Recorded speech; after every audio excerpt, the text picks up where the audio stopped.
Lover Avenged. The Black Dagger Brotherhood. Book 7. By J. R. Ward. 1. The king must die. 4 single-syllable words. One by one they were nothing special. Put together, they called up all kinds of bad shit. Murder, betrayal, treason, death. In the thick moments after they were spoken to him, Revenge kept quiet, letting the quartet hang in the stuffy air of the study, for points of a dark, evil compass he was intimately familiar with. "Have you any response?" Montrag, son of Rem, said. "Nope." Montrag blinked and fiddled with the silk cravat at his neck. Like most members of the Glimmera, he had both velvet slippers firmly planted in the dry, rarefied sand of his class, which meant he was just plain precious all the way around. In his smoking jacket and his natty pinstriped slacksons were those actually spats, he was right out of the pages of Vanity Fair, like 100 years ago. And in his myriad condescensions and his bright frickin' ideas, he was Kissinger without a president when it came to politics. All analysis, no authority. Which explained this meeting, didn't it? "Don't stop now," Rev said. "You've already jumped off the building. The landing isn't getting any softer." Montrag frowned. "I fail to view this with your kind of levity." "Who's laughing?" A knock on the study's door brought Montrag's head to the side, and he had a profile like an Irish setter. All nose. "Come in." The dog Jen, who followed the command, struggled under the weight of the silver service she carried. With an ebony tray the size of a porch in her hands, she humped the load across the room, until her head came up and she saw Rev. She froze like a snapshot. "We take our tea here." Montrag pointed to the low-slung table between the 2 silk sofas they were sitting on. "Here." The dog Jen didn't move, just stared at Rev's face. "What is the matter?" Montrag demanded as the teacups began to tremble, a chiming noise rising up from the tray. "Place our tea here now." The dog Jen bowed her head, mumbled something, and came forward slowly, putting one foot in front of the other like she was approaching a coiled snake. She stayed as far away from Rev as she could, and after she put the service down, her shaking hands were barely able to get the cups into the saucers. When she went for the pot of tea, it was clear she was going to spill the shit all over the place. "Let me do it," Rev said, reaching out. As the dog Jen jerked away from him, her grip slipped off the pot handle and the tea went into free fall. Rev caught the blistering hot silver in his palms. "What have you done?" Montrag said, leaping off of his sofa. The dog Jen cringed away, her hands going to her face. "I am sorry, master. Verily I am." "Oh, shut up and get us some ice." "It's not her fault." Rev calmly switched his hold to the handle and poured. "And I'm perfectly fine." They both stared at him like they were waiting for him to hop up and shake his bumper to the tune of "Ow Ow." He put the silver pot down and looked into Montrag's pale eyes. "1 lump. Or 2. May I get you something for that burn?" He smiled, flashing his fangs at his host. "I'm perfectly fine." Montrag seemed offended that he couldn't do anything, and turned his dissatisfaction on his servant. "You are a total disgrace. Leave us." Rev glanced at the dog Jen. To him, her emotions were a 3-dimensional grid of fear and shame and panic, the interlocking weave filling out the space around her as surely as her bones and muscles and skin did. "Be of ease," he thought at her. "And no, I'll make this right." Surprise flared in her face, but the tension left her shoulders and she turned away, looking much calmer. When she was gone, Montrag cleared his throat and sat back down. "I don't think she's going to work out. She's utterly incompetent. Why don't we start with 1 lump?" Rev dropped a sugar cube into the tea. "And see if you want another." He held the cup out, but not too far out, so that Montrag was forced to get up again from his sofa and bend across the table. "Thank you." Rev didn't let go of the saucer as he pushed a change of thought into his host's brain. "I make females nervous. It wasn't her fault." He released his hold abruptly and Montrag scrambled to keep hold of the Royal Doulton. "Oops. Don't spill." Rev settled back onto his sofa. "Shame to get a stain on this fine rug of yours. Aubusson, is it?" "Ahighs." Montrag parked it again and frowned. like he had no idea why he felt differently about his maid. Aries, it is. My father bought it many years ago. He had exquisite taste, didn't he? We built this room for it because it is so very large, and the color of the walls was chosen specifically to bring out the peach tones. Montrag looked around the study and smiled to himself as he sipped, his pinky out in the breeze like a flag. How's your tea? Perfect. But won't you have some? Not a tea drinker. Rev waited until the cup was up to the male's lips. So you were talking about murdering Wrath? Montrag sputtered, Earl Grey dappling the front of his blood-red smoking jacket and hitting Daddy's peachy keen rug. As the male batted at the stains with a limp hand, Rev held out a napkin. Here, use this. Montrag took the damask square, awkwardly patted at his chest, then swiped the rug with equal lack of effect. Clearly, he was the kind of male who made messes, not cleaned them up. You were saying, Rev murmured. Montrag ditched the napkin on the tray and got to his feet, leaving his tea behind as he paced around. He stopped in front of a large mountain landscape and seemed to admire the dramatic scene with its spotlit colonial soldier praying to the heavens. He spoke to the painting. You are aware that so many of our blooded brethren have been taken down in the raids by the Lessers. And here I thought I'd been made Leodire of the council just because of my sparkling personality. Montrag glared over his shoulder, his chin cocked in classic aristocratic fashion. I lost my father and my mother and all of my first cousins. I buried each one of them. Think you that is a joy? My apologies. Rev put his right palm over his heart and bowed his head, even though he didn't give a shit. He was not going to be manipulated by the recitation of losses, especially when the guy's emotions were all about greed, not grief. Montrag turned his back to the painting, his head taking the place of the mountain the colonial soldier was on so that it looked like the little man in the red uniform was trying to climb up his ear. The Glimmerer has sustained unparalleled losses from the raids. Not just lives, but property. Houses raided, antiques and art taken, bank accounts disappearing. And what has Wrath done? Nothing.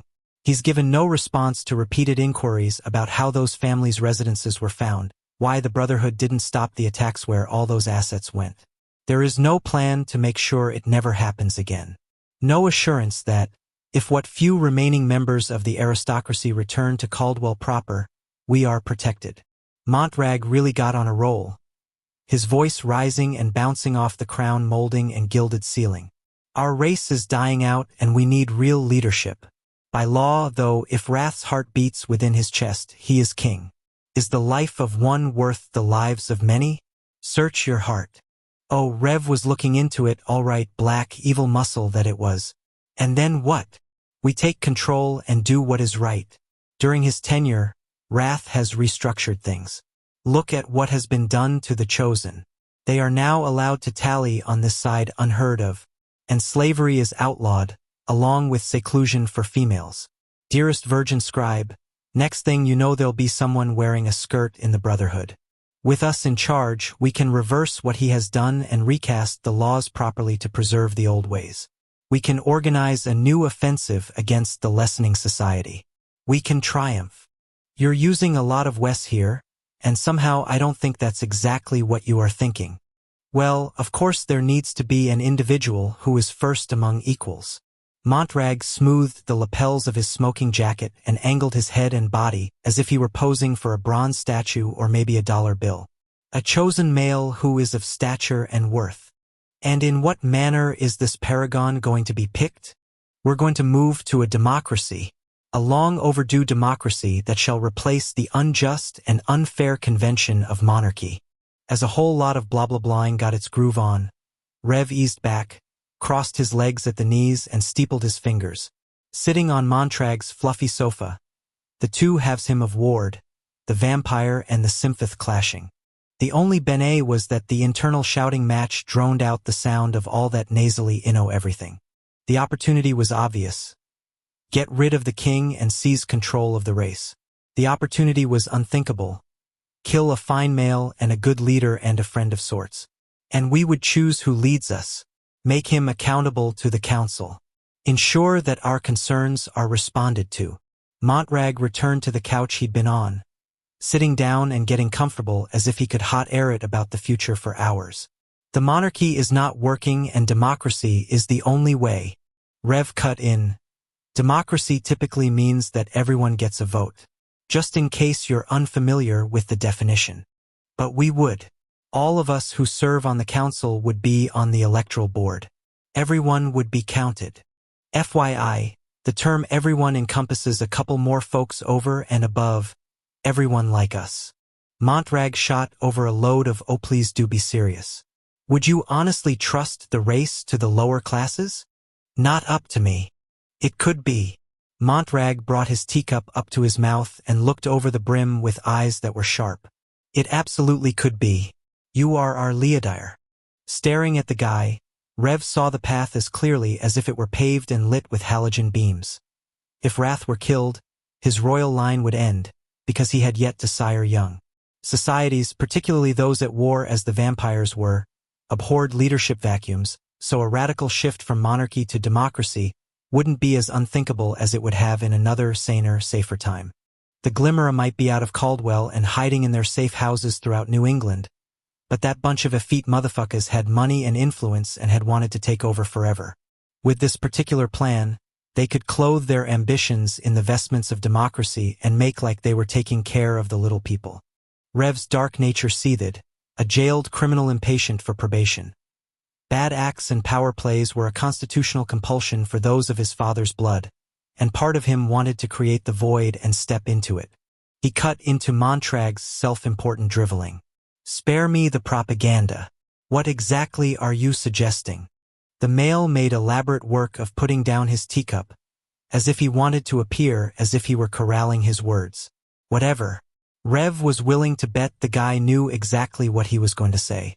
Something of this nature wasn't the kind of thing you just pulled out of your ass, and there were others in on it. Had to be. As you well know, the council is to meet in a couple of days in Caldwell specifically for us to have an audience with the king. Wrath will arrive and a mortal event will occur. He travels with the Brotherhood. Not exactly the kind of muscle you can easily work around. Death wears many masks, and has many different stages on which to perform. And my role is?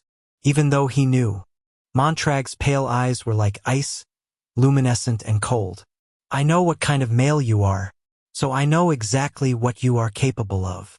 This was not a surprise.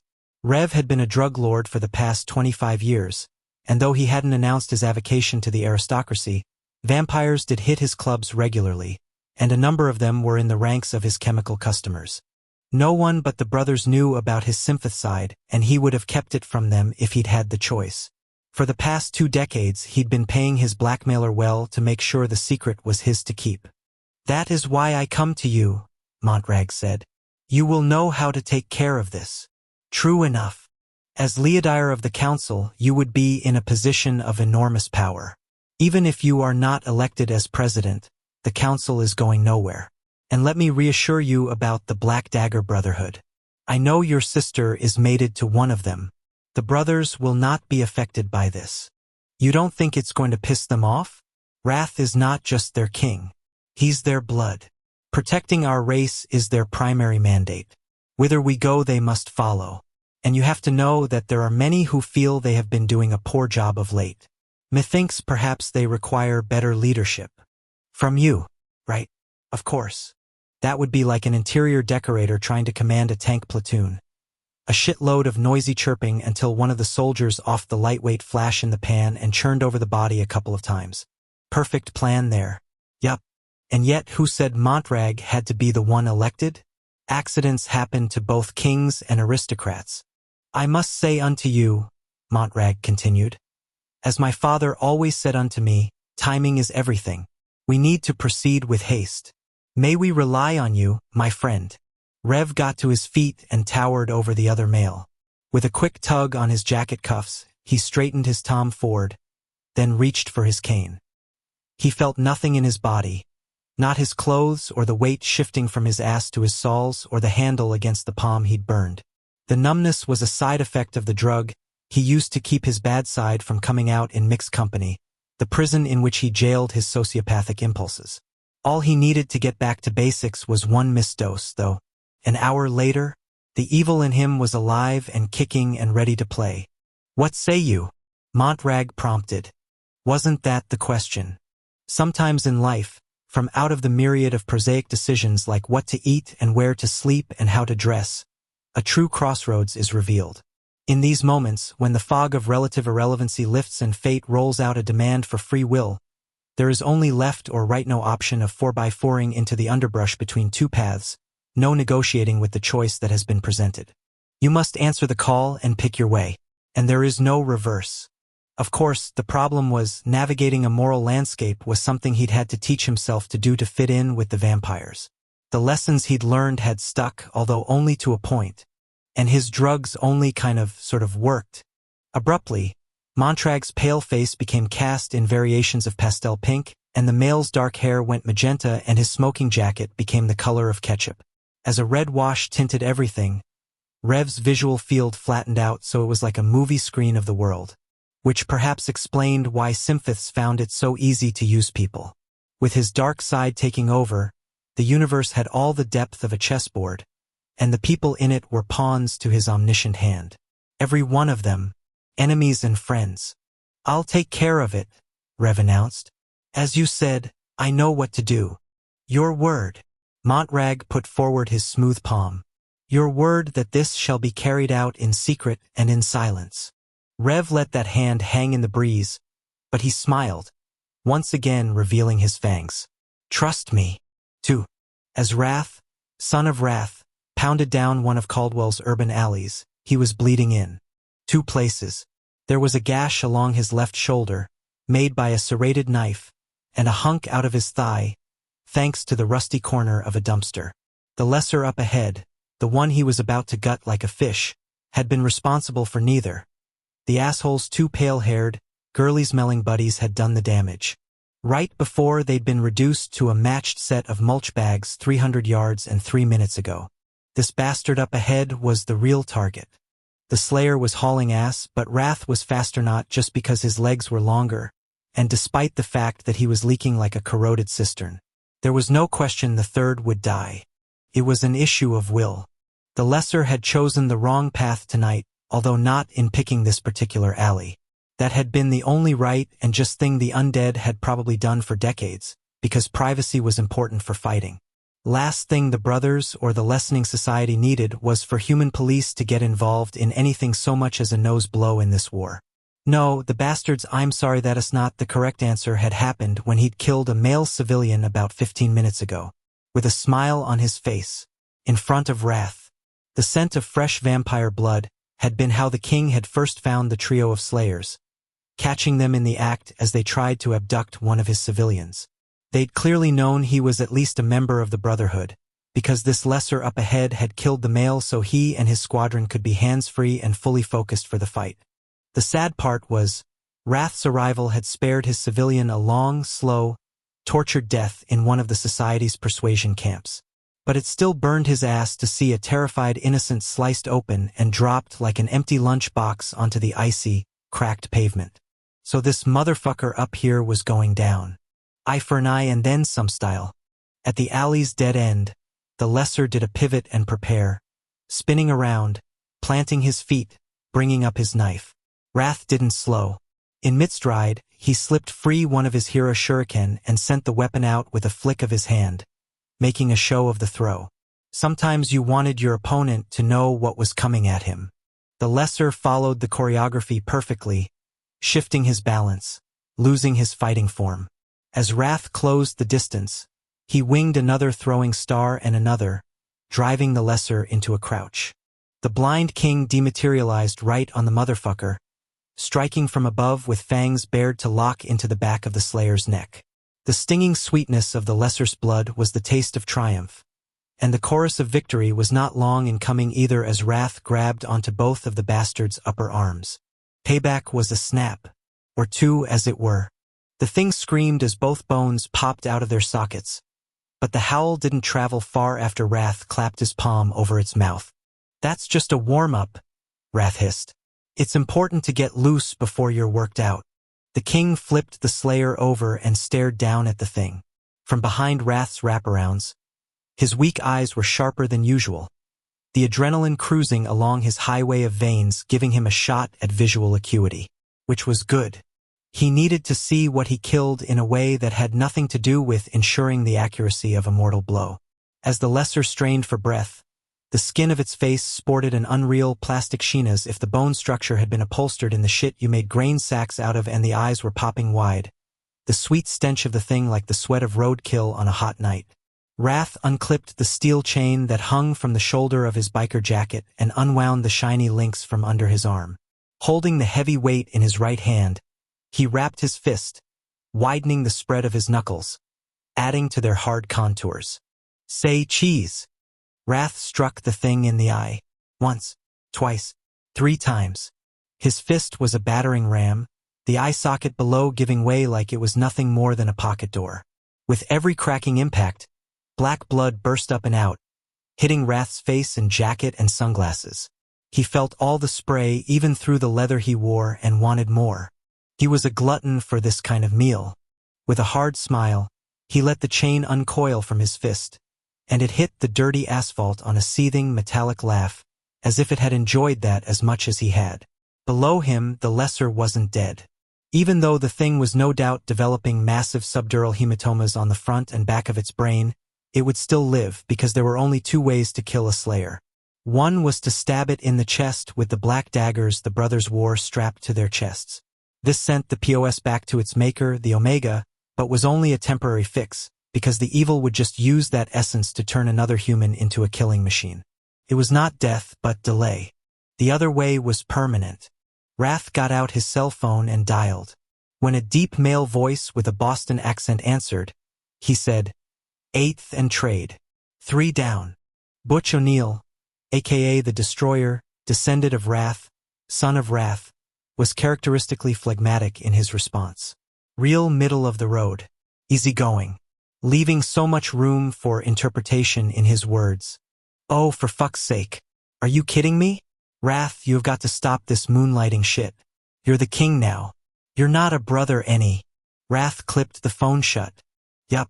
The other way to get rid of these sonsa-bitches, the permanent way, was going to be here in about 5 minutes.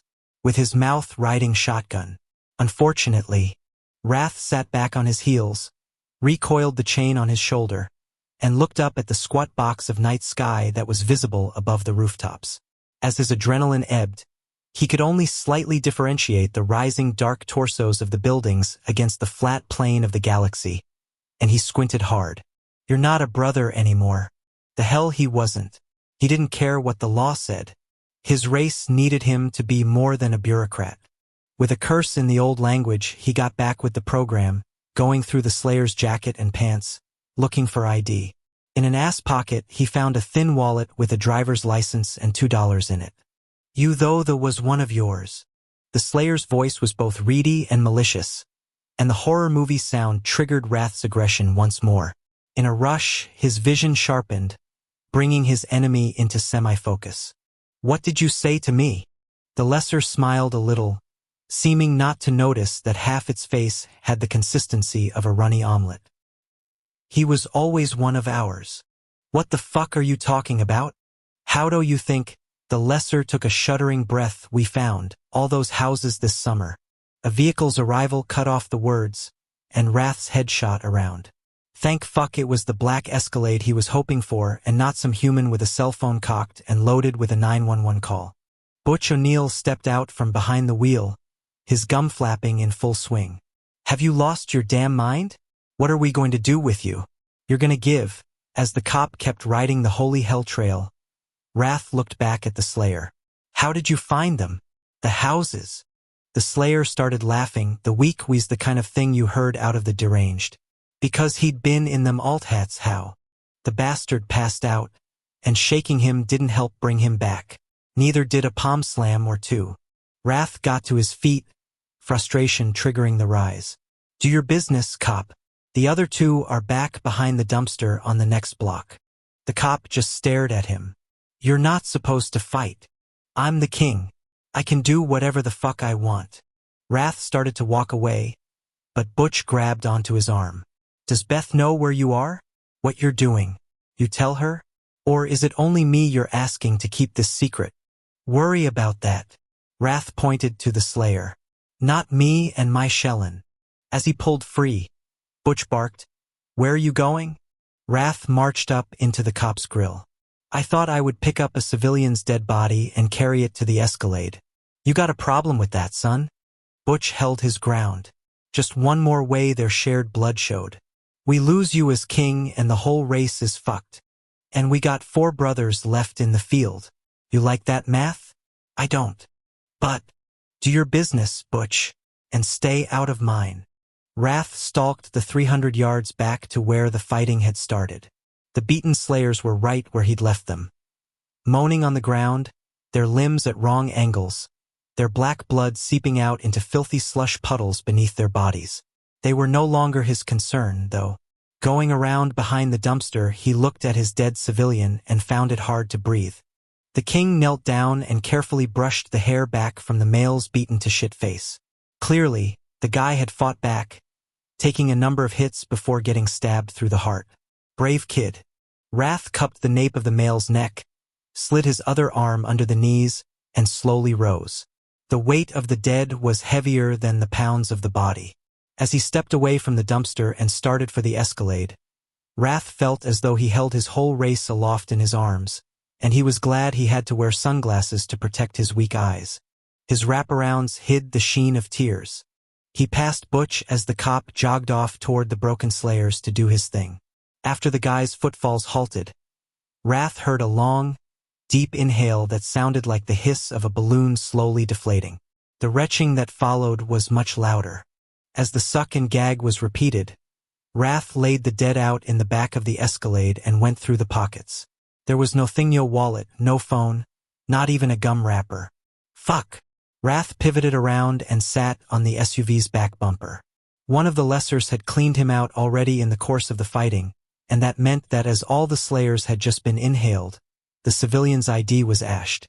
As Butch came weaving down the alley toward the Escalade, he was like an alky on a bender, and the cop didn't smell like Acqua di Parma anymore. He stank of lesser, as if he'd lined his clothes in downy dryer sheets, taped a pair of fake vanilla car fresheners under his armpits, and done a dog roll in some dead fish. Wrath got up and shut the Escalade's back. "You sure you can drive?" he asked as Butch carefully eased himself behind the wheel, looking like he was about to throw up. "Yeah, good to go." Wrath shook his head at the hoarse voice and glanced around the alley. There were no windows going up the buildings, and having this house come right away to heal the cop wouldn't take a lot of time. But between the fights and the cleanup there had been a lot going on here for the last half hour. They needed to get out of the area.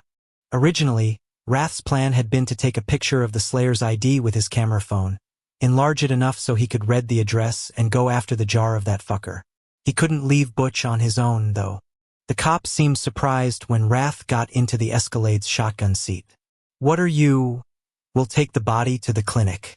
V can meet you there and take care of you." "Wrath, let's fight on the way, shall we, cousin mine?" Butch put the SUV in gear, reversed out of the alley, and turned around at the first cross street they came to. When he hit Trade, he took a left and headed for the bridges that stretched over the Hudson River. As he drove, he white-knuckled the steering wheel not because he was scared, but because he was no doubt trying to hold down the bile in his gut. "I can't keep lying like this," Butch mumbled as they got to the other side of Caldwell. A little gag was followed by a cough. "Yeah, you can." The cop looked over. "It's killing me. Beth needs to know. I don't want her to worry." "I get that." Butch made a choking sound. "Hold on." The cop pulled over onto the iced-up shoulder, popped open the door, and dry-heaved like his liver had received evacuation orders from his colon. Wrath let his head fall back, an ache setting up shop behind both his eyes. The pain was so not a surprise. Lately he had migraines the way allergy sufferers had sneezes. Butch reached back and patted around the center console, his upper body still arched out of the Escalade. "You want the water?" Wrath asked. Ye retching cut off the rest of the word. Wrath picked up a Poland Spring bottle, cracked it open, and put the thing in Butch's hand. When there was a break in the throwing up, the cop glugged some water, but the shit didn't stay down. Wrath took out his phone. "I'm calling V now. Just give me a minute." Took more like 10, But eventually the cop got himself back in the car and put them on the road again. They both were silent for a couple miles, Wrath's brain racing while his headache got worse. You're not a brother anymore. You're not a brother anymore. But he had to be. His race needed him. He cleared his throat. When V shows up at the morgue, you're going to say you found the civilian's body and did the nasty with the lessers. He'll want to know why you're there. We'll tell him that I was on the next block meeting with Revenge at Zero Sum, and I sensed that you needed help. Wrath leaned across the front seat and locked a hand on the guy's forearm. No one is going to find out, understand? This is not a good idea. This is so not a good idea. The fuck it isn't. As they fell silent, the lights from cars on the other side of the highway made Wrath wince, even though his lids were down and his wraparounds in place. To cut the glare, he turned his face to the side, making like he was staring out his window. V knows something is up, Butch muttered after a while. And he can keep wondering. I need to be out in the field. What if you get hurt? Wrath put his forearm over his face in hopes of blocking out those goddamn headlights. Man, now he was getting nauseated. I won't get hurt. Don't worry. 3. You ready for your juice, father? When there was no response, Elena, blooded daughter of Aline, paused in the process of buttoning her uniform. Father! From down the hall, she heard over the dulcet strings of Chopin a pair of slippers moving across bare floorboards and a soft waterfall of tumbling words, like a deck of cards being shuffled together. This was good. He was up on his own.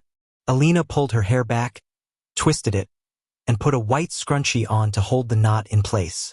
Halfway through her shift, she was going to have to redo the bun. Havers, the racist physician, required his nurses to be as pressed and starched and well-ordered as everything in his clinic. Standards, he always said, were critical. On the way out of her bedroom, she picked up a black shoulder bag she'd gotten from Target. $19. A steal.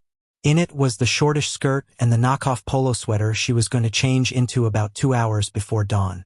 A date. She was actually going on a date. The trip upstairs to the kitchen involved only one flight of stairs, and the first thing she did when she emerged from the basement was head over to the old-fashioned Frigidaire. Inside, there were 18 small bottles of ocean spray cran-raspberry in 3 rows of 6. She took one from the front, then carefully moved the others forward so that they were all lined up. The pills were located behind the dusty stack of cookbooks. She took out 1 trifluoperazine and 2 loxapine and put them in a white mug. The stainless steel spoon she used to crush them up was bent at a slight angle, and so were all the others. She'd been crushing pills like this for close to 2 years now. The cranras hit the fine white powder and swirled it away, and to make sure the taste was adequately hidden, she put 2 ice cubes in the mug. The colder the better. Father, your juice is ready. She put the mug down on the small table, right on top of a circle of tape that delineated where it needed to be placed. The 6 cupboards across the way were as orderly and relatively empty as the fridge, and out of one she grabbed a box of Wheaties, and from another she got a bowl. After pouring herself some flakes she grabbed the milk carton, and as soon as she was finished using it, she put the thing right back where it went. Next to 2 more of its kind, the hood labels facing out. She glanced at her watch and switched into the old language. Father? I must take my leave. The sun had set, and that meant her shift, which started 15 minutes after dark, was about to kick off. She glanced at the window over the kitchen sink, although it wasn't as if she could measure how dark it was. The panes were covered with sheets of overlapping aluminum foil that were duct-taped to the molding. Even if she and her father hadn't been vampires and unable to handle daylight, those Reynolds wrap blinds would have had to be in place over each window in the house. They were lids on the rest of the world, sealing it out, containing it so that this crappy little rented house was protected and insulated from threats only her father could sense. When she was finished with the breakfast of champions, she washed and dried her bowl with paper towels, because sponges and dishcloths weren't allowed, and put it and the spoon she'd used back where they belonged. Father mine. She propped her hip against the chipped Formica counter and waited, trying not to look too closely at the faded wallpaper or the linoleum floor with its worn tracks. The house was barely more than a dingy shed, but it was all she could afford. Between her father's doctor visits and his meds and his visiting nurse, there just wasn't much left over from her salary. and she'd long ago used up what little was left of the family money, silver, antiques, and jewelry. They were barely staying afloat. And yet, as her father appeared in the cellar's doorway, she had to smile. His fine gray hair radiated out of his head, a halo of fluff making him look like Beethoven, and his overly observant, slightly frantic eyes also gave him the look of a mad genius. Still, he seemed better than he had in a long while. For one thing, he had his fraying satin robe and silk pajamas on, right, everything facing forward, with the top and bottom matching and the sash done up. He was clean, too, freshly bathed and smelling like bay rum aftershave. It was such a contradiction. He needed his environment spotless and precisely ordered, but his personal hygiene and what he wore were not an issue at all, although perhaps it made sense. Caught up in his tangled thoughts, he got too distracted by his delusions to be self-aware. The meds were helping, though, and it showed as he met her eye and actually saw her. "Daughter mine," he said in the old language. "How fare thee this night?" She responded as he preferred, in the mother tongue. "Well, my father. And you?" He bowed with the grace of the aristocrat. He was by blood and had been by station. "As always, I am charmed by your greeting. Ah yes, the doggen has put out my juice. How good of her."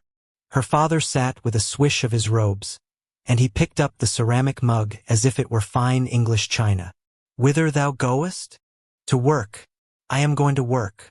Her father frowned as he sipped. "You are well aware I do not approve of your industry outside of the home.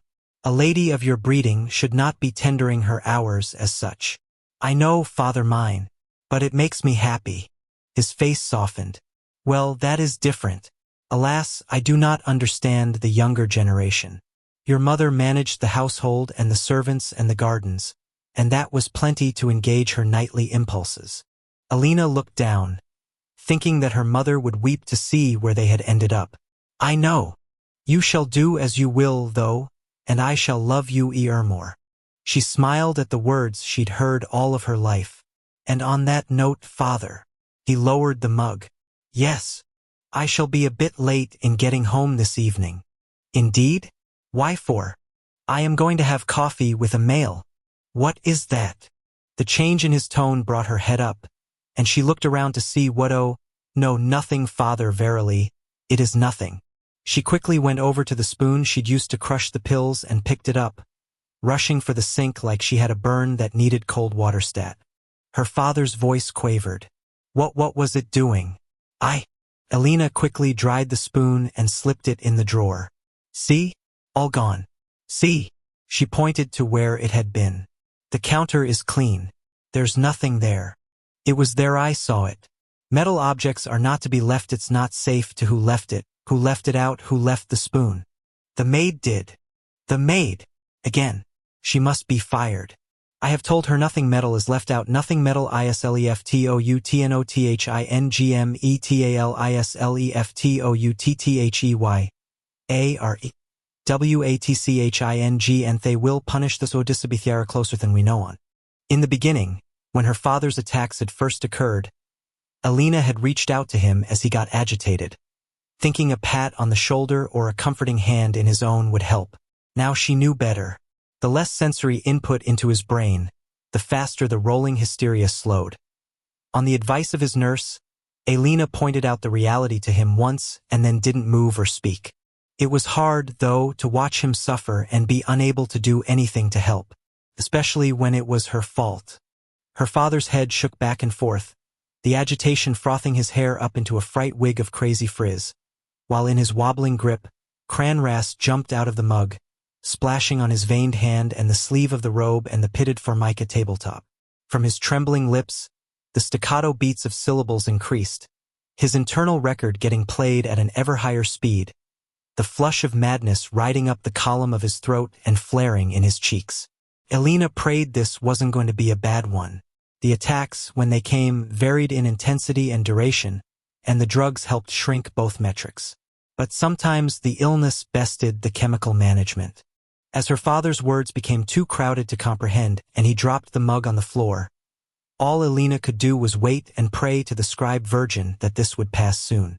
Forcing her feet to stay glued to the crappy linoleum, She closed her eyes and wrapped her arms around her rib cage.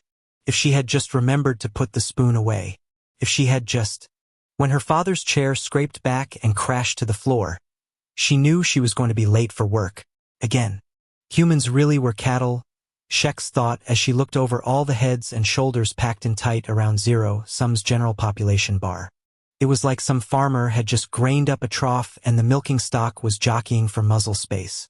Not that the bovine characteristics of Homo sapiens were a bad thing.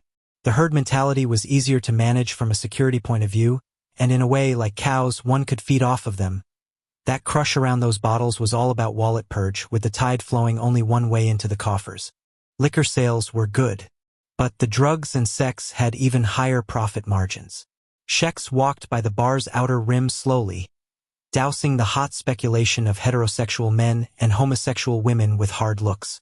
Man, she didn't get it. Never had. For a female who wore nothing but muscle shirts and leathers and had hair cut short as an infantryman's, she caught attention as much as the half-dressed prostitutes up in VIP area did. Then again, rough sex was in fashion these days, and volunteers for autoerotic asphyxiation and ass-crack whippings and three-ways with handcuffs were like the rats in Caldwell's sewer system. Everywhere and out at night. Which resulted in over a third of the club's profits every month. Thank you very much. Unlike the working girls, however, she never took money for sex. Didn't really do the sex thing at all. Except for Butch O'Neill, that cop. Well, that cop and... Shex came up to the VIP section's velvet rope and took a glance inside the exclusive part of the club. Shit, he was here. Just what she needed tonight. Her libido's favorite eye candy was sitting in the far back at the Brotherhood's table. His two buddies flanking him and thus buffering him from the three girls who were also crowded into the banquet. Damn, he was big in that booth, all decked out in an Affliction t-shirt and a black leather jacket that was built half biker, half flak. There were weapons under it. Guns. Knives. How things had changed. The first time he'd made an appearance, he'd been the size of a bar stool, packing barely enough muscle to bench press a swizzle stick. But that was not the case anymore. As she nodded to her bouncer and went up the 3 graduated steps, John Matthew lifted his stare from his Corona. Even through the dimness, his deep blue eyes glowed when he saw her, flashing like a set of sapphires. Man, she could pick him. The son of a bitch was just out of his transition. The king was his ward. He lived with the Brotherhood. And he was a damned mute. Christ. And she'd thought murder had been a bad idea? You'd have figured she'd learned her lesson over 2 decades ago with that brother. But no. Thing was, as she looked at the kid, all she could picture was him spread out naked on a bed, thick cock in his hand, palm going up and down until her name left his lips on a soundless groan and he came all over his tight six-pack. The tragedy was that what she saw wasn't a fantasy. Those fist pneumatics actually happened. Often. And how did she know? Because, like an asshole, she'd read his mind and caught the Memorex good-as-live version. Sick to shit of herself, Shex went deeper into the VIP section and stayed away from him, checking in with the floor manager of the working girls. Marita Reese was a brunette with great legs and an expensive look. One of the big earners, she was a strict professional and therefore exactly the kind of HBIC you wanted. She never fell into catty crap, always showed up for her shifts on time, and never brought whatever was wrong in her personal life to work. She was a fine woman in a horrible job, making money hand over fist for a damn good reason. "How we doing?" Shex asked. "You need anything from me and my boys?" Marita Reese glanced around at the other working women, her high cheekbones catching the dim light, making her look not just sexually alluring, but downright beautiful. "We're good for now. 2 in the back at the moment. It's been business as usual, except for the fact that our girl is not here." Shex snapped her brows down. "Chrissy again?" Marita Reese inclined her head of long, black, and lovely. Something needs to be done about that gentleman caller of hers. Something was, but it didn't go far enough. And if he's a gentleman, I'm Estee fucking Lauder. Shex fisted both hands. "That son of a bitch. Boss." Shex looked over her shoulder. Past the mountain of bouncer who was trying to get her attention, she caught another full-on of John Matthew, who was still staring at her. "Boss." Shex refocused. "What?" "There's a cop here to see you." She didn't move her eyes from her bouncer. Marie-Therese, tell the girls to relax for 10. I'm on it. The head bitch in charge moved fast while seeming to just saunter in her stillies, going to each of the girls and tapping them on the left shoulder, then knocking once on each of the private bathroom doors down the dark hall to the right. As the place emptied of prostitutes, Shex said, "Who and why?" "Homicide detective." The bouncer handed over a card. "Jose de la Cruz," he said his name was. Shex took the thing and knew exactly why the guy was here. And Chrissy was not. "Park him in my office. I'll be there in 2. "Roger that." Shex brought her wristwatch up to her lips. "Trez? I am? We've got heat in the house. Tell the bookies to chill and rally to stop the scales." When confirmation came through her earpiece, she did a quick double check that all the girls were off the floor. Then she headed back to the open part of the club. As she left the VIP section, she could feel John Matthews' eyes on her and tried not to think about what she had done 2 dawns ago when she got home and what she was likely going to do when she was by herself at the end of tonight as well. Fucking John Matthew. Ever since she'd barged into his brain and saw what he'd been doing to himself whenever he thought about her, she'd been doing likewise. Fucking John Matthew. Like she needed this shit? Now, as she went through the human herd, she was rough, not caring when she hard-elbowed a couple of dancers. She almost hoped one complained so she could toss them out on their ass. Her office was up on the mezzanine floor in the back, as far away as you could get from where the sex for hire happened and from where the beatdowns and the deals rolled out in Revenged's private space. As head of security, she was the primary interface with the police, and there was no reason to bring the blue units closer to the action than they had to be. Scrubbing the minds of humans was a handy tool, but it had its complications.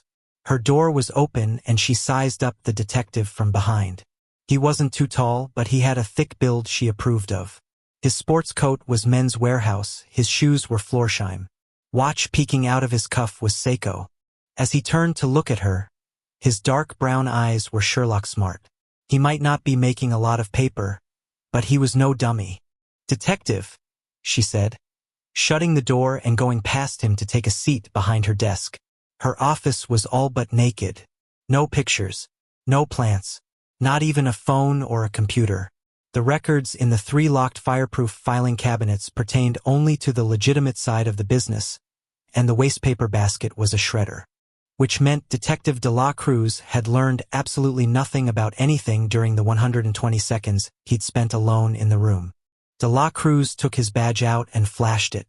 "I'm here about one of your employees." Shex pretended to lean across and look at the shield, but she didn't need the ID. Her sympath side told her all she had to know. The detective's emotions were the correct mix of suspicion, concern, resolve, and pissed off. He took his job seriously and he was here on business. "Which employee?" she asked. "Chrissy Andrews." Shex sat back in her chair. "When was she killed? How do you know she's dead?" "Don't play games, detective. Why else would someone from homicide be asking about her?" "Sorry, I'm in interrogation mode." He slipped his shield back into his inside breast pocket and sat in the hardback chair across from her. Tenant below her apartment woke up to a blood stain on his ceiling, and the guy called the police. No one in the apartment building will admit to knowing Ms. Andrews, and she has no next of kin that we can locate. While we were going through her place, though, we found tax returns listing this club as her employer. Bottom line, we need someone to identify the body and... Shex stood up, the word motherfucker banging around her skull. "I'll do it. Let me get my men organized so I can leave." De la Cruz blinked, like he was surprised she was so quick. You want to ride down to the morgue? St. Francis. Yup. I know the way. I'll meet you there in 20. De la Cruz got to his feet slowly, his eyes sharp on her face, as if he were searching for signs of trepidation. "I guess it's a date. Don't worry, detective. I'm not going to faint at the sight of a dead body." He looked her up and down. "You know, somehow that doesn't concern me." For, as Revenge drove into the Caldwell city limits, he wished like hell he were going directly to Zero Sum. He knew better, though. He was in trouble. Since leaving Montrag's Connecticut safe house, he'd pulled his Bentley over to the side of the road and shot himself up with dopamine twice. His miracle drug, however, was failing him again. If he'd had more of the shit in the car, he'd have fired up another syringe. But he was out. The irony of a drug dealer having to go to his dealer at a dead run was not lost, and it was a damn shame there wasn't more of a demand for the neurotransmitter on the black market. As it stood now, Rev's only supply was through legitimate means, but he was going to have to fix that. If he was smart enough to funnel X, coke, weed, meth, oxy-C, and heroin through his 2 clubs, surely he could figure out how the hell to get his own vials of dopamine. Ah, come on, move your ass. It's just a goddamned exit ramp. You've seen one before. He'd made good time on the highway, but now that he was in town, traffic slowed his progress, and not just because of congestion. With his lack of depth perception, judging bumper distances was tricky, so he had to go far more carefully than he liked. And then there was this idiot in his 1200-year-old beater and his overactive braking habits. Nanobi, all that is holy, don't change lanes. You can't even see out your rearview mirror as it is. Rev punched on the brakes because Mr. Timid was actually thinking he belonged over in the fast lane and seemed to think the way to get into it was to come to a dead stop. Usually, Rev loved to drive. He even preferred it to dematerializing because it was the only time when he was medicated that he felt like he was himself. Fast, nimble, powerful. He drove a Bentley not just because it was chic and he could afford one, but for the 600 horses under the hood. Being numb and relying on a cane for balance made him feel like an old, crippled male a lot of the time, and it was good to be normal. Of course, the no-feeling thing had its benefits. For example, when he banged his forehead into the steering wheel in another couple minutes, he was just going to see stars. The headache? No prob. The Vampire Race's stopgap clinic was about 15 minutes past the bridge he was just getting on, and the facility was not sufficient for the needs of its patients, being little more than a safe house converted into a field hospital. Still, the Hail Mary solution was all the race had at the moment. A bench player brought in because the quarterback's leg was snapped in half.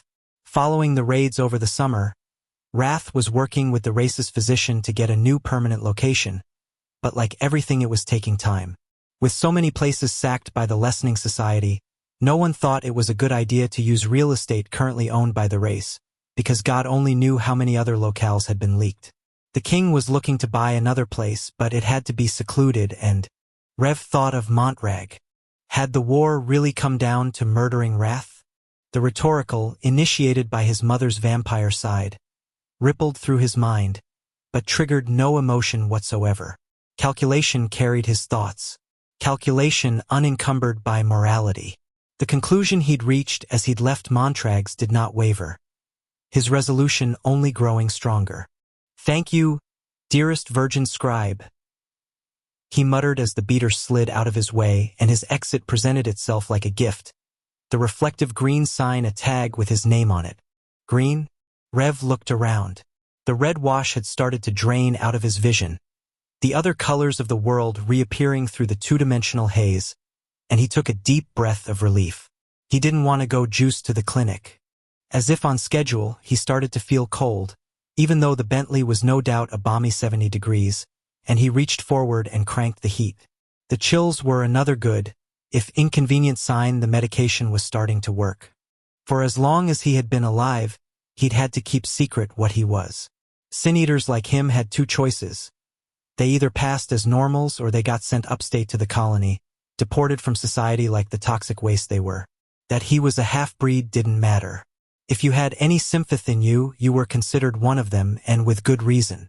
The thing about sympaths was, they liked the evil in themselves too much to be trusted. For fuck's sake, look at tonight. Look at what he was prepared to do. One conversation and he was pulling the trigger, not even because he had to, just because he wanted to. Needed to was more like it. Power plays were oxygen for his bad side, both undeniable and sustaining. And the whys behind his choice were typically sympath. They served him and no one else, not even the king, who was a friend of sorts. This was why, if an everyday average vampire knew of a sin-eater who was out and about in the Gen Pop, by law they had to report the individual for deportation or face criminal action. Regulating the whereabouts of sociopaths and keeping them away from the moral and the law-abiding was a healthy survival instinct for any society.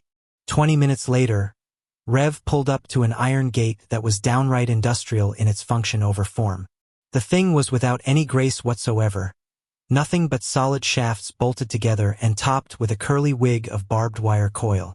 To the left there was an intercom, and as he put down his window to hit the call button, security cameras focused on the grille of his car and the front windshield and the driver's side door. So he was not surprised at the tense tone of the female voice that answered. "Sire, I was not aware that you had an appointment?" "I don't." Pause. As a non-emergency walk-in, the wait time could be rather long.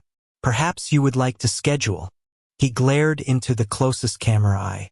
"Let me in. Now, I have to see Havers. And this is an emergency." He had to get back to the club and check in.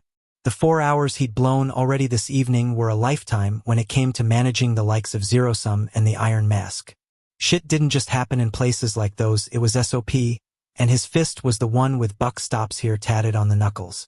After a moment, those ugly-ass, rock-solid gates slid free, and he didn't waste time on the mile-long driveway.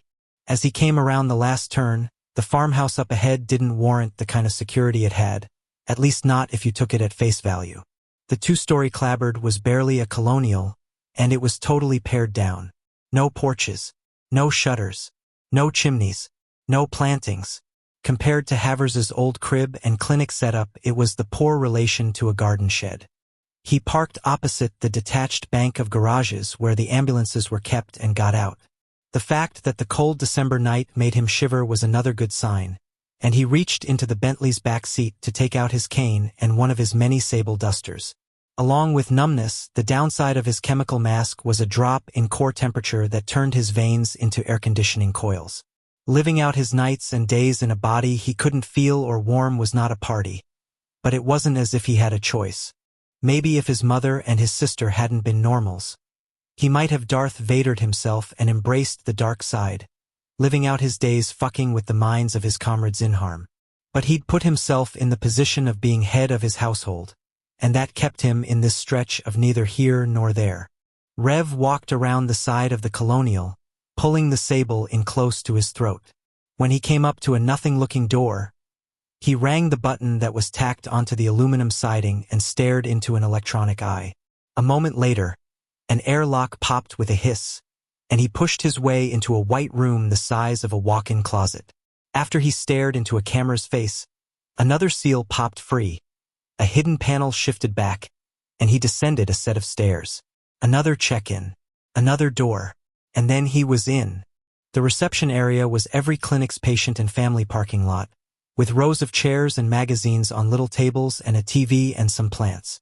It was smaller than the one at the old clinic, but it was clean and well-ordered.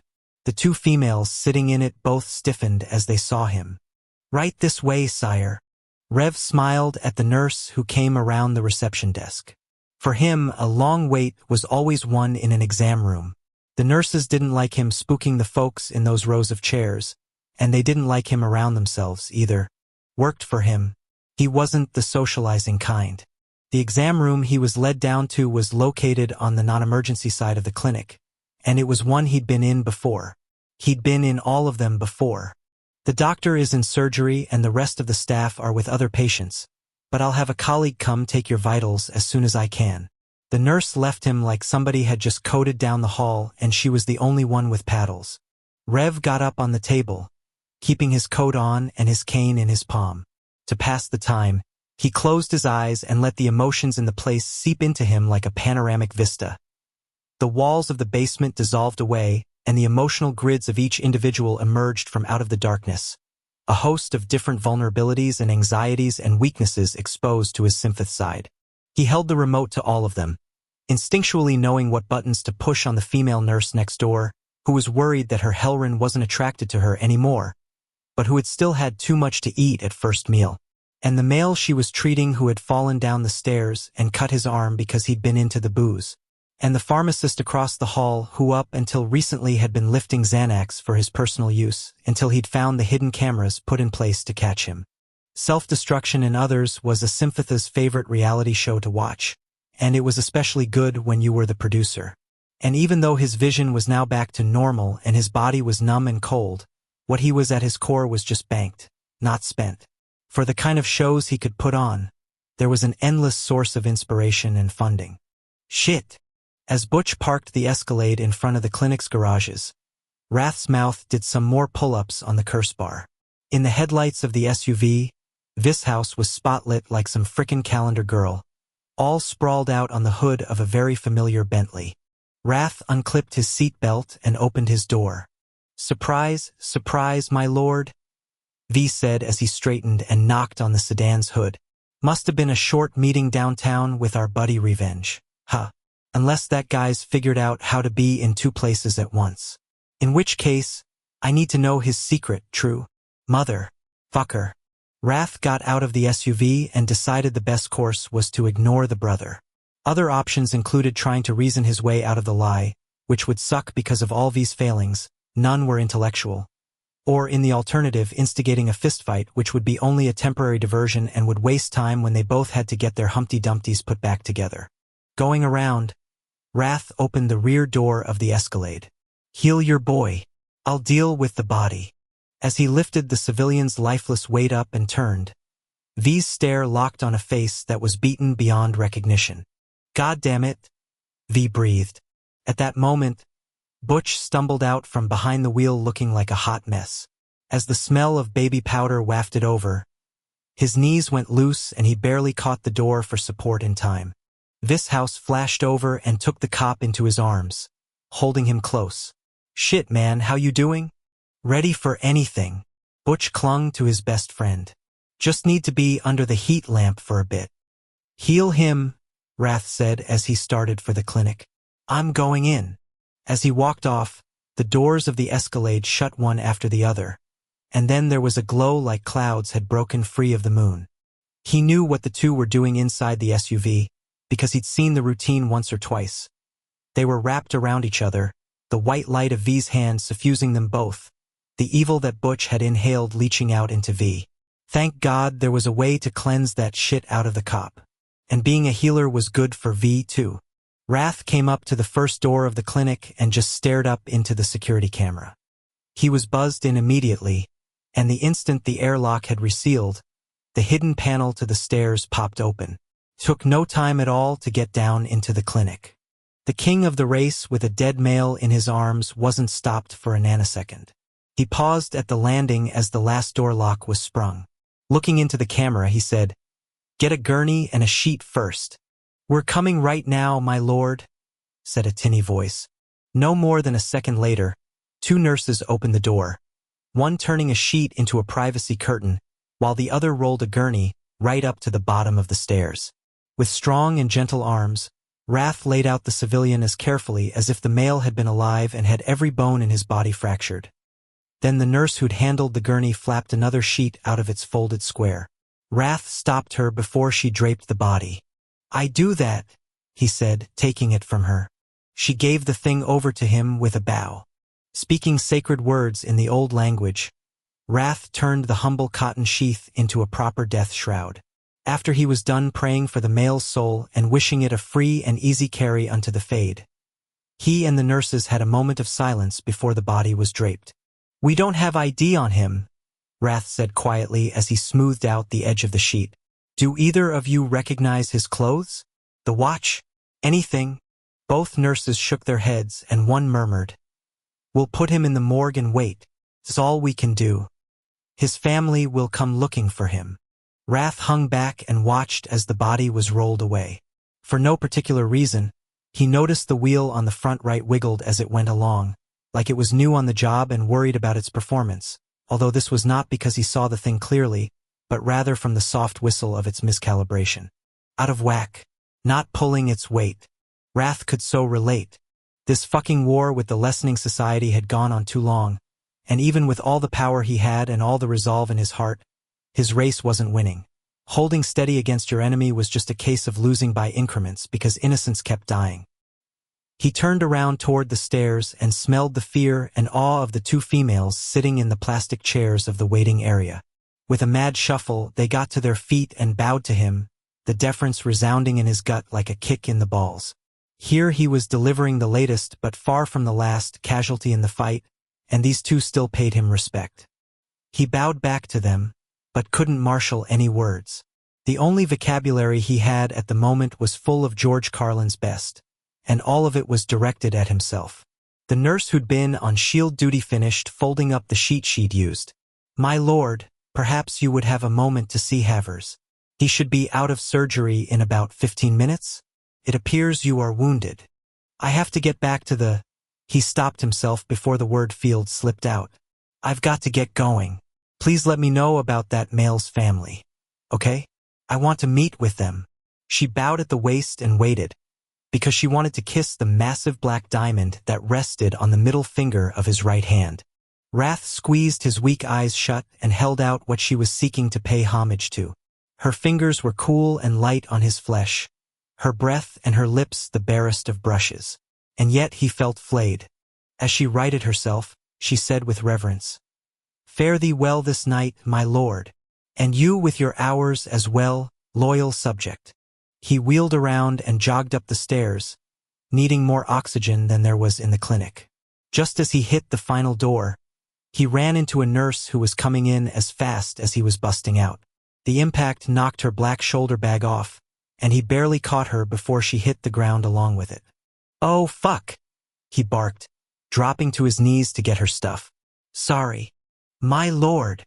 She bowed deeply to him and then obviously realized he was picking up her things. "You mustn't do that.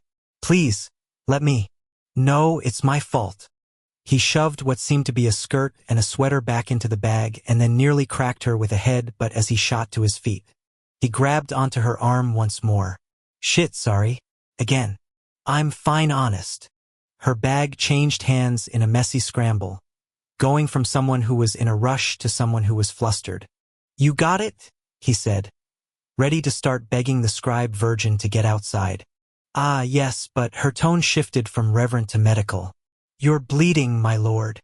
He ignored the comment and took his hand away from her experimentally. Relieved that she stood steady on her feet, he bade her good night and farewell in the old language. "My lord, shouldn't you see? Sorry I plowed into you," he called out over his shoulder. He punched open the last door and sagged as the fresh air seeped into him. Deep breaths cleared his head, and he allowed himself to lean back against the aluminum siding of the clinic. As the headache started up behind his eyes again, he popped his wraparounds up off his face and rubbed the bridge of his nose. Right. Next stopped the Addy that had been listed on the lesser's fake ID. He had a jar to collect. Dropping the glasses back into place, he straightened and, "Not so fast, my lord," V said, materializing smack in front of him. "We've got to talk, you and me." Wrath bared his fangs. "Not in a conversating kind of mood, V. Tough. Shit." 5. Elena watched the king of the species turn away and nearly break the door in half on his way out. Man, he was big and scary looking, and nearly getting mowed down by him put the final frazzle candle on the drama cake. Smoothing her hair and dragging her shoulder bag up into place, she started down the stairs after passing the interior checkpoint. She was only an hour late to work because, miracle of miracles, her father's nurse had been free and able to come early. Thank the Virgin Scribe for Lucy. As bad attacks went, her father's hadn't been as horrible as it could have been, and she had a feeling it was because he downed the meds right before it hit. Before the pills, the worst of his spells had lasted all night long, so in one sense, tonight had been a sign of progress. Still broke her damn heart, though. As she came up to the final camera, Elena felt the weight of her bag grow heavier. She'd been prepared to cancel her date and leave the change of clothes at home, but Lizzie had talked her out of it. The question the other nurse had asked struck deep. "When was the last time you were out of this house for anything except work?" Elena hadn't answered because she was private by nature and drawing a complete blank. Which was Lizzie's point, wasn't it? Caregivers had to take care of themselves, and part of that meant having a life beyond whatever illness had put them in their role. God knew Elena told this to the family members of her chronically sick patients all the time, and the advice was both sound and practical. At least when she gave it to others. Turned on herself, it felt selfish. Sash was waffling on the date. With her shift ending close to dawn, it wasn't as if she had time to go home and check on her father first. As it was, She and the male who'd asked her out would be lucky to get even an hour of chatting at the all-night diner before encroaching sunlight put an end to things. And yet she had been looking forward to going out with a desperation that made her feel guilty as hell. God, how typical. Conscience pulling her one way, loneliness another. In the reception area, she beelined for the nursing supervisor, who was at the front desk computer. "I'm so sorry, Katya stopped what she was doing and reached out a hand. "How is he?" For a split second, Alina could only blink. She hated that everyone at work knew about her father's problems and that a few had even seen him at his worst. Though the illness had stripped him of his pride, she still had some on his behalf. She did a quick pat on her boss's hand and stepped out of range. "Thanks for asking. He's calmed down and his nurse is with him now. Fortunately, I'd just given him his meds. Do you need a minute?" "Nope. Where are we?" Katya's smile was more grimace than grin, as if she were biting her tongue. Again. "You don't have to be this strong." "Yes, I do."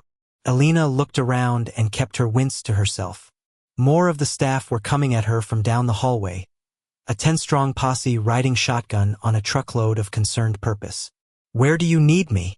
She had to get free of no luck. Soon all but the nurses who were busy with havers had formed a circle around her, and Alina's throat closed up as her colleagues threw out a chorus of "How are yous?" God, she was as claustrophobic as a pregnant female stuck in a hot elevator. "I'm fine, everyone, thanks." The last of the staff came over. After expressing her sympathy, the female shook her head. "I don't mean to bring up work." "Please do," Alina blurted. The nurse smiled with respect, like she was impressed by Alina's fortitude. "Well's back in an exam room. Should I get out a quarter?" Everybody groaned. There was only one he out of the legions of male patients they treated, and coin bingo was typically how the staff decided who had to deal with him. Farthest from the date lost. Generally speaking, all of the nurses kept a professional distance from their patients because you had to, or you'd burn out. With him, though, the staff stayed separate for reasons other than job-related ones. Most of the females got nervous around him, even the toughest ones. Alina? Not so much. Yes, the guy had some godfather in him.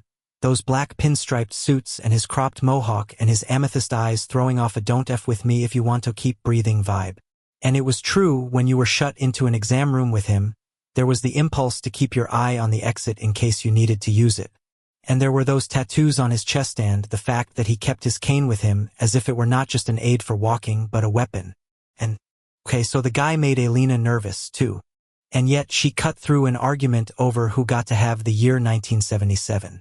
"I'll do it. It'll make up for my being late." "Are you sure?" someone asked. "Seems like you've already paid your dues tonight.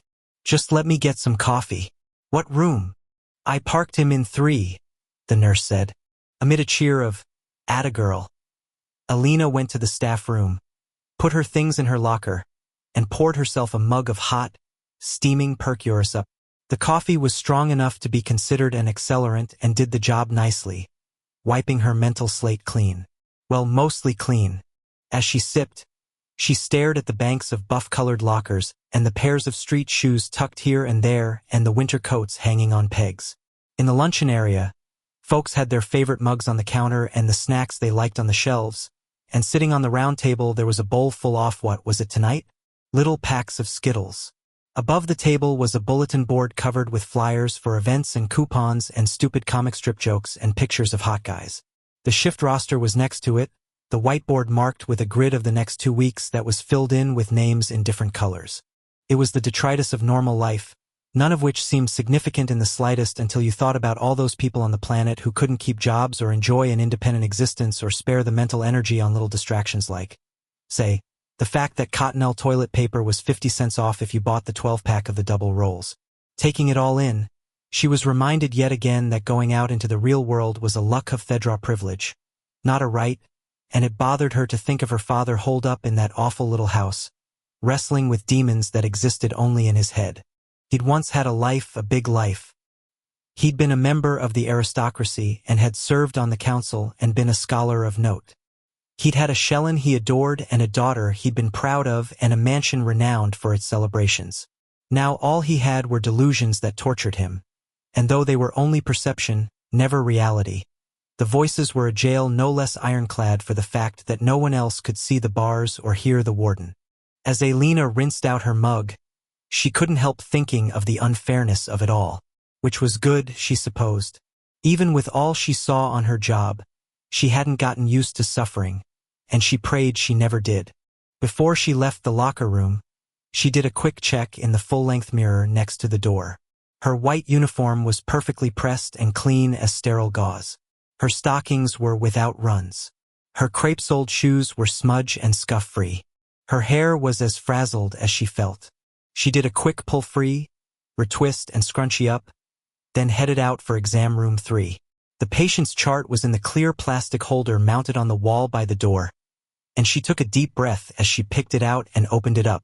The thing was thin, considering how often they saw the mail, and there was almost no information listed on the front, just his name, a cell phone, and a next of kin who was a female.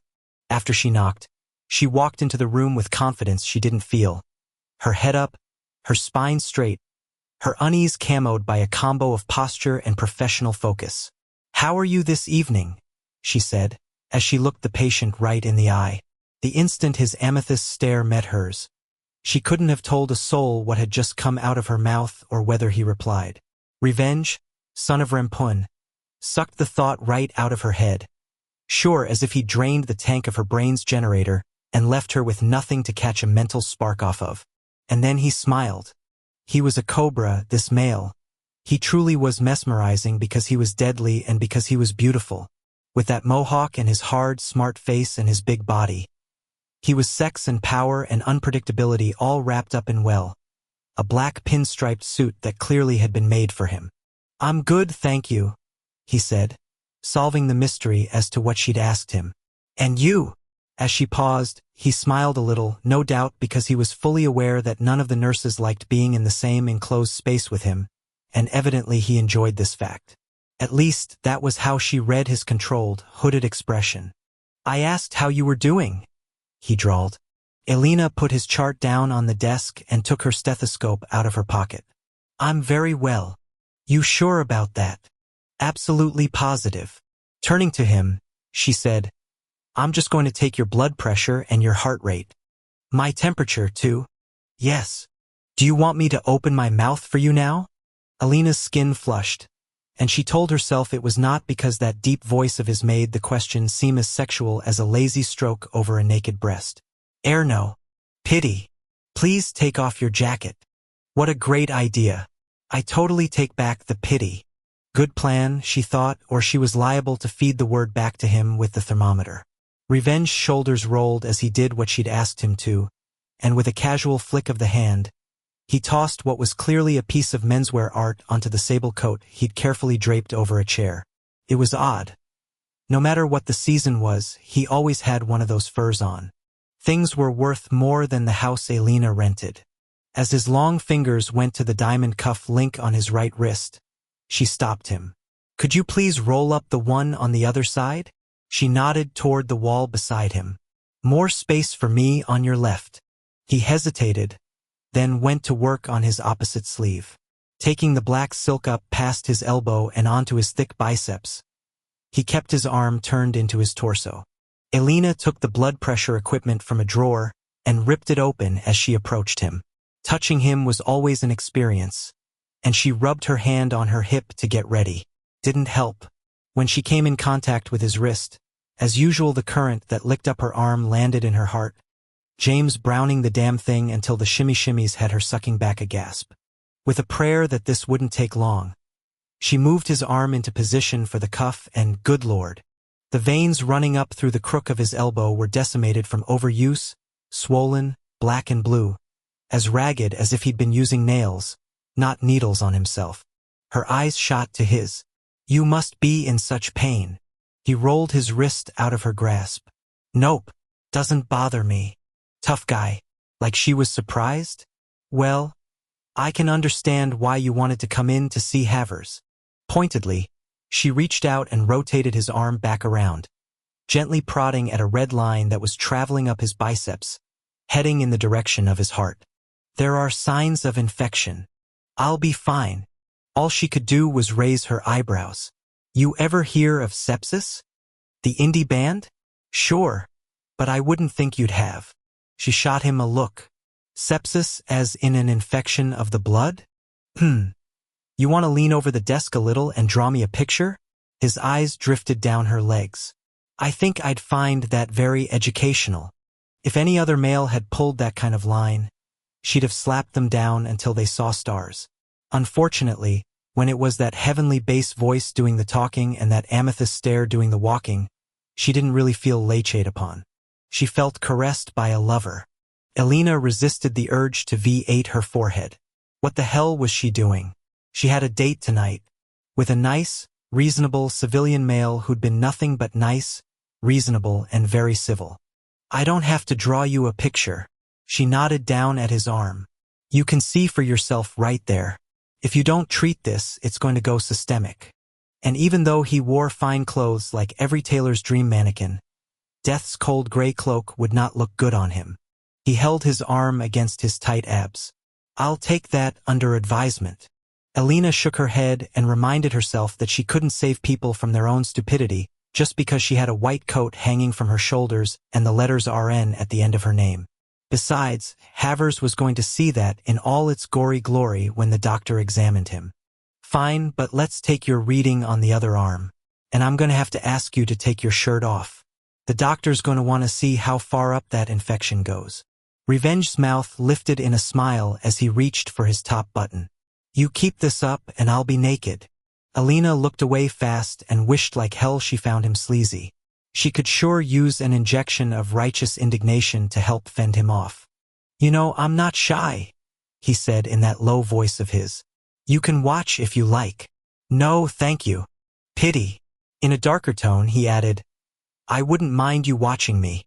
As the sound of silk moving against flesh rose up from the exam table, Elena made busy work going through his chart, double-checking things that were absolutely correct.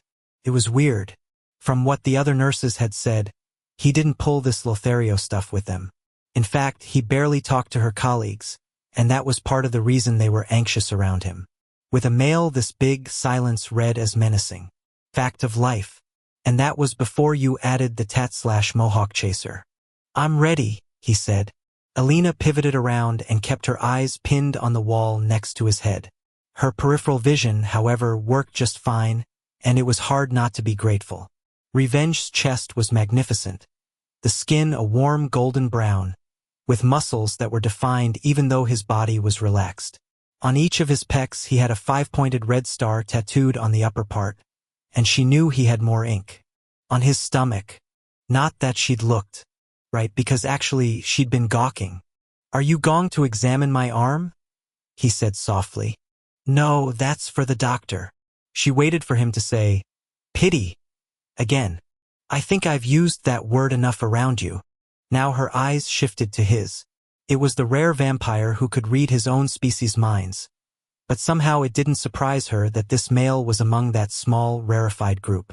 Don't be rude, she said. And I do not want you to do that again. I'm sorry. Elena slipped the cuff around his biceps, plugged her stethoscope into her ears, and took his blood pressure.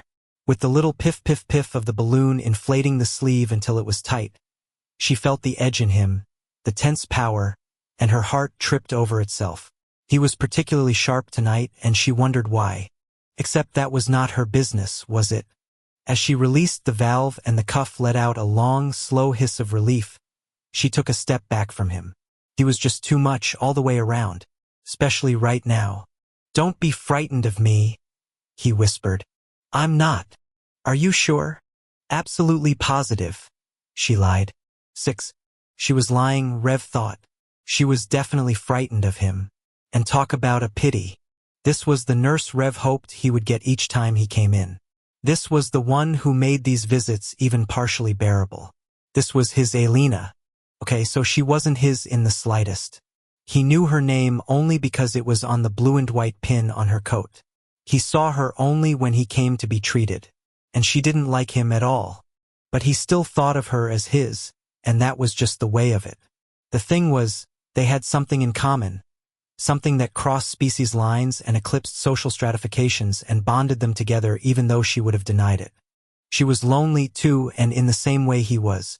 Her emotional grid had the same footprint his did, Shex's did, and Trez's and Iam's did.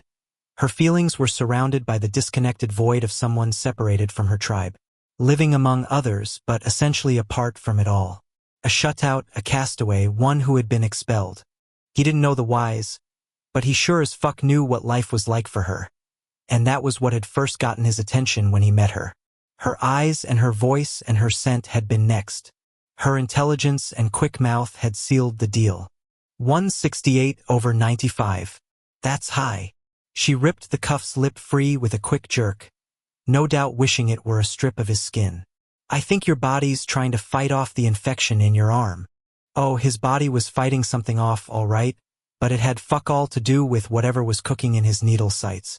With his sympath side battling the dopamine, the impotent state he usually existed in when fully medicated had yet to report in for work.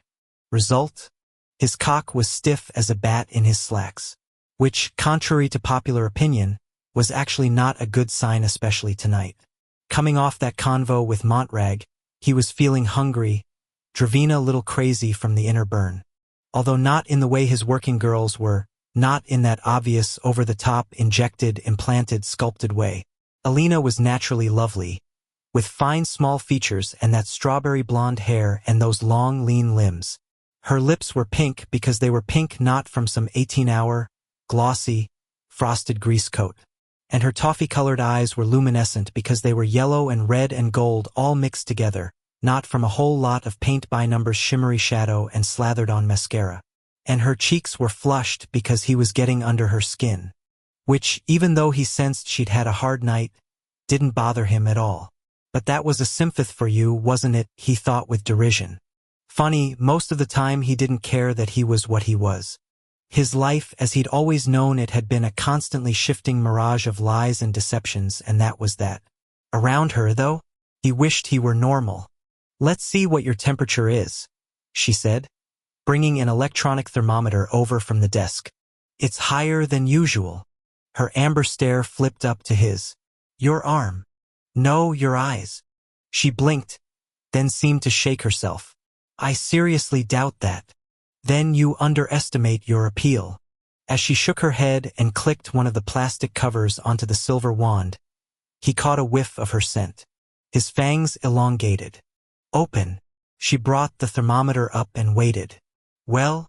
Rev stared into those amazing tricolored eyes of hers and dropped his jaw. She leaned in, all business as usual, only to freeze. As she looked at his canines, her sense surged with something dark and erotic. Triumph singed in his veins as he growled, "Do me." There was a long moment, during which the two of them were bound together by invisible strings of heat and longing. Then her mouth flattened out. Never, but I will take your temperature because I have to. She jabbed the thermometer in between his lips, and he had to clamp his teeth together to keep the thing from deflating one of his tonsils. S'all good, though. Even if he couldn't have her, he turned her on. And that was more than he deserved.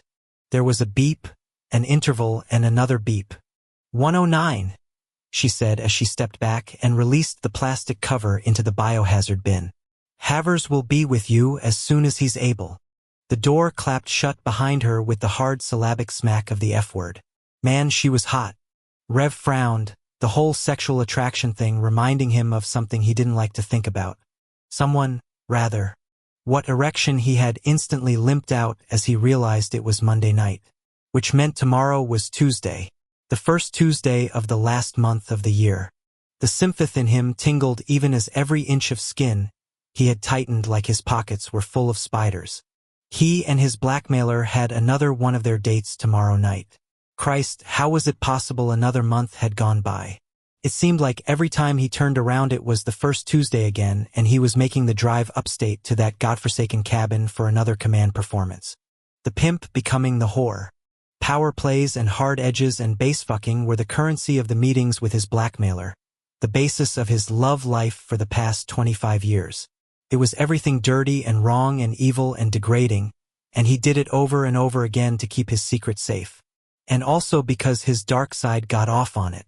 It was love, Simphith style, the only time he could be how he was with no holds barred, his one slice of horrible freedom. After all, much as he medicated himself and tried to fit in, he was trapped by his dead father's legacy, by the evil blood in his veins. You couldn't negotiate with your DNA, and though he was a half-breed, the sin-eater in him was dominant. So when it came to a female of worth like Elena, he was always going to be on the far side of the glass, nose pressed up hard, palms spread with need, never getting close enough to touch. It was only fair to her. Unlike his blackmailer, she didn't deserve what he brought to the table. The morals he'd taught himself told him at least that much was true. Go him. Next tat he got was going to be of the frickin' halo over his head. As he looked down at the mess running up his left arm, he saw what festered there with total clarity. It wasn't just a bacterial infection from him deliberately using needles that weren't sterile on skin that hadn't been hit with an alcohol rub. It was a slow suicide, and that was why he was damned if he was showing it to the doctor. He knew exactly what would happen if that poison got deep into his bloodstream, and he wished it would get off its ass and take over. The door swung open and he glanced up, ready to tango with Havers, except it wasn't the doc. Rev's nurse was back, and she didn't look happy. Matter of fact, she looked exhausted, like he was one more hassle in her castle, and she didn't have the energy to deal with the shit he pulled when she was around. I spoke with the doctor, she said. He's closing in the OR now, so it's going to be a while. He would like me to draw some blood. I'm sorry, Rev blurted. Elena's hand went up to the collar of her uniform, and she pulled the two halves closer together. Excuse me? I'm sorry for playing you. You don't need that from a patient, especially on a night like tonight. She frowned. I'm fine. No, you're not. And no, I'm not reading your mind. You just seem tired. Abruptly, he knew how she felt. I'd like to make it up to you. Not necessary. By treating you to dinner. Okay, he hadn't meant to say that. And given that he'd just gotten all self-congratulatory on keeping his distance, he'd also made a hypocrite out of himself. Clearly his next tat needed to be more along the lines of a donkey. 'Cause he was acting like an ass. In the wake of the invitation, it was entirely unsurprising that Elena stared at him like he was insane.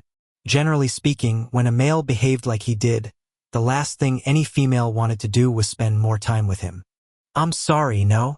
She didn't even tack on an obligatory, I never date patients. Okay, I understand.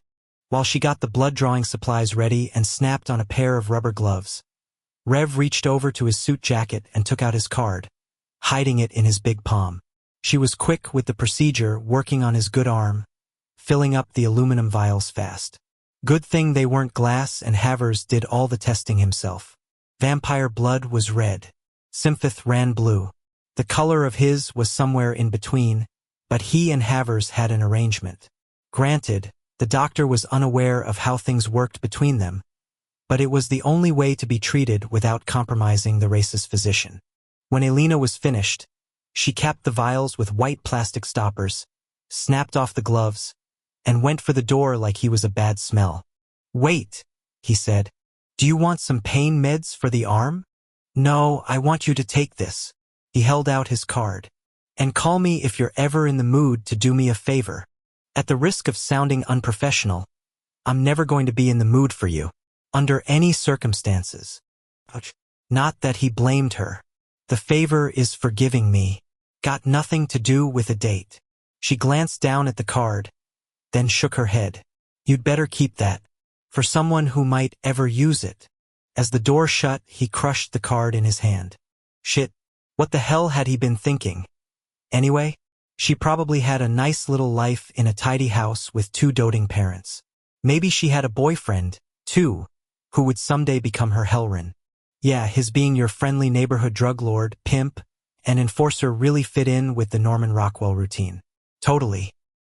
He tossed his card into the wastepaper basket by the desk, and watched as the rim shot circled, then dropped in amid the Kleenex and the wadded-up papers and an empty Coke can. As he waited for the doctor, he stared at the discarded trash, thinking that to him most of the people on the planet were just like that stuff. Things to use up and throw away with no compunction whatsoever. Thanks to both his bad side and the business he was in, he'd broken a lot of bones and cracked a lot of heads and been the cause of a lot of drug overdoses.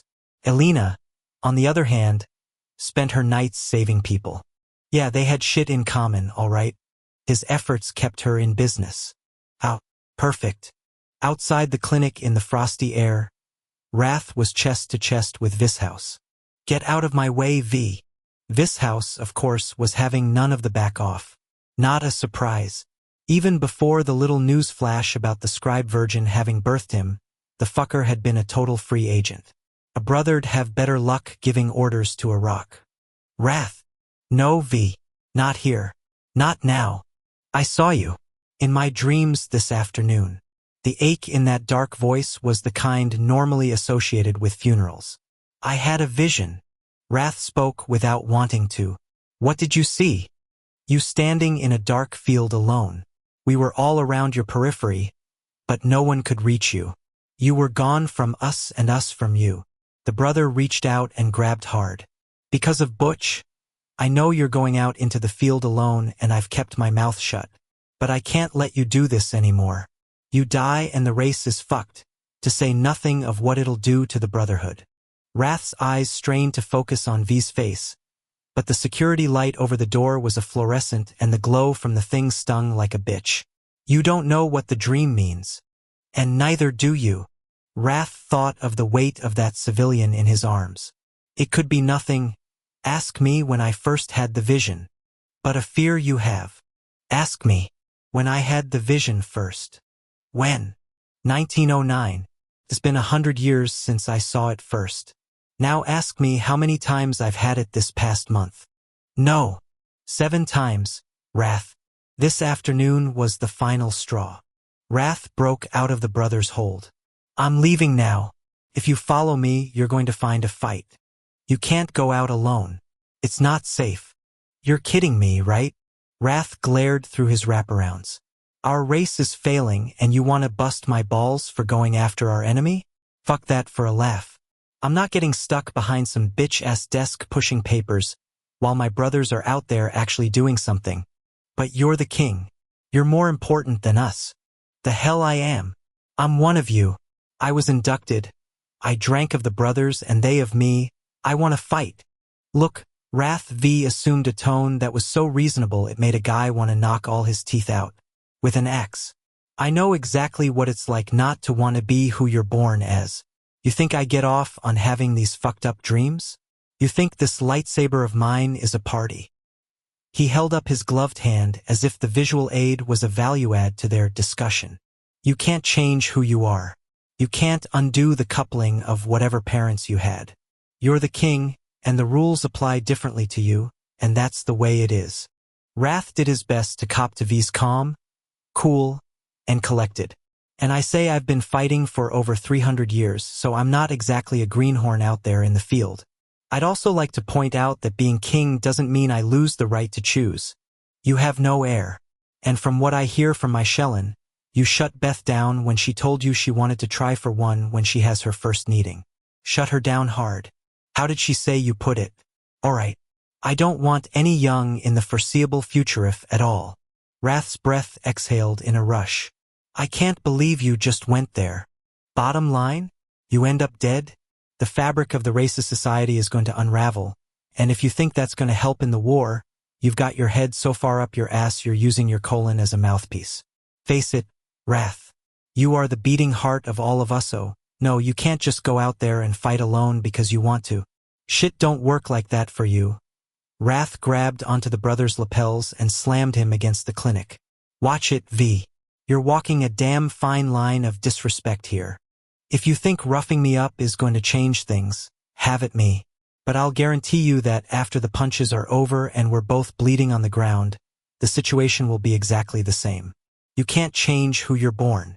In the background, Butch stepped out of the Escalade and jacked up his belt like he was getting ready to break up a fistfight. The race needs you above ground, asshole, V said.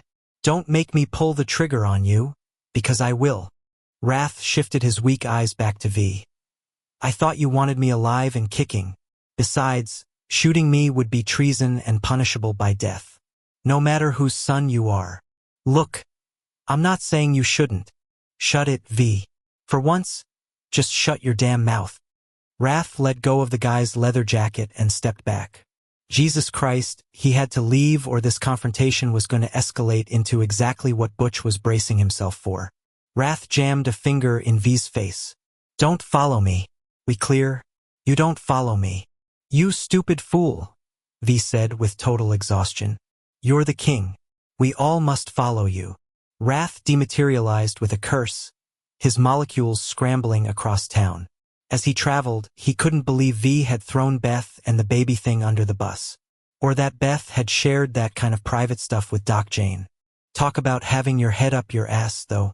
V was crazy if he thought Wrath was putting his beloved's life at risk by impregnating her when she went into her needing a year or so from now. Females died on the birthing table more often than not.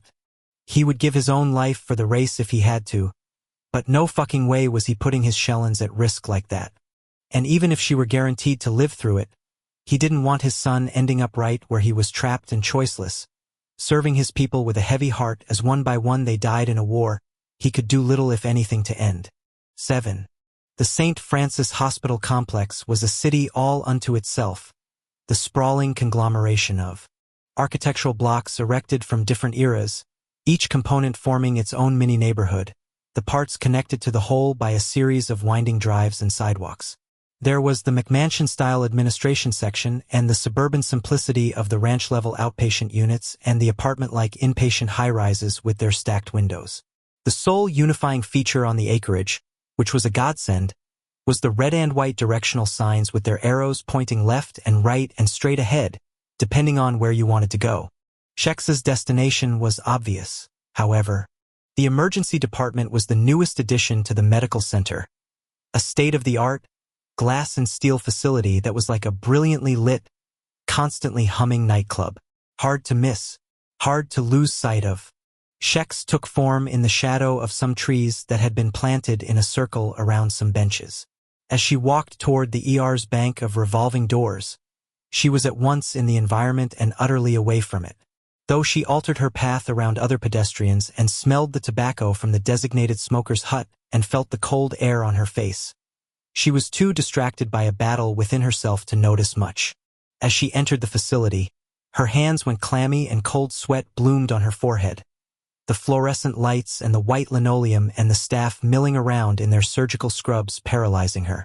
You need some help? Shex wheeled around and brought her hands up, snapping into fighting position. The doctor who'd spoken to her held his ground, but seemed surprised. Whoa, easy there. Sorry. She dropped her arms and read the lapel of his white coat. Manuel Manello, MD, Chief of Surgery. She frowned as she sensed him, smelled him.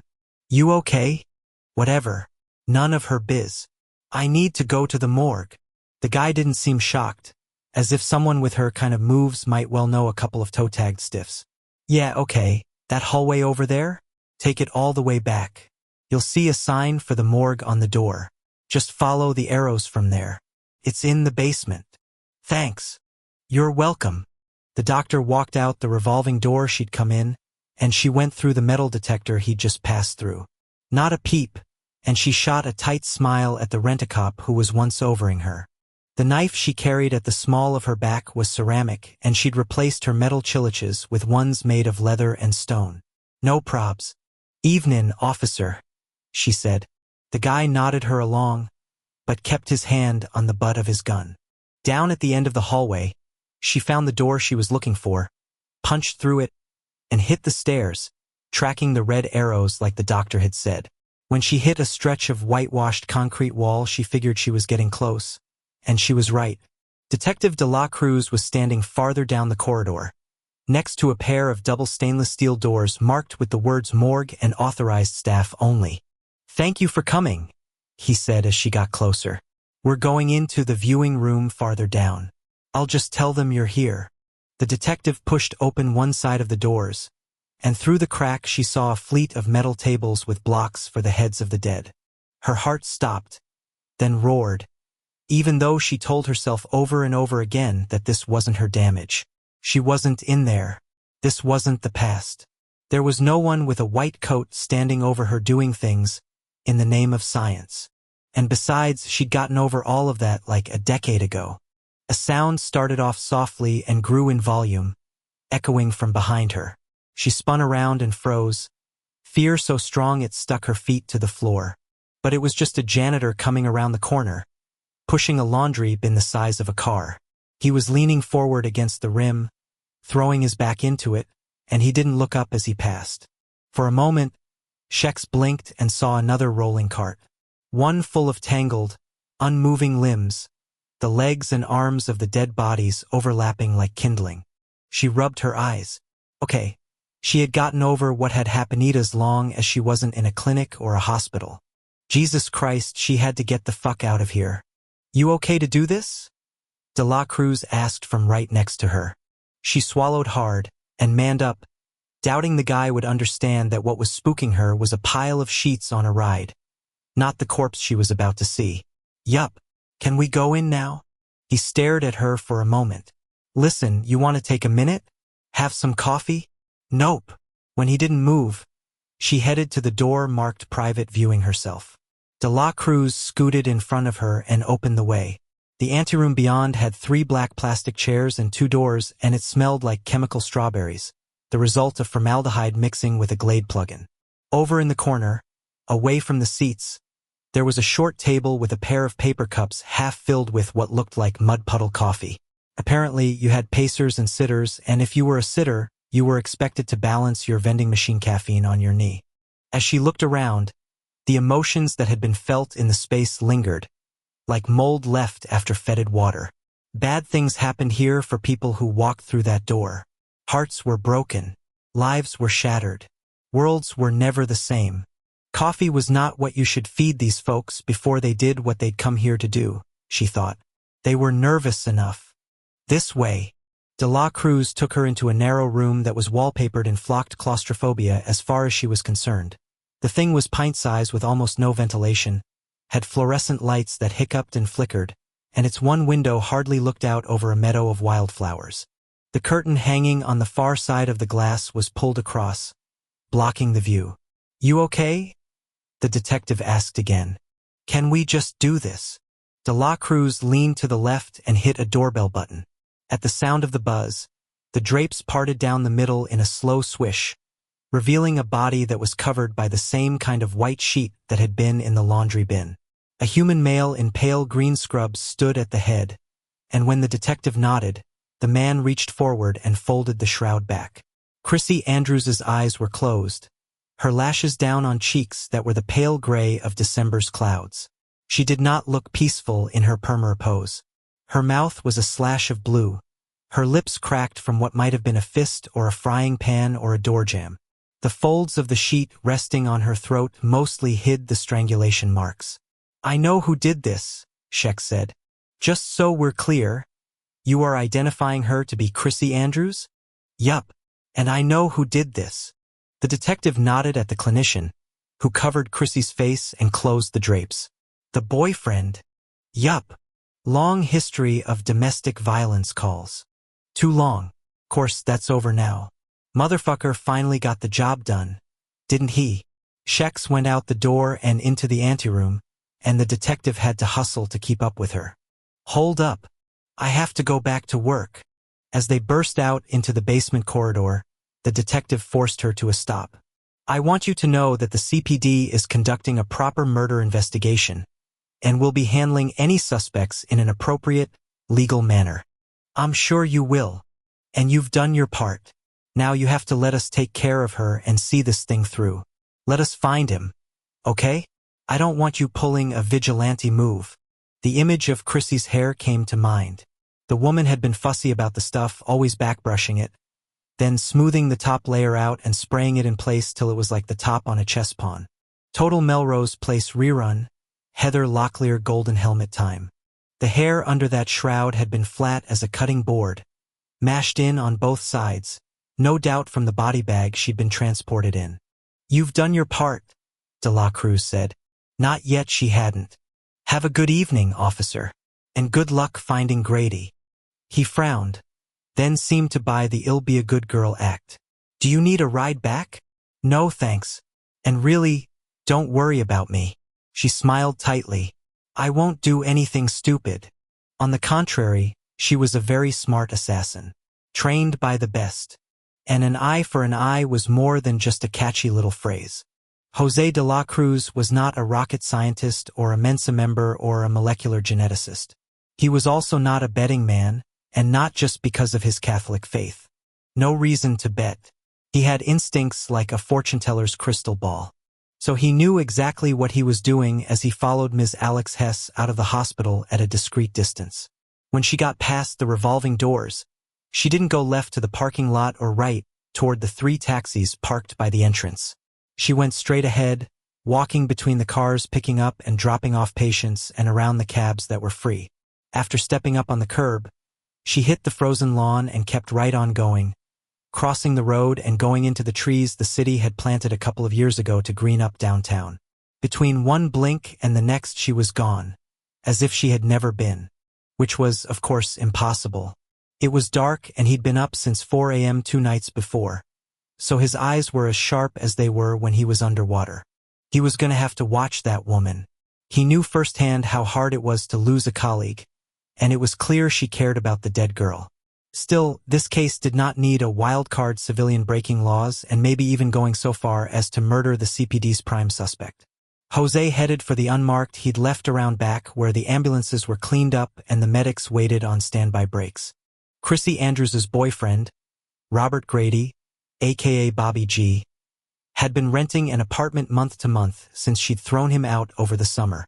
The hovel had been empty of inhabitants when Jose had knocked on the door around 1 o'clock this afternoon, and a search warrant based on the 911 calls that Chrissy had been making about her boyfriend for the past 6 months had allowed him to order the landlord to unlock the place.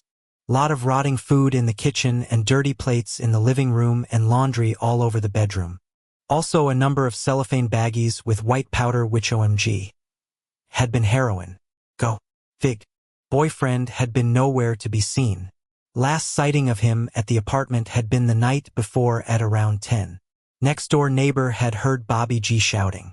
Then a door slam, and records already obtained from the guy's cell phone service provider had indicated that a call had been made to Chrissy's phone at 9:36. Plainclothes surveillance had been set up immediately, and the detectives were checking in regularly with no news whatsoever. But Jose didn't think there was going to be any from that front. Chances were good that the place was going to stay a ghost town.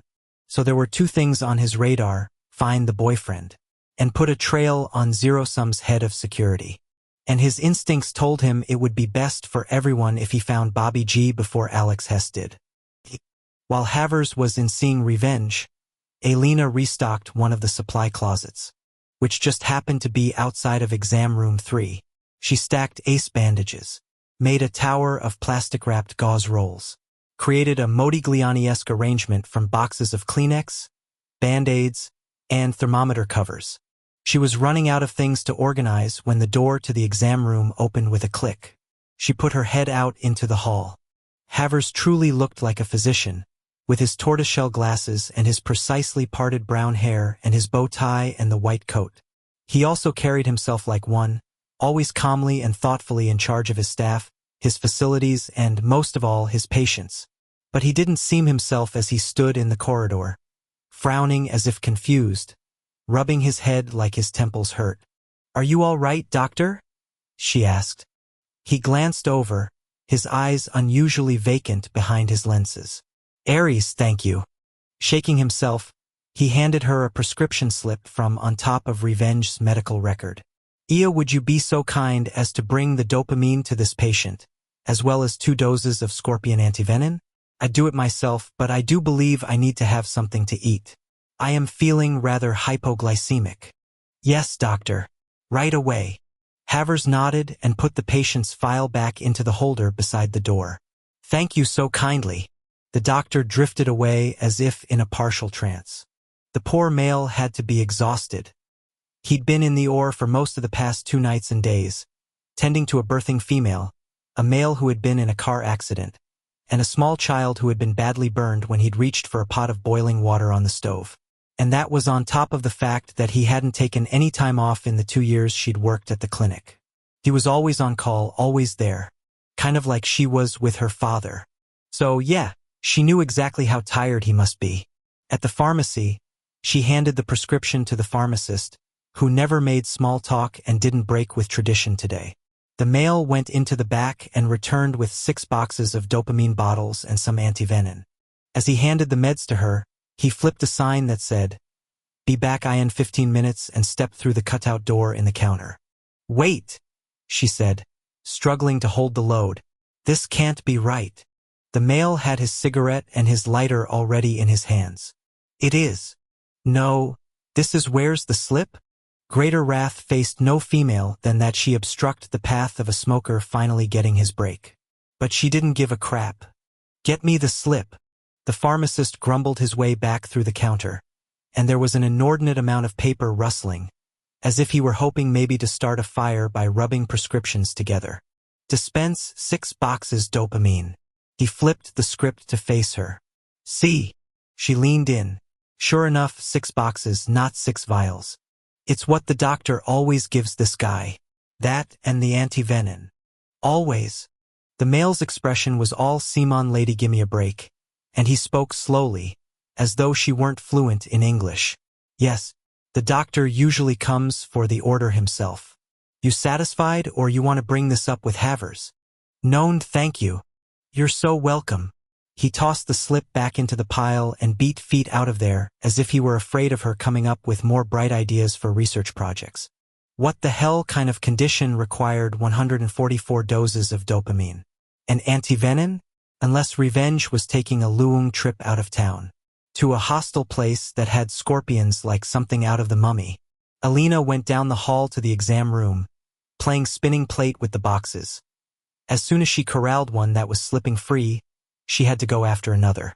She knocked on the door with her foot and then nearly dominoed the load as she turned the knob.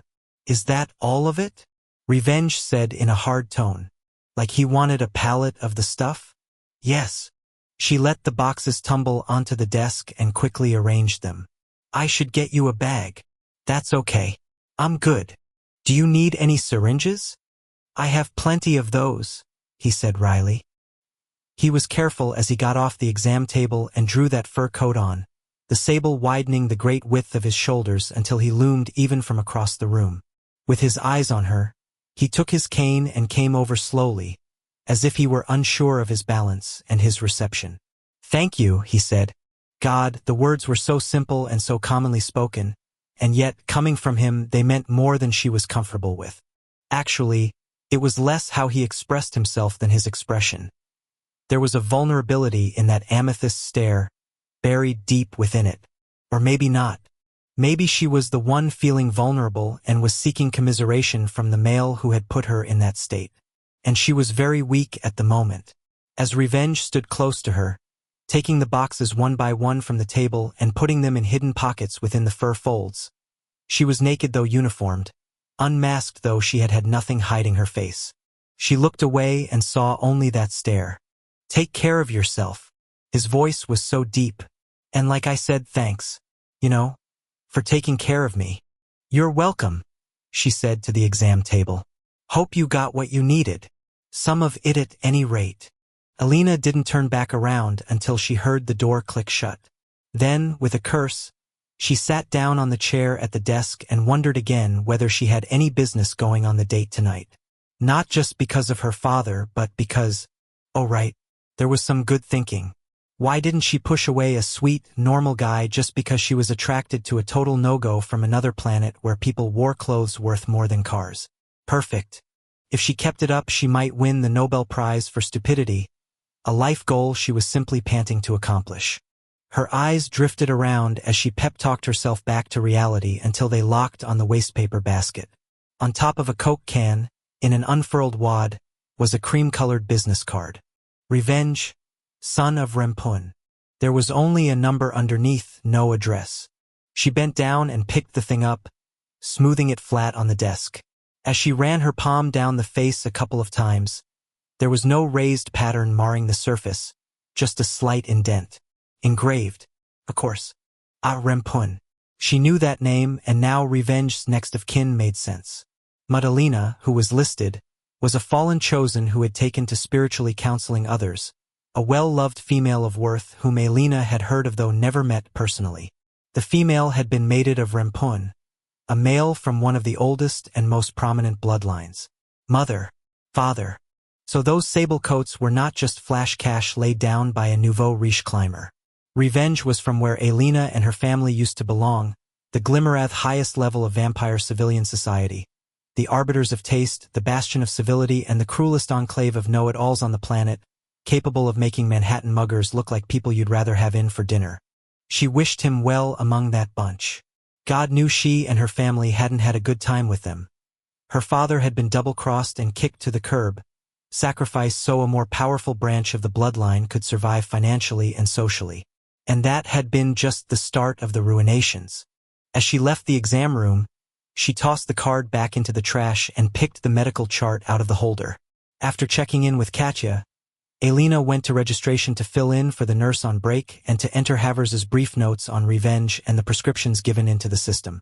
No mention of the underlying disease. But maybe it had been treated for so long it had been in only the earlier records.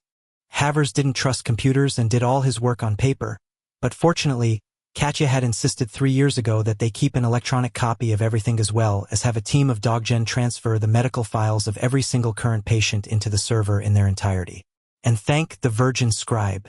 When they'd moved to this new facility after the raids, all they'd had were the e-files on patients. On impulse, she scrolled up through the most recent part of Revenge's record. The dosage for the dopamine had been increasing over the last couple of years. And the anti-venin. She logged out and settled back in the office chair, crossing her arms over her chest and staring hard at the monitor. When the screensaver kicked in, it went all Millennium Falcon light speed, a sprinkle of stars shooting out from deep inside the monitor. She was going on that damn date, she decided. Elena? She looked up at Katya. Yes. We have a patient coming in by ambulance. ETA 2 minutes. Drug overdose, unknown substance. Patient intubated and bagged. You and I are assisting. As another staff member appeared to handle check-ins, Elena sprang out of the chair and jogged behind Katya down the corridor to the emergency bays. Havers was already there, quickly finishing what looked like a ham sandwich on rye. Just as he gave his clean plate over to a DogGen, the patient came in through the underground tunnel that ran from the ambulance garages. The EMTs were 2 male vampires who were dressed the same as their human counterparts were, because blending in was mission critical. The patient was out cold, being kept alive only by the medic near his head who was fisting a bag in a slow, steady rhythm. We were called in by his friend, the male said, who promptly left him passed out in the cold in the alley next to zero-sum. Pupils non-responsive. Blood pressure 62/38. Heart rate 32. What a waste, Elena thought as she went to work. Street drugs were such an unconscionable evil. Across town, in the part of Caldwell known as Mini-Mall Sprolopolis, Rath found the dead Lesser's apartment easily enough. The development it was in was called Hunterbred Farms, and the setup of 2-story buildings carried an equine theme that was about as authentic as the plastic tablecloths in a cheap Italian restaurant. No such thing as a Hunterbred horse.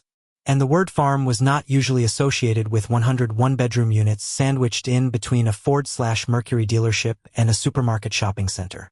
Agrarian? Yeah, right. Grass patches were losing the ground battle against the asphalt by a 4-to-1 margin, and the one pond there was had clearly been man-made. Damn thing had cement edges like a pool, and its thin ice cover was the color of piss, like there was a chemical treatment going on. Considering how many humans lived in the units, it was a surprise that the lessening society would put troops in such a conspicuous place, but maybe this was just temporary. Or maybe the whole fucking thing was filled with slayers. Each building had 4 apartments clustered around a communal stairwell, and the numbers mounted on the outside wall were spotlit from the ground. He solved the visual challenge using the tried and true touch and decipher method. When he found a row of upraised digits that felt like 812 in cursive letters, he willed off the security lights and dematerialized to the staircase's top landing. The lock on Unit 812 was flimsy and easily manipulated with his mind, but he wasn't taking anything for granted. Standing flat against the wall, he turned the horseshoe-shaped knob and opened the door only a crack. He closed his useless eyes and listened. No movement, just the hum of a refrigerator. Considering his hearing was acute enough to hear a mouse breathe through its nose, he figured it was clear and palmed a throwing star, then slipped inside. Chances were good there was a security system blinking somewhere in the place, but he didn't plan on being here long enough to tango with the enemy. Besides, even if a slayer showed up, there could be no fighting. Place was crawling with humans. Bottom line, he was looking for jars, and that was it. After all, the feeling of wetness down his leg wasn't because he'd hit a slush puddle on the way in. He was bleeding into his boot from the fighting back in that alley, so yeah, if anyone who smelled like a coconut cream pie laced with cheap shampoo appeared, he was out tie. At least that was what he told himself. Shutting the door, Wrath inhaled, long and slow, and wished he could power wash the inside of his nose and the back of his throat. Still, although his gag reflex started churning, the news was good. There were 3 distinct sweet smells interwoven in the stale air, which meant 3 lessers stayed here. As he headed for the back, where the cloying stenches were concentrated, he wondered what the hell was going on. Lessers rarely lived in groups because they fought with one another, which was what happened when you recruited only homicidal maniacs. Hell, the men the Omega picked couldn't shut off their inner Michael Myers just because the society felt like saving a little on rent overhead. Maybe they had a strong 4 lesser in place, though. After the raids of the summer, it was hard to believe the lessers were tight on cash, but why else consolidate troops? Then again, the brothers and Wrath on the Cutie had been seeing less sophisticated shit in those holsters. It used to be when you fought the Slayers you had to be prepared for any special modification out on the market for any kind of weapon. Lately, they had been going up against old-school switchblades, brass knuckles, and even Gaspa Frickin' Billy Club last week, all cheap weapons that didn't require bullets or upkeep. And now they were playing the Waltons here at Hunter Poser Farms? What the fuck? The first bedroom he came up to was marked by a pair of perfumes, and he found 2 jars next to the sheetless, blanketless twin beds. The next crypt likewise smelled of a variant of Old Lady that and something else. A quick sniff told Wrath it was Christ, Old Spice. Go. Fig. With the way those fuckers smelled, like you'd want to add anything to the mix, holy shit. Wrath inhaled hard, his brain filtering out anything remotely sweet. Gunpowder. Following the metallic bite in the air, he went over to a closet that had the kind of flimsy doors you'd expect on a dollhouse. As he opened them up, the OD ammo bloomed, and he leaned down, feeling around with his hands. Wooden crates, 4 of them, all nailed shut. The guns inside had definitely been fired, but not recently, he thought, which suggested this might well have been a CPO purchase. Certified pre-owned by who, though? Whatever, he wasn't leaving them behind. This stash was going to be used by the enemy against his civilians and his brothers, so he'd blow up the whole apartment before letting those weapons get palmed in the war. But if he called this in to the Brotherhood, his secret would be revealed. Trouble was, dragging the crates out by himself was a Yarite sitch. He had no car, and there was no way of dematerializing with that kind of weight on his back, even if he cut it up into smaller loads. Wrath backed out of the closet and took stock of the bedroom, using touch as much as sight. Oh good. There was a window over on the left. He took out his phone with a curse and flipped it open. Someone was coming up the stairwell. He froze, closing his eyes to concentrate even further. Human or lesser? Only one mattered. Wrath bent to the side and put the 2 jars he'd macked on a dresser, finding, natch, both the 3rd one and the bottle of Old Spice. Palming his 40, he stood with his shitkickers planted and his gun pointed down the short hallway, directly at the unit's front door. There was a jangle of keys, then a clang, as if they'd fallen out of a hand. The curse was a woman's.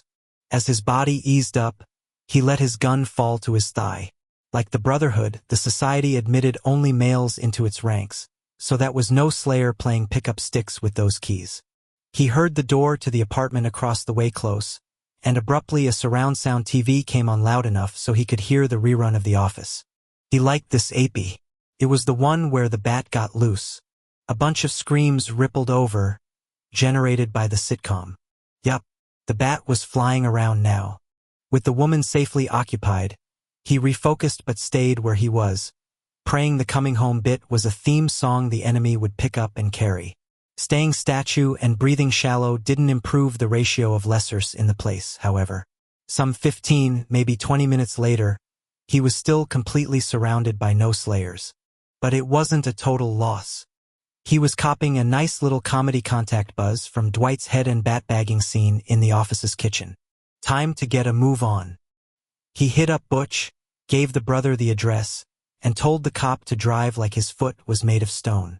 Wrath wanted to get the guns out before anyone came, yes. But if he and his brother could get the crates out quickly, and Butch could ghost the shit, Wrath might still be able to hang around the premises for another hour or so. To pass the time, he hunted through the apartment, patting surfaces down with his palms in an attempt to find computers, extra phones, more goddamn guns. He'd just returned to the second bedroom when something ricocheted off the window. Wrath unholstered his .40 again and back-flatted it on the wall next to the window. With his hand, he sprang the lock and pushed the sheet of glass open a crack.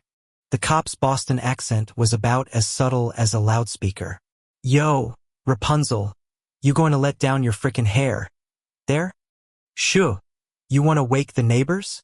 Like they can hear anything over that TV? Hey, this is the Bat AP." Wrath left Butch to talk to himself, putting his gun back on his hip, pushing the window wide, then heading for the closet. The only warning he gave the cop as he winged the first 200-pound crate out of the building was, "Brace yourself, Effie." Jesus ch, a grunt cut off the swearing. Wrath poked his head out of the window and whispered, "You're supposed to be a good Catholic. Isn't that blasphemy?" Butch's tone was like someone had pissed out a fire on his bed. "You just threw half a car at me with nothing but a quote from Mrs. fucking Doubtfire. Put on your big girl pants and deal." As the cop cursed his way over to the Escalade, which he'd managed to park under some pine trees, Wrath headed back to the closet. When Butch returned, Wrath heaved again. Two more. There was another grunt and a rattle. "Fuck me. Not on your life." "Fine. Fuck you." When the last crate was cradled like a sleeping baby in Butch's arms, Wrath leaned out. "Boo-bye. You don't want to ride back to the mansion?" "No." There was a pause, as if Butch were waiting for the lowdown on how Wrath intended to spend what little was left of the night hours. "Go home," he told the cop. "What do I tell the others? That you're a fucking genius and you found the gun crates when you were out hunting. You're bleeding. I'm getting sick of people telling me that. Then word up. Stop being an ass and go see Doc Jane. Didn't I already buy you?" "Wrath." Wrath shut the window, went over to the dresser, and put the 3 jars in his jacket. The Lessening Society wanted to claim the hearts of their dead as much as the brothers did. So as soon as the Slayers heard a man of theirs was down, they reconnoitered and headed to the Lesser's Addy. Surely one of those bastards he'd killed tonight had called for backup in the process. They had to know. They had to come back here. Wrath chose the best defensive position there was, which was in the back bedroom, and angled his click-click-bang-bang at the front door. He wasn't leaving until he absolutely had to. 9. Caldwell's outskirts were either farm or forest, and the farms likewise came in too. Varieties, being either dairy or corn with dairy predominating, given the short growing season. The forests were also binary, with a choice between the pines that led up the flanks of mountains or the oaks that led into the spun-off swamps of the Hudson River. No matter what the landscape, naturalis or industrialis, you had roads that were less traveled and houses spaced by miles and neighbors who were just as reclusive and trigger-happy as someone reclusive and trigger-happy himself could want. Lash, son of the Omega, sat at a beat-up kitchen table in a single-room hunting cabin in one of the stretches of forest. Across the weathered pine surface in front of him, he'd spread every Lessening Society financial record he'd been able to find or print out or call up on his laptop. This was such bullshit. He reached over and picked up an evergreen bank statement that he'd read a dozen times. The Society's largest account had $127,542.15 in it. The others, which were housed among 6 other banks, including Glens Falls National and Farrell Bank and Trust, had balances of between $20 and $20,000. If this was all the Society had, they were teetering on the crumbling ledge of bankruptcy. The raids over the summer had yielded some good resellables in the form of looted antiques and silver, but realizing those funds was proving complicated, because it involved a lot of human contact. And there had been some financial accounts that had been seized, but again, siphoning off money from human banks was a complicated mess. As he'd learned the hard way. "You'll want some more coffee?" Lash looked up at his number 2 and thought it was a miracle Mr. D was still around. When Lash had first entered this world, reborn by his true father, the Omega, he had been lost, the enemy now his family. Mr. D had been his guide, although like all tourist maps, Lash had assumed the bastard would wear out his usefulness as the new locale was internalized by the driver. Not so. The little Texan who had been Lash's atre was now his disciple. "Yeah," Lash said. "And how about food?" "Yes, sir. Got you some good ol' fatback bacon, right, Cher? And that cheese you like." The coffee was poured nice and slow into Lash's mug. Sugar was next, and the spoon used to stir made a soft clinking sound. Mr. D would have cheerfully wiped Lash's ass if asked, but he wasn't a pussy. The little fucker could kill like no one's business, the Chucky doll of slayers. Great short-order cook, too. Made pancakes that were a mile high and fluffy as a pillow. Lash checked his watch. The Jacob and Company had diamonds all over it, and in the dim light from the computer screen they were 1,000 points of light. But the thing was a replacement faker he'd gotten off eBay. He wanted another real one, except Holy Chris, that couldn't afford it. Sure, he'd kept all the accounts of his parents, after he'd killed the pair of vampires who'd raised him as their own. But though there was a good load of green in those baskets, he was leery of spending any of it on frivolous shit. He had bills to pay, like for mortgages and weapons and ammo and clothes and rent and car leases. Lessers didn't eat, but they consumed a lot of resources, and the Omega didn't care about cash. But then, he lived in hell and had the ability to conjure out of thin air anything from a hot meal to the Liberace cloaks he liked to jack his black shadow body into. Lash hated to admit it, but he had the feeling his true father was a little light in the loafers. No real man would be caught dead in that sparkly shit. As he lifted his coffee cup, his watch glimmered and he frowned. Whatever, that was a status symbol. "Your boys are late," he bitched. "They be comin' da." Mr. D went over and opened the 70s-era refrigerator, which not only had a squeaking door and was the color of a rotten olive, but drooled like a dog. This was re-fucking-diculous. They needed to upgrade their cribs. Or if not all, at least one for his HQ. At least the coffee was perfect, although he kept that to himself. "I don't like waiting. They be comin', don't you worry. 3 eggs in your omelet." 4. As a series of crack and splits radiated through the cabin, Lash tapped the tip of his Waterman on the evergreen statement. Expenses for the society, including cell phone bills, internet hookups, rent/mortgages, weapons, clothes, and cars, ran easily 50 grand a month. When he'd first been getting a feel for his new role, he'd been damn sure someone in the ranks was peeling skin off the apple. But he'd been watching things carefully for months, and there was no Kenneth Lay going on that he could find. It was a simple matter of accounting, not fudging the books or embezzlement. Costs were higher than revenues. Period. He was doing his best to arm his troops, even stooping so low as to buy 4 crates of guns from bikers he'd met in jail over the summer. But it wasn't enough. His men needed better than rehabbed Red Riders to take out the Brotherhood. And while he was at the wish list, he had to have more men. He'd thought the bikers would be a good pool to recruit from, but they were proving too cohesive. Based on his dealings with them, his intuition told him he had to bring them all on or none, because sure as shit if he cherry-picked, the ones chosen would return to their clubhouse and tell their buddies about their fun new job killing vampires. And if he took them all, then he was running the risk of their splitting off from his authority. One by one recruiting was going to be the best strategy, but it wasn't like he'd had time to do any of it. Between the training sessions with his father, which, in spite of his issues with Daddy-OS wardrobe, were proving monstrously helpful, and his monitoring the persuasion camps and looting repositories, and trying to get his men to focus on the job at hand, he had not even an hour left in the day. So shit was getting critical. To be a successful military leader required 3 things, and resources and recruits were 2 of them. And although being the son of the Omega gave him loads of Benes, time was time, stopping for no man, no vampire, and no scion of evil. Considering the state of the accounts, he knew he had to start with resources first. Then he could go about getting the other 2. The sound of a car pulling up to the cabin had him palming a 40 and Mr. D going for his 357 Magnum. Lash kept his heat under the table, but Mr. D was all-time square about his, holding the piece straight out, his arm extended in a line directly from his shoulder. When there was a knock, Lash said sharply, "You'd better be who I think you are." The lesser's answer was the right one. "It's me, and Mr. A and your pickup." "Come on in," Mr. D said, ever the good host, even though his .357 was still up and ready for action. The two slayers who walked through the door were the last of the pale ones, the final pair of old-timers who had been in the society long enough to have lost their individual hair and eye coloring. The human who was dragged in with them was a 6-foot stretch of nothing particularly interesting, a 20-something white boy with an average face and a hairline that would be giving up the ghost in another couple years. The guy's wonderbread, who cares looks no doubt explained why he dressed the way he did.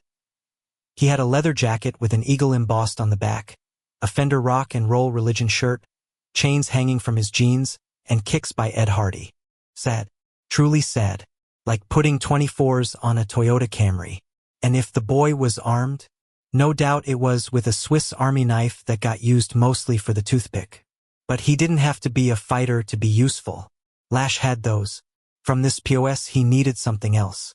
The guy looked at Mr. D's welcome Magnum and glanced back at the door as if he were wondering if he could outrun a bullet. Mr. A solved the issue by closing them all in together and staying right in front of the exit. The human looked at Lash and frowned. "Hey, I know you. From jail." "Yeah, you do." Lash stayed seated and smiled a little. "So you want to know what the good and bad thing is about this meeting?" The human swallowed and went back to focusing on Mr. D's muzzle. "Yeah, sure. You were easy to find. All my men had to do was go to Screamers and stand around, and there you were." Lash eased back in his chair, the cane seat creaking. As the human stare flicked over, there was a temptation to tell the guy to forget about the sound and worry about the 40 under the table that was aimed at his family jewels. "You been staying out of trouble since I saw you in jail?" The human shook his head and said, "Yes." Lash laughed. "You want to try that again? You're not in sync. I mean, I'm still keeping up my business, but I haven't been cuffed." "Well, good." As the guy's eyes flipped back to Mr. D, Lash laughed. "If I were you, I'd want to know why I was brought here." "Ahia, that would be cool. My troops have been watching you." "Troops? You do steady business downtown. I make paper, okay? How'd you like to make more?" Now the human stared at Lash, a smarmy, greedy look narrowing his eyes. "How much more?" Money really was the great motivator, wasn't it? "You do okay for a retailer, but you're small time right now. Fortunately for you, I'm in the mood to make an investment in someone like yourself, someone who needs backing to take him to the next level. I want to make you not just a retailer, but a middleman with the big boys." The human brought a hand up to his chin and ran it down his neck as if he had to jumpstart his brain by massaging his throat. In the quiet, Lash frowned. The guy's knuckles were skinned and his cheapo Caldwell High School ring was missing the stone. "That sounds interesting," the human murmured. "Booty need to chill a little." "How so?" Man, if this was a negotiating tactic, Lash was more than ready to point out that there were 100 other dimebagger dealers who'd jump at this kind of deal. Then he was going to nod at Mr. D and the slayer was going to cap Eagle Jacket right under that receding hairline. I need to lie low in Caldy. For a little bit." "Why?" "It's not related to the drug dealing." "Have anything to do with your roughed-up knuckles?" The human quickly tucked his arm behind his back. "Thought so." Question. If you need to keep on the DL, what the hell were you doing in Screamers tonight? "Let's just say I wanted to make a purchase of my own." "You're an idiot if you do what you sell." And not a good candidate for what Lash had in mind. He didn't want to try to do business with a junkie. Wasn't drugs. Was it a new ID? Maybe.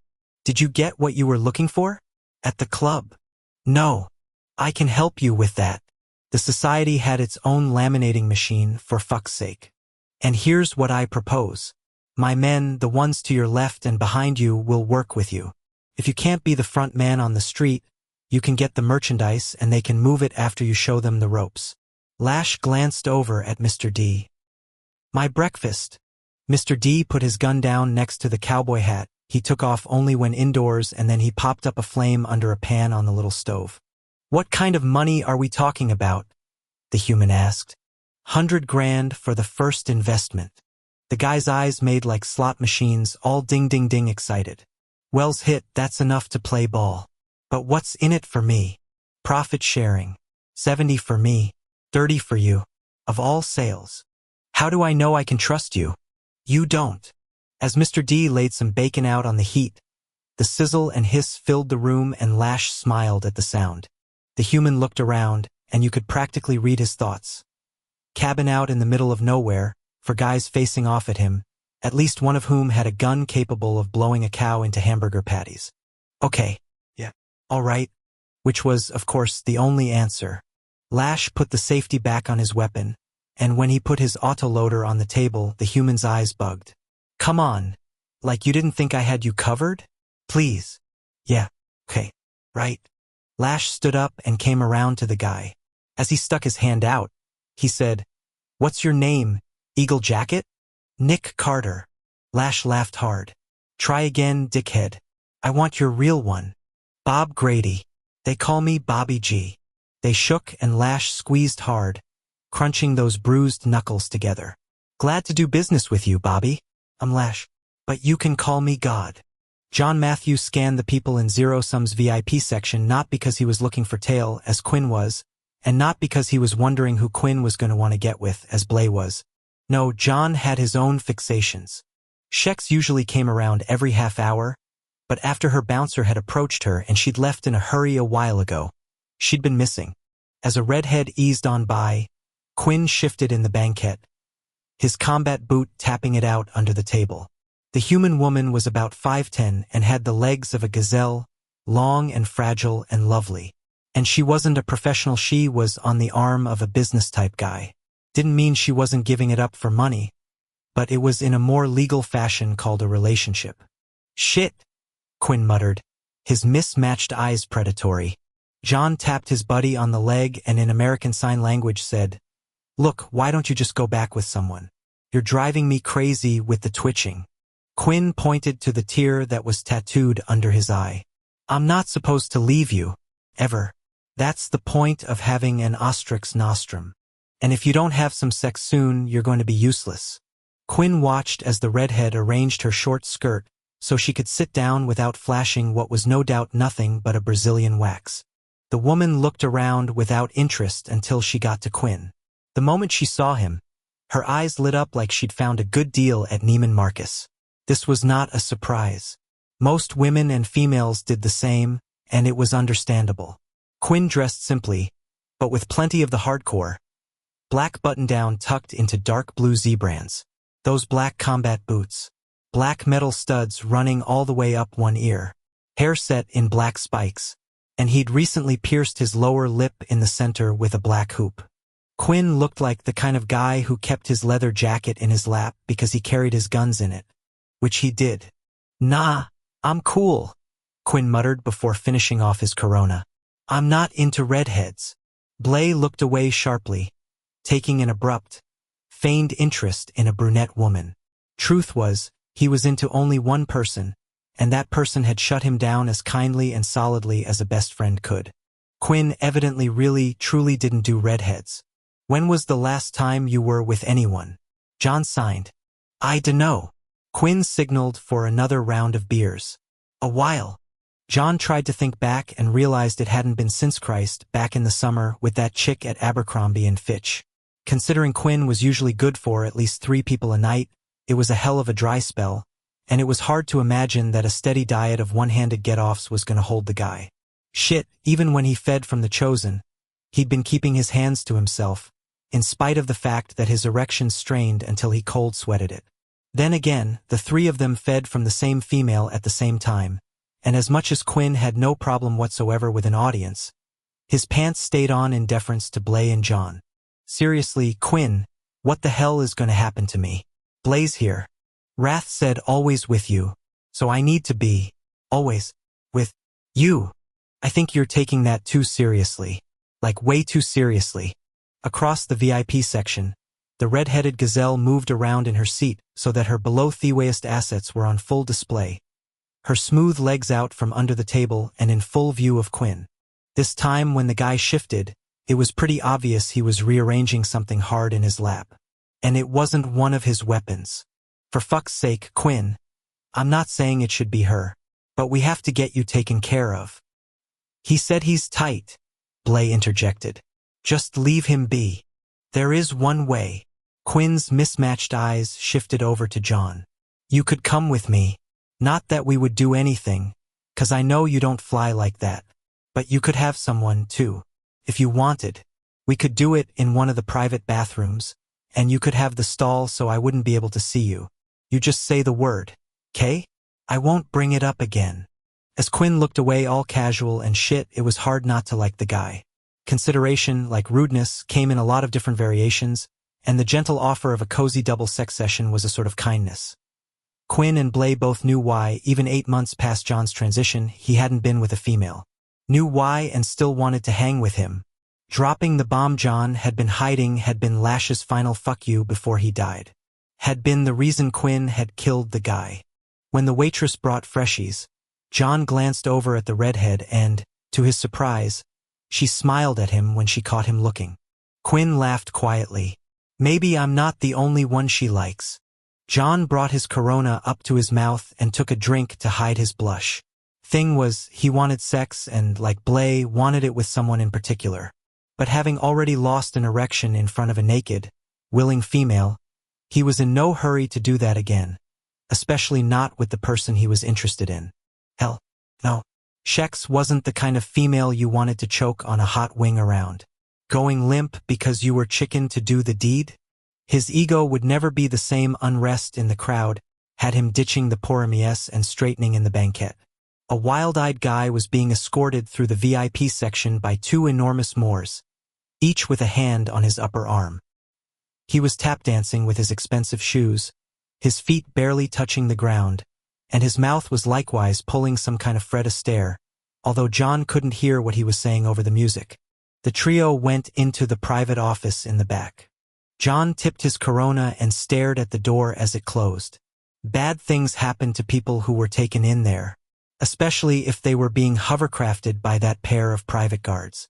Abruptly, a hush dimmed all the talk in the VIP section, making the music seem very loud. John knew who it was before he turned his head. Revenge walked in through a side door, his entrance quiet but as obvious as a grenade going off.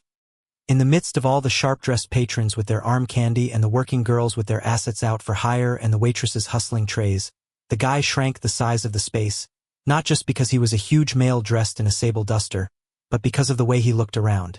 His glowing amethyst eyes saw everyone and cared about no one. Reaver the Reverend, as the human clientele called him, was a drug lord and a pimp who didn't give a shit about the vast majority of people. Which meant he was capable of, and frequently did, anything the fuck he wanted to. Especially to types like that tap dancer. Man, the night was gonna end badly for that guy. As Rev passed by, he nodded to John and the boys, and they all nodded back, raising their Coronas in deference. Thing was, Rev was an ally of sorts with the Brotherhood, having been made Leodire of the Glimmerous Council after the raids, because he was the only one of those aristocrats with the balls to stand his ground in Caldwell. So the guy who cared about very little was in charge of a hell of a lot. John turned toward the velvet rope, not even bothering to be smooth about it. Surely this meant Shex had to be.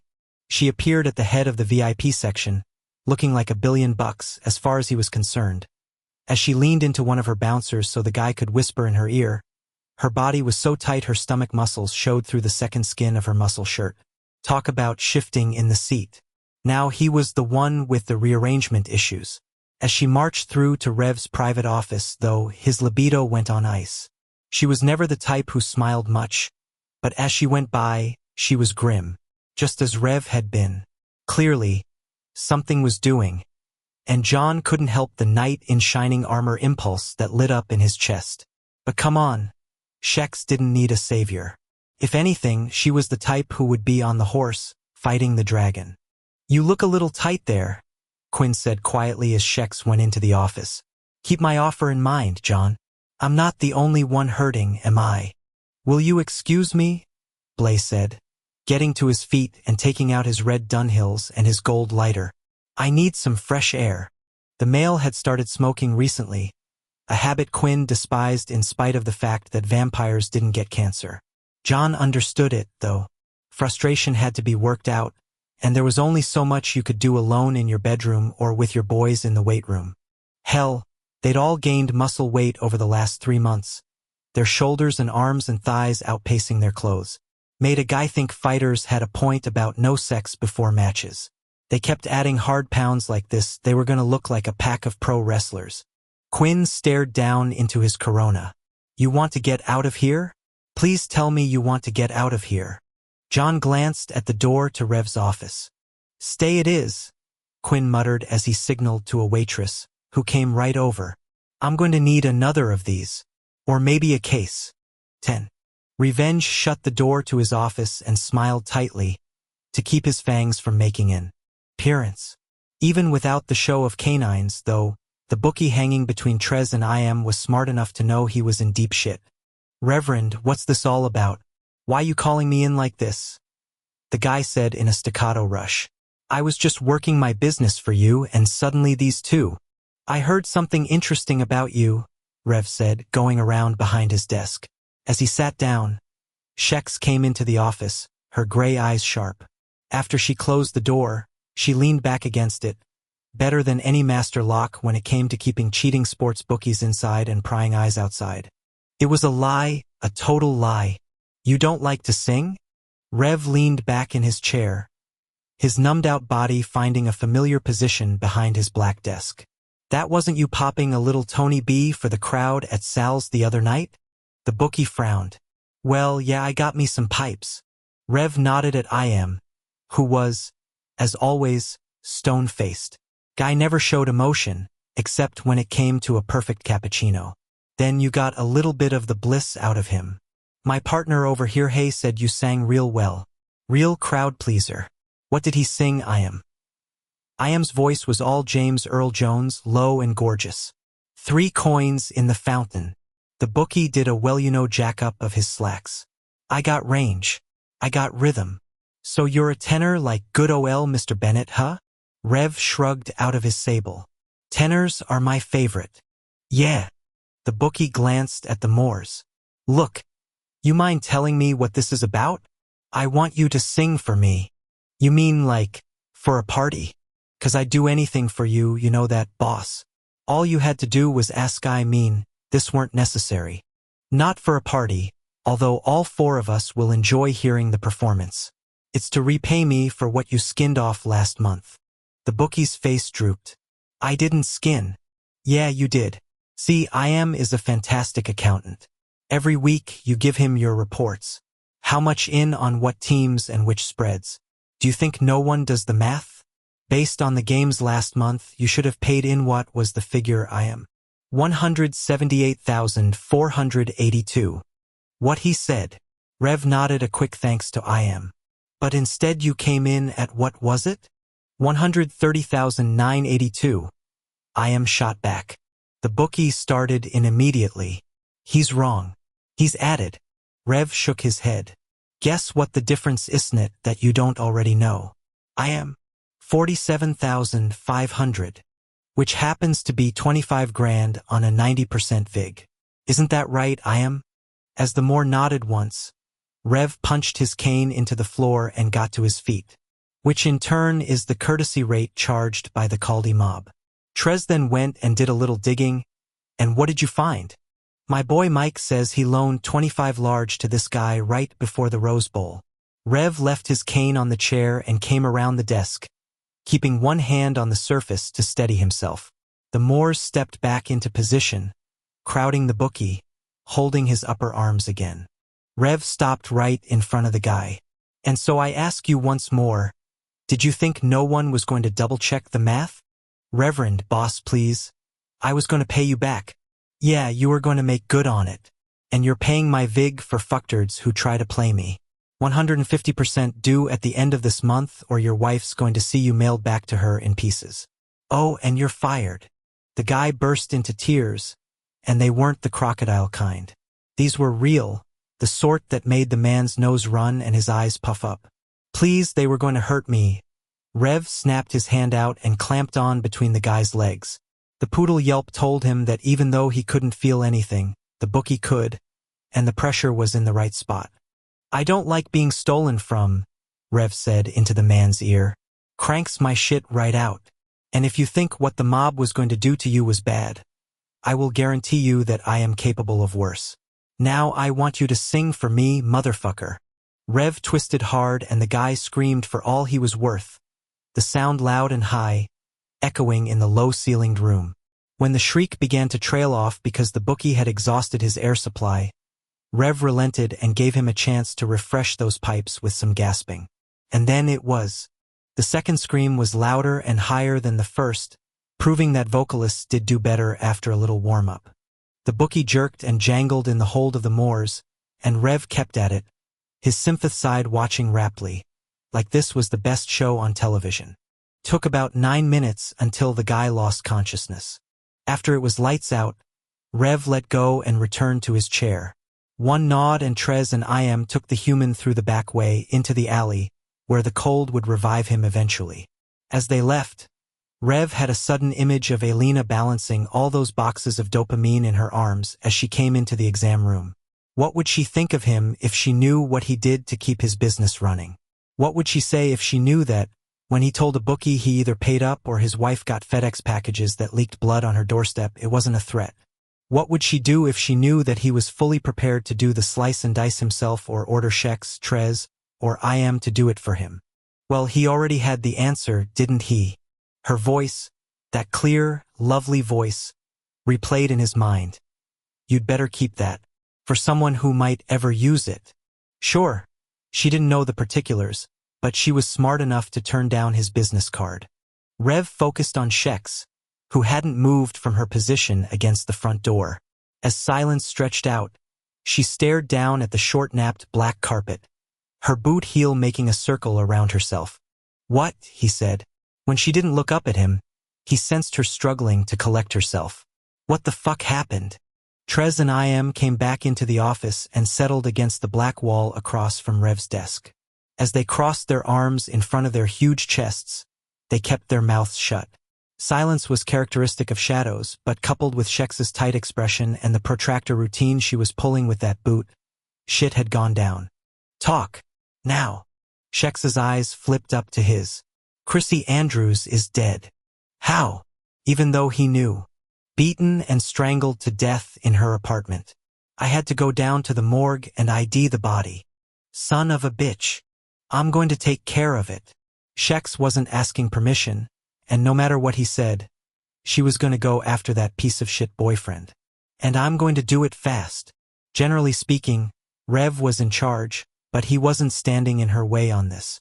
To him, his working girls weren't just a revenue center. They were employees who he cared about and identified with intimately. So if one got hurt, whether it was by a John or a boyfriend or a husband, he took a personal interest in payback. Whores deserved respect, and his were going to get it. Teach him a lesson first, Rev growled. Don't you worry about that. Should I blame myself? Rev murmured as he reached forward and picked up his envelope opener. The thing was in the shape of a dagger and as sharp as a weapon, too. We should have killed him sooner. She seemed as if she was better. Maybe she was just hiding it better. The four of them sat in the quiet for a bit. There were a lot of losses in their profession. People turning up dead was hardly a news flash, but for the most part, he and his crew were the minus signs in the equations. They did the taking out. A loss of their own by someone else sat badly. You want the update on tonight? Shex asked. Not yet. Got a little news of my own to share. Forcing his head into gear, he looked at Trez and IM. What I'm about to say will make things very messy, and I want to give you both a chance to leave. Shex, you don't get that option. Sorry. Trez and IM stayed put, which did not surprise him in the slightest. Trez also popped a middle finger at him. Not a shocker either. I went to Connecticut, Rev said. You also went to the clinic, Shex added. Why?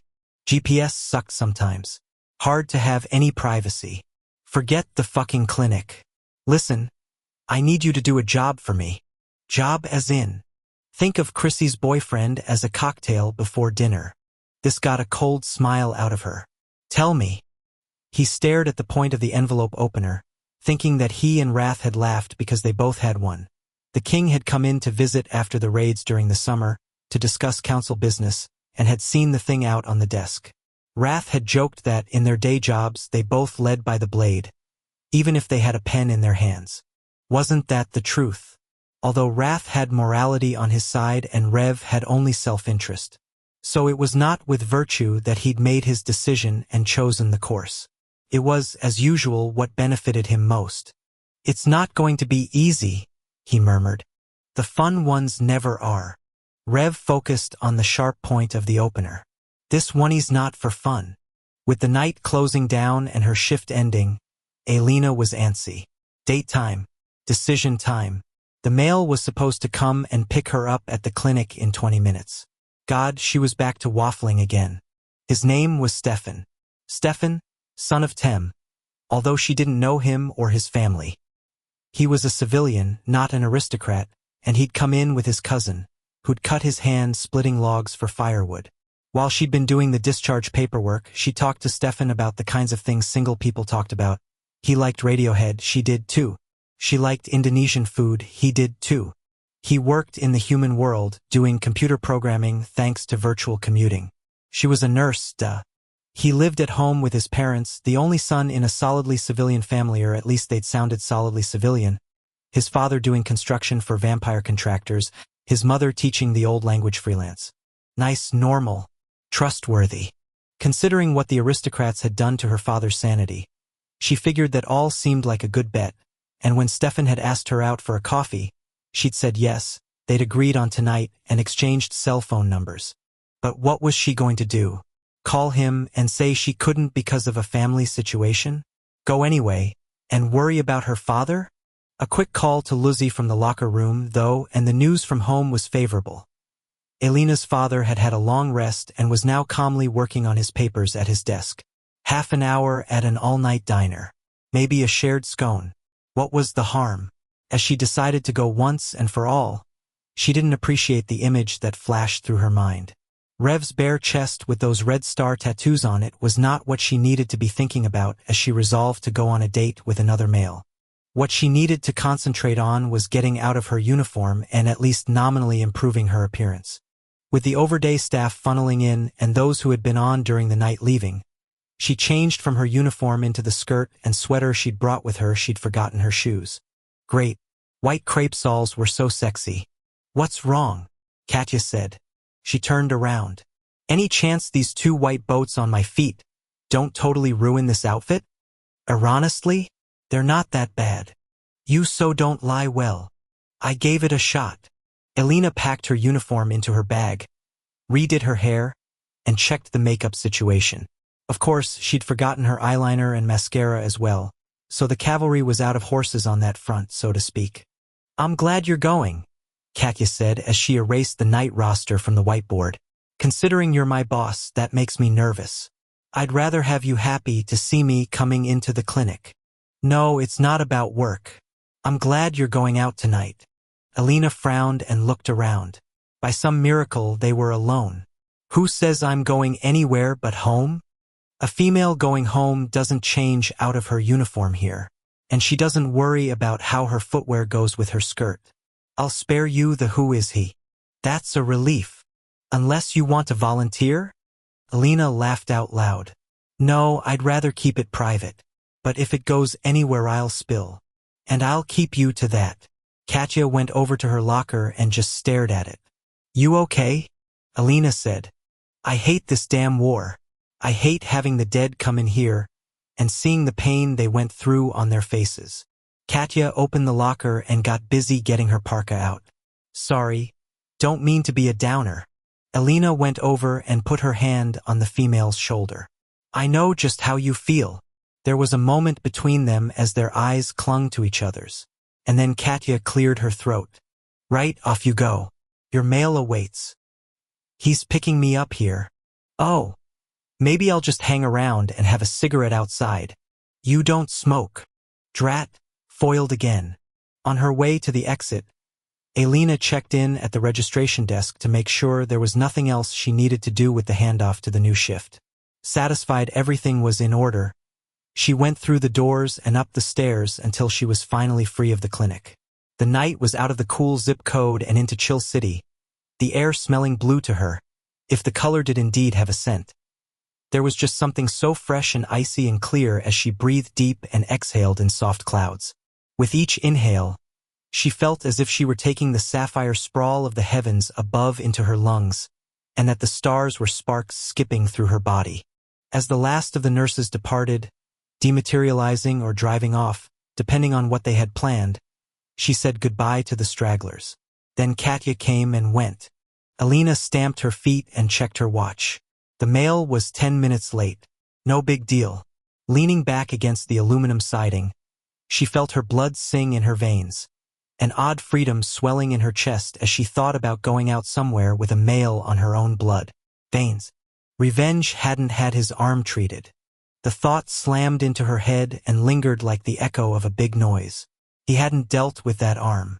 There had been nothing in the record about the infection, and Havers was as scrupulous about his notes as he was about the staff uniforms and the cleanliness of the patient rooms and the organization of the supply closets. When she'd come back from the pharmacy with the drugs, Revenge had had his shirt on and done up at the cuffs, but she'd assumed that was because the examination had been finished. Now she was willing to bet he'd put it on right after she'd finished taking the blood. Except it was none of her business, was it? Revenge was an adult male well within his rights to make poor decisions about his health. Just like that drug overdose who had barely survived the night, and just like the any number of patients who nodded a lot when the doctor was in front of them, but who went home and were non-compliant about their prescriptions or their aftercare. There was nothing she could do to save someone who didn't want to be rescued. Nothing. And that was among the biggest tragedies in her work. All she could do was present options and consequences and hope the patient chose wisely.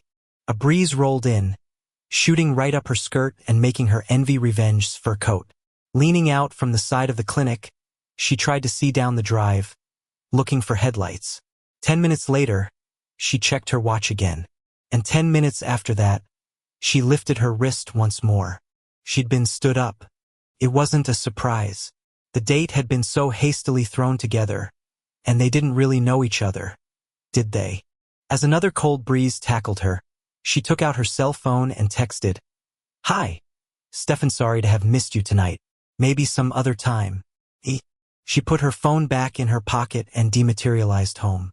Instead of going right in, she burrowed into her cloth coat and paced up and back on the cracked sidewalk that ran down the side of the house to the rear door.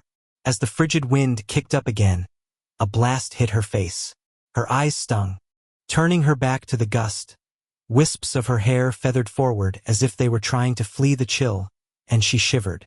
Great. Now when her vision got watery, she didn't have the excuse of the stiff breeze. God, was she crying? Over what could just be some misunderstanding? With a guy she barely knew? Why did it matter so much to her? But it wasn't him at all. The problem was her. She hated that she was where she had been when she'd left the house. Alone. Trying to get a grip. Literally. She reached out for the handle of the back door, but couldn't bring herself to go in. The image of that crappy, too-ordered kitchen, and the remembered sound of those creaky stairs going to the cellar, and the dusty, papery smell of her father's room were as familiar as her reflection in any mirror. Tonight it was all too clear. A brilliant flashlight nailing her in both eyes, a roaring sound in her ears, an overwhelming stench bombarding her nose. She dropped her arm. The date had been a get-out-of-jail-free card. A raft off the island. A hand reached over the cliff she was hanging off of. The desperation snapped her into focus like nothing else could. She had no business going out with anyone if that was her attitude. It wasn't fair to the guy or healthy for her. When Stefan hit her up again, if he did, she was just going to say she was too busy.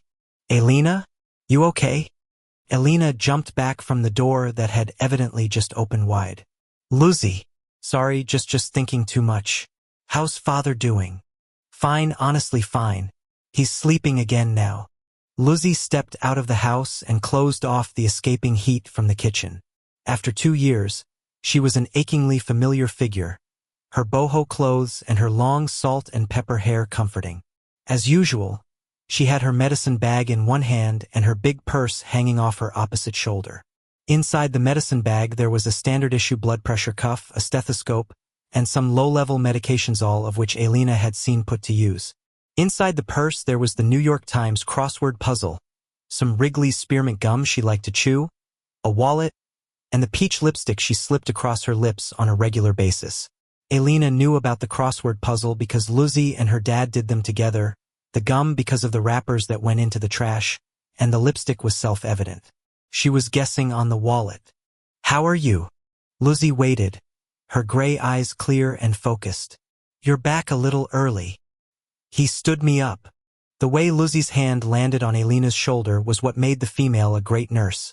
With one touch she conveyed comfort and warmth and empathy, all of which worked to reduce blood pressure and heart rate and agitation, all of which helped the mind unscramble.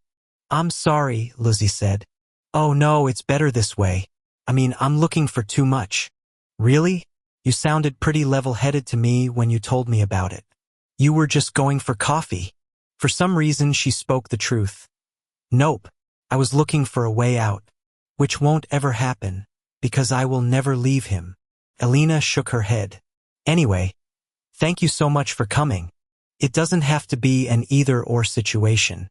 Your father and you. I really appreciate your coming early tonight. It was good of you." Lizzie smiled in the way Katya had earlier in the evening, tightly, sadly. "Okay, I'll drop it, but I'm right on this. You can have a relationship and still be a good daughter to your father." Lizzie glanced over at the door. "Listen, you're gonna have to watch that sore on his leg. The one he did on that nail. I put a new dressing on, but I'm worried about it. I think it's getting infected." "I will, and thank you." After Lizzie dematerialized, Elena went into the kitchen, locked the door and bolted it, and headed down to the basement. In his room, her father was asleep in his huge Victorian bed, the massive carved headboard like the framing arch of a tomb. His head was against a stack of white silk pillows, and the blood-red velvet duvet was folded precisely halfway down his chest. He looked like a king in repose. When the mental illness had really grabbed hold of him, his hair and beard had gone white, causing Elena to worry that the end-of-life changes were going to start in on him. But after 50 years, he still looked the same, his face unwrinkled, his hands strong and steady. It was so hard. She couldn't imagine life without him. And she couldn't imagine having a life with him. Elena closed his door partway and went into her own room, where she showered and changed and stretched out on her bed. All she had was a twin with no headboard, one pillow and cotton sheets, but she didn't care about the luxury stuff. She needed a place to lay her tired bones each day, and that was it. Usually she read a little before falling asleep, but not today. She just didn't have the energy. Reaching to the side, she turned off the lamp, crossed her feet at the ankles, and laid her arms out straight. With a smile, she realized she and her father slept in exactly the same position, didn't they? In the dark, she thought about Lizzie and the way she followed through about her father's cut. Good nursing was about being concerned for the welfare of patients, even after they left. It was about coaching family members as to what follow-up care was needed, and being a resource. It wasn't the kind of job you just dumped because your shift was over. She turned the lamp back on with a click. Getting up, she went over to the desktop she'd gotten for free from the clinic when the IT systems had been upgraded. The internet was slow to connect, as always, but eventually she was able to access the clinic's medical files database.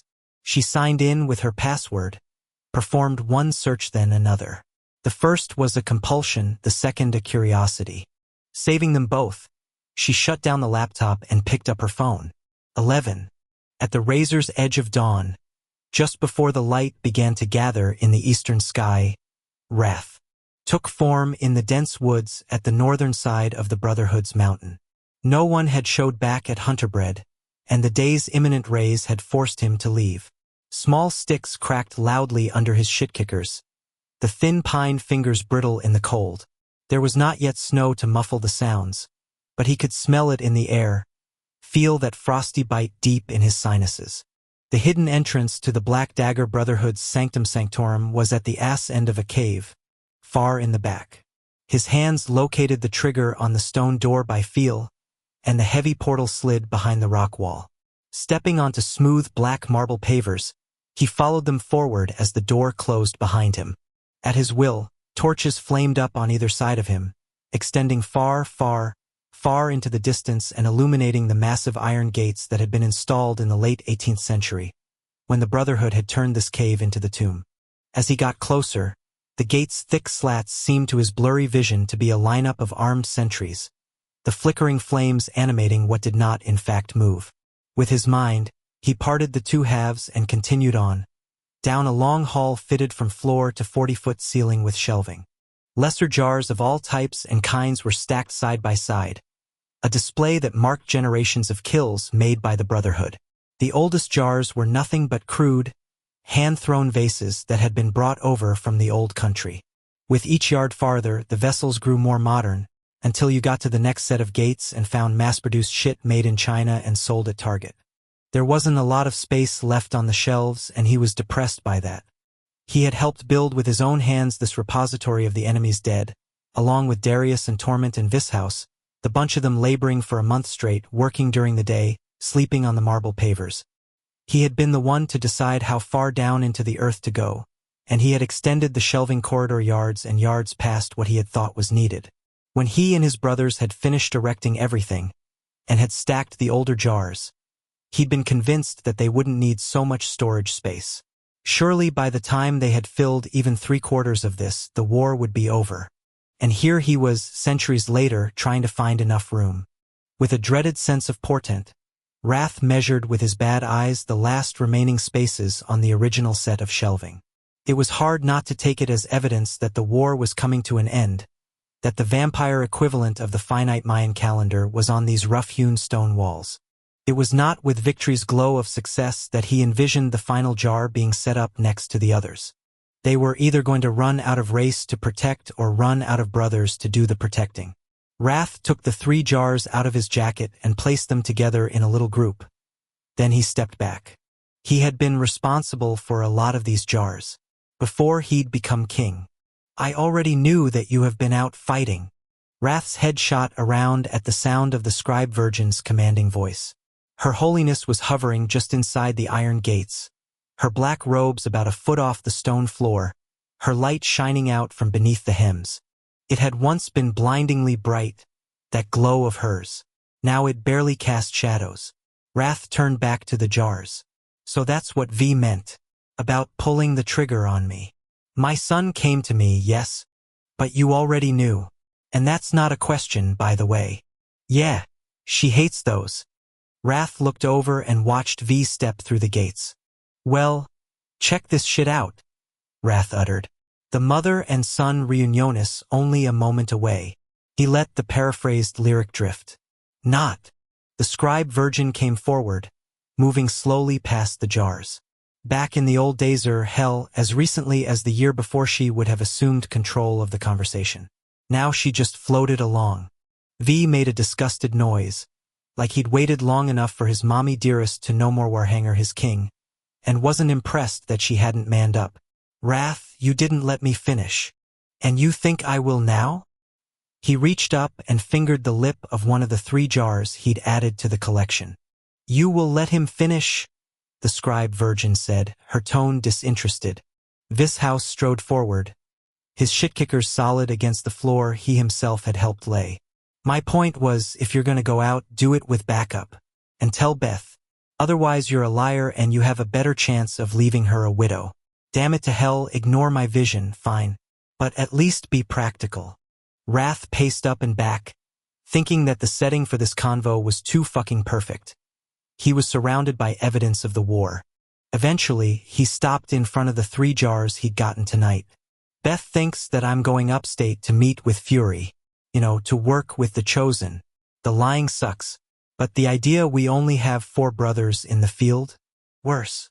There was a long silence, during which the chattering flicker of the torch flames was the only sound. V broke the quiet. I think you need to have a meeting with the Brotherhood, and come clean with Beth. Like I said, if you're gonna fight, fight. But do it with full disclosure, true? That way you're not out alone. And neither are any of us. Right now, when rotation hits, someone ends up fighting without a partner. Your coming in legit would solve that. Wrath had to smile. Christ, if I'd thought you would agree with me, I might have said something sooner. He looked over at the scribe virgin. But what about the laws? Tradition. The mother of the race turned to face him and in a distant voice said, So much has changed. What is one more? Be well, Wrath, son of wrath, and this house of mine womb.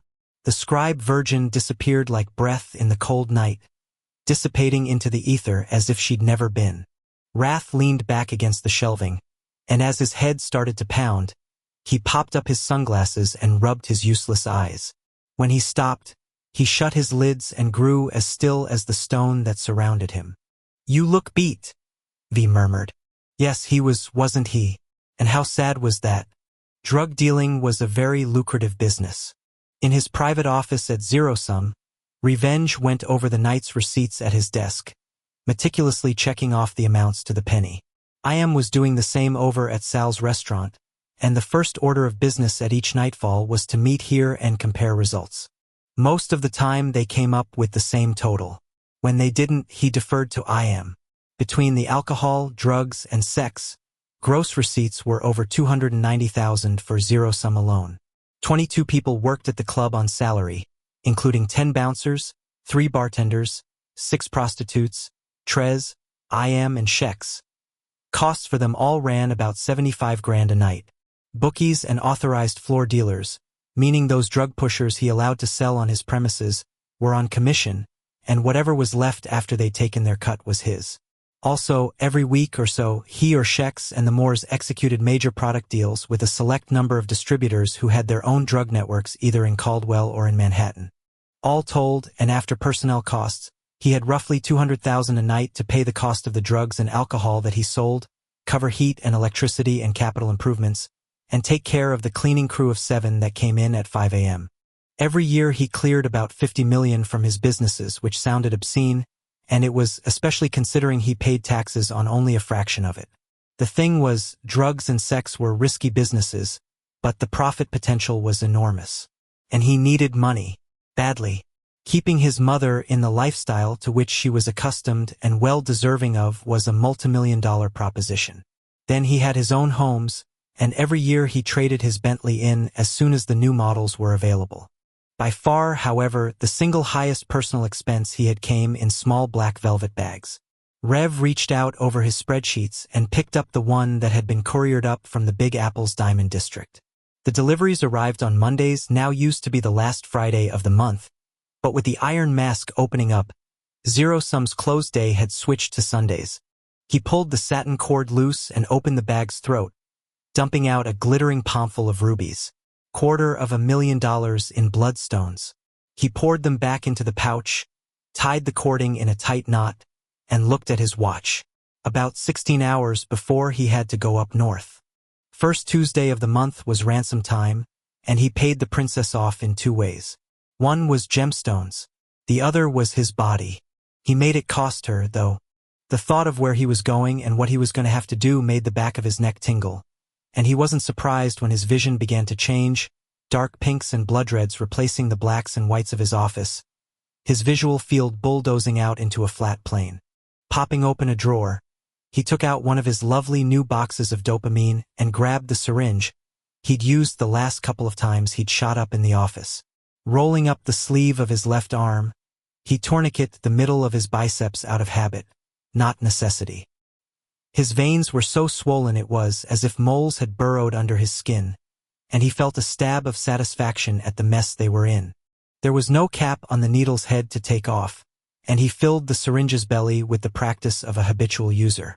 It took him a while to find a vein that was viable, pushing the tiny steel shaft into himself again and again without feeling a thing. He knew he finally hit the right spot when he drew back on the plunger and saw blood mix with the clear solution of the drug. As he freed the tourney and started to push his thumb home, he stared at the rot in his arm and thought of Alina. Even though she didn't trust him and didn't want to be attracted to him and would clearly move heaven and earth not to go out with him, she still wanted to be a savior. She still wanted what was best for him and his health. That was what you called a female of worth. He was halfway through the injection when his cell phone went off. A quick glance at the screen showed that the number wasn't one he recognized. So he let the call go. The only people who had his digits were ones he wanted to talk with, and that was a damn short list. His sister, his mother, Shex, Trez, and Iam. And the brother Zodist, his sister's Helrin. That was it. As he pulled the needle out of his vascular cesspool, he cursed as a beep indicated that voicemail had been left. He got those every once in a while, people leaving bits and pieces of their lives in his little corner of technospace, thinking it was someone else's. He never called them back, never texted them with a, "This is not who you think it is." They'd figure it out when whoever they thought they were calling didn't return the favor. Closing his eyes and easing back in his chair, he tossed the syringe onto the spreadsheets and couldn't care less if the drug worked. Sitting alone in his den of iniquity, in the quiet hour after everyone had left and before the cleaning staff came in, he just didn't give a shit whether the flat plane of his vision returned to 3 dimensions. Didn't care if the full color spectrum reappeared. Didn't wonder with each passing second whether or not he was going to get back to normal. This was a change, he realized. Up until now, he'd always been desperate for the drug to work. What had turned the tide? He let the question hang as he picked up his cell phone and palmed his cane. With a groan, he stood up carefully and walked into his private bedroom. The numbness was coming back fast in his feet and legs, quicker than during the ride in from Connecticut, but then that was par for the course. The less his sympath urges were triggered, the better the drug worked. And funny, getting tapped to cap the king had riled him up. Whereas sitting by himself in a home of sorts didn't. The security system was already on in the office, and he triggered a second one for his private quarters, then shut himself in the windowless bedroom he crashed in from time to time. The bathroom was across the way, and he dumped his sable duster on the bed before going in and turning the shower on. As he moved around, bone-deep colds settled into his body, emanating from the inside out, as if he'd injected himself with Freon. This he did dread. He hated always being cold. Shit, maybe he should have just let himself go. It wasn't like he was going to be interacting with anyone. Yeah, but if he got too far behind in his dozes, the catch-up was a bitch. Steam billowed free from behind the glass shower door, and he stripped naked, leaving his suit and tie and shirt on the marble counter between the 2 sinks. Stepping under the spray, he shivered hard, his teeth rattling. For a moment, he collapsed back against the smooth marble walls, keeping himself in the center of the 4 shower heads. As hot water he couldn't feel cascaded down his chest and abs. He tried not to think about what the following night was bringing and failed. Oh God, did he have it in him to do it again? Go up there and whore himself out to that bitch? Yeah, and the alternative washer reporting him as a sympath to the council and getting his ass deported up to that colony. The choice was clear. Fuck that. There was no choice. Bella didn't know what he was, and it would kill her to find out the family lie. And she wouldn't be the only casualty. His mother would fall apart. Shex would be livid and get herself murdered trying to save him. Trez and Iam would do the same. The whole house of cards would fall. Compulsively, he grabbed a bright gold bar of soap from the ceramic holder mounted on the wall and worked to froth up between his palms. The shit he used on himself wasn't some kind of fancy milled stuff. It was Rotgut Dial, a disinfectant that was like a pavement grater over the skin. His whores used the same. It was what he stocked in their shower rooms at their request. His rule was 3 times. 3 times he went up and down his arms and his legs, his pecs and his abs, his neck and his shoulders.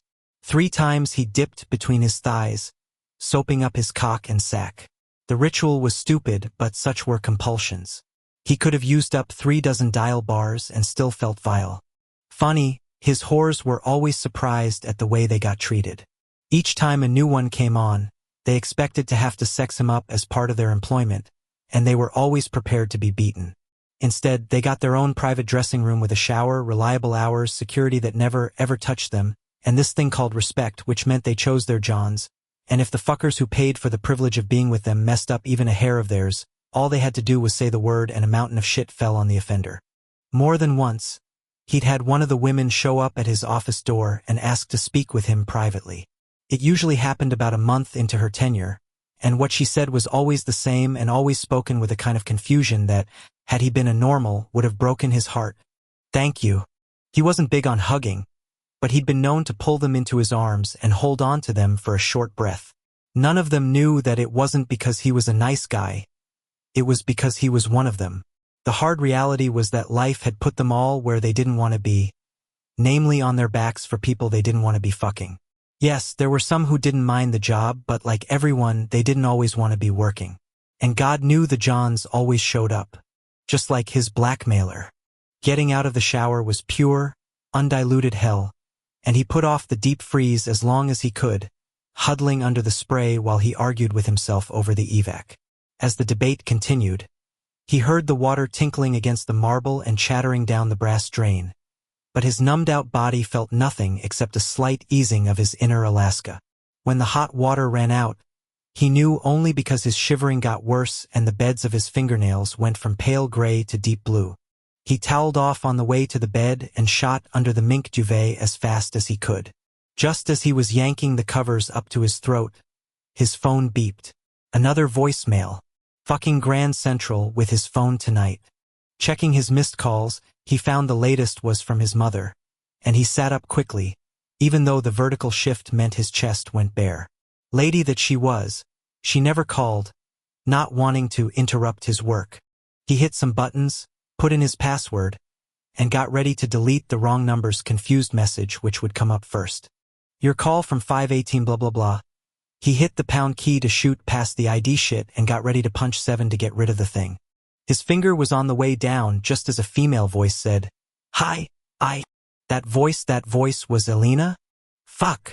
Voicemail was inexorable, however, and didn't give a shit that a message from her was the last thing he'd choose to erase. As he cursed, the system churned on until he heard his mother's soft voice in the old language. "Greetings, dearest son. I hope you fare well. Please excuse the intrusion, but I was wondering if you might stop by the house for a moment over the next couple of days? There is a matter about which I must speak to you. I love you. Goodbye, mine-blooded firstborn." Rev frowned. So formal, the verbal equivalent of a thoughtful note written in her beautiful hand, but the request was out of character, and that gave it an urgency. Except he was screwed bad choice of words. Tomorrow evening was a no-go because of his date, so it would have to be the night after, assuming he was well enough.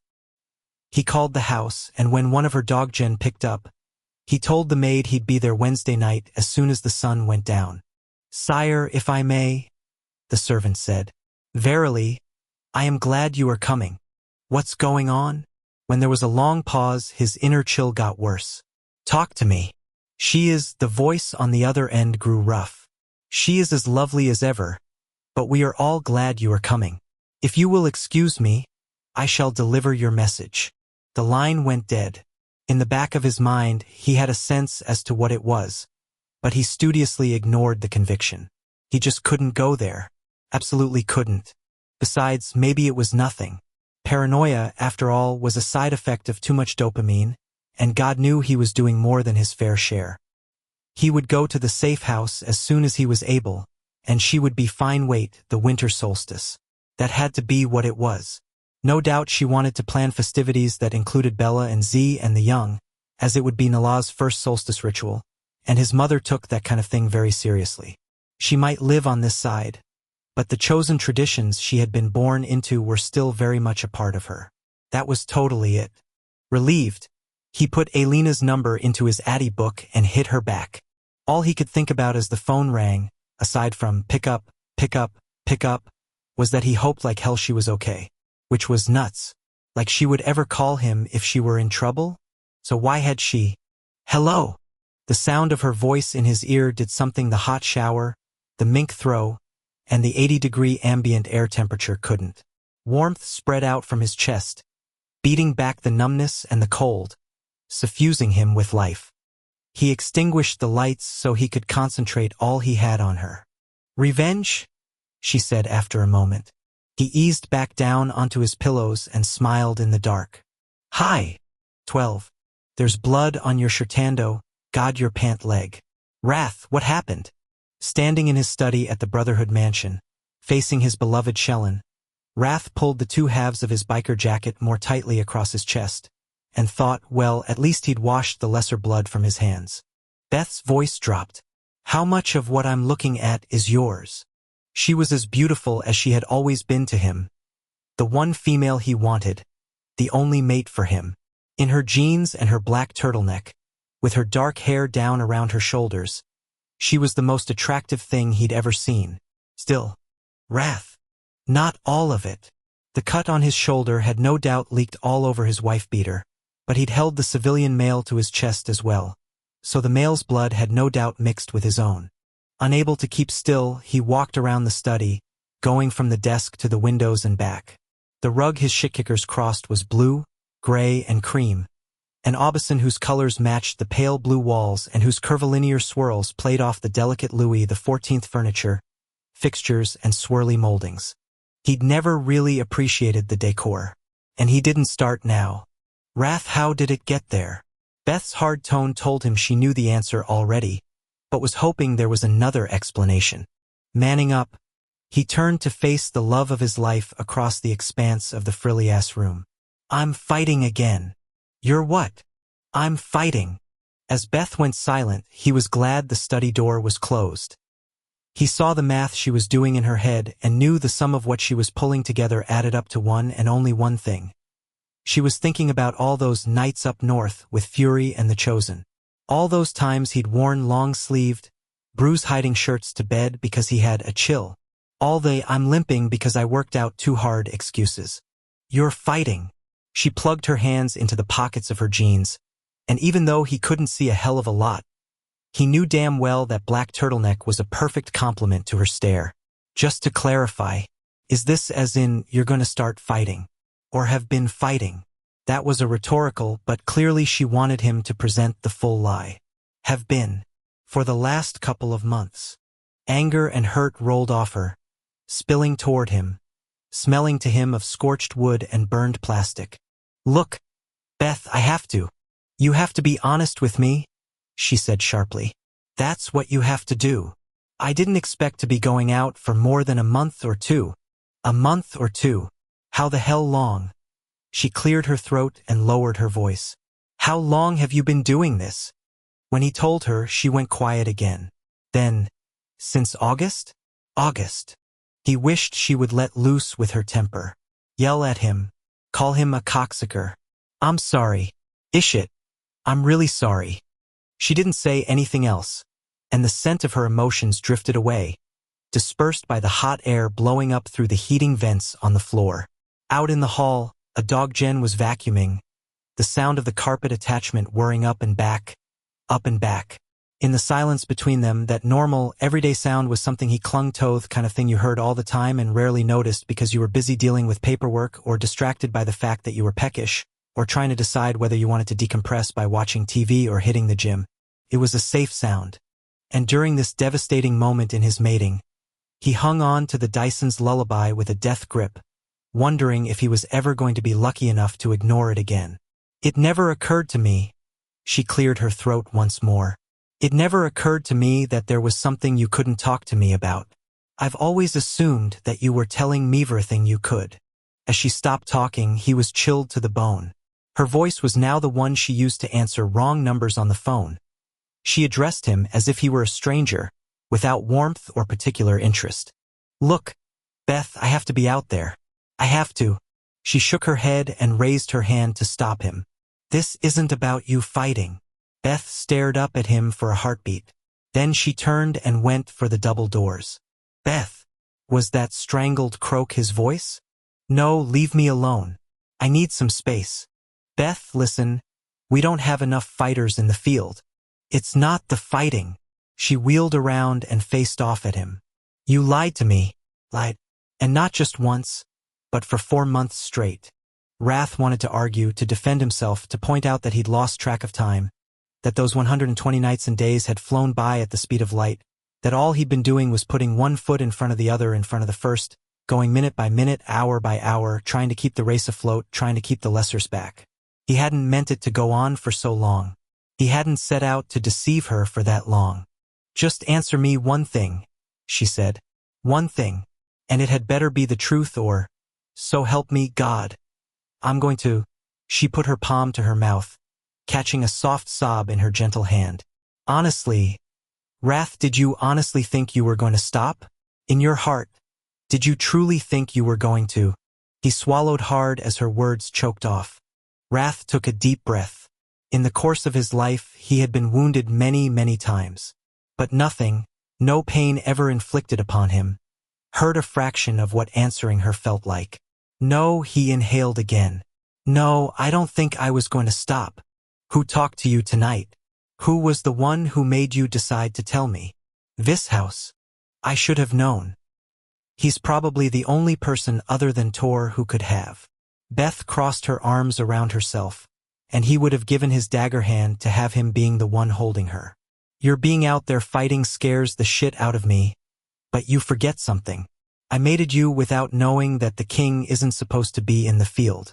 I was prepared to stand by you even though it terrified me because fighting in this war is in your nature and in your blood. You fool, her voice cracked. You fool, I would have let you do it. But instead, Beth, she cut him off. Remember that night you went out at the beginning of the summer? When you stepped in to save Z and then stayed downtown and fought with the others? He sure as hell did. When he'd come back home, he'd chased her up the stairs and they'd had sex on the rug in the second-floor sitting room. A number of times. He'd kept the cutoffs he'd ripped from her hips as a souvenir. Jesus, come to think of it, that was the last time they had been together. You told me only for one night, she said. One night. Only. You swore to it, and I trusted you. Shit, I am sorry. For months. She shook her head, her gorgeous dark hair swinging around her shoulders, catching the light so beautifully even his piss-poor eyes registered its glory. You know what hurts the most?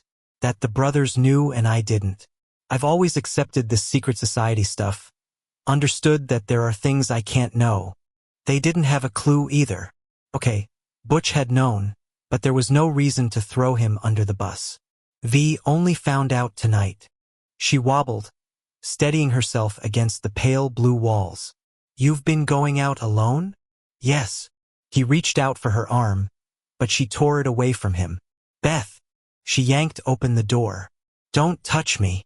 The thing clapped shut behind her. Rage at himself had wrath spinning toward his desk. And the instant he saw all the papers, all the requests, all the complaints, all the problems, it was like someone hooked jumper cables up to his shoulder blades and hit him with a charge. He shot forward, swept his arms across the top, and sent the shit flying everywhere. As papers fluttered down like snow, he took off his sunglasses and rubbed his eyes, a headache spearing into his frontal lobe. Robbed of breath, he stumbled around, finding his chair by feel and collapsing into the damn thing. With a ragged grunt, he let his head fall back. These stress headaches were becoming a daily occurrence lately, wiping him out and lingering like a flu that refused to be cured. Beth, his Beth. When he heard a knock, he gave the F-word a workout. The knock came again. What? He barked. Rage put his head around the jamb, then froze. Ah. What? Yeah. Well, going by the door slamming and... Wow. The stiff wind that clearly just blew by your desk. Do you still want to meet with us? Oh God, how was he going to get through another one of these conversations? Then again, maybe he should have thought about that before he decided to lie to his nearest and dearest. My lord. Rage's voice became gentle. Do you want to see the Brotherhood? No, yes. You need Fury on speakerphone? Yeah. Listen, I don't want the boys in this meeting. Blay, John. Quinthery not invited. Figured. Hey, how about I help you clean up? Wrath looked down at the carpet of paperwork. I'll deal with it. Hollywood proved he had half a brain by not offering again or pulling an "Are you sure?" He just ducked out and shut the door. Across the way, the grandfather clock in the corner told. It was yet another familiar sound Wrath didn't hear on a regular basis. But now, as he sat alone in the study, the chimes rang out as if they were broadcast over concert speakers. He dropped his hands onto the arms of the spindly, fragile chair, and they dwarfed the supports. The piece of furniture was more on the scale of something a female would perch on to take off her stockings at the end of the night. It was not a throne, which was why he used it. He hadn't wanted to accept the crown on many levels, having been king by birthright but not inclination or actuality for 300 years. But then Beth had come along and things had changed and he'd finally gone to the scribe virgin. That had been 2 years ago. 2 springs and 2 summers and 2 autumns and 2 winters. He'd had great plans back then, in the beginning. Great, wonderful plans for bringing the Brotherhood together, getting everyone under one roof, consolidating forces, shoring up against the lessening society. Winning, saving, reclaiming. Instead, the Glimmerer had been slaughtered. More civilians were dead. And there were even fewer brothers. They hadn't made progress. They'd lost ground. Rage poked his head in again. We're all still out here. God damn it.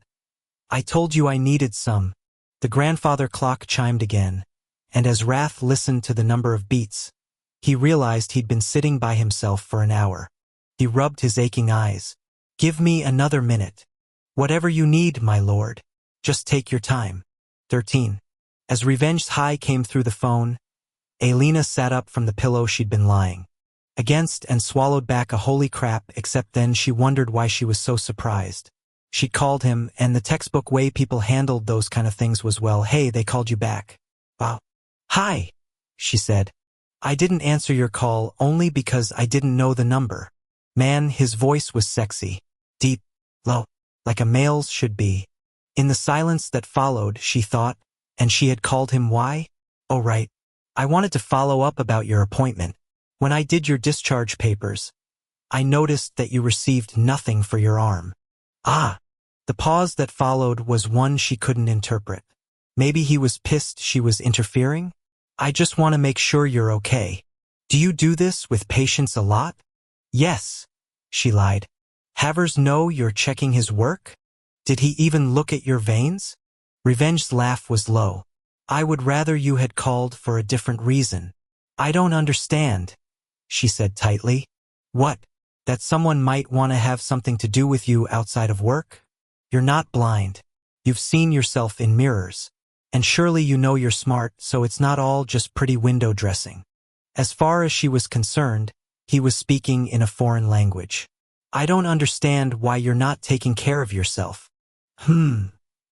He laughed softly, and she felt the purr as well as heard it in her ear. Oh, so maybe this is a pretense just so I can see you again. Look, the only reason I called was because you needed an excuse. You shut me down in the exam room, but really wanted to talk to me. So you called about my arm to get me on the phone. And now you have me. That voice dropped even lower. Do I get to pick what you do with me?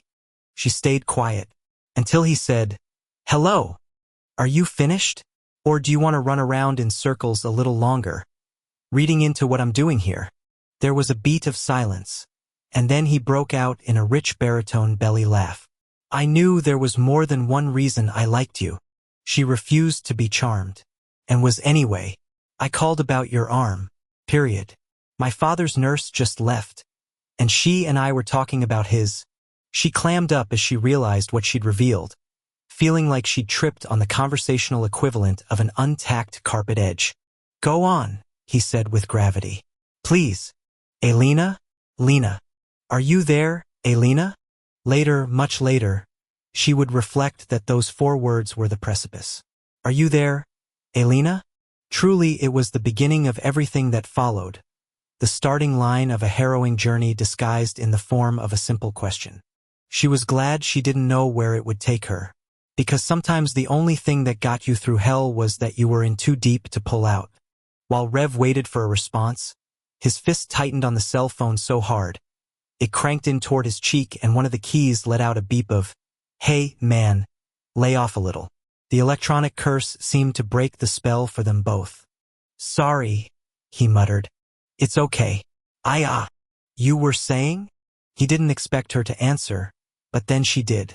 My father's nurse and I were talking about a cut he's having trouble with, and that's what made me think of your arm. Your father is ill? Yes.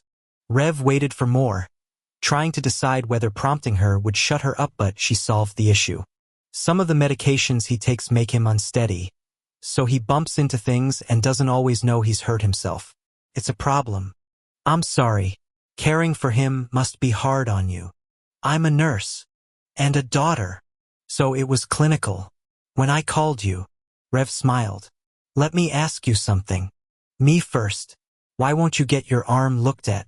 And don't tell me Havers saw those veins. If he had, he would have prescribed you antibiotics.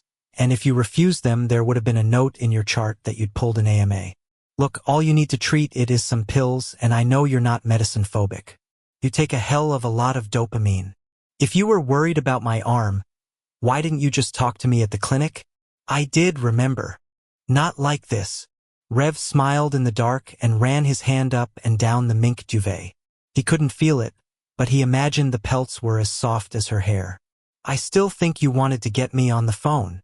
The pause that followed made him worry she was going to pull out of the call.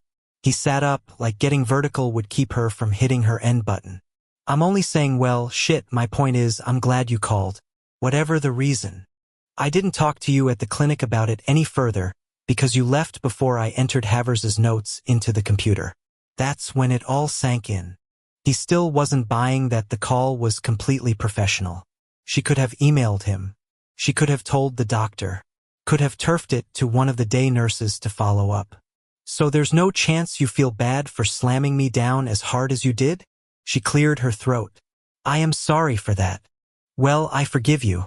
Totally. Completely. You looked like you were not having a great night. Her exhale was exhaustion made manifest. Yeah, it wasn't my best. Why? Another long pause. You are much better over the phone. You know that? He laughed. Much better how? Easier to talk to. You're actually pretty easy to talk to. I do okay with the one-on-one. Abruptly he frowned, thinking of the bookie he'd tuned up out in the office. Shit, that poor bastard was just one in a huge number of drug dealers and Vegas lackeys and bartenders and pimps he'd beaten into conversating over the years. His philosophy had always been that confession was good for the soul, especially when it came to scumbags who thought he wouldn't notice they were fucking him. His management style also sent an important message in a business where weakness got you killed. Back-alley commerce required a strong hand, and he'd always believed that was just the reality in which he lived. Now, though, in this quiet time with Elena so close, he felt like his one-on-ones were something to apologize for and conceal. So why was tonight not so good? He asked, desperate to shut himself the fuck up. My father. And then, well, I got stood up. Rev frowned so hard he actually felt a slight sting between his eyes. For a date. Yeah. He hated the idea of her out with another male, and yet envied the motherfucker whoever he was. What an ass. I'm sorry, but what an ass. Elena laughed, and he loved everything about the sound, especially the way his body warmed a little more in response. Man, to hell with a hot shower. That soft, quiet chuckle was what he needed. Are you smiling? He said softly. Yeah, I guess. How did you know? Was just hoping you were. Well, you can be kind of charming. Quickly, as if to cover up the compliment, she said, the date wasn't a big deal or anything. I didn't know him that well. It was just coffee. But you ended the night on the phone with me, which is so much better. She laughed again. Well, I won't ever know what it's like to go out with him. You won't. I thought about it, and I don't think dating is a good idea for me right now. His surge of triumph was sacked when she tacked on. With anyone. HM? What does HM mean? It means I have your phone number. Ah, yes, you do, her voice caught as he shifted around. Wait, are you in bed? Yeah. And before you go any farther, you don't want to know. I don't want to know what? How much I'm not wearing. As she hesitated, he knew she was smiling again, and probably blushing. I so won't ask. Wise of you. It's just me and the sheet soups. Did I just spill that? Yes, you did. Her voice got a little lower, as if she were imagining him naked, and not minding the mental pinup in the slightest. Elena, he stopped himself, his sympath urges giving him the self-control to slow down. Yes, Rev wanted her as naked as he was. But even more than that, he wanted her on the phone. What? She said. Your father, has he been ill for long? Yes, he has. He's schizophrenic. We've got him on meds now, though, and he's better. Goddamn, That's got to be really difficult. Because he's there but he's not there, right? Yes, that's exactly what it feels like. It was kind of the way he went through life, his sympath side a constant, other reality that dogged him as he tried to get through the nights as a normal. So do you mind if I ask? She said with care. What you need the dopamine for? There's no immediate diagnosis in your medical record. Probably because Havers has been treating me forever. Alina laughed awkwardly. Guess that must be why. Shit, what the hell did he tell her? The sympath in him said, whatever, just lie to her. Trouble was, from out of nowhere there was another competing voice in his brain. One that was unfamiliar and faint, but utterly compelling. Because he had no idea what it was, however, he led with his routine. I have Parkinson's. Or the vampire equivalent of it, as it were. Oh, I am sorry. That's the cane you use, then. My balance is bad. The dopamine's doing you well, though. You have almost no tremors. That quiet voice in his head morphed into an odd ache in the center of his chest. And for a moment he dropped pretense and actually spoke the truth. I have no idea what I would do without that drug. My father's medications have been a miracle. Are you his sole caretaker? When she homed, he asked, where's the rest of your family? It's just him and me. So you're carrying a hell of a burden.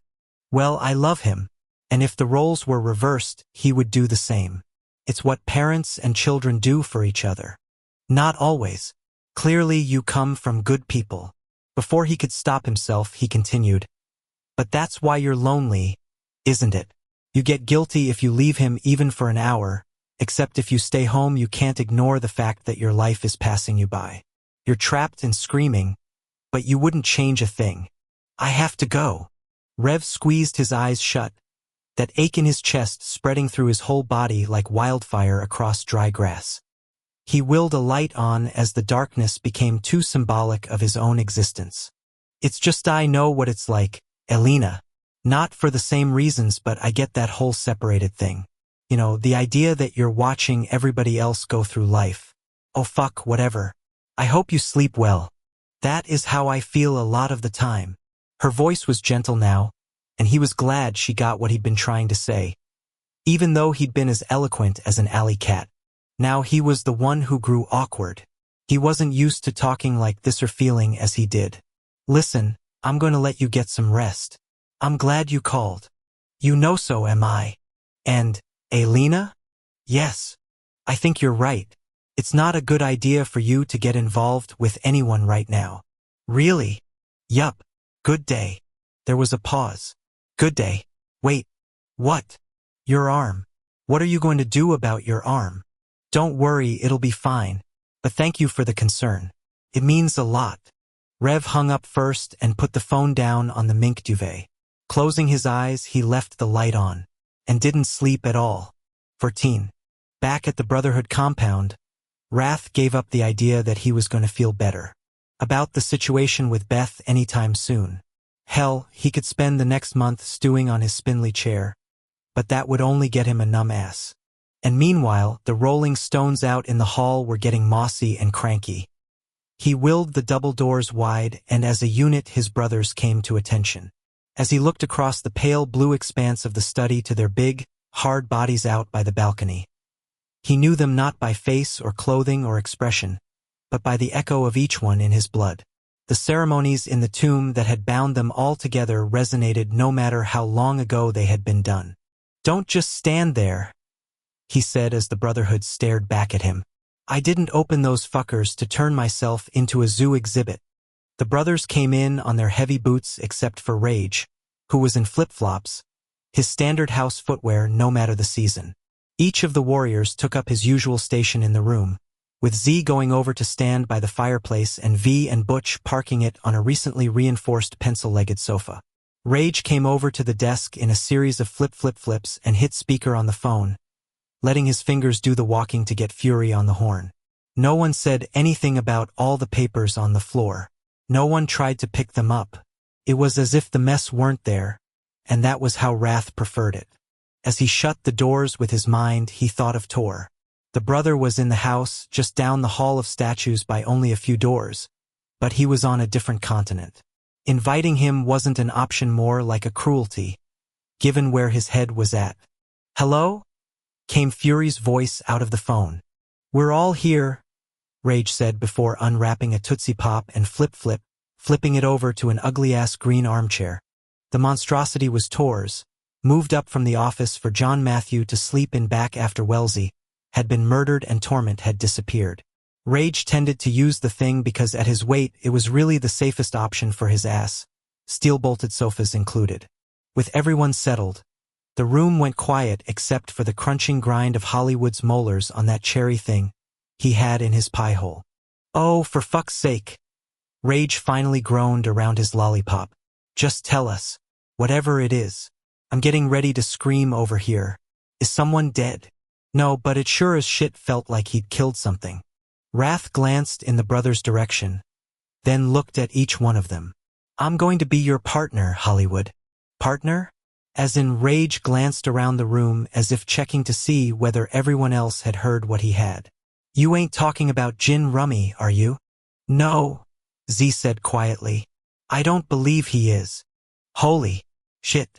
Rage took another lollipop out of the pocket of his black fleece. "Is this legal?" "It is now," V muttered. Fury spoke up from the phone. "Wait. White, is this to replace me?" Wrath shook his head even though the brother couldn't see him. "It's to replace a lot of people we've lost." Conversation bubbled up like a can of Coke had just been cracked open.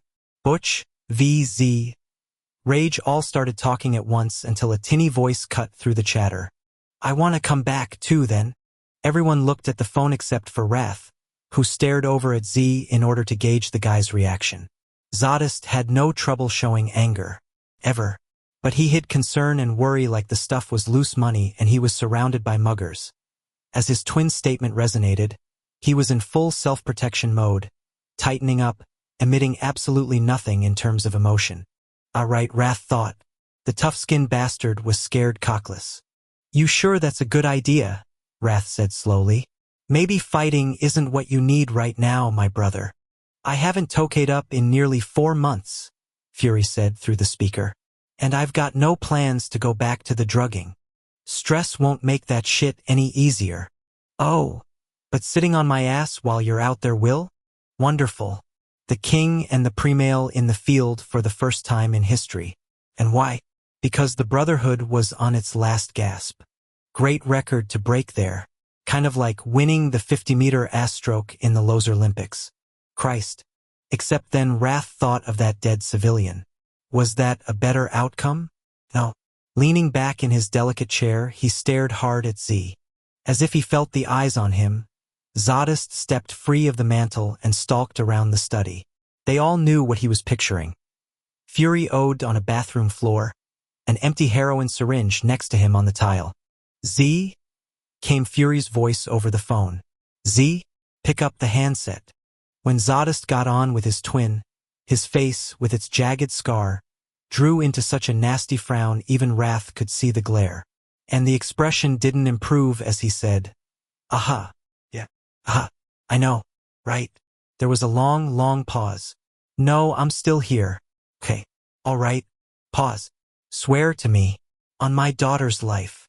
After a moment, Z hit the speaker again, put the handset back in place, and returned to the fireplace. "I'm in," Fury said. Wrath shifted in the pansy chair, wishing so many things were different. "You know, maybe in another time I might have told you to back off. Now I'll just say, when can you start?" "Nightfall. I'll leave Cormia in charge of the Chosen while I'm out in the field." "Your female going to be tight with this?" There was a pause. "She knows who she mated, and I'm going to be honest with her." Ouch. "Now I have a question," Z said softly. "It's about the dried blood on your shirt, Wrath." Wrath cleared his throat. "I've been back for a while now, actually. With the fighting." The temperature in the room dropped, which was Z and Rage getting pissed off that they hadn't known. And then suddenly Hollywood cursed. Wait. You two knew you knew before us, didn't you? 'Cause neither of you look surprised." Butch cleared his throat like he was getting glared at.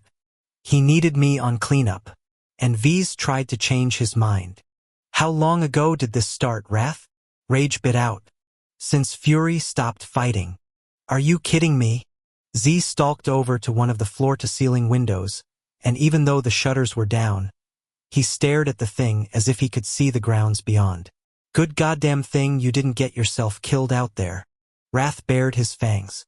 You think I fight like a pussy just because I'm behind this desk now? Fury's voice rose up from the phone.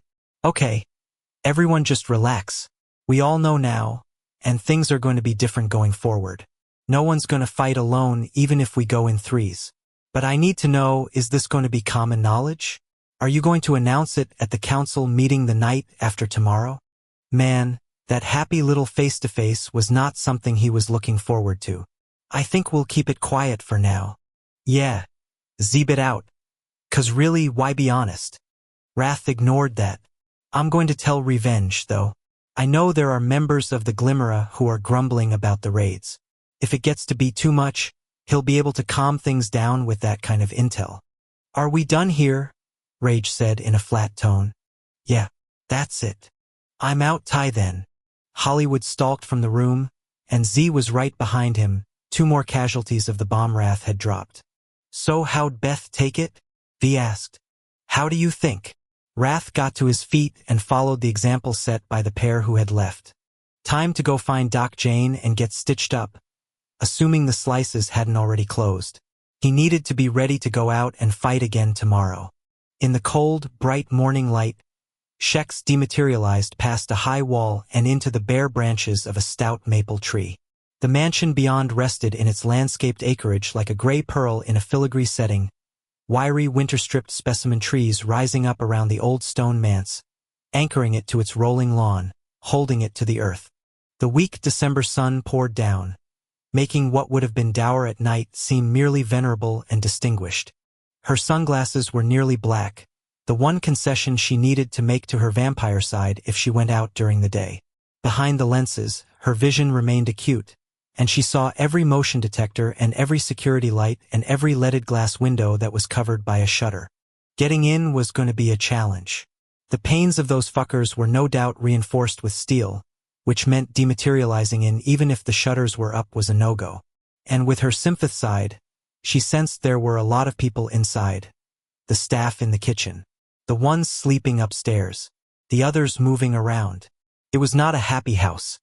The emotional grids left by the people inside full of dark, heavy feelings. Shex dematerialized to the roof of the main section of the mansion, throwing out a sympath version of Mize. It wasn't a complete erase, more like she became a shadow among the shadows thrown by the chimneys and the HVAC shit, but it was enough to buy her a pass of the motion detectors. Approaching a ventilation duct, she found a steel mesh plate thick as a ruler that was bolted into the metal sidewalls. Chimney was the same, capped with stout steel. Not a shocker. They had very good security here. Her best shot at penetration was going to be at night, using a small, battery-operated sawzall against one of the windows. The servants' quarters in the back would be a good place for entry, given that the staff would be on duty and that part of the house would be quieter. Get in. Find the target. Eliminate. The instructions from Rev were to leave a loud corpse, so she wouldn't bother hiding or disposing of the body. As she walked across the small pebbles that covered the roof, the chilaches around her thighs bit into her muscles with each step, the pain draining her of a measure of energy and providing a necessary focus, both of which helped keep her sympath urges chained in her brain's backyard. The barbed strips would not be on when she went out to do the job. Shex paused and looked up at the sky. The dry, slicing wind promised snow, and soon. Winter's deep freeze was coming to Caldwell, but had been in her heart for ages. Down beneath her, under her feet, she sensed the people again, reading their emotions, feeling them. She would kill them all if she was asked to. Slaughter them without thought or hesitation as they lay in their beds or went about their staff duties or copped a midday snack or rose for a quick piss before going back to sleep. The messy, sloppy residue of demise, all that blood, didn't bother her, either, any more than an H&K or a Glock would give a shit about carpet stains or smudges on tile or leaking arteries. The color red was the only thing she saw when she went about her work, and besides, after a while all bulging, horrified eyes and mouths that choked on last breaths looked the same anyway. That was the great irony. In life, Everyone was a snowflake of separate and beautiful proportion. But when death came in and grabbed hold, you were left with anonymous skin and muscle and bone, all of which cooled and decayed at predictable rates. She was the gun attached to her boss's forefinger. He pulled her trigger, she shot, the body dropped, and in spite of the fact that some lives were forever changed, the sun still came up and went down the next day for everyone else on the planet, including her. Such was the course of her jobligation, as she thought of it, half employment, half obligation for what Rev did to protect them both. When she returned to this place at nightfall, she would do what she was there to do and leave with a conscience as intact and secure as a bank vault. In and out and never to be thought of again. Such was the way and the life of an assassin. 15. Allies were the third prong in the wheel of war.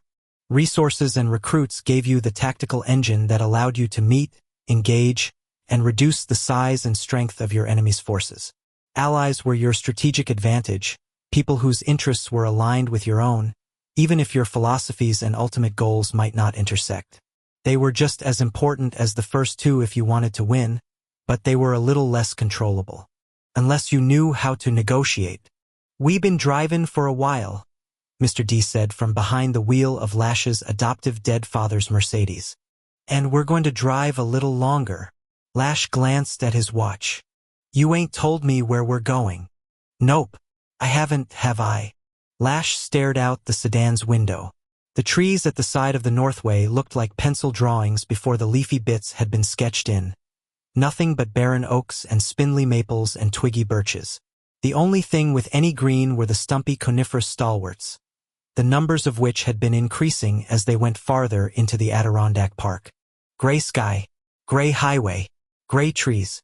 It was like New York State's landscape had come down with the flu or some shit, looking about as healthy as someone who hadn't had his pneumonia shot in time. There were two reasons Lash hadn't been upfront about where he and his second-in-command were headed. The first was straight-up pussy, and he could barely admit it to himself. He wasn't sure whether he was going to go through with the meeting he'd set up. The issue was that this ally was complicated, and Lash knew he was poking a hornet's nest with a stick by even approaching them. Yes, there was potential for a great alliance, but if loyalty was a good attribute in a soldier, it was mission-critical in an ally, and where they were headed, loyalty was as unknown a concept as fear. So he was kind of fucked on both ends, and that was why he wasn't talking. If the meeting didn't go well or his sniff test didn't work, he wasn't going to proceed. And in that case, Mr. D didn't have to know the ins and outs of who they were dealing with. The other reason Lash was tight-lipped was because he wasn't certain whether the other party was going to show. In which case, he again didn't want a record of what he'd been contemplating. At the side of the road, a small green sign with white reflective print read, U.S. Border 38. Yup, 38 miles and you were out of the country, and that was why the Symphoth colony had been located all the way up here. The goal had been to get those psychotic motherfuckers as far away from the civilian vampire population as you could, and goal accomplished. Any closer to Canada and you'd have to say fuck off and die to them in French. Lash had made contact thanks to his adoptive father's old Rolodex, which, like the mail's car, had proven very useful. As a former Leodire of the Council, Ibex had had a way of contacting the Symphoths in the event that one was found hiding in the general population and needed to be deported. Of course, diplomacy between the species had never been in the cards. That would have been like offering a serial killer not only your own exposed throat, but the Henkels to cut it with. Lash's email to the king of the Symphoths had been short and sweet, and in the brief rundown, he identified himself as who he really was, not who he'd been raised to think himself to be. He was Lash, head of the Lessening Society. Lash, son of the Omega. And he was seeking an alliance against the vampires that had discriminated against and shunned the Symphoths. Surely the king wanted to avenge the disrespect showed to his people? The response he'd received had been so gracious he'd nearly hurled. But then he recalled from his training days that Symphoths treated everything like a chess match right down to the moment they captured your king, turned your queen into a whore, and burned down your castles. The reply from the colony's leader had indicated that a collegial discussion of mutual interest would be welcome, and would Lash be so kind as to come up north, as the exiled king's travel options, by definition, were limited. Lash had taken the car because he'd imposed a condition of his own, and that was Mr. D's attendance. Truth was, He put out the requirement for no other reason than equity of demands. They wanted him to come to them. Fine, he was bringing one of his men. And as the lesser couldn't dematerialize, the drive was necessary. 5 minutes later, Mr. D took an exit off the highway and eased through an urban center the size of just one of Caldwell's 7 city parks. Here there were no skyscrapers, just 4- and 5-story brick buildings, such that it seemed as if the harsh winter months had stunted the growth not only of the trees, but the architecture as well. At Lash's direction, they headed west, passing leafless apple orchards and fenced-in cow farms. As he had on the highway, he ate up the scenery. It was still amazing to him to be witness to milky December sunlight throwing shadows on sidewalks or house roofs or over the brown ground beneath barren tree limbs. Upon his rebirth, he had been given purpose anew from his true father, along with this gift of daylight, and he enjoyed both immensely. The Mercedes GPS conked out a couple minutes later, the reading going all over wonky. He figured this meant they were getting close to the colony, and sure enough the road they were looking for presented itself. Eileen Avenue was marked by only a tiny street sign. An avenue, his ass. It was nothing but a dirt lane that intersected cornfields. The sedan did its best over the uneven trail, its shocks absorbing the craters created by puddles. But the trip would have been easier in a fucking four-wheeler. Eventually, though, a thick collar of trees appeared in the distance, and the farmhouse that formed the head around which they were crowded was in pristine condition, all brilliant white with dark green shutters and a dark green roof. Like something off a human's Christmas card, smoke eased from 2 of its 4 chimneys, and the porch was set with rocking chairs and evergreen topiaries. As they drew closer, they passed a discreet sign in white and dark green that read, Taoist Monastical Order, EST 1982. Mr. D brought the Mercedes to a halt, killed the engine, and made the sign of the cross over his chest. Which was so fucking dumb. This don't feel right.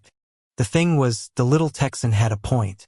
In spite of the fact that the front door was open with sunlight spilling onto warm cherry floorboards, something wrong lurked behind the homey facade.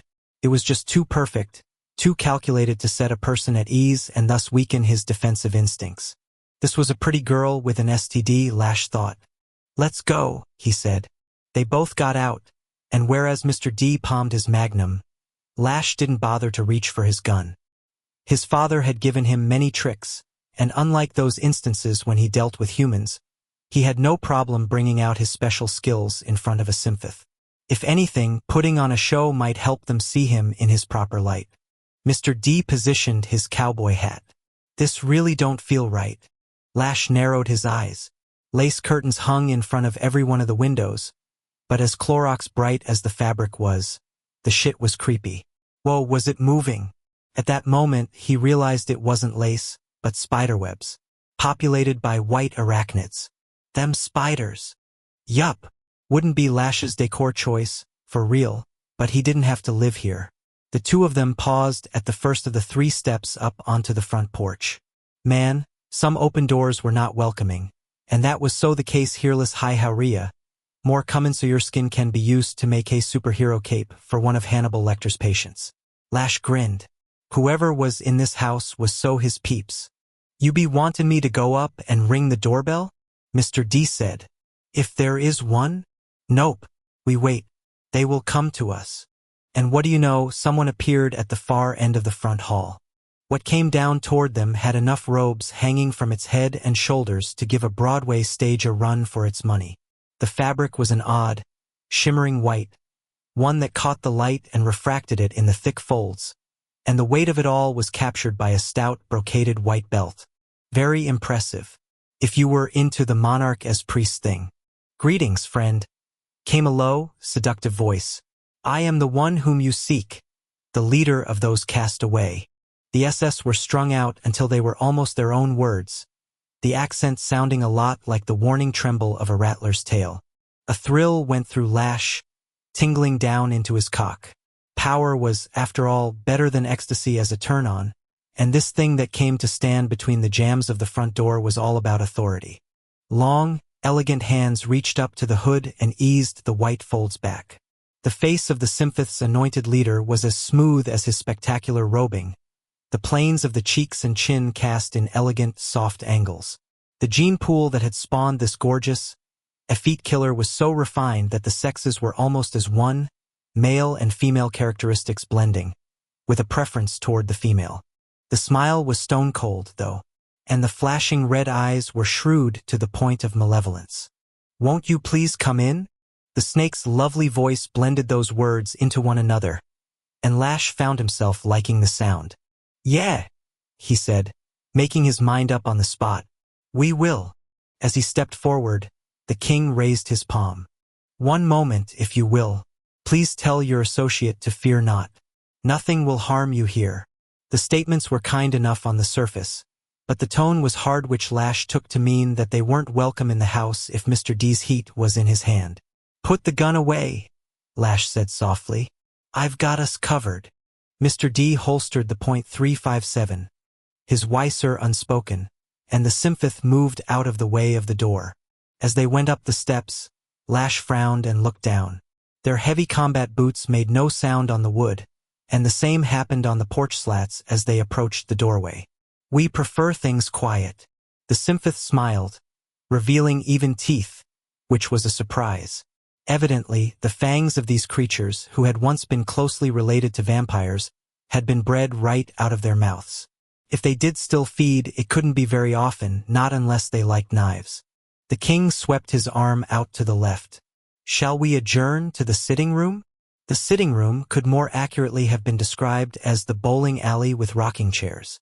The expanse was nothing but glossy floorboards, and walls hung only with white paint. Across the way, for shaker chairs were clustered in a semicircle around the lit fireplace like they were afraid of all the emptiness and had huddled together for support. "Won't you sit down?" the king said as he swept his robing up and out and took a seat in one of the spindly chairs. "You stay standing," Lash said to Mr. D, who obligingly took up residential behind where Lash parked it. The flames made no cheery crackle as they ate at the logs that birthed and sustained them. The rockers made no creak as the king and Lash settled their weight. The spiders were silent as each fell into the center of its web, as if they were prepared to be witnesses. "You and I have a common cause," Lash said. "So you seem to believe. I thought your kind would find vengeance attractive." As the king smiled, that odd thrill shot down into Lash's sex. "You would be misinformed. Vengeance is but a crude, emotional defense against a given slight." "And you're telling me that's beneath you?" Lash leaned back and set his chair in motion, going back and forth. "I may have misjudged your kind. We are more sophisticated than that, yes. Or maybe you're just a bunch of dress-wearing pussies." That smile disappeared. "We are far superior to those who believed they imprisoned us. In truth, our preference is for our own company. Do you think we did not engineer this outcome? Foolish of you. Vampires are the crass basis of where we evolved from, chimps to our higher reasoning. Would you care to remain among animals if you could live in civility with your own kind? Of course not. Like finds like requires like. Those of common and superior minds shall be fed only by those of commensurate status." The king's lips lifted. "You know this to be true. You have not remained where you began either, have you?" "No, I have not." Lash flashed his fangs, thinking his brand of evil hadn't fit in among the vampires any better than the sin-eaters did. "I am where I need to be now. So you see, had we not desired the very end result we obtained in this colony, we might have taken not vengeance, but corrective action such that our destiny was favorable to our interests." Lash stopped rocking. "If you weren't interested in an alliance, you could have just told me in a fucking email." An odd light flashed in the king's eyes, one that made Lash even hotter, but also disgusted him. He didn't fly with the homosexual shit, and yet, well, hell, his father liked the males. Maybe some of that was in him, too. And wouldn't that give Mr. D something to pray over? "But if I had emailed you, I wouldn't have had the pleasure of your acquaintance." Those ruby red eyes swept down Lash's body. "And that would have been a robbery to my senses." The little Texan cleared his throat, like he was gagging on his tongue. As the disapproving choke faded, the king's chair started moving up and back soundlessly. There is something you could do for me, however, which would in turn obligate me to provide you with what you are looking for, and it's locating vampires. Isn't it? That has long been the struggle of the lessening society. Finding vampires within their hidden homes. The bastard hit the nail on the head. Lash had known where to raid over the summer because he had been to the estates of the ones he'd killed.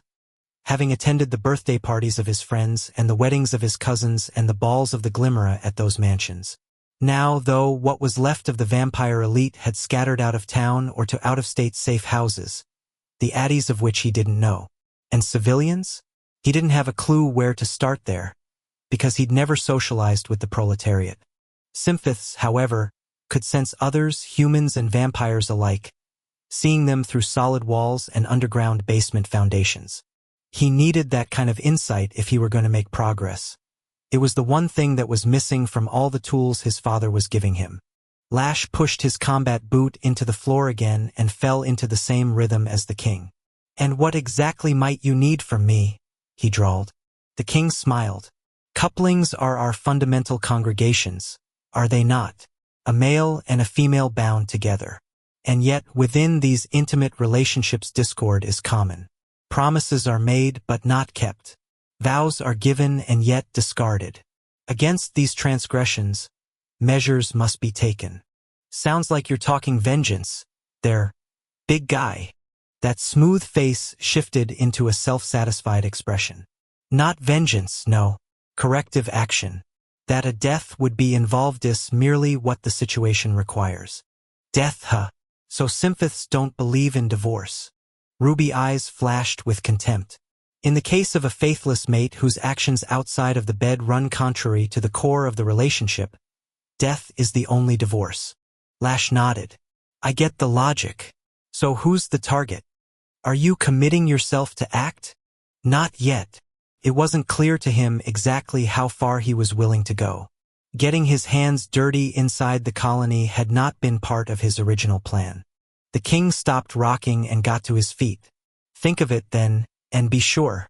When you are ready to receive from us what you need for your war, come unto me again, and I shall show you the way to proceed." Lash stood up as well. "Why don't you just kill your mate yourself?" The king's slow smile was like that on a corpse, rigid and cold. "My dearest friend, the insult to which I most object is less the disloyalty, which I would expect, but rather the arrogant assumption that I would never know the deceit. The former is a trifle, the latter inexcusable. Now shall I see you to your car?" "Nope. We'll walk ourselves out." "As you wish." The king extended his six-fingered hand. Such a pleasure. Lash reached forward and felt electricity lick up his arm as their palms met. "Yeah, whatever. You'll be hearing from me." 16. She was with him, oh God. She was finally back with him. Torment, son of harm, was naked and pressed against the flesh of his beloved, feeling her satin skin and hearing her gasp as his hand went to her breast.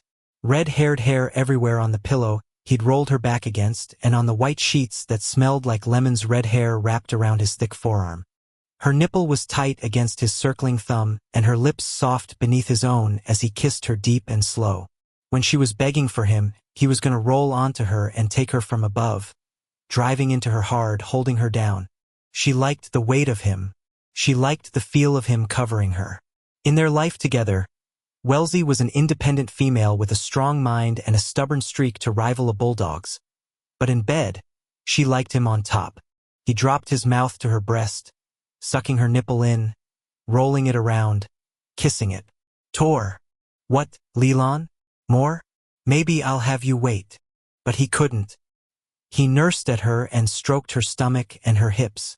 As she writhed, he licked up to her neck and raked his fangs across her jugular. He couldn't wait to feed. For some reason, he was starved for blood. Maybe he'd been fighting a lot. Her fingers dug into his hair. "Take my vein." Not yet. The sting of delay was just going to make it better. The more he wanted it, the sweeter the blood. Moving up to her mouth, he kissed her harder than before, his tongue penetrating her as he deliberately rubbed his cock against her thigh. A promise of another, deeper invasion down below. She was thoroughly aroused, her scent rising up through the lemony sheets, making his fangs pound in his mouth and the tip of his sex weep.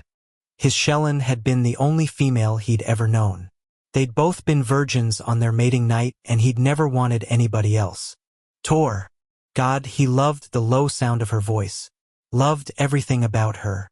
They had been promised to each other before they'd been born, and it had been love at first sight the moment they'd met. Destiny had been so kind to them. He swept his palm down onto her waist, and then he stopped, realizing something was wrong. Something. Your belly is flat. Tor. Where's the young? He pulled back in a panic. You were with young. Where's the young? Is he okay? What happened to you? Are you all right? Tor. Her eyes opened, and the stare he had looked into for over 100 years focused on him. Sadness, the kind that made you wish you'd never been born, drained the sexual flush from her beautiful face. Reaching up to him, she put her hand on his cheek. Tor. What happened? Tor. The sheen over her eyes and the quaver of her lovely voice snapped him in half.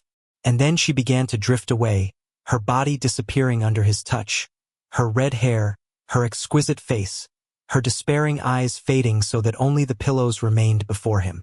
Then in a final blow, the lemony smell of the sheets and her naturally clean scent left his nose, replaced by nothing. Tor jacked upright off the mattress, his eyes spilling over with tears, his heart aching as if he'd had nails driven into his chest.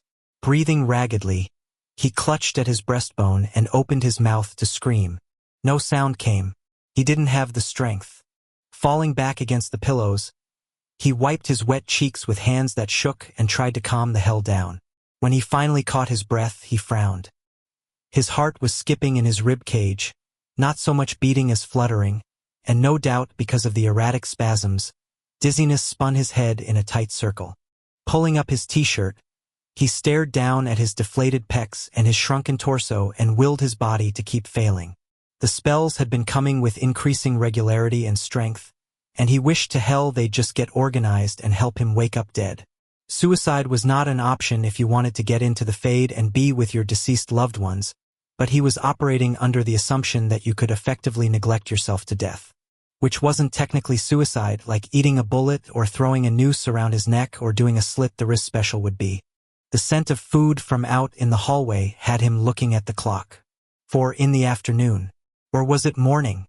The drapes were drawn, so he didn't know whether the shutters were up or down. The knock that sounded was soft, which, thank fuck, meant it wasn't Lassiter who just came in whenever he wanted. Evidently fallen angels weren't big on manners, or personal space, or boundaries of any kind. Clearly the great, glowing nightmare had been booted out of heaven because God hadn't liked his company any more than Tor did. The quiet knock was repeated. So it must be John. Yeah, Tor said, letting his shirt fall as he pushed himself up on the pillows. His arms, once strong as cranes, struggled under the weight of his wilted shoulders. The boy, who was no longer a boy, came in bearing a tray heavily laden with food, and a face full of baseless optimism. Tor glanced over as the burden was put on the bedside table. Herb chicken and saffron rice and green beans and fresh rolls. The shit might as well have been roadkill wrapped in barbed wire for all he cared, but he picked up the plate and rolled out the napkin and took the fork and the knife and put them to use. Chew, chew, chew, swallow, more chewing, swallow, drink, chew. Eating was as mechanical and autonomic as his respiration, something he was only dimly aware of, a necessity, not a pleasure. Pleasure was a thing of the past and a torture within his dreams. As he recalled his Shellen up against him, naked, in lemony sheets, the fleeting image lit up his body from the inside out, making him alive, and not just living. The strike of his mortal match head faded quick, though, a flame with no wick to sustain it. Chew, cut, chew, swallow, drink. As he ate, the boy sat down in a chair by the closed drapes, elbow on knee, fist on chin, a living, breathing Rodin's the thinker. John was always like that lately, always with something on his mind. Torment knew damn well what it was. But the solution that was going to end John's sad preoccupation was going to hurt the kid like a bitch first. And Tor was sorry about that. Very sorry. Christ, why couldn't Lassiter have just left him where he'd lain in that forest? That angel could have kept right on going. But no, his lordship Halogen had to be a hero. Tor shifted his eyes over to John, and his gaze locked on the kid's fist. The thing was huge, and the chin and jaw that rested on it were strong, masculine. The boy had turned out to be a handsome guy. Then again, as Darius's son, he'd had a good gene pool. One of the best. Come to think of it, really looked like a carbon copy actually, except for the blue jeans. Darius wouldn't have been caught dead in blue jeans, even fancy designer distressed ones like the kind John was sporting. Matter of fact, D had often assumed that exact position when he'd been stewing over life, pulling the Rodan, all frown and churn. A flash of silver winked from John's free hand. It was a quarter, and the kid was weaving the coin in and out and around his fingers, his version of a nervous twitch. Tonight was more than John's usual silent perching. Something had happened. "What's doing?" Tor asked, his voice a rasp. "You okay?" John's eyes shot over in surprise. To avoid the stare, Tor looked down, speared some chicken, and put it in his mouth. Chew, chew, swallow. Going by the shifting sounds, John was uncurling himself from his wood-burning routine slowly, as if he were afraid that sudden movements would spook away the question hanging between them. Tor glanced over again, and when he waited, John put the quarter in his pocket and signed with economy and grace. "Wrath is out fighting again. V just told me and the guys." Tor was rusty with American Sign Language, but not that rusty. Surprise lowered his fork. "Waith's still king, right?" "Yeah, but he told the brothers tonight that he's going back on rotation. Or I guess he's been on rotation and kept it to himself. I think the Brotherhood's pissed at him." "Rotation? Can't be. The king's not allowed to fight." "He is now. And Fury's coming back too." "What the fuck? The Primal's not supposed to." Tor frowned. "Is there some change in the war? Something going on?" "I don't know." John shrugged and settled back into the chair, crossing his legs at the knee. Another thing Darius always did. In the pose, the son seemed as old as the father had been, although that was less about the way John's limbs were arranged and more about the exhaustion in his blue eyes. "It's not legal," Tor said. "Is now." Wrath met with the scribe virgin. Questions started to buzz in Tor's head, his brain struggling with the unaccustomed load. In the midst of the disjointed swirl, it was hard to think coherently, and he felt as if he were trying to hold 100 tennis balls in his arms. No matter how hard he tried, one slipped through and bounced around, creating a mess. He gave up trying to make sense of anything. "Well, that's a change. I wish them luck." John's low exhale pretty much summed it all up as Tor unplugged from the world and went back to eating. When he was finished, he folded up the napkin neatly and took a final drink from the water glass. He turned the TV on to CNN, because he didn't want to think and he couldn't handle the quiet. John stayed for about a half hour, and when he clearly couldn't stand being still any longer, he got to his feet and stretched. "I'll see you at the end of the night." So it was afternoon. "I'll be here." John picked up the tray and left with no pause, no hesitation. There had been plenty of both at first, as if each time he hit the door, he hoped that Tor would stop him and say, "I'm ready to face life. I'm going to soldier on. I'm better enough to give a shit about you." But hope didn't spring eternal. When the door was shut, Tor pulled the sheets off his stick legs and shuffled his feet over the edge of the mattress. He was ready to face something, all right, but it wasn't his existence. With a groan and a lurch, he stumbled into the bathroom, went to the toilet, and popped up the porcelain throne's seat. Bending over, he gave the command and his stomach evacuated the meal without a fuss. In the beginning, he'd had to cram his finger down his throat, but no more. He just clenched his diaphragm and up it all came, like rats fleeing an overflowing sewer. "You gotta cut that shit out." Lassiter's voice harmonized with the sound of the toilet flushing, which so made sense. "Christ, don't you ever knock? It's Lassiter. Lassiter. How is it possible you're still getting me confused with someone else? Do I need a name tag?" "Yes. And let's put it over your mouth." Tor sagged onto the marble and dropped his head into his hands. "You know, you can go home. You can leave anytime. Get your flat ass in gear then, 'cause that's what'll do it. Now, there's a reason to live. There was a soft chiming sound, which meant, tragedy of tragedies, the angel had just popped himself up onto the countertop. So, what are we doing tonight?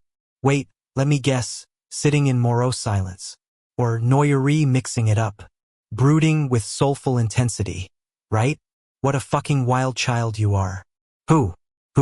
Next thing you know, you'll be opening for Slipknot.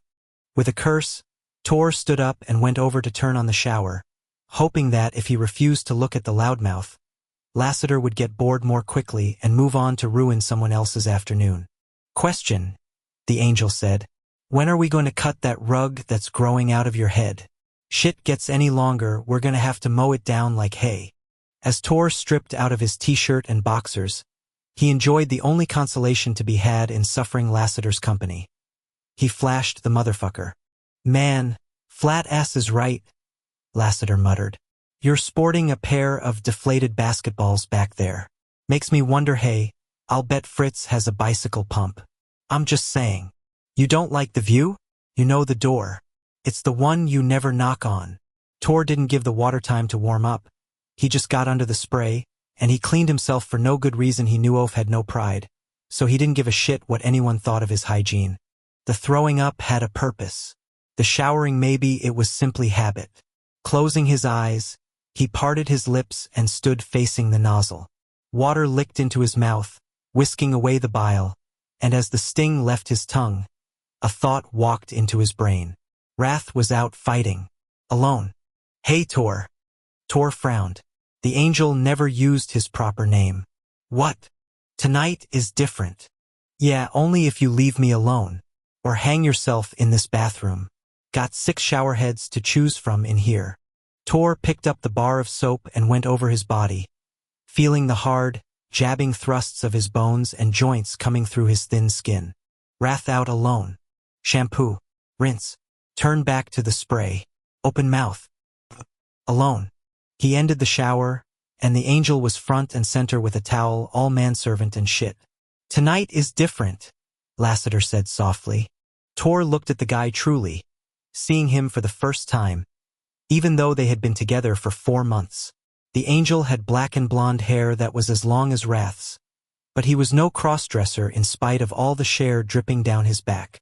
His wardrobe was straight-up Army/Navy, black shirts and camo pants and combat boots, but he wasn't all soldier. Fucker was pierced like a pincushion and accessorized like a jewelry box, with gold hoops and chains hanging from holes in his ears and wrists and eyebrows. And you could bet the mountings were on his chest and below the waist, which was something Tor refused to think about. He didn't need help throwing up. Thank you very much. As the towel changed hands, the angel said with gravity, Time to wake up, Cinderella. Tor was about to point out that it was Sleeping Beauty when a memory came to him, as if it had been injected into his frontal lobe. It was the night he'd saved Wrath's life back in 1958, and the images came to him with the clarity of the actual experience. The king had been out, alone, downtown, half dead and bleeding into the sewer, and Edsel had nailed him. A piece of shit Edsel convertible the color of a diner waitress's blue eyeshadow. As near as Tor could figure out later, Wrath had been on foot in pursuit of a lesser and barrelassing around a corner when the boat of a car had plowed into him. Tor had been 2 blocks away and heard the screeching brakes and the impact of some sort, and he'd been prepared to do absolutely nothing. Human traffic accidents? Not his problem. But then a pair of lessers had run past the alley he'd been standing in. The slayers had been hauling nut through the fall drizzle like they were being pursued, except there was no one riding their bumpers. He'd waited, expecting to see one of his brothers. None had come pounding along. Didn't make any sense. If a slayer had been hit by a car in the company of his cronies, they wouldn't have left the scene. The others would have killed the human driver and any passengers, then packed their dead up in the trunk and driven off from the scene.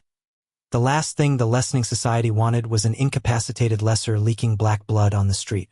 Maybe it was just coincidence, though. A human pedestrian, or someone on a bike, or 2 cars. Only 1 set of squealing brakes, though.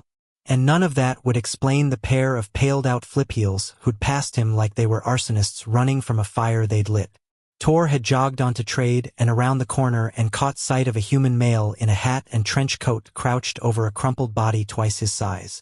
The guy's wife, who had been dressed in one of those petticoat, frothy 50s numbers, stood just beyond the headlights, huddled into her fur. Her brilliant red skirt had been the color of streaks on the pavement, but the scent of the spilled blood hadn't been human. It was vampire, and the one who'd been struck had long dark hair. The woman's voice had been shrill. "We need to take him to the hospital." Tor had stepped in and cut her off. "He's mine." The man had looked up. "Your friend, I didn't see him. Dressed in black, came out of nowhere. I'll take care of him." Tor had stopped explaining himself at that point and just willed the two humans into a stupor. A quick thought suggestion sent them back into their car and on their way with the impression that they had hit a trash can. He'd figured the rain would take care of the blood on the front of their car, and the dent they could fix on their own. Tor's heart had been going as fast as a jackhammer as he'd leaned over the body of the heir to the race's throne. Blood had been everywhere, leaking fast from a gash in Wrath's head. So Tor had shrugged out of his jacket, bit into the sleeve, and ripped off a strip of leather.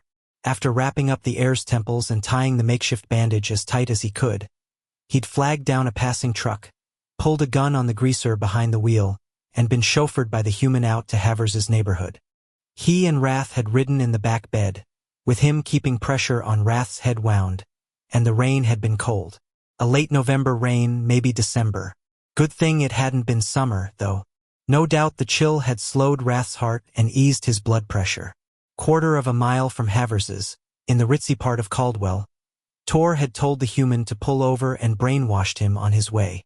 The minutes it had taken Tor to walk to the clinic had been among the longest of his life, but he'd gotten Wrath there, and Havers had closed what had turned out to be a temporal artery slice. It had been touch and go that next day. Even with Marissa there to feed Wrath, the king had lost so much blood. He hadn't rebounded as expected, and Tor had stayed for the duration, sitting in a chair by the bedside. As Wrath had lain so still, Tor had felt as if the whole of the race were tipping between life and death, the only one who could take the throne locked into a sleep that was only a few firing neurons off a permanent vegetative state. Word had gotten out and people had come undone. The nurses and the doctor. The other patients who had stopped by to pray over the king who would not serve. The brothers who had used rotary phones to call every 15 minutes.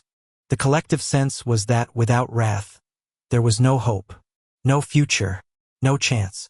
Wrath had lived, however, waking up with the kind of crankiness that made you sigh in relief because if a patient had the energy to be that pissy, he was going to pull through. The following nightfall, after having been out cold for 24 hours straight and having scared the shit out of everyone around him, Wrath had unplugged the four, dressed himself and left. Without a word to any of them. Tor had expected something. Not a thank you, but an acknowledgement or something. Hell, Wrath was a gruff son of a bitch now, but back then, he'd been downright toxic. Even Sonething, after he'd saved the guy's life, kinda reminded him of the way he'd been treating John and his brothers. Tor wrapped the towel around his waist and thought about the more important point of the memory. Wrath out there fighting alone. Back in 58, it had been a stroke of luck that Tor had been where he had and found the king before it was too late. Time to wake up, Lassiter said. 17. As night settled in for the duration, Elena prayed that she wouldn't be late to work again. With the clock ticking, she waited upstairs in the kitchen with the cranras and the crushed drugs. She'd been meticulous about cleanup. She'd put the spoon away, double-checked all the surfaces, even made sure the living room was ordered properly. "Father?" she called down the stairs, while she listened for sounds of shuffling movement and quiet words spoken without sense. She thought of the bizarre dream she'd had during the day. She'd imagined Rev in the dark distance with his arms hanging to the sides. His magnificent, naked body had been spotlit as if on display, his muscles bunching up in a powerful show, his skin a warm golden brown. His head had been angled down, his eyes closed as if in repose. Captivated, summoned, she had walked across a cold stone floor to him, saying his name over and over again. He had not responded. He had not lifted his head. He had not opened his eyes. Fear had whistled through her veins and kick-started her heart, and she had rushed to him.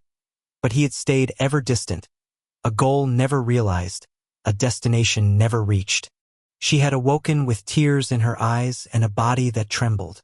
As the choking trauma had receded, the meaning was clear, but really, she didn't need her subconscious to tell her what she already knew.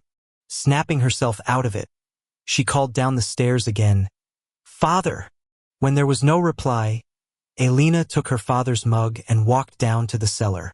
She went slowly, although not because she was afraid of spilling blood-red cranras on her white uniform.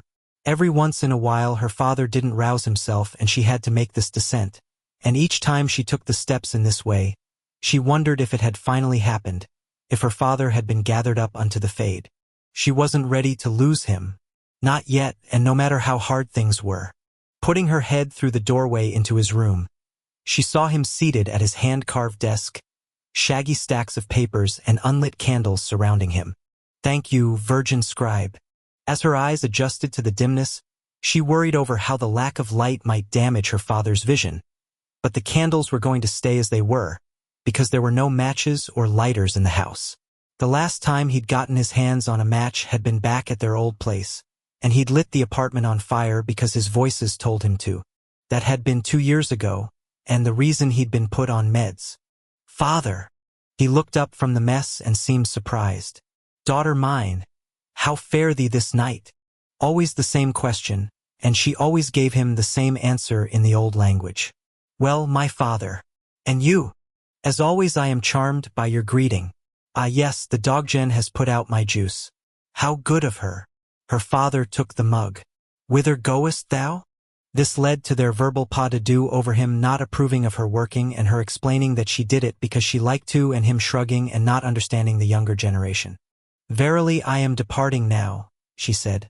"But Luzzie shall arrive in a matter of moments." "Yes, good, good. In truth I am busy with my book, but I shall entertain her, as is proper, for a time. I must needs get about my work, though."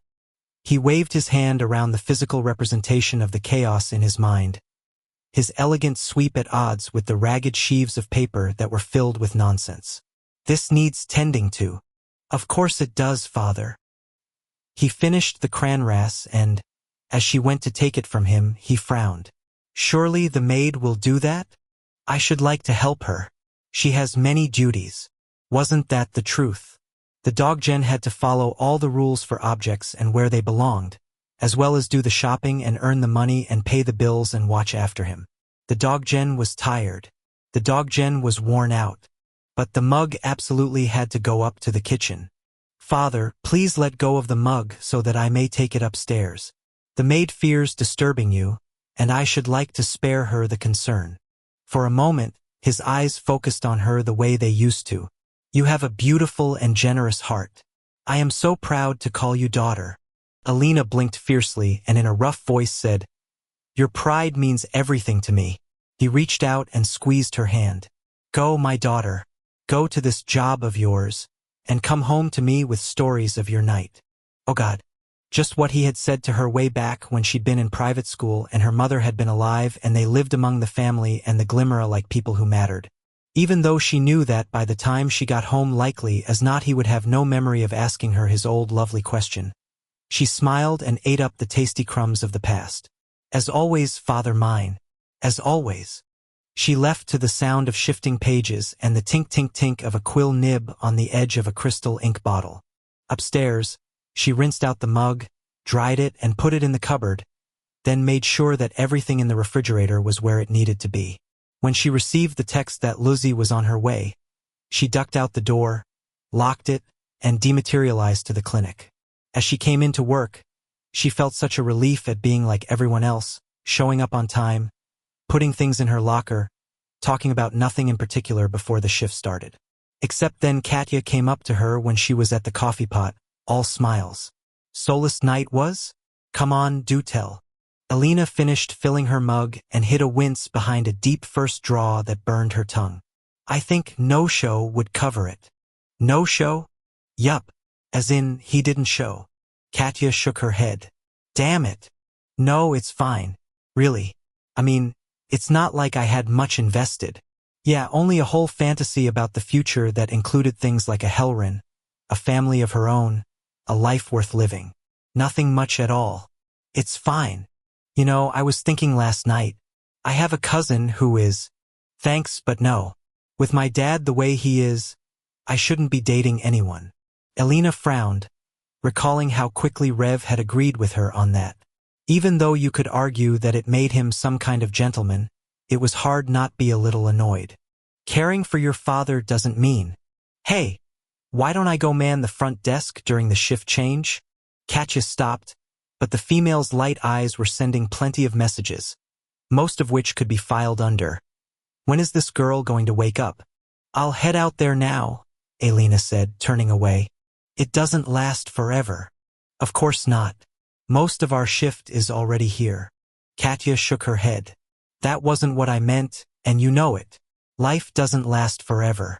Your father has a serious psychological condition, and you're very good with him, but he could stay like this for a century. In which case, I will still have about 700 years left. I'll be at the front. Excuse me. Out in the reception, Elena took up residential behind the computer and logged Indiana. There was no one in the waiting room because the sun had only just gone down. But the patients would start coming in soon enough, and she couldn't wait for the distraction. Reviewing Havers' schedule, she saw nothing unusual. Checkups, patient procedures, surgical follow-ups. The exterior doorbell chimed, and she glanced at a security monitor. There was a walk-in outside, a male who was huddled into his coat against the cold wind. She hit the intercom button and said, "Good evening. How may I help you?" The face that looked up into the camera was one she had seen before. 3 nights ago. Stefan's cousin. "Alex?" she said. "It's Elena. How are? I'm here to see if he's been brought in." "He? Stefan? I don't think so, but let me check while you come down." Elena hit the lock release and went to the in-house patient list on the computer. One by one she reviewed the names as she released the series of doors for Alex. No mention of Stefan as an inpatient. As Alex walked into the waiting room, her blood ran cold the instant she saw the male's face. The vicious dark circles under his gray eyes were about so much more than lack of sleep. "Stefan didn't come home last night," he said. Rev lamented December, and not just because the cold in upstate New York was enough to make him want to go stuntman with the pyrotechnics just to get warm. Night came early in December. The sun, that fucking work-shy, bone-idle pansy, gave up its efforts as early as 4:30 in the afternoon, and that meant Rev's first Tuesday of the-month date Mars started early. It was just 10 o'clock as he entered Black Snake State Park after a 2-hour drive north from Caldwell.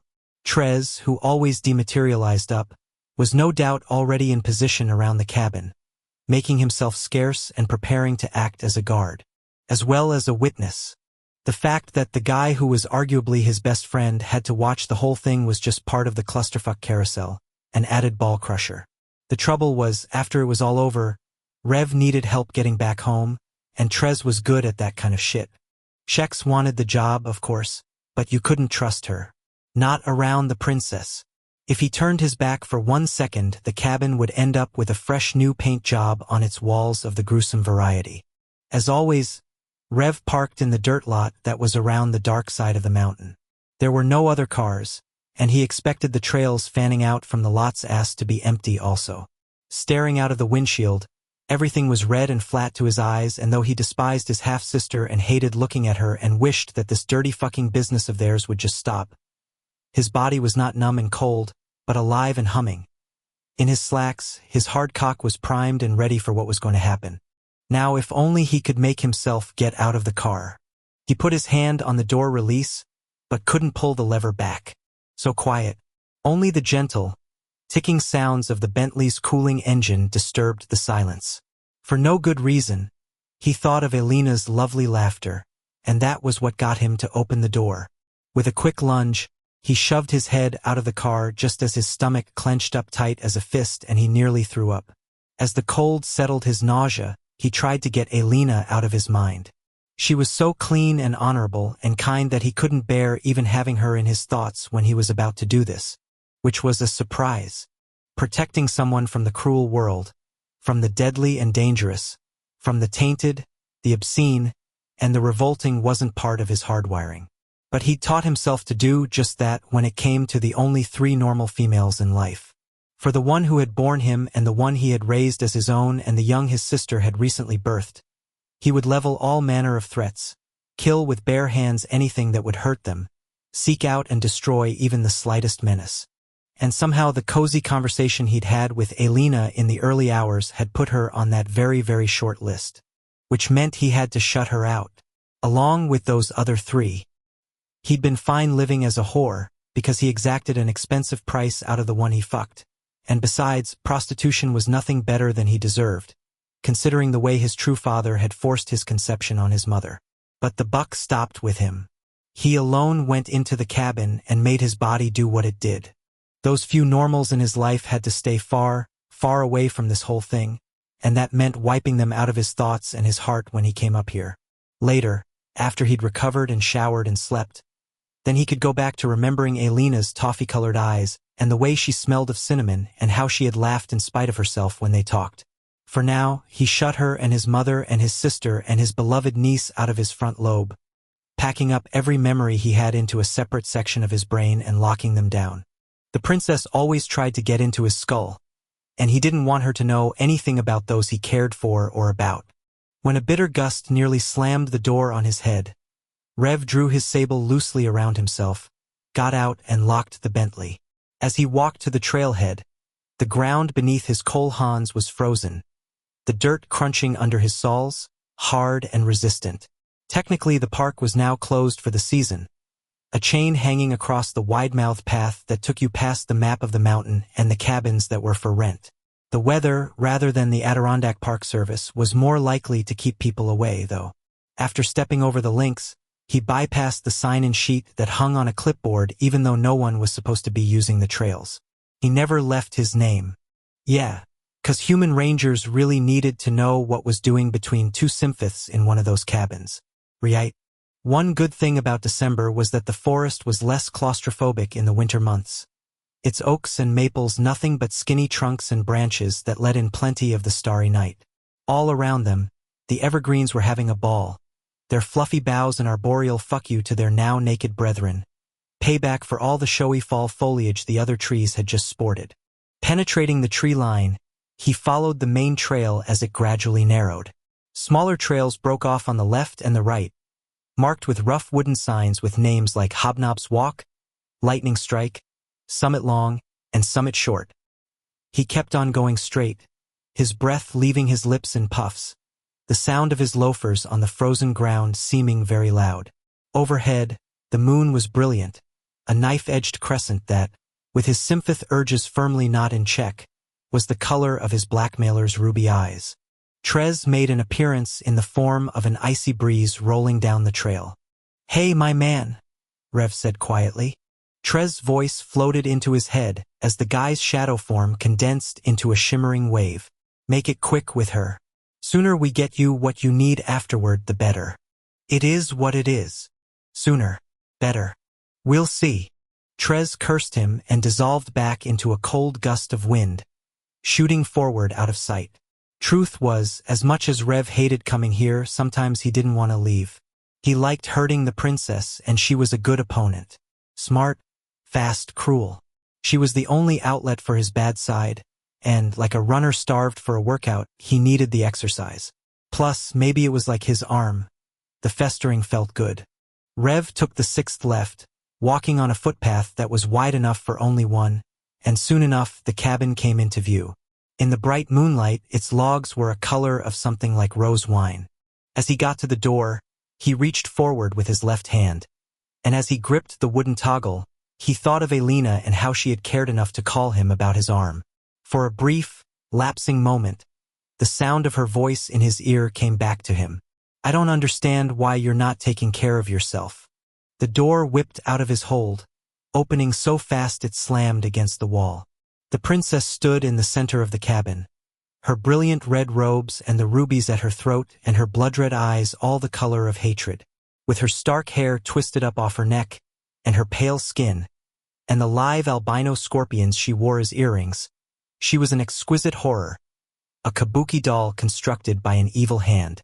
And she was evil, her darkness coming at him in waves, emanating from the center of her chest even as nothing about her moved and her moon-like face remained unmarred by a frown.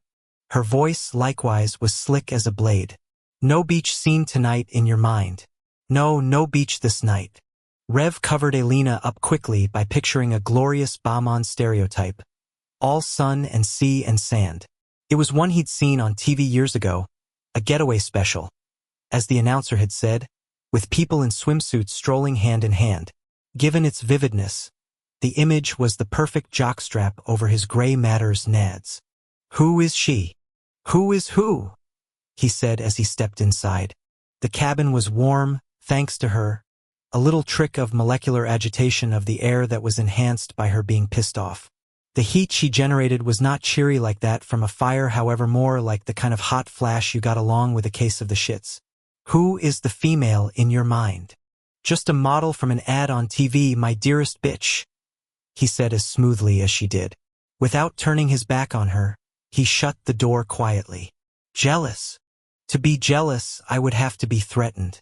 And that would be absurd. The princess smiled. But I think you need to tell me who she is. That all you want to do? Talk. Rev deliberately let his coat fall open and cupped his hard cock and heavy sack. Usually you want me for more than conversation. True enough. Your highest and best use is for what humans call a dildo, is it not? A toy for a female with which to pleasure herself. Female is not necessarily the word I would use to describe you. Indeed, beloved will do nicely. She lifted a hideous hand to her chignon, her bony, triple-jointed fingers skipping over the careful construction. Her wrist thinner than a handle on a wire whisk. Her body was no different. All symphoths were built like chess players, not quarterbacks, which followed their preference to battle with the mind, not the body. In their robing, they were neither male nor female, but rather a distilled version of both sexes, and this was why the princess wanted him as she did. She liked his body, his muscle, his obvious and brutal maleness, and she usually wanted to be physically restrained during sex, something she sure as shit wasn't getting at home.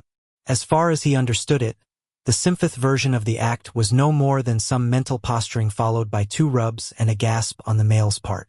Plus, he was willing to bet their uncle was hung like a hamster and had balls the size of pencil erasers. Not that he'd ever checked, but come on, the guy was not exactly a paragon of testosterone. The princess moved around the cabin as if she were showing off her grace, but there was a purpose as she went from window to window and looked out.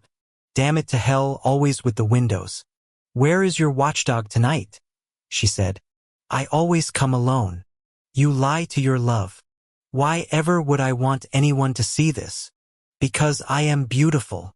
She stopped in front of the panes closest to the door.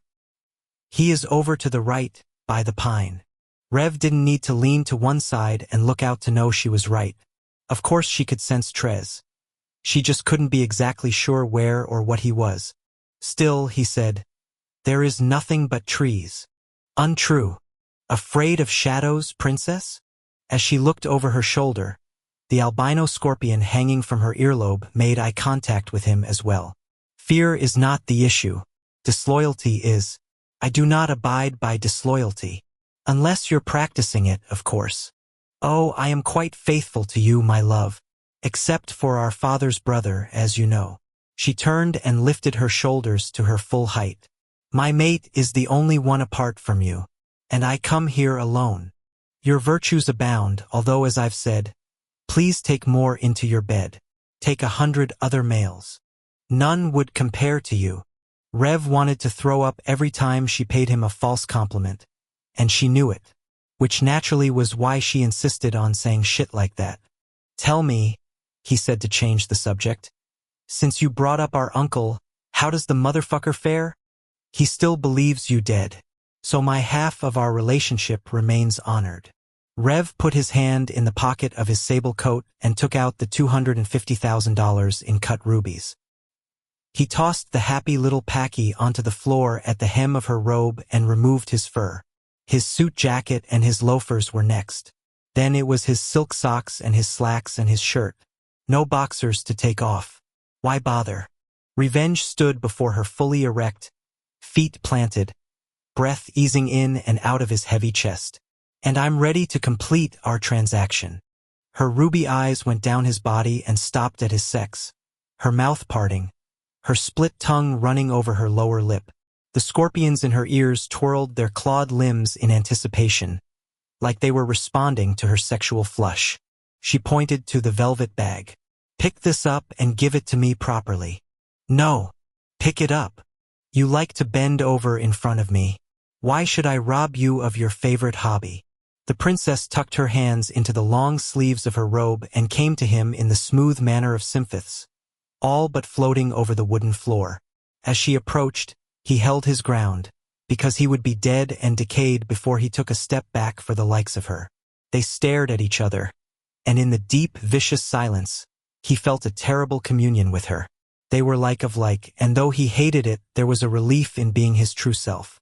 Pick it. No. Her crossed arms unfurled, and one of her 6-fingered hands came tearing through the air at his face, the slap hard and sharp as her ruby eyes. Rev refused to let his head kick back on impact while the cracking sound reverberated loud as a plate breaking. I want your tithe handed to me properly, and I want to know who she is. I have sensed your interest in this one before when you are away from me. Rev kept that beach ad pinned to his frontal lobe and knew she was bluffing. I don't bow down to you or anybody else, bitch. So if you want that bag, you're gonna have to touch your toes. And as for what you think you know, you're wrong. There is no one for me. She slapped him again, the sting flickering down his spinal cord and pulsing into the head of his cock. You bow down to me every time you come here with your pathetic payment and your hungry sex. You need this, you need me. He pushed his face closer to hers. Don't flatter yourself, princess. You are a chore, not a choice. Wrong. You live to hate me. The princess took his cock in her hand, her graveyard fingers wrapping around him tightly. As he felt her grip and her stroking, he was revolted, and yet his erection wept at the attention even as he couldn't bear it. Although he didn't find her attractive at all, his sympath side was fully engaged in the battle of wills, and that was the erotic thing. The princess leaned into him, her forefinger rubbing over the barb at the base of his arousal. Whoever that female is in your head, she can't compete with what we have. Rev put his hands up to the sides of his blackmailer's neck and pressed in with his thumbs until she gasped. I could snap your head off your spine. You won't. She moved her red, glossy lips over his throat, the crushed pepper lipstick she wore burning him. Because we couldn't do this if I were dead. Don't underestimate the appeal of necrophilia, especially where you're concerned. He grabbed onto the back of her chignon and yanked hard. Shall we get down to business? After you pick up. Not going to happen. I don't bow. With his free hand, he ripped the front of her robe open, exposing the fine mesh weave of the bodysuit she always wore. Spinning her around, he forced her face first into the door, fishing up through the folds of red satin as she gasped. The weave she wore over herself was soaked in scorpion venom, and as he worked toward her core, the poison soaked in through his skin. Hopefully, he could fuck her for a while with her robes still on. The princess dematerialized out of his grip and reformed right at the window Trez could see through. In a shifting rush, her robes left her. Removed by her will, her flesh revealed. She was built like the snake she was, sinewy, and altogether too thin, her shimmering bodysuit giving the impression of scales as the moonlight reflected off its interlocking threads. Her feet were planted on either side of the bag of rubies. You're going to worship me, she said, her hand going in between her thighs and stroking her slit. With your mouth. Rev came over and got down on his knees. Looking up at her, he said with a smile, and you will be the one who picks up that bag. Teen. Alina stood just outside the clinic's morgue, arms banded around her chest, heart in her throat, prayers leaving her lips. In spite of her uniform, she was not waiting in any kind of professional capacity, and the staff only sign that was at eye level barred her as much as it would have anyone in regular clothes. As the minutes passed slow as centuries, she stared at the letters as if she'd forgotten how to read. The word staff was on one half of the doors, the only on the other. Big red block print. Underneath the English was a translation in the old language. Alex had just gone through them with Havers at his side. Please not Stefan. Please let the John Doe not be Stefan. The wail that filtered through the staff-only doors had her shutting her eyes hard enough to make her head spin. She hadn't been stood up after all. 10 minutes later, Alex came out, his face white, the stretch underneath both eyes red from his having wiped away many tears. Havers was right behind him, the physician looking equally heartbroken. Alina stepped forward and took Alex into her arms. I am so sorry. How can I tell his parents? They didn't want me to come down here. Oh God. Alina held the male's shuddering body until Alex straightened and dragged both hands across his face. He was looking forward to going out with you. And I with him. Havers put his hand on Alex's shoulder. Do you want to take him with you? The male looked back at the doors, his mouth flattening into a slash. We're going to want to get started on the death ritual, but would you like me to wrap him? Havers said softly. Alex closed his eyes and nodded. We can't let his mother see his face. It would kill her. And I would do it except. We'll take excellent care of him, Alina said. You can trust us to take care of him with respect and reverence. I don't think I could. Alex looked over. Is it bad of me? No, she held both his hands. And I promise you, we'll do it with love. But I should assist. You can trust us. As the male blinked quickly, Alina gently led him away from the morgue doors. I want you to go wait in one of the family rooms. Alina walked Stefan's cousin down the corridor to the hallway that had patient rooms running off it. As another nurse passed by, Alina asked that he be taken to a private waiting room, and then she returned to the morgue. Before she entered, she took a deep breath and straightened her shoulders. Pushing inside, she smelled herbs and saw Havers standing by a body covered by a white sheet. Alina's stride faltered. My heart is heavy, the physician said. So heavy. I didn't want that poor boy to see his blooded family like this, but he insisted after he identified the clothes. He had to see. Because he had to be sure. It was what she would have needed in the same situation. Havers lifted the sheet, folding it back to the chest, and Alina clapped a palm over her mouth to keep her gasp in. Stefan's beaten, mottled face was nearly unrecognizable. She swallowed once, and again, and a third time. Dearest Virgin Scribe, he'd been alive 24 hours ago. Alive and downtown and looking forward to seeing her.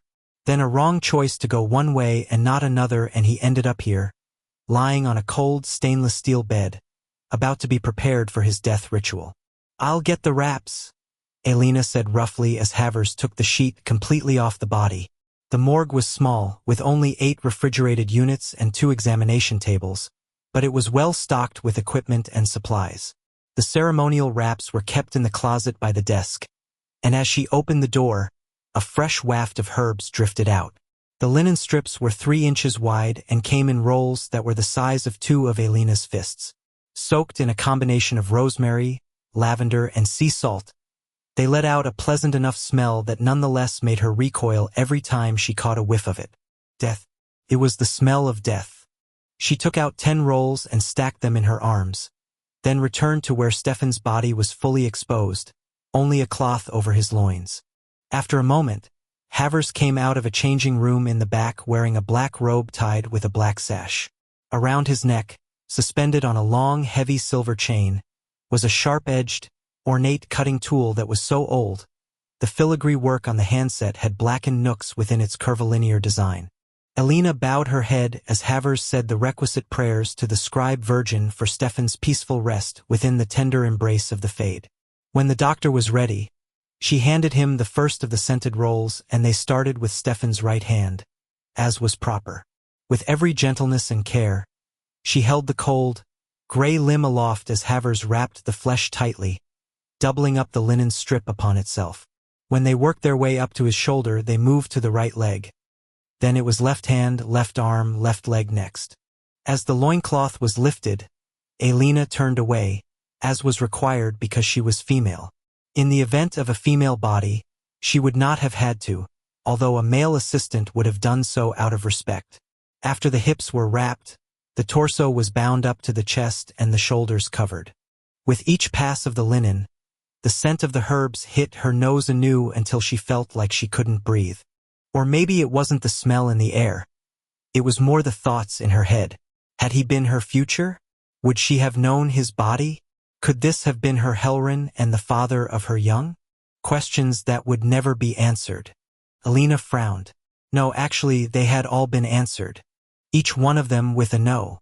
As she handed another roll to the race's physician, she wondered whether Stefan had lived a full, satisfying life. No, she thought. He'd been gypped. Totally gypped. Cheated. The face was the last to get covered, and she held up Stefan's head as the doctor slowly wound the linen around and around. Alina's breath was hard in coming, and just as Havers covered the eyes, one tear left her own and landed on the white wrap. Havers put his hand on her shoulder briefly and then finished the job. The salt in the fibers of the linen worked as a sealant so no fluids seeped through the weave, and the mineral also preserved the body for entombment. The herbs served an obvious function in the short term to mask any odor, but they were also emblematic of the fruits of the earth and cycles of growth and death. With a curse, she went back to the closet and retrieved a black shroud, which she and Havers used to wrap Stefan up. The outer black was to symbolize the corruptible mortal flesh, the inner white the soul's purity and incandescence within its eternal home in the fade. Alina had once heard that rituals served important purposes beyond the practical. They were supposed to aid in psychological healing, but standing over Stefan's dead body she felt as if that were such bullshit. This was a false closure, a pathetic attempt to contain the exigencies of cruel fate with sweet-smelling cloth. Nothing but a fresh slipcover over a blood-stained couch. They stood for a moment of silence at Stefan's head, and then pushed the gurney out the back of the morgue and into the tunnel system that ran underground to the garages. There, they put Stefan into one of the 4 ambulances that were made up to look exactly like the ones humans used. "I'll drive them both to his parents' home," she said. "Do you need to be accompanied? I think Alex would do better without any more of an audience. You will be of care, though? Not just with them, but your own safety." "Yes." Each of the ambulances had a pistol under the driver's seat, and as soon as Alina had started working at the clinic, Katya had shown her how to shoot. Without a doubt, she could handle whatever came her way. As she and Havers shut the ambulance's double doors, Alina glanced at the tunnel entrance. "I think I'm going to go back to the clinic across the parking lot. I need the air." Havers nodded. "And I shall do the same. I find I need the air as well." Together they walked out into the cold, clear night. Like the good whore he was, Rev did everything he was asked to do. The fact that he was rough and unkind was a concession to his free will, and again, part of the reason the princess liked their business. When it was all over and they were both spent, she from having orgasms so much, he because the scorpion venom was deep in his bloodstream, those fucking rubies remained where he'd thrown them. On the floor, the princess was sprawled against the windowsill, panting hard, her 3-knuckled fingers splayed, likely because she knew they creeped him out. He was across the cabin, as far as he could get from her, weaving on his 2 feet. As he tried to breathe, he hated the way the cabin air smelled of dirty sex. Likewise, her scent was all over him, coating him, suffocating him such that even with the symphath blood in his veins, he felt like throwing up. Or maybe that was the venom. Who the fuck knew? One of her bony hands lifted and pointed to the velvet bag. "Pick them up." Rev's eyes locked on hers, and he shook his head back and forth slowly. "Better get back to our uncle," he said in a rasp. "I'm willing to bet if you're gone too long he gets suspicious." He had her on that one.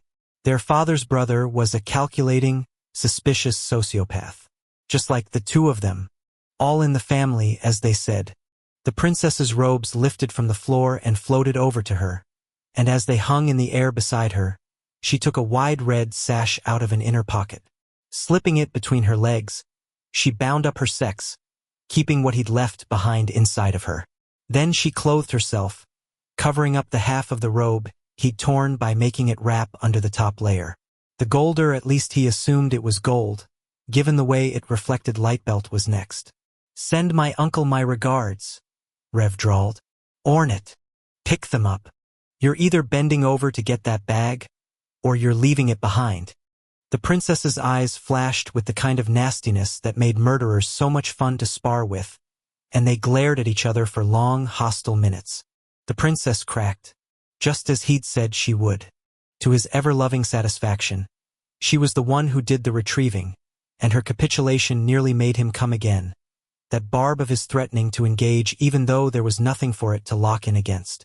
"You could be king," she said, holding out her hand, the velvet bag with the rubies lifting from the floor. "Kill him and you could be king. Kill you and I could be happy. You will never be happy. You are a breed apart, living a lie among inferiors." She smiled, true joy reflecting in her face. "Except here with me. Here you can be honest. Until next month, my love." She blew him a kiss with her hideous hands and dematerialized, dissipating in the manner his breath had outside the cabin, eaten up by the thin night air. Rev's knees gave out and he collapsed to the floor, landing in a heap of bones.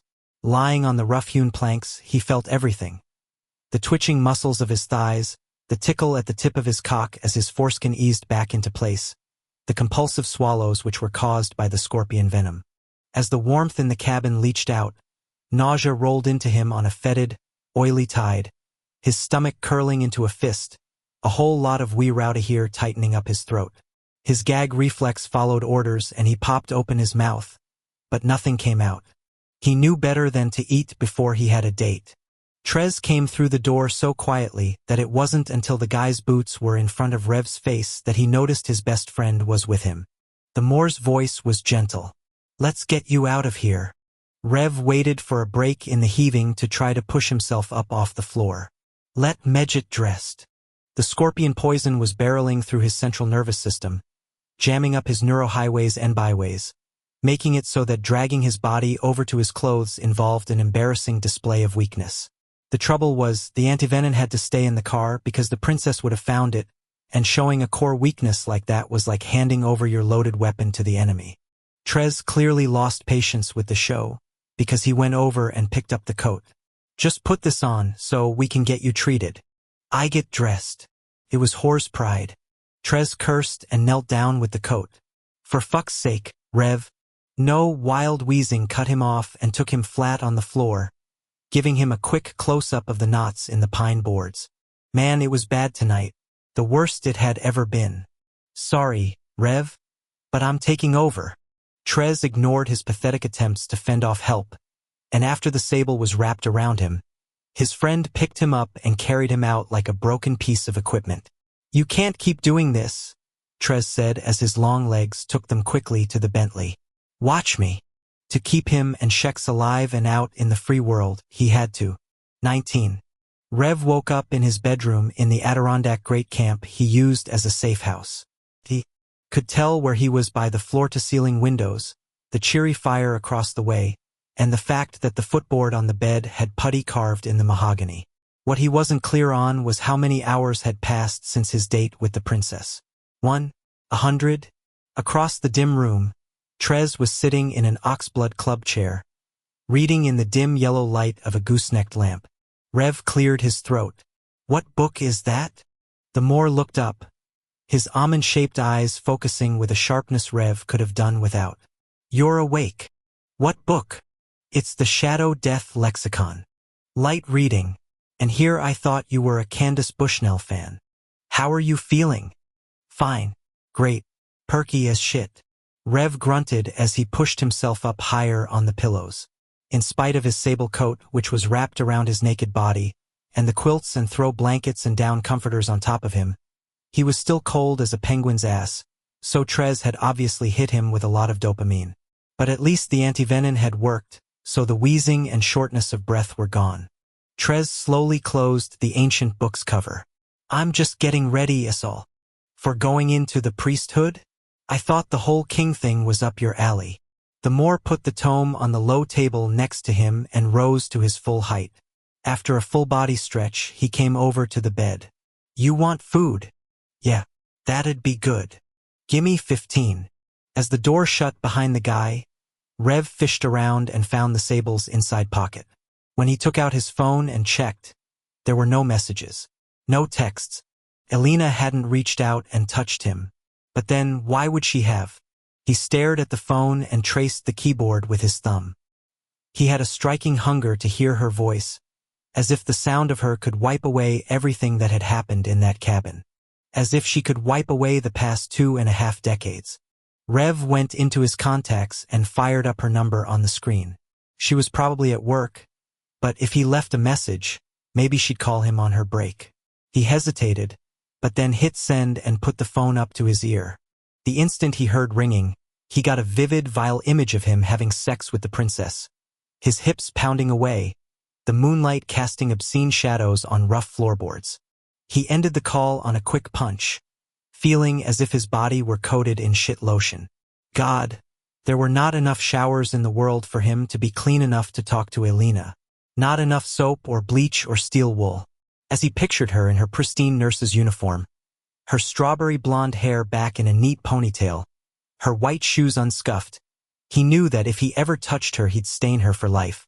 With his numb thumb, he stroked the flat screen of the phone, as if it were her cheek, then let his hand fall down onto the bed. The sight of the brilliant red veins of his arm reminded him of a couple more things he'd done with the princess. He'd never thought of his body as any particular gift. It was big and muscular, so it was useful, and the opposite sex liked it, which meant it was an asset of sorts. And it functioned all right well, except for the side effects it kicked out from the dopamine and the allergy to scorpion venom. But really, who was counting? Lying in his bed in the near dark, with his phone in his hand, he saw more hideous scenes of his time with the princess, her blowing him bending her over and fucking her from behind, his mouth working between her thighs.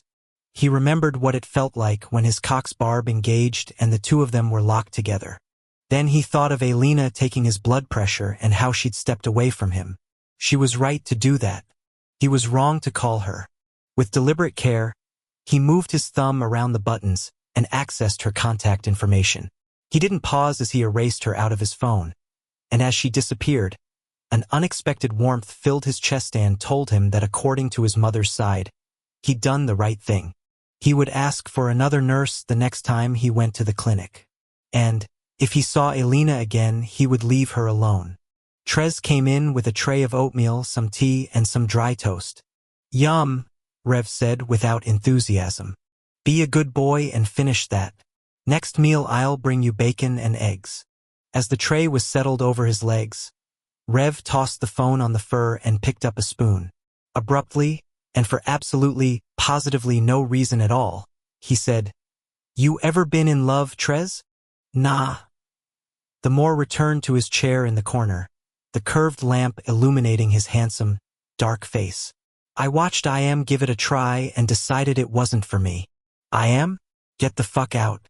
I didn't know your brother ever had a chippy." "He doesn't talk about her, and I never met her. But he was miserable for a while in the way only a female can make a guy." Rev swirled around the brown sugar that was sprinkled on the top of his oatmeal. "You think you'll ever get mated?" "Nope." Trez smiled, his perfect white teeth flashing. "Why the questions?" Rev brought the spoon to his mouth and ate. "No reason." "Yeah, right. This oatmeal's fantastic." "You hate oatmeal." Rev laughed a little and kept on eating to shut himself up, thinking the subject of love was none of his business. But work sure as hell was. "Anything happening at the clubs?" he asked. "Smoothing sailing so far." "Good." Rev slowly polished off the Quaker oats, wondering to himself why, if everything was going fine and dandy down in Caldwell, he had a sinking feeling in his gut. Probably the oatmeal, he thought. "You told Shex I was okay, right?" "Yeah," Trez said, picking up the book he'd been reading. "I lied." Shex sat behind her desk and stared up at two of her best bouncers, Big Rob and Silent Tom. They were humans, but they were smart, and in their low-hanging jeans, they gave off the perfect, deceptively laid-back vibe she was looking for. "What can we do for you, boss?" Big Rob asked. Leaning forward in her chair, she took out 10 folded bills from the back pocket of her leathers. She was deliberate in revealing them, splitting them into 2 piles, and sliding them toward the men. "I need you to do some off-the-books work." Their nods were as fast as their hands on those Benjis. "Anything you like," Big Rob said. Back over the summer, we had a bartender who we fired for skimming. Guy named Grady. You remember him? I saw that shit about Chrissy in the paper. Fucking bastard. Silent Tom chimed in for once. Shex was not surprised they knew the whole story. I want you to find Grady. As Big Rob started cracking his knuckles, she shook her head. Nope. The only thing you do is get me an address. If he sees you, you nod and walk it off. We clear? You do not so much as brush his sleeve. Both of them smiled grimly. No problem, boss, Big Rob murmured. We'll save him for you. The CPD is looking for him as well. Bet they are. We don't want the police to know what you're doing. No problem. I'll take care of getting your shifts covered. Faster you find him, the happier I'll be. Big Rob looked over at Silent Tom. After a moment, they took the bills she'd given them out of their pockets and slid them back across the table. We'll do right by Chrissy, boss. Don't you worry. With you guys on it, I won't. The door closed behind them, and Shex ran her palms up and down her thighs, forcing the chilaches on her legs to go deeper into her flesh. She was burning with the need to get out there herself, but with Rev up north and the deals that were going to be made tonight, she couldn't leave the club. Just as important, she couldn't do the legwork on Grady herself. That homicide detective was going to be watching her. Shifting her eyes to the phone, she wanted to curse. Trez had called earlier to let her know that Rev had made it through his business with the princess, and the sound of the Moor's voice had told her what his actual words had not. Rev's body wasn't up for much more of the torture. Yet another situation she was forced to ride out, sitting on her ass, waiting. Powerless was not a state that worked for her, but when it came to the princess, she was used to feeling impotent. Way back over 20 years ago, when Shex's choices had put them in this situation, Rev had told her he would take care of things on one condition. She let him handle it his way without interfering. He'd made her swear to stay away, and though it killed her, she'd kept the promise and lived in the reality that Rev had been forced into that bitch's hands because of her. God damn it. She wished he'd lose it and lash out at her. Just once. Instead, he kept on putting up with it, paying her debt with his body. She'd turned him into a whore. Shex left her office because she couldn't stand to spend any more time with herself, and out in the club she prayed for a skirmish in the general pop, like a love triangle imploding, where one guy bitch slapped another over a chick with fish lips and plastic tits. Or maybe a bathroom tryst gone sour in the men's room on the mezzanine floor. Shit. She was so desperate she'd even take a drunk getting pissy about his Patron or some deep corner grind that crossed the line into penetration. She needed to hit something, and her best chances were with the masses. If only there were just her luck. Everyone was behaving themselves. Miserable fuckers.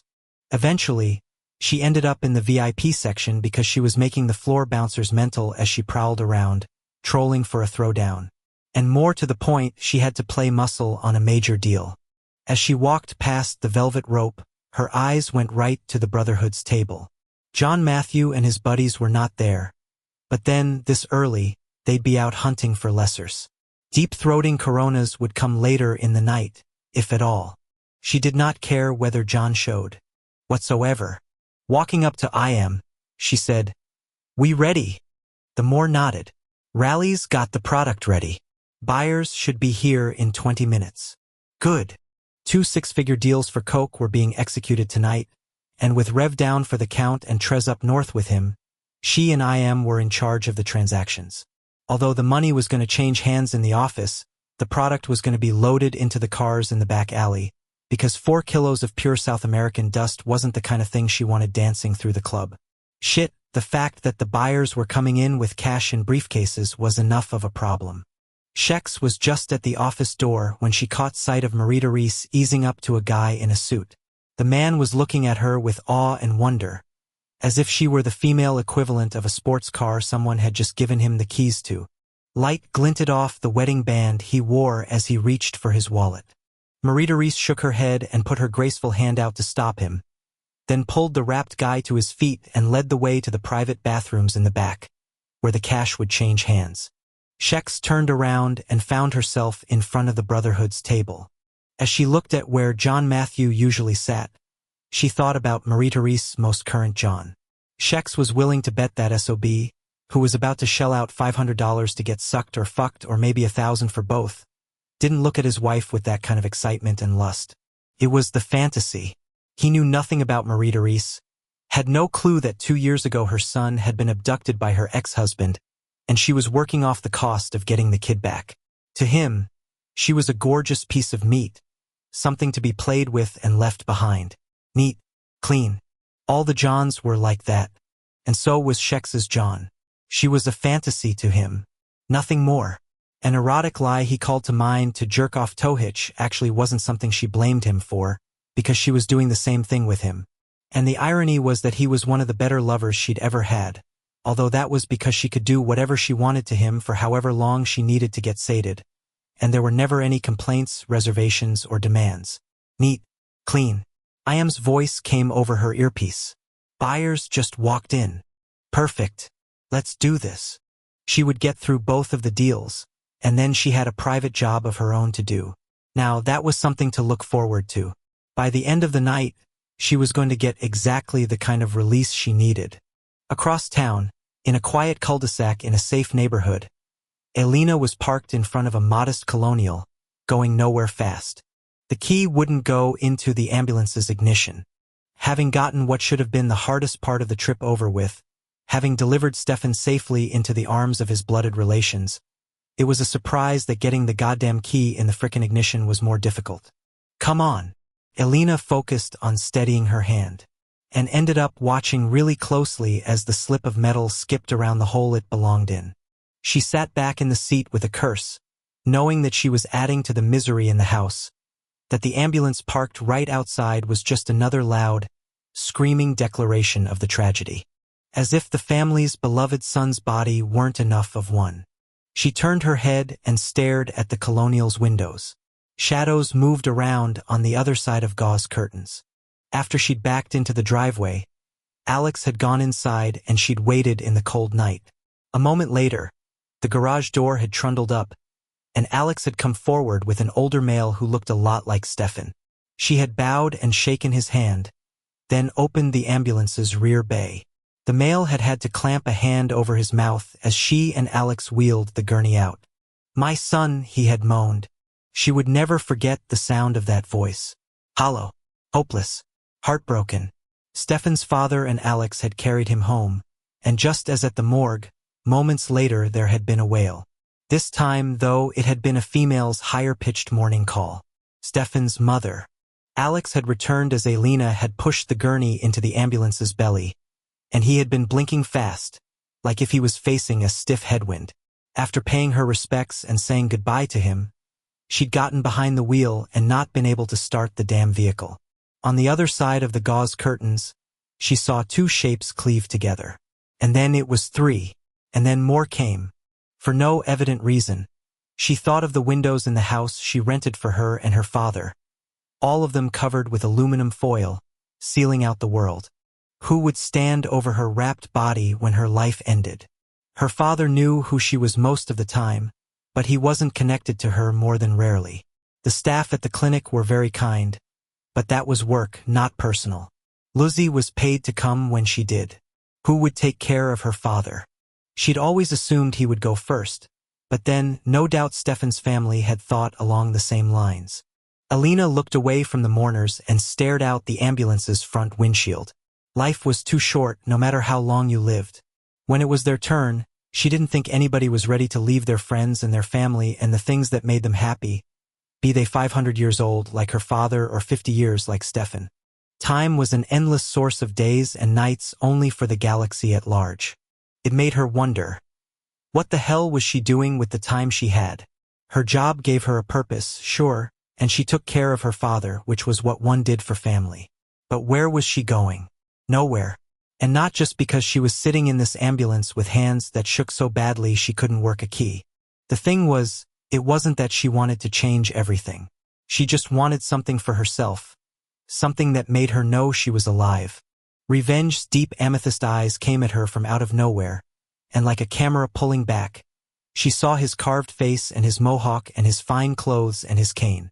This time, when she reached forward with the key, the thing went in steadily, and the diesel engine came awake on a growl. As the heater blasted cold air at her, she turned down the fan, then put the gearshift in drive and left the house and the cul-de-sac and the neighborhood, which no longer seemed quiet to her. Behind the wheel, she was driving and out of it at the same time, caught up in the image of a male she couldn't have, but at the moment needed like crazy. Her feelings were wrong on so many levels. For God's sake, they were a betrayal of Stefan. Even though she didn't really know him, it just seemed disrespectful to be wanting another male while his body was being mourned by his blood. Except she would have wanted revenge anyway. Damn it! The clinic was all the way across the river, and she was glad because she couldn't face work right away. She was too raw and sad and angry at herself. What she needed was Starbucks. Oh yeah, that was exactly what she needed. About 5 miles away, in a square that was home to a Hannaford supermarket, a flower shop, a LensCrafters boutique, and a Blockbuster store. She found a Starbucks that was open until 2 a.m. She pulled the ambulance around to the side and got out. When she'd left the clinic with Alex and Stefan, she hadn't thought to bring her coat, so she huddled into her purse and hot-footed it over the sidewalk and through the door. Inside, the place was as most of them were. Red wooden trim, dark gray tile floor, with a lot of windows, stuffed chairs, and little tables. Over at the counter there were mugs for sale, a glass display of lemon squares and brownies and scones, and 2 humans in their early 20s manning the coffee machines. The smell in the air was hazelnut and coffee and chocolate, and the aroma wiped the lingering herbal bouquet of the death wraps from her nose. "See, I help you?" the taller guy asked. "Vent latte, foam, no whip. Double cup, double sleeve." The human male smiled at her and lingered. He had a dark brush-cut beard and a nose ring. His shirt splashed with graphics that spelled out tomato eater in drops of what could have been blood or, given the band's name, ketchup. "You like anything else? The cinnamon scones totally rock." "No, thanks." His eyes stayed on her as he worked her order, and to keep from having to deal with the attention, she went into her purse and checked her phone in case Lizzie. Missed call. View now? She hit yes, praying it wasn't something about her father. Revenge's number came up, although not his name, because she hadn't put him in her phone. She stared at the digits. God, it was like he'd read her mind. "Your latte? Hello? Sorry." She put her phone back, took what the guy held out to her, and thanked him. "I double-cupped just like you wanted. The sleeve, too." "Thanks." "Hey, you work at one of the hospitals around here?" he said, eyeing her uniform. "Private clinic. Thanks again." She left quickly and didn't waste time getting into the ambulance. Back behind the wheel, she hit the locks on the doors, started the engine, and turned the heater on immediately, because the air coming out was still warm. The latte was really good. Super hot. Tasted perfect. She got her phone again and went into the received calls log and fired up Revenge's number. She took a deep breath and a long pull on the latte, and hit send. Destiny had a 518 area code. Who knew? 20. Lash parked the Mercedes 550 under one of Caldwell's bridges, the black sedan, indistinguishable from the shadows thrown by the mammoth concrete supports. The digital clock on the dash told him that showtime was getting close. Assuming there had been no fuck-ups. As he waited, he thought about the meeting with the head of the Symphoths. In retrospect, he really didn't like the way the guy made him feel. He fucked chicks. Period. No guys. Ever. That kind of shit was for cock jockeys like John and his weak-ass crew. Switching tracks in his mind, Lash smiled in the darkness, thinking he couldn't wait to reintroduce himself to those motherfuckers. In the beginning, right after he'd been brought back by his real father, he'd wanted to rush it. After all, John and his boys no doubt still hung out at Zero Sum, so finding them wouldn't be a problem. But timing was everything. Lash was still figuring shit out with this new life of his, and he wanted to be solid when he crushed John and killed Blay in front of Quinn, then slaughtered the fucker who'd murdered him. Timing mattered. As if on cue, 2 cars pulled up between some pylons. The Ford Escort was the Lessening Society's, and the silver Lexus was Grady's wholesaler's car. Sweet rims on the LS 600H. Very sweet. Grady was the first to get out of the Escort, and when Mr. D and the other 2 lessers followed, it was like watching the evac of a clown car, given the amount of meat that had been stuffed inside. As they approached the Lexus, two men wearing slick winter coats got out of the 600H. In sync, the human males both put their right hands into their jackets, and all Lash could think of was, better guns than badges coming out of those breast pockets. If Grady had fucked up and those were undercover cops pulling a modern-day Crockett and Tubbs, things were going to get complicated. But no CPD shields, just some conversation on the part of the coats, no doubt along the lines of, "Who the fuck are those three asswipes you brought with you to a private business transaction?" Grady looked back at Mr. D with out-of-his-league panic, and the little Texan took the reins, stepping forward with an aluminum briefcase. After he put the case on the trunk of the Lexus, he popped it open to reveal what appeared to be stacks of $100 bills. In reality, they were just bundles of ones with a single Benji on the top of each stack. The coats looked down. Pop pop. Grady jumped back as the dealers hit the ground like mops, and his mouth opened wide as a toilet bowl. Before he could get a whole lot of "oh my god what did you do" rolling, Mr. D stepped up into his grill and bitch slapped his lid shut. The two slayers put their guns back into their leather jackets as Mr. D closed the suitcase, went around, and got behind the wheel of the Lexus.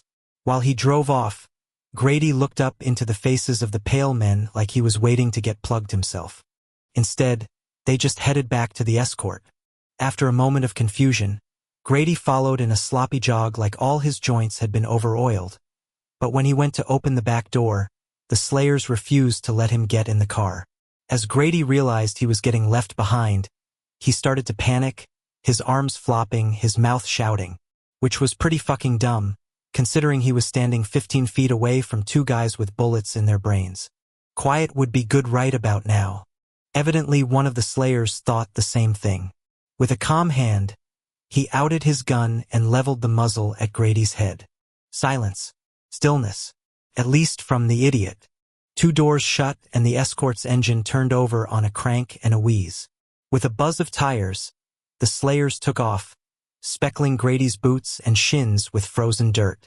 Lash hit the Mercedes lights, and Grady spun around, arms going up to shield his eyes. There was the temptation to mow him down, but for the moment the guy's utility justified his heartbeat.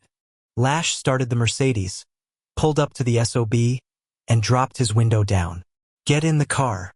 Grady lowered his arms. "What the hell happened?" "Shut the fuck up. Get in the car."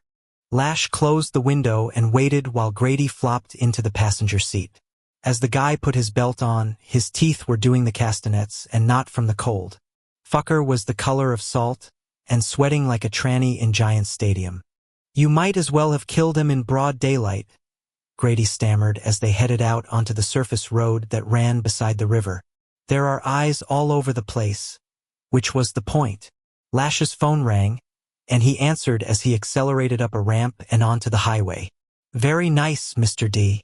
I think we done good," the Texan said. "'Cept I can't see no drugs. Must be in the trunk. They're in that car. Somewhere. We still meetin' back at Hunterbread?" "Yes." "Hey, listen, y'all plannin' on doing anything with this here car?" Lash smiled in the darkness, thinking greed was a great weakness for a subordinate to have. "I'm getting it repainted and buying a VIN and tags for it." There was silence, as if the lesser were waiting for more. "Oh, that'll be good. Yes, sir." Lash hung up on his disciple and turned to Grady. "I want to know all of the other big retailers in town. Their names, their territories, their product lines, everything. I don't know if I got all that."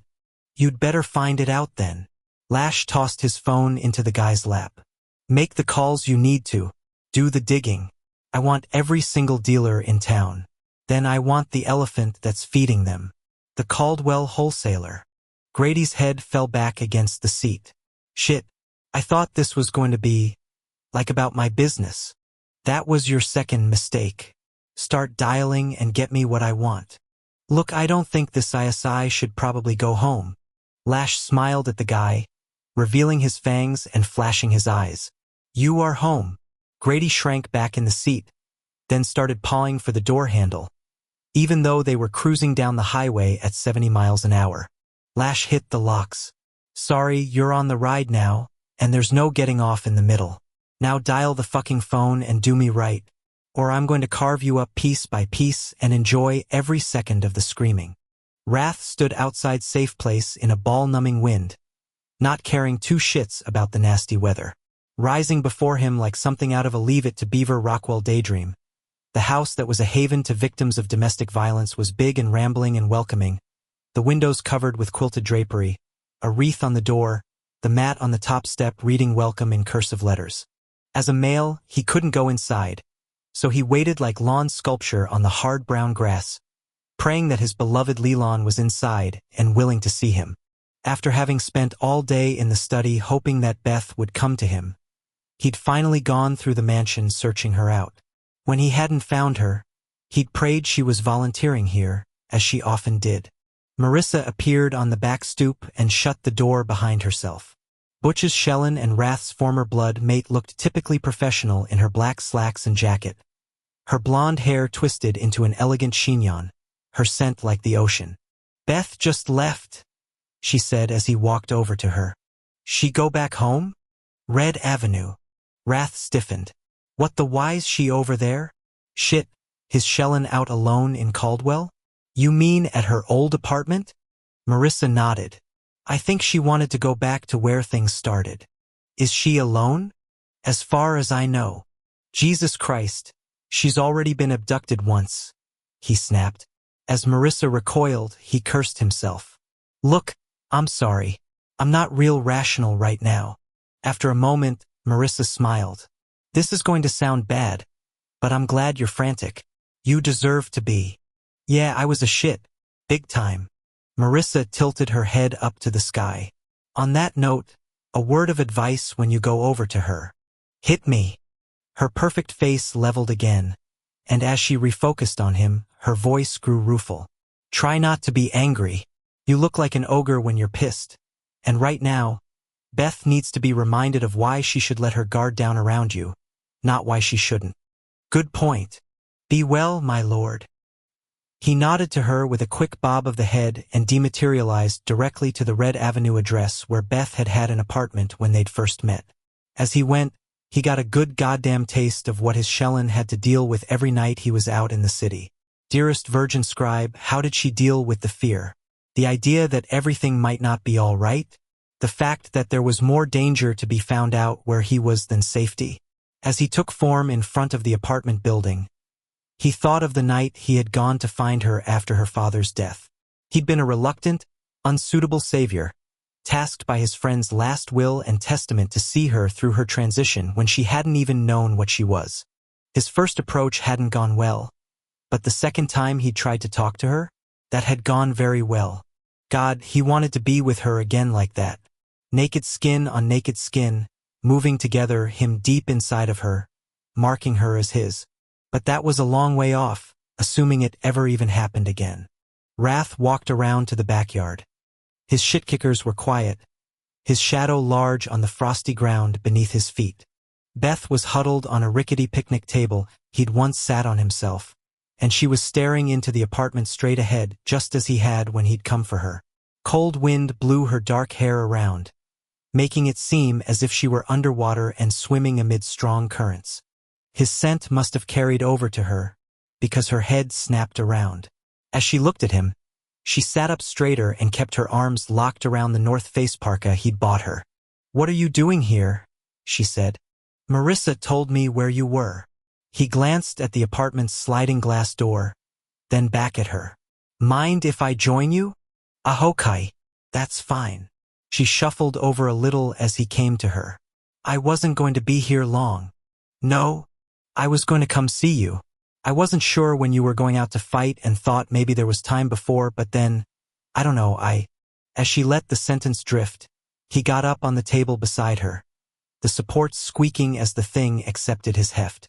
He wanted to put an arm around her, but hung back and hoped the parka was doing its job to keep her warm enough.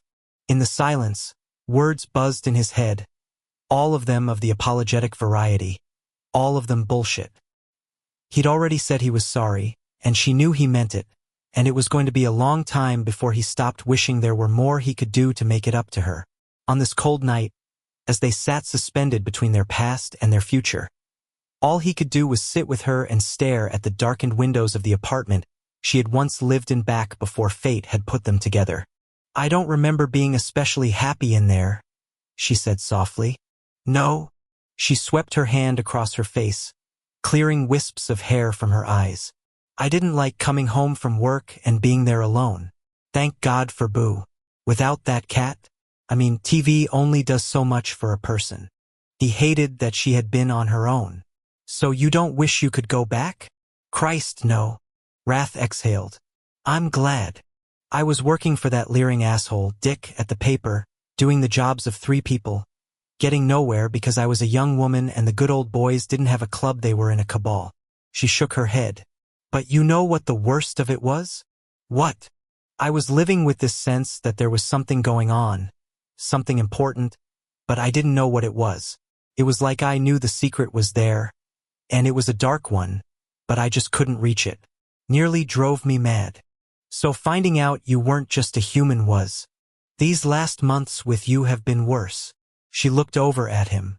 "When I think back over the Fally, knew something was wrong. In the back of my mind, I knew it, I could absolutely sense it. You stopped coming to bed regularly, and if you did, it wasn't to sleep. You couldn't settle. You didn't really eat. You never fed. The kingship always stressed you. But these last couple of months have been different." She went back to staring at her old apartment. "I knew it, but I didn't want to face the reality that you might actually be lying to me about something as significant and terrifying as you going out alone to fight. Shit. I didn't mean to do that to you." Her profile was both beautiful and hard as she continued. "I think that's part of the head fuck I've got going on now. The whole thing takes me back to the way I used to live every day of my life. After I went through the change and you and I moved in with the brothers, I was so relieved, because I finally knew for sure what I'd always wondered about. The truth was incredibly grounding. It made me feel safe." She turned back to him. "This thing with you? The lying? I don't feel like I can trust my reality again. I just don't feel safe. My whole world is about you. My whole world. It's all based on you, because our mating is the foundation of my life. So this is about so much more than you fighting." "Yeah. Fuck.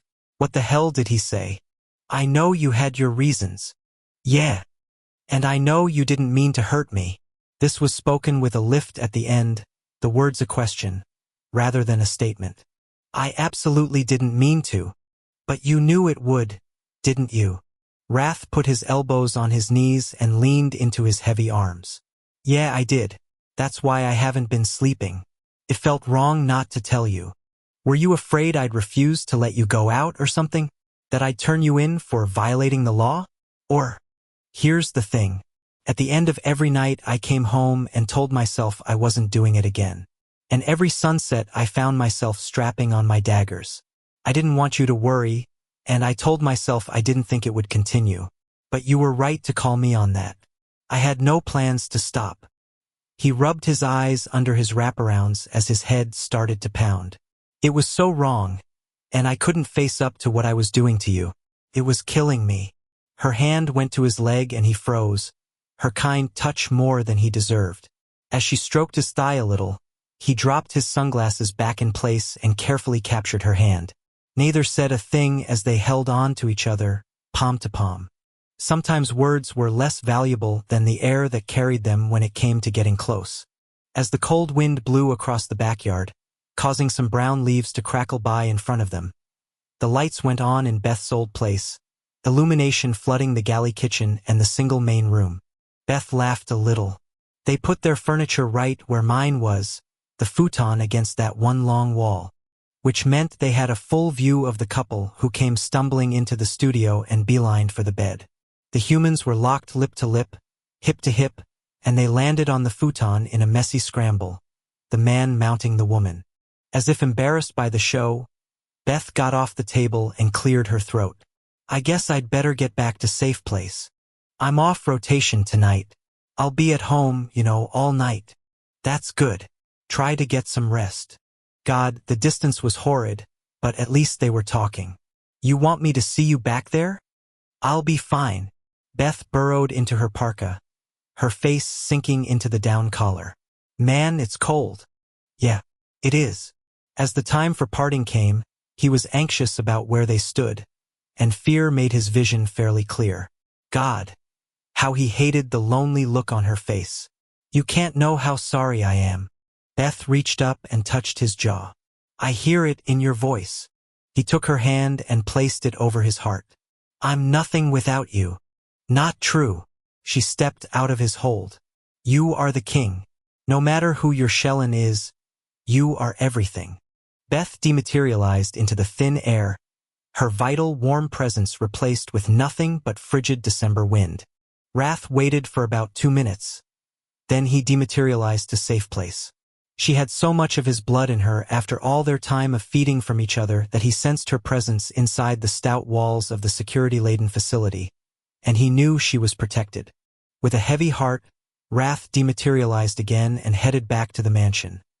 He had stitches to get removed and a whole night to pass alone in his study. 21. An hour after Trez took the tray back down to the kitchen, Rev's stomach was in full revolt. Man, if oatmeal was no longer a viable food afterward, what was he left with? Bananas? White rice? Fucking Gerber baby gruel? And it wasn't just his digestive tract that was screwed up. If he'd been able to feel anything, he was pretty sure he had a headache along with the tossing nausea. Anytime there was a light source, like when Trez came in to check on him, Rev's eyes went on auto blink, flickering up and down in an uncoordinated, ocular version of the safety dance. Then he'd start to salivate and swallow compulsively. So he had to be nauseated. As his phone went off, he put his hand on it and brought it to his ear without turning his head. There was a lot going on at Zero Sum tonight, and he needed to keep tabs. Yeah. Hayu called me? Rev's eyes shot to the bathroom door, which had a soft light glowing around the jambs. Oh God, he hadn't had a shower yet. He was still covered with the sex he'd had. Even though Elena was about a 3-hour drive away and he wasn't on a webcam, he felt absolutely nasty just talking to her. Hey, he said in a rough voice. Are you all right? Yeah. Which was a total fucking lie, and the gravel in his voice made that obvious. Well, he saw that you'd called me. As a strangled sound came out of his mouth, Elena stopped. You're sick. No. For God's sake, please come to the clinic. I can't. I'm God. He couldn't bear to speak to her. I'm not in town. I'm upstate. There was a long pause. I'll bring the antibiotics to you. No, she couldn't see him like this. Shit, she couldn't see him ever again. He was filthy. A filthy, dirty whore who let someone he hated touch him and suck on him and use him and force him to do the same to her. The princess was right. He was a fucking dildo. Rev, let me come to you. No. God damn it. Don't you do this to yourself. You can't save me, he shouted. In the aftermath of his explosion, he thought, Jesus, where had that come from? I'm sorry, it's been a bad night for me. When Elena finally spoke, her voice was a thin whisper. Don't do this to me. Don't make me see you in the morgue. Don't do that to me. Rev squeezed his eyes shut. I'm not doing anything to you. The hell you aren't. Her voice cracked on a sob. Elena. Her moan of despair came through the phone all too clearly. Oh Christ. Whatever. Kill yourself, fine. She hung up on him. Fuck. He rubbed his face. Fuck. Rev sat up and fired the cell phone at the bedroom door. And just as it ricocheted off the panels and went flying, he realized he'd busted the only thing he had with her number in it. With a roar and a messy scramble, he launched his body off the bed, quilts landing everywhere. Not a great move on his part. As his numb feet hit the throw rug, he went frisbee, finding air briefly before landing on his face. On impact, a sound like a bomb had gone off rumbled through the floorboards, and he crawled for the phone, tracking the light that still glowed from its screen. Please, oh fucking please, if there is a God. He was almost in range when the door swung open, narrowly missing his head and clipping the phone, which shot like a hockey puck in the opposite direction. As Rev wheeled around and lunged for thing, he shouted at Trez. Don't shoot me. Trez was in full fighting stance, gun up and pointed at the window, then the closet, then the bed. What the fuck was that? Rev sprawled out flat to reach the phone, which was spinning under the bed. When he caught it, he closed his eyes and brought it close to his face. Rev. Please. What? Please what? He opened his eyes. The screen was flickering, and he pressed the buttons fast. Calls received calls are. Rev. What the hell is going on? There it was. The number. He stared at the 7 digits after the area code as if they were the combination to his own safe, trying to get them all. The screen went dark and he let his head fall down on his arm. Trez crouched beside him. You okay? Rev pushed himself out from under the bed and sat up, the room spinning like a merry-go-round. Oh fuck me. Trez holstered his gun. What happened? I dropped my phone. Right? Of course. Because it weighs enough to make that kind of hey easy there. Trez caught him as he tried to get up. Now where are you going? I need a shower. I need. More pictures of him with the princess hammered into his brain. He saw her back arched, that red mesh split free of her ass, him buried deep in her sex, pumping until that barb of his locked him inside of her so that his release would get way up into her. Rev pressed his fists into his eyes. I need to. Oh Jesus, he orgasmed when he was with his blackmailer. And not just once, usually 3 or 4 times. At least the whores in his club who hated what they did for the money could take solace in the fact that they didn't enjoy it. But a male's release said it all, didn't it? Rev's gag reflex tightened, and in a panic he curly shuffled into the bathroom. The oatmeal and the toast made a successful bid for liberation, and Trez was right there to hold him over the loo. Rev couldn't feel the retching, but he was damn sure that his esophagus was getting torn, because after a couple of minutes of coughing and trying to breathe and seeing stars, blood started to come up. Lie back, Trez said. No shower. You're in no shape. I have to get her off me. Rev's voice bellowed through not just his bedroom, but the whole house. For fuck's sake, I can't stand her. There was a moment that positively smacked of holy crap. Rev wasn't the type to ask for a life jacket even if he were drowning, and he never bitched about the arrangement with the princess. He got through it and did what he had to and paid the consequences, because it was all worth it to him to keep his and Shex's secret.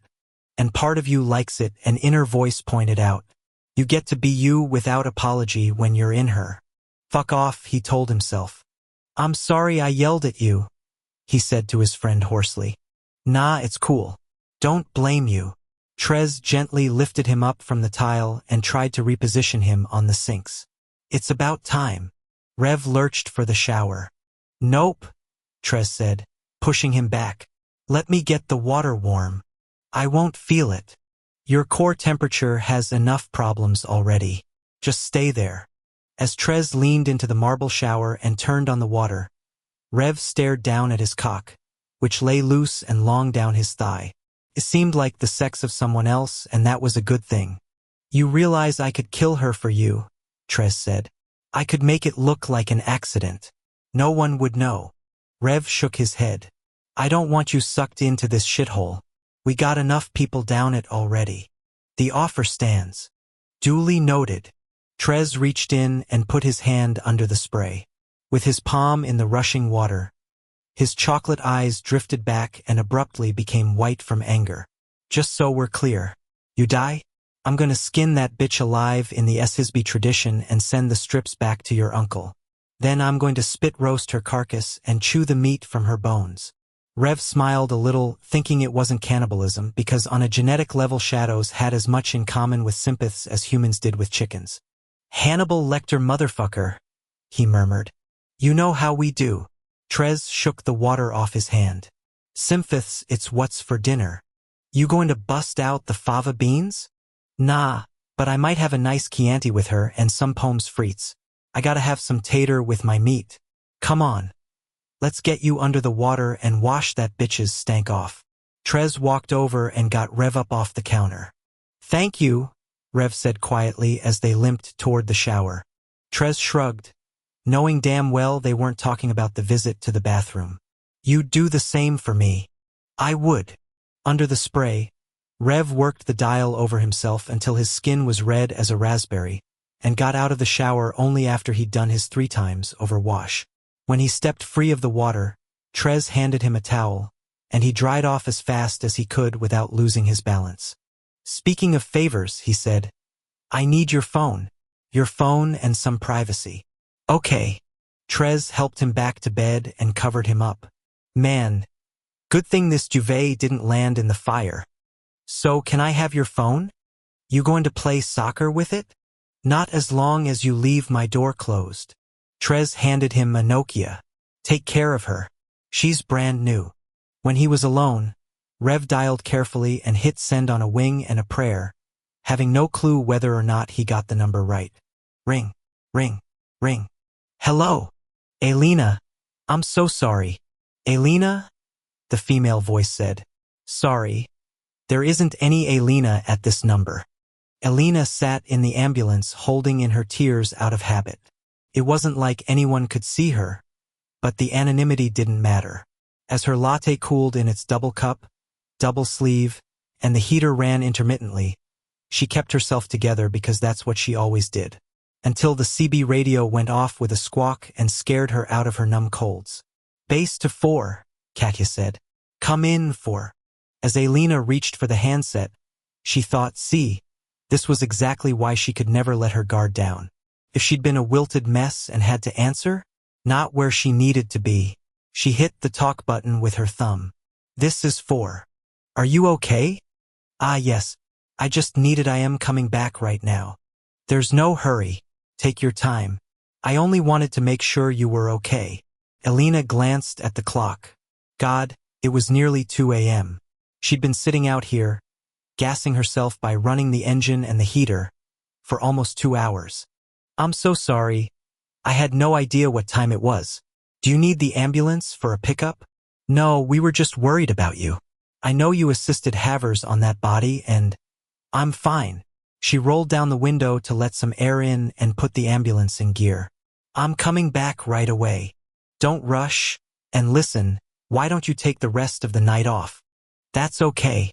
It's not a request, and I've switched the schedule around so you have tomorrow free as well. You need a break after tonight. Elena wanted to argue, but she knew that would just come across as defensive, and besides, with the decision made, there was nothing to fight for. All right. Take your time coming back. I will. Over and out. She hung up the handset and headed for the bridge that would take her across the river. Just as she was accelerating on the ramp, her phone went off.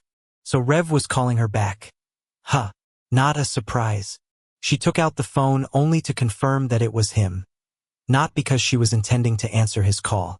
Unknown number? She hit send and brought her cell to her ear. Hello. Is this you?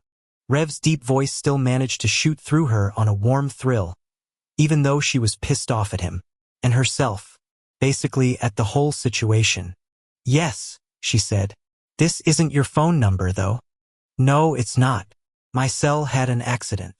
She rushed ahead before he got to any sorries. Look, it's none of my business. Whatever's going on with you. You're right. I can't save you. Why do you even want to try? She frowned.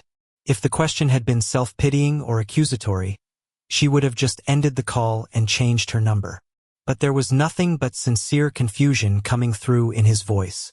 That and utter exhaustion. I just don't understand the why, he murmured. Her answer was simple and from the soul. How can I not? What if I don't deserve it? She thought of Stefan lying on that stainless steel, his body cold and bruised. Everyone with a beating heart deserves to be saved. Is that why you got into nursing? No. I got into nursing because I want to be a doctor someday. The saving thing is just the way I see the world. The silence between them lasted forever. Are you in a car? He said eventually. An ambulance, actually. I'm going back to the clinic. You're out alone? He growled. Yes, and you can cut the He-Man crap. I've got a gun under the seat and I know how to use it. A subtle laugh came through the phone. Okay, that's a turn on. I'm sorry, but it is. She had to smile a little. You drive me nuts, you know that. Even though you're all but a stranger to me, you drive me up the frickin' wall. And somehow I'm complimented. There was a pause. I'm sorry about earlier. I've had a bad night. Yeah, well, me too. On both the sorry part and the bad night. What happened? It's too much to go into. How about you? Ditto. As he shifted, a sheet rustled. Are you in bed again? Yes. And yes, you still don't want to know. She smiled widely. You're telling me I shouldn't ask what you're wearing again. You got it. We're so falling into a rut. You know that? She grew serious. You sound really sick to me. Your voice is hoarse. I'll be all right. Look, I can bring you what you need. If you can't make it to the clinic, I can bring the medicine to you. The silence on the other end was so dense and went on for so long. She said, Hello? You there? Tomorrow night, can you meet me? Her hands tightened on the steering wheel. Yes. I'm on the top floor of the Commodore. Do you know the building? I do. Can you be there at midnight? East Side. Yes. His exhale seemed one of resignation. I'll be waiting for you. Drive safely. Okay? I will. And don't throw your phone anymore. How did you know? Because if I'd had an open space in front of me instead of the dashboard of an ambulance, I would have done the same thing. His laugh made her smile, but she lost the expression as she hit end and put the phone back in her purse. Even though she was driving at a steady 65 and the road ahead of her was straight and free of debris, she felt as if she were totally out of control, careening from guardrail to guardrail, leaving a trail of sparks as she ground off parts of the clinic's vehicle. Meeting him tomorrow night, being alone with him somewhere private, was exactly the wrong thing to do. And she was going to do it anyway. 22. Montrag, son of Rem, hung up the phone and stared out the French doors of his father's study. The gardens and the trees and the rolling lawn, like the great mansion and everything in it, were his now, no longer a legacy he would one day inherit. As he took in the grounds, he enjoyed the sense of ownership singing in his blood, but he was less than satisfied with the view. Everything was battened down for winter, the flower beds emptied, the blooming fruit trees blanketed with mesh, the maples and oaks without their leaves. As a result, one could see the retaining wall, and that was just not attractive. Better for those ugly security sorts of things to be covered. Montrag turned away and walked over to a more pleasing vista, albeit one that was mounted on the wall. With a flush of reverence, he regarded his favorite painting in the manner he always had, for indeed Turner deserved veneration for both his artistry and his choices of subject. Especially in this work. The depiction of the sun setting over the sea was a masterpiece on so many levels. The shades of gold and peach and deep burning red, a feast for eyes robbed by biology of the actual glowing furnace that sustained and inspired and warmed the world. Such a painting would be the pride of any collection. He had 3 Turners in this house alone. With a hand that twitched in anticipation, he took hold of the lower right-hand corner of the gilt frame and pulled the seascape from the wall. The safe behind it fit the precise dimensions of the painting and was inset into the lath and plaster. After twisting the combination on the dial, there was a subtle shifting that was barely audible, giving no hint that each of the 6 retracting pins was thick as a forearm. The safe opened without a sound and an interior light came on, illuminating a 12-cubic-foot space stacked with thin leather jewelry cases, bound bundles of $100 bills, and documents in folders. Montrag brought over a needlepoint stepping stool and got up on its flowered back. Reaching far into the safe, going behind all the real estate deeds and stock certificates, he took out a strongbox and then put the safe and the painting back as they had been. With a feeling of excitement and possibility, he carried the metal box over to the desk and got the key from the lower left-hand drawer's secret compartment. His father had taught him the combination of the safe and shown him the location of the hiding place, and when Montrag had sons, he would pass down the knowledge to them. That was how one made sure things of value were not lost. Father to son. The lid of the strongbox did not open with the same well-calibrated, well-lubricated slide the safe did. This one came wide with a squeak, the hinges protesting the disturbance of their rest and reluctantly revealing what lay within its metal belly. They were still there. Thank the Virgin Scribe, they were still there. As Montrag reached inside, he thought, so relatively worthless, these pages, valued by themselves at a fraction of a penny. The ink held within their fibers was worth but a penny, as well. And yet, for what they spelled out, they were invaluable. Without them, he was at mortal risk. He took out one of the 2 documents, and it didn't matter which he removed, as they were identical. Between careful fingers, he held the vampire equivalent of an affidavit. a 3-page, handwritten, signed-in-blood dissertation concerning an event that had happened 24 years ago. The notarized signature on the 3rd page was sloppy, a scrawl in brown that was barely legible. But then it had been made by a dying man. Revenge's father, Rempun. The documents laid the ugly truth all out in the old language. Revenge's mother's abduction by the Simphiths, his conception and birth, her escape and later marriage to Rempun, an aristocrat. The last paragraph was as damning as everything else. Upon my honor, and the honor of mine blooded ancestors and decedents, verily on this night did mine stepson, Revenge, fall upon me and cause to be rendered unto my body mortal wounds through the application of his bare hands upon my flesh. He did so with malice aforethought, having lured me into my study with the object of provoking an argument. I was unarmed. Following my injuries, he did go about the study and prepare the room for to appear to have been invaded by intruders from without. Verily, he did leave me upon the floor for death's cold hand to capture my corporeal form, and he did depart from the premises. I was roused briefly by my dear friend Rem, who had come to visit for the purpose of business discussions. I am not expected to live. My stepson has killed me. This is my final confession on earth as an embodied spirit. May the scribe virgin carry me unto the fade with her grace and all alacrity. As Montrag's father had later explained it, Rempun had gotten it mostly right. Rem had come on business and found not only an empty house, but the bloody body of his partner, and had done what any reasonable male would have. He'd rifled through the study himself. Operating under the assumption Rempun was dead, he'd set about trying to find the papers on the business so that Rempun's fractional interest would stay out of his estate and Rem would own the going concern outright. Having succeeded in his quest, Rem had been on his way to the door when Rempun had shown a sign of life, a name leaving his cracked lips. Rem had been comfortable being an opportunist, but falling into the role of accomplice to murder went too far. He'd called for the doctor, and in the time it took Havers to arrive, the mumblings of a dying male had spelled out a shocking tale, one worth even more than the company. Thinking quickly, Rem had documented the story and the stunning confession about Revenge's true nature and had Rempun sign the pages, thus turning them into a legal document.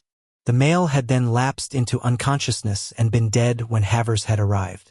Rem had taken both the business papers and the affidavits with him when he'd left and been touted as a valiant hero for trying to rescue the dying male. In the aftermath, the utility of the confession had been obvious, but the wisdom of putting such information in play was less clear.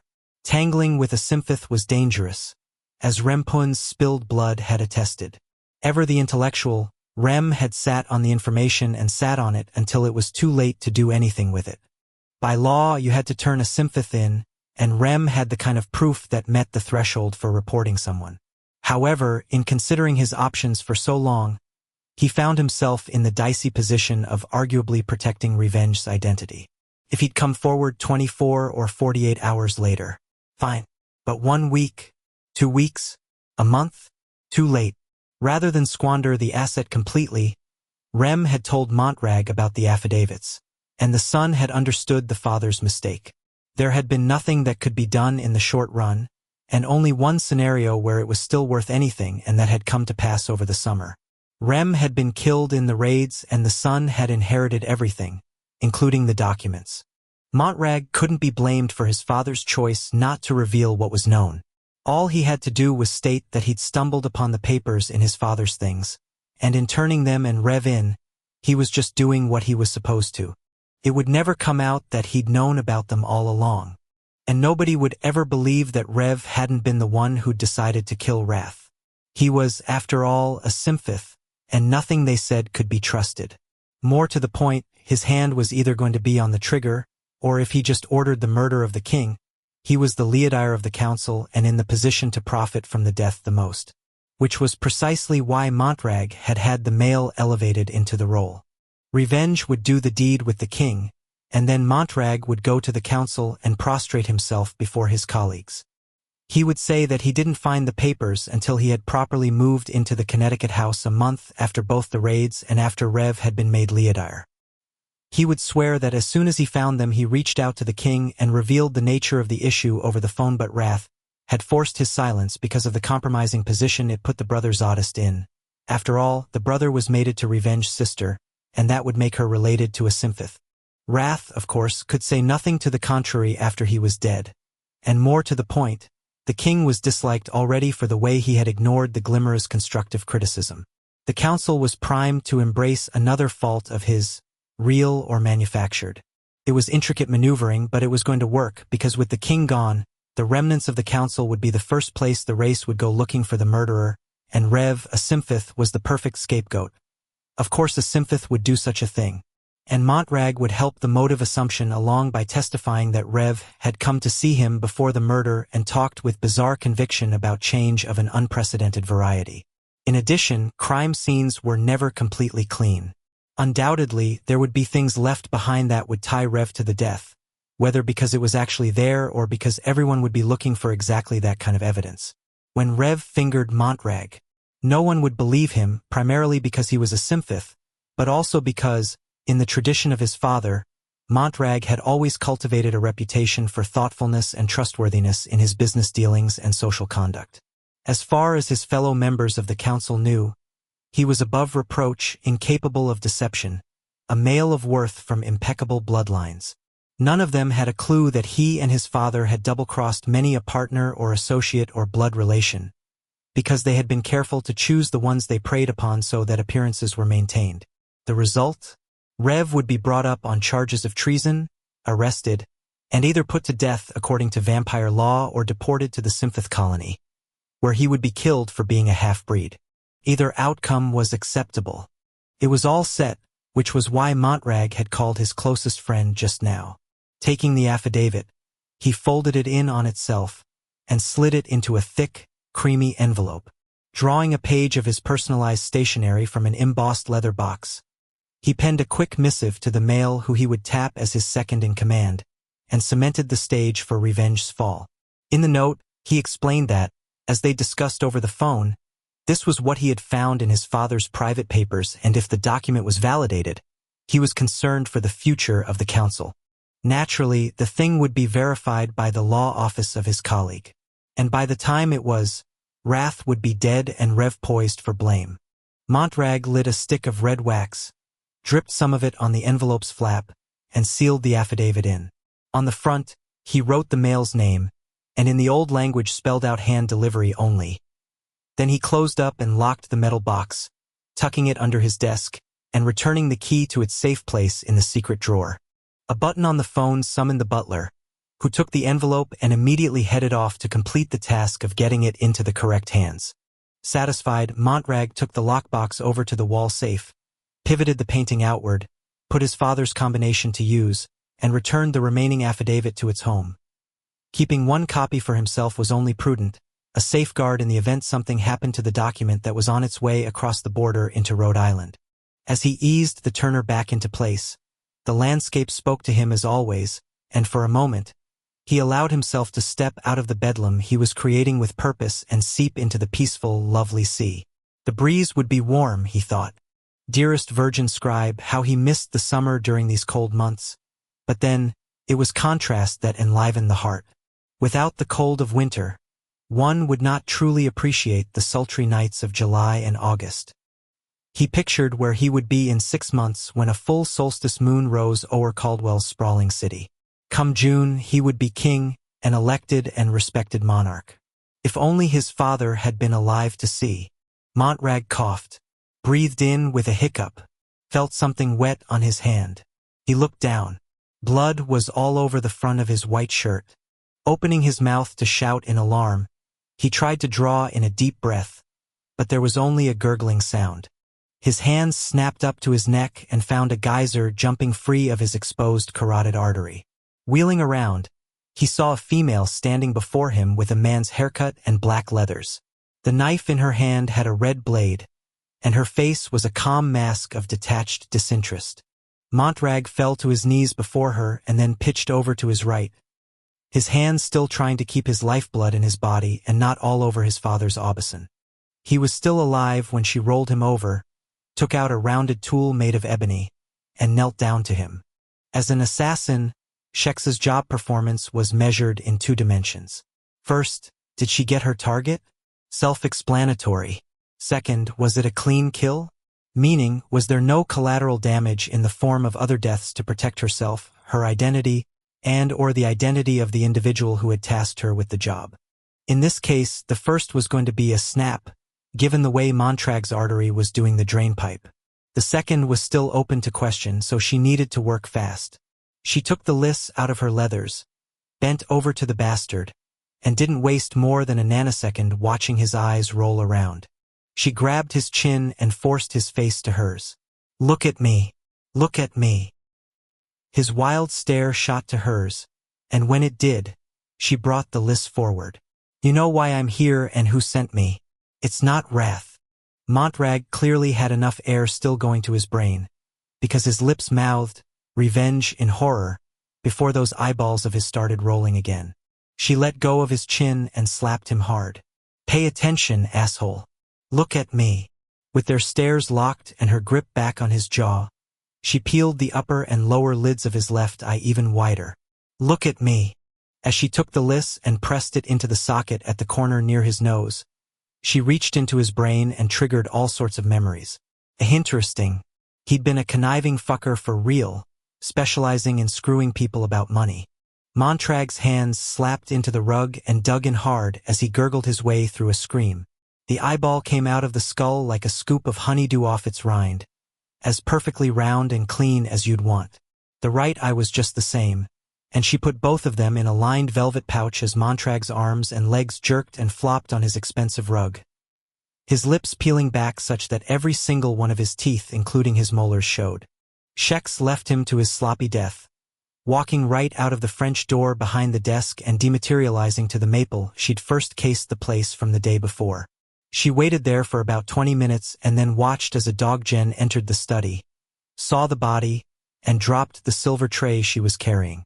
As the teapot and the china bounced, Shex cocked her phone open, hit send, and put the thing to her ear. When Rev's deep voice answered, she said, "It's done and they've found him. Kill was clean and I'm bringing you the souvenir.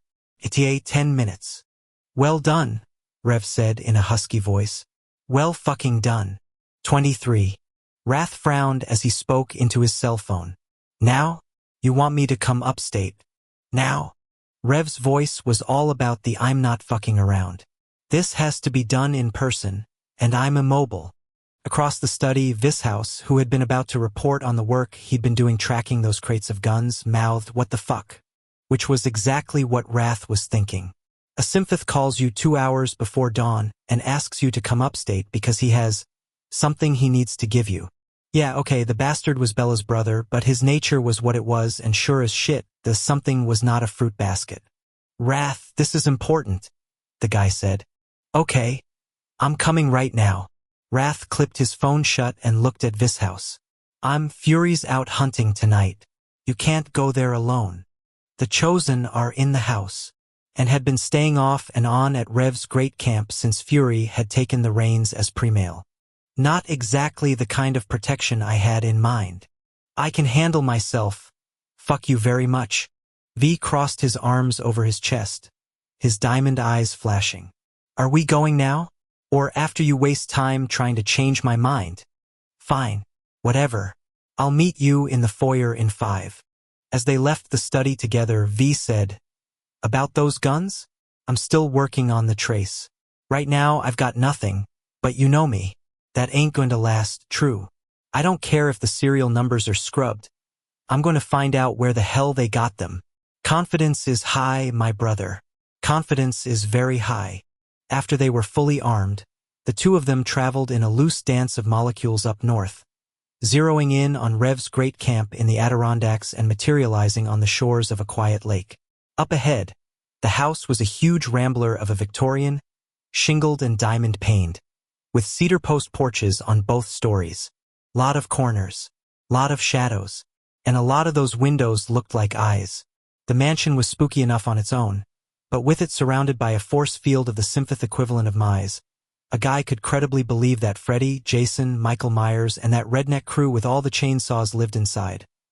All around the place, dread was an intangible fence made of mental barbed wire, and even Wrath, who knew what was doing, was glad to get on the other side of the barrier. As he forced his eyes to focus better, Trez, one of Rev's personal guard, opened the double doors on the porch that faced the lake and raised his palm in greeting. Wrath and V walked up the frosty, crunchy lawn, and though they kept their weapons holstered, V took the glove off his glowing right hand. Trez was the kind of male you respected, and not just because he was a shadow. The Moor had the muscled body of a fighter and the smart stare of a strategist, and his allegiance was to Rev and Rev only. To protect the guy, Trez would level a city block in the blink of an eye. "So how you doing, big man?" Wrath said. He mounted the porch steps. Trez came forward and they clapped palms. "I'm solid. You?" "Tight as always." Wrath knocked the guy in the shoulder. "Hey, you ever want a real job? Come soldier with us. I'm happy where I am, but thanks." The Moor grinned and turned to V, his dark eyes flicking down to V's exposed hand. "No offense, but I'm not shaking that thing." "Wise of you," Vishouse said as he offered his lefty. "You understand, though." "Abso, and I do the same for Rev." Trez led the way to the doors. "He's in his bedroom waiting for you." "He's sick?" Wrath asked as they entered the house. "You want anything to drink?" "Eat," Trez said as they headed to the right. As the question remained unanswered, Wrath glanced at V. "We're okay, thanks." The place was decorated right out of Victoria and Albert's back pocket, with heavy empire furniture and garnet and gold everywhere. True to the Victorian period's affection for collection, each room had a different theme to it. One sitting parlor was full of antique clocks ticking away, from grandfathers to brass wind-ups to pocket watches in display cases. Another had shells and coral and centuries-old driftwood. In the library, there were stunning oriental vases and platters, and the dining room was kitted out in medieval icons. "I'm surprised there aren't more chosen here," Wrath said as they went through empty room after empty room. "The first Tuesday of the month, Rev has to come up. He makes the females a little nervous, so most of them go back over to the other side. Selena and Cormia always stay, though." There was no small measure of pride in his voice as he tacked on, "They're very strong, those two." They took a grand set of stairs up to the second floor and went down a long hall to a pair of carved doors that positively screamed master of the house. Trez paused. "Listen, he is a little ill, okay? Nothing contagious. It's just I want you both to be prepared. We've given him everything he needs and he's going to be fine." As Trez knocked and opened both doors, Wrath frowned, his vision sharpening on its own as his instincts pricked. In the midst of a carved bed, Revenge was lying still as a corpse, a red velvet duvet pulled up to his chin and sable folds draped over his body. His eyes were closed, his breathing shallow, his skin pasty and tinged with yellow. His close-cropped mohawk was the only thing that looked remotely normal, that and the fact that standing at his right hand was Shex, that half-breed Symphoth female who looked like she performed castrations for fun and profit. Rev's eyes opened, and the amethyst color was dulled to a murky bruised purple. "It's the king." "Sup?" Trez shut the doors, parking it to the side and not in the middle to block the way as a measure of respect. "I already offered them libations and eats." "Thanks, Trez." Rev grimaced and made a move to push himself off the pillows. When he just sagged, Shex leaned in to help him, and he shot her a glare that smacked of "don't even think about it," which she ignored. After he was settled upright, he pulled the duvet up to his neck, covering the red stars tatted on his chest. "So I have something for you, Wrath." "Oh yeah." Rev nodded at Shex, who reached into the leather jacket she was wearing. The instant she moved, V's gun muzzle flipped up quick as a blink, aimed square at the female's heart. "You want to slow that roll?" she snapped to V. "Not in the slightest. Sorry." V sounded about as sorry as a wrecking ball in mid-swing. "Okay, let's just relax," Wrath said, and inclined his head toward Shex. "Go ahead." The female pulled free a velvet bag and tossed it in Wrath's direction. As it came at him, he heard the soft whistle of its flight and caught the thing not by sight, but by sound. Inside were two pale blue eyes. "So, I had an interesting meeting last night," Rev drawled. Wrath looked at the Symphoth. "Whose blank stare do I have in my palm?" "Montrag, son of Rem." He came to me and asked me to kill you. You got deep enemies in the Glimmerer, my friend, and Montrag's only one of them. I don't know who else was in on the plot, but I wasn't taking any chances at finding out before we took action. Wrath put the eyes back in the bag and closed his fist around them. When were they going to do it? At the council meeting, the night after tomorrow. Son of a bitch. V put his gun away and crossed his arms over his chest. You know, I despise those motherfuckers. Speaking to the choir, Rev said before refocusing on Wrath. I didn't come to you before I solved the problem because I'm kind of sweet on the idea of the king owing me something. Wrath had to laugh. Sin Eater. You know it. Wrath jogged the bag in his hand. When did this happen? About a half hour ago, Shex answered. I didn't clean up after myself. Well, they'll certainly get the message. And I'm still going to that meeting. You sure that's wise? Rev said. Whoever else is behind this will not come to me again, because they know where my loyalties appear to lie. But that doesn't mean they won't find someone else. So let them, Wrath said. I'm down with Mortal Kombat. He glanced at Shex. Montrag implicate anyone? I slit his throat from ear to ear. Talk was tough. Wrath smiled and glanced at V. You know, it's kind of a surprise you two don't get along better. Not really, they said at the same time. I can postpone the council meeting, Rev murmured. If you want to do recon yourself to see who else was involved. Nope. If they had balls of any size, they'd have tried to kill me themselves, not get you to do it. So one of two things is going to happen. Since they don't know whether Montrag outed them before he became visually impaired, they're either going to go into hiding because that's what cowards do, or they're going to shift the blame to someone else. So the meeting goes on. Rev smiled darkly, the sympath in him obvious. As you wish. I want an honest answer from you, though, Wrath said. What's the question? For real, did you think about killing me? When he asked. Rev was silent for a bit. Then he slowly nodded. Yeah, I did. But like I said, you owe me now, and given my circumstances of birth, as it wereth that's far more valuable than what any smarmy-ass aristocrat can do for me. Wrath nodded once. That's logic I can respect.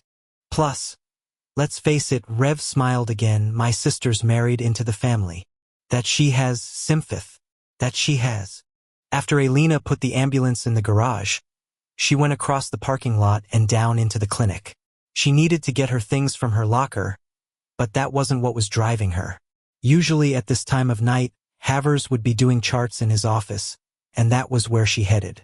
When she came up to his door, she took her scrunchie out, smoothed back her hair, and tightly knotted it at the base of her neck.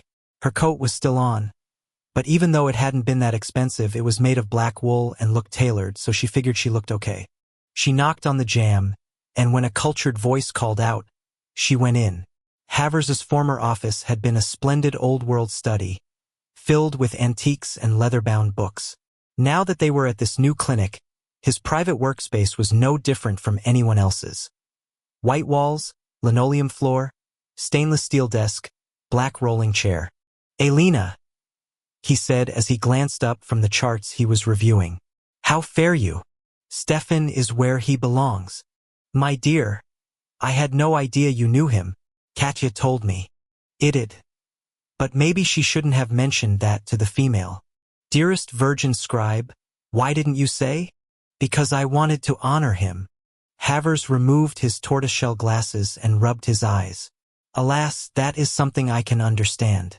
Still, I wish I had known. Dealing with the dead is never easy, but it is especially hard if they are of personal acquaintance. Katya has given me the rest of the shift off. Yes, I told her to. You have had a long night. Well, thank you.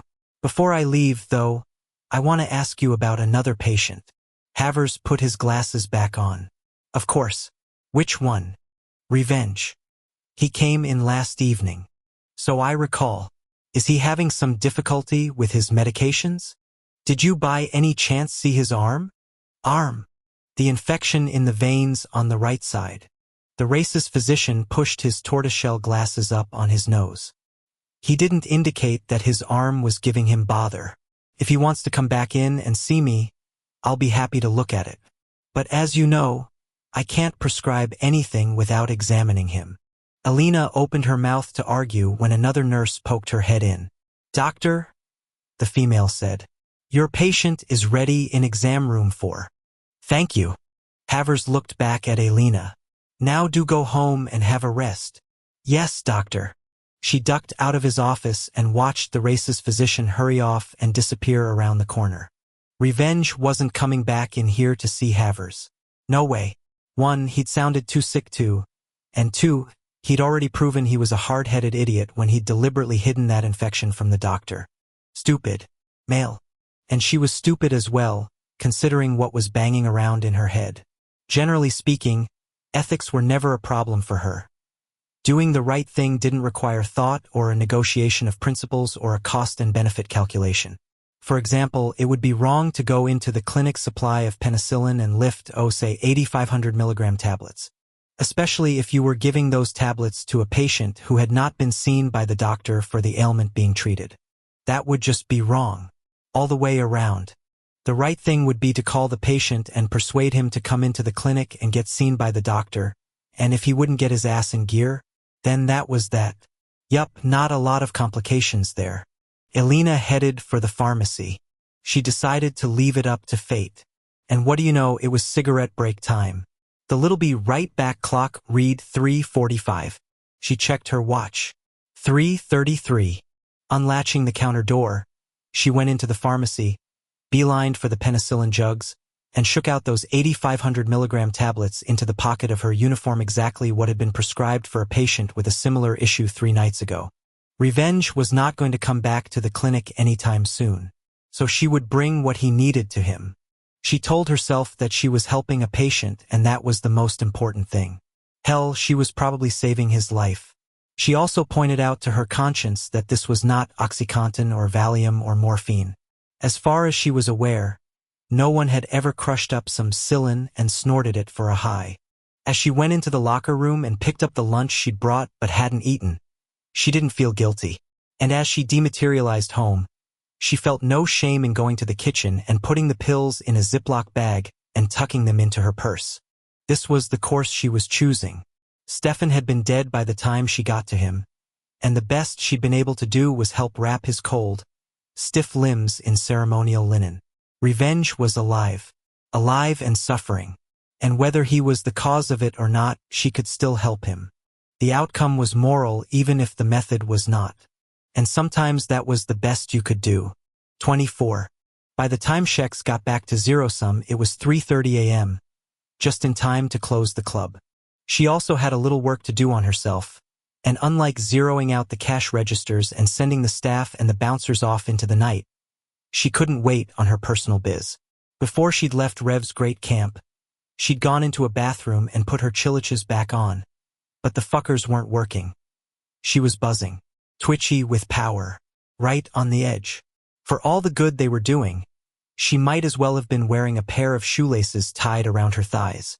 Slipping in the side door to the VIP section, she scanned the crowd, well aware that she was looking for one male in particular. And he was there. Fucking John Matthew. A job well done always made her hungry, and the last thing she needed was proximity to the likes of him.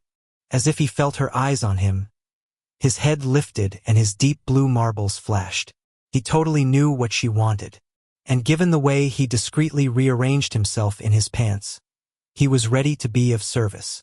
Shex couldn't stop herself from torturing them both. She sent him a mental scene, drilling the image right into his head.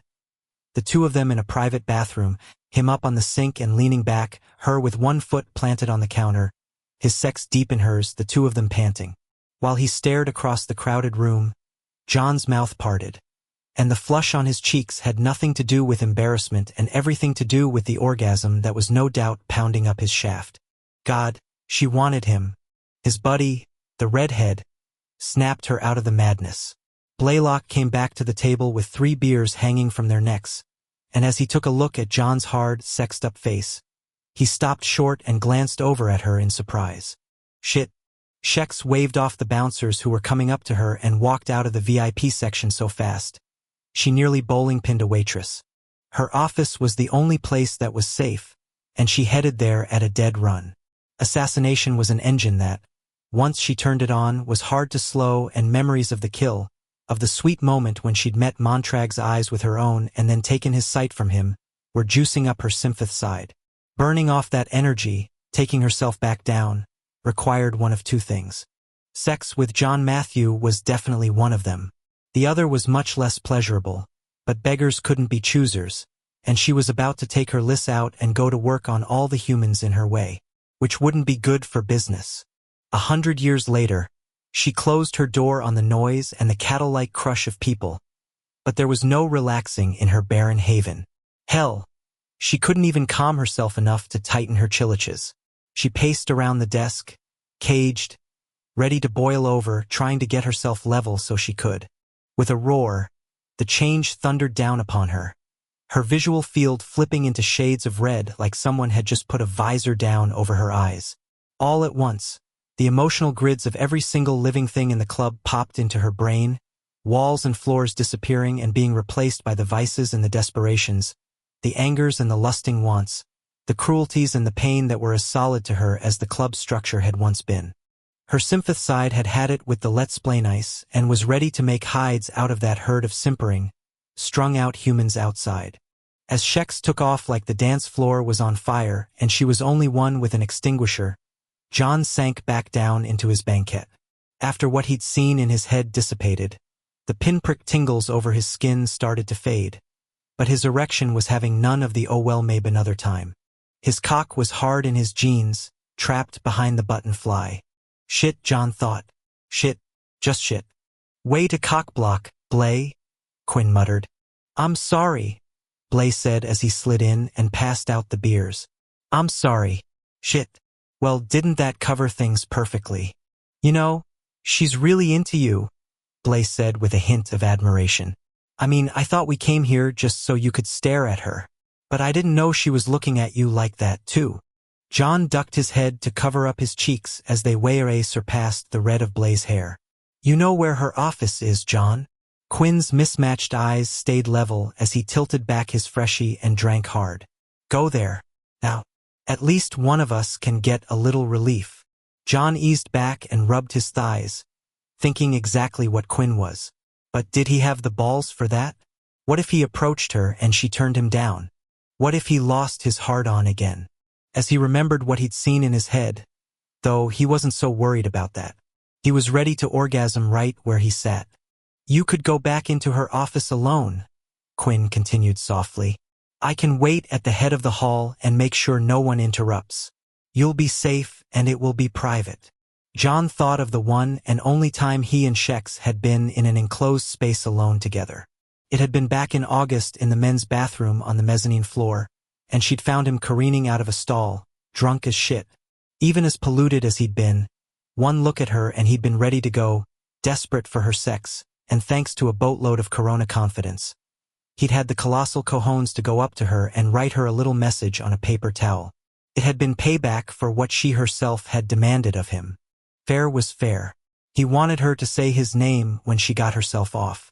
Since then they'd kept apart at the club, but damn close in their beds, and he knew she'd been doing as he'd asked. He could tell by the way she looked at him. And tonight's little telepathic exchange about what she was thinking they should be doing in one of the bathrooms was proof positive that even she followed orders once in a while.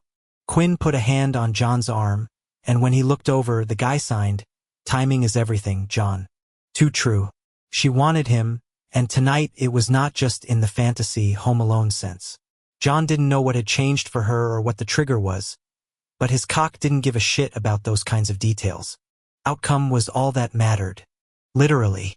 Besides, for fuck's sake, was he going to stay a virgin for the rest of his life just because of something that had been done to him a lifetime ago? Timing was everything, and he was sick and tired of sitting on his hands, denying himself what he really wanted. John rose to his feet and nodded once at Quinn. Thank fuck, the guy said as he slid out of the banquette. Blay will be back. Take your time. And John, good luck. Okay? John clapped his friend on the shoulder and jacked up his jeans before heading out of the VIP section. Quinn and he passed by the bouncers standing at the velvet rope, and then the sweaty dancers grinding and the people making out and a crowd that was gathering for last call around the big bar. Shex was nowhere to be found, and he wondered if she hadn't left for the night. No, he thought. She had to be here to close up, because Rev hadn't been seen around.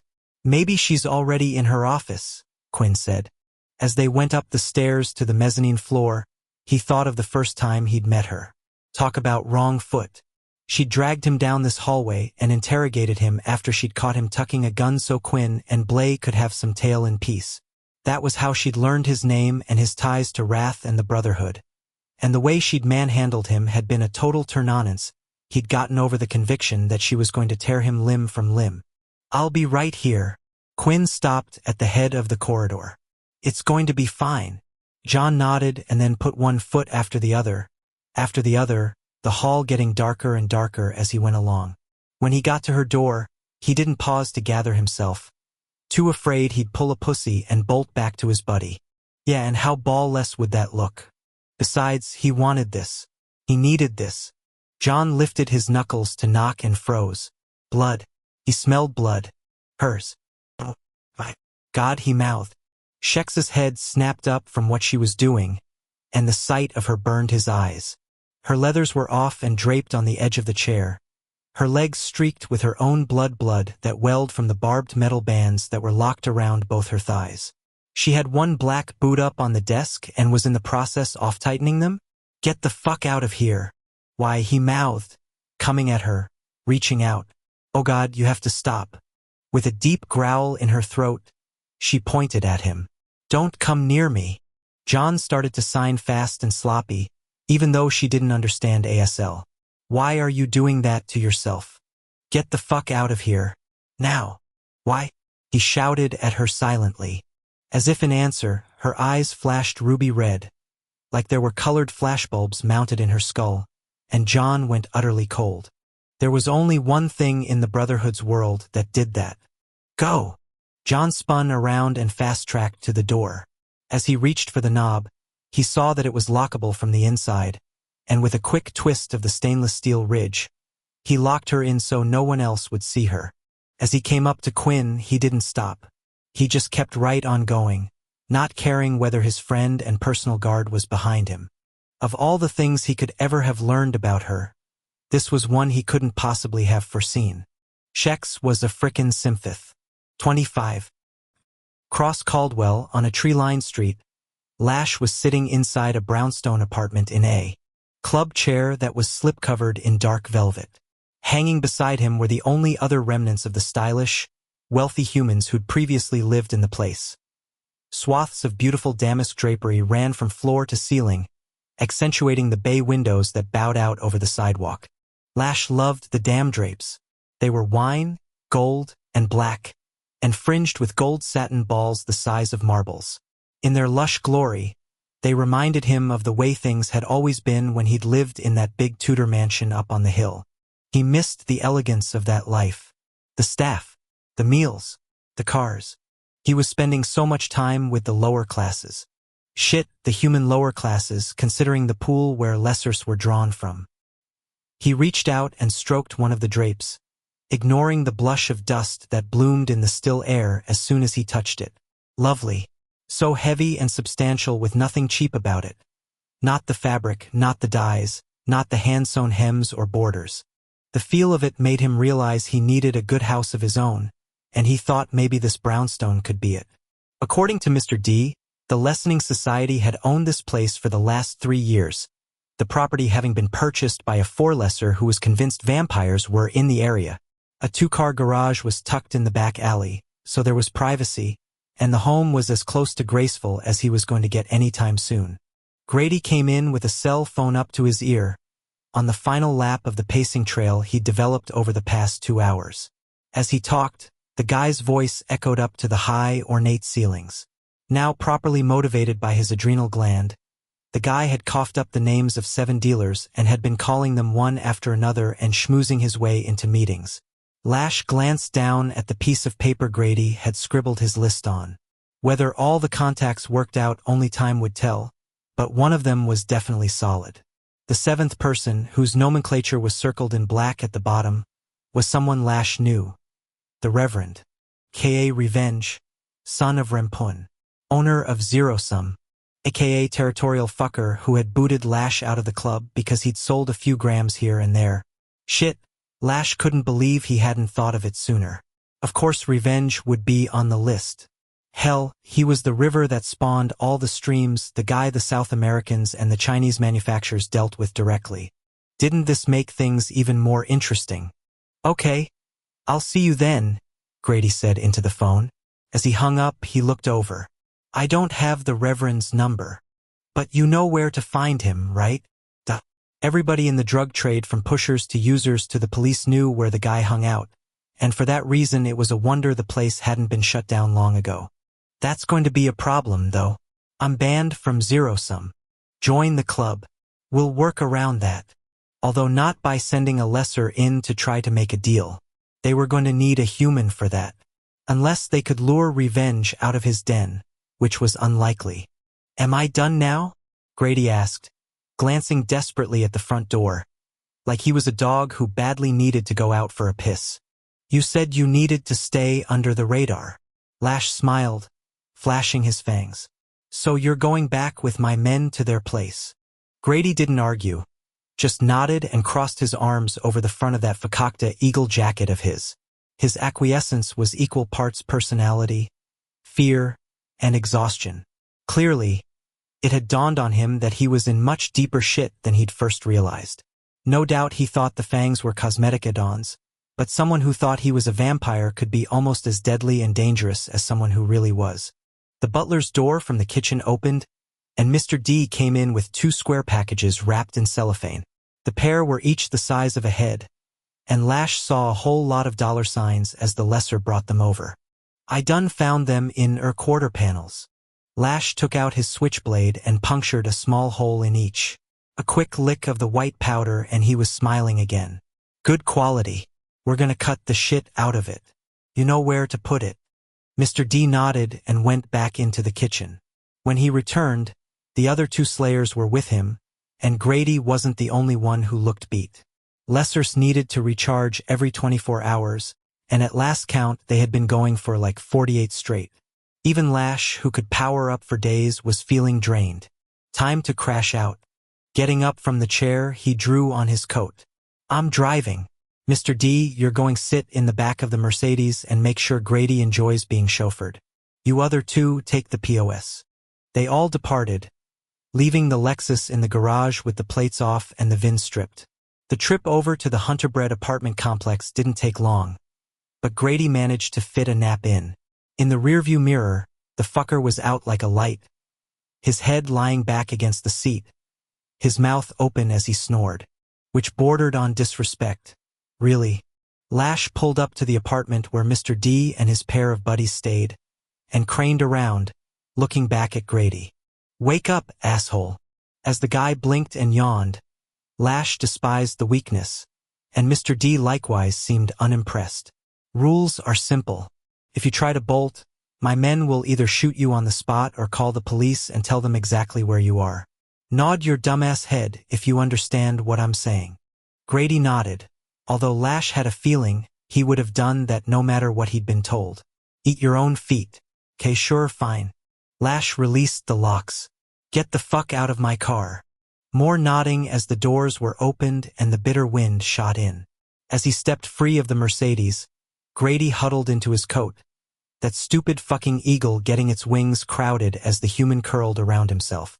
Mr. D, on the other hand, wasn't as bothered by the cold, one of the benefits to already having died. Lash reversed out of the parking lot and headed off to where he stayed in town. His place was just a shithole ranch in a development full of old people with windows that only had drapes from like Target to shut out his Wally depends wearing neighbors. The only advantage was that no one in the society knew what the address was. Although he slept at the Omegas for safety reasons, coming back to this side left him logy for a half hour or so, and he didn't want to be caught unawares by anyone. Thing was, sleep was a misnomer for what he needed. He didn't so much close his eyes and snooze away. He all but passed out, which, according to Mr. D, was what happened when you were a lesser. For some reason, with his father's blood in them, they were like cell phones that couldn't be used when they were charging. As he thought about going back to the ranch, he got depressed and found himself driving into the wealthiest part of Caldwell instead. The streets here were as well known to him as the lines of his own palm, and he found the stone pillars of his old house easily. The gates were shut tight, and he couldn't see over the tall wall that went around the property, but he knew what was inside.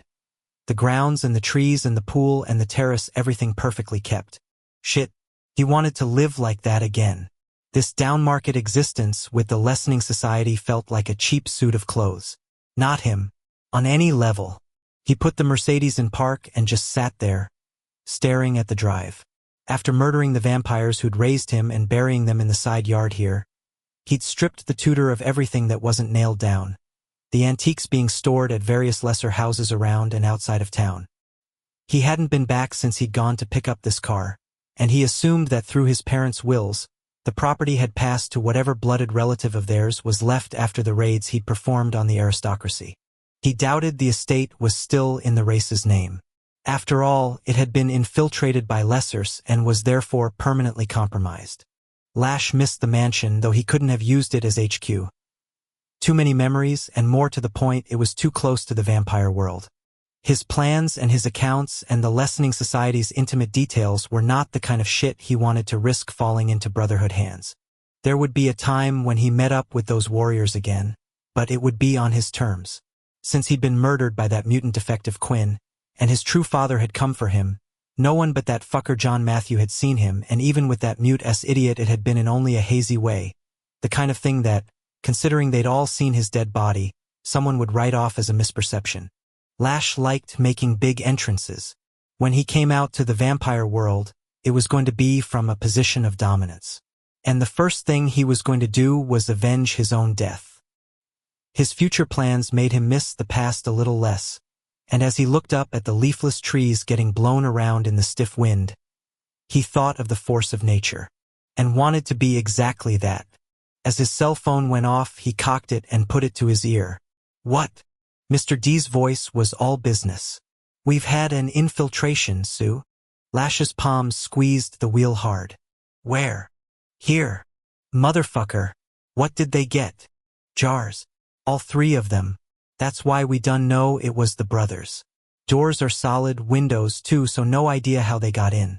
Must have happened sometime in the last 2 nights, because we ain't been sleeping here since Sunday." "Did they get into the apartment below?" "No, that is secure. At least they had one thing going for them. Still, lost jars were a problem." "Why didn't the security alarm go off?" "It was not engaged." "Jesus Christ. You'd better fucking be there when I pull up." Lash ended the call and wrenched the steering wheel around.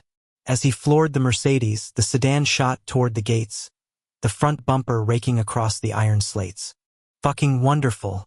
When he got to the apartment, he parked right by the stairwell entrance and nearly ripped the door off the car getting out. With ice-cold gusts blowing his hair around, he took the stairs 2 at a time and shot into the place, ready to cap someone. Grady was sitting on a stool at the kitchen counter's overhang, his jacket off, his sleeves rolled up, a whole lot of "I'm so staying out of this" on his puss. Mr. D was coming out of one of the bedrooms in the middle of a sentence. "Don't get how they found this here." "Who were the fuck-ups?" Lash said, shutting out the howling wind. "That's all I care about. Who was the dumbass who didn't engage the alarm and compromise this address? And if someone doesn't man up, I'm holding you," he pointed to Mr. D responsible. "It weren't me." Mr. D stared hard at his men. "I weren't back here since 2 days ago." The lesser on the left raised his arms, but typical to his breed, it wasn't in subjugation, but because he was ready to fight. "I got my wallet and I ain't talked to no one." All eyes went to the third slayer, who got annoyed. "What the fuck?" He made a show of going into his back pocket. "I got my..." He shoved his hand in farther, like that might help. Then he did a 3 Stooges, checking every pocket he had among his pants, his jacket, and his shirt. No doubt the fucker would have opened his own ass up for a look-see if he'd thought there was a chance his billfold had worked its way up into his colon. "Where's your wallet?" Lash asked smoothly. Light dawned on Marblehead. "Mr. Nth that fucker." We got into an argument, 'cause he wanted some green from me. We fought and he must have nicked my billfold. Mr. D calmly walked up behind the slayer and nailed him in the side of the head with the butt of his magnum. The force of impact sent the slayer spinning like a beer cap and slamming into the wall, a black smudge staining the linen-white paint as he slid down onto the cheap tan rug. Grady let out a bark of surprise, like a terrier who'd gotten smacked with a newspaper. And then the doorbell rang. Everyone looked to the sound, then at Lash. He pointed to Grady. "You stay right where you are." When the bell came again, he nodded at Mr. D. "Answer it." As the little Texan stepped over the downed slayer, he tucked his heat into his waistband at the small of his back. He opened the door only a crack. "Dominoes," a male voice said as a blast of wind blew in. "Oh crap, watch it." It was a comedy of fucking errors, the kind of thing you'd see in a movie full of slapstick cock-ups. The stiff wind caught hold of the pizza box as the delivery guy took it out of his red insulated box bag, and the pepperoni and something went flying toward Mr. D. Ever the good employee, Flyboy with the dom cap lunged forward to catch the thing and ended up plowing over Mr. D and busting into the apartment. Which Lash was willing to bet employees of Domino's were specifically instructed never to do, and with good reason. You cracked into someone's house, even if you were being a hero, and you could find all kinds of bad shit. Perverted porn on a TV. Fat housefrau in her granny panties and no bra.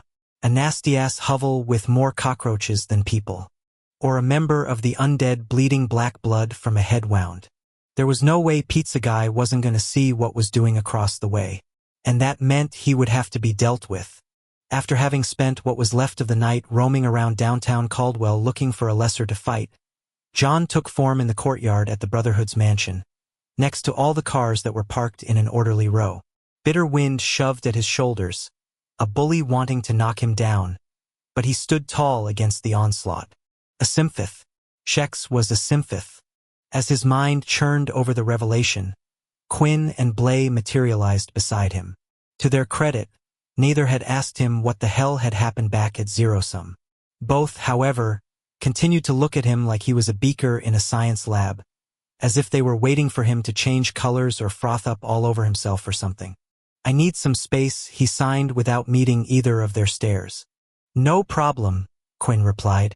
There was a pause as John waited for them to go in the house. Quinn cleared his throat once, twice. Then in a choked voice he said, "I'm sorry.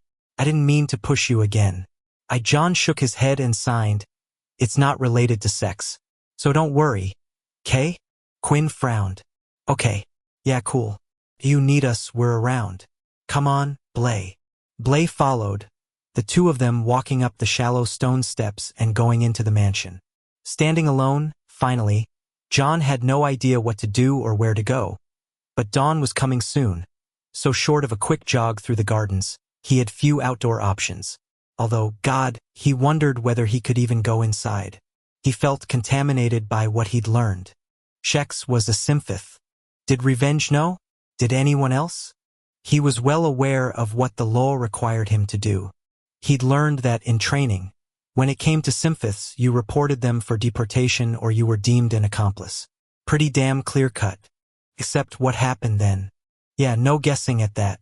Shex would be shipped off like trash to a dump and things would not go well for her. It was clear she was a half-breed.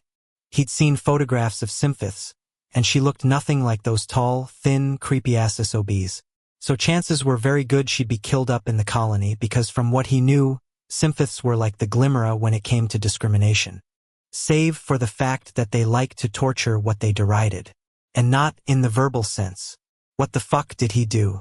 When the cold had him shivering under his leather jacket, he went into the house and directly up the grand staircase.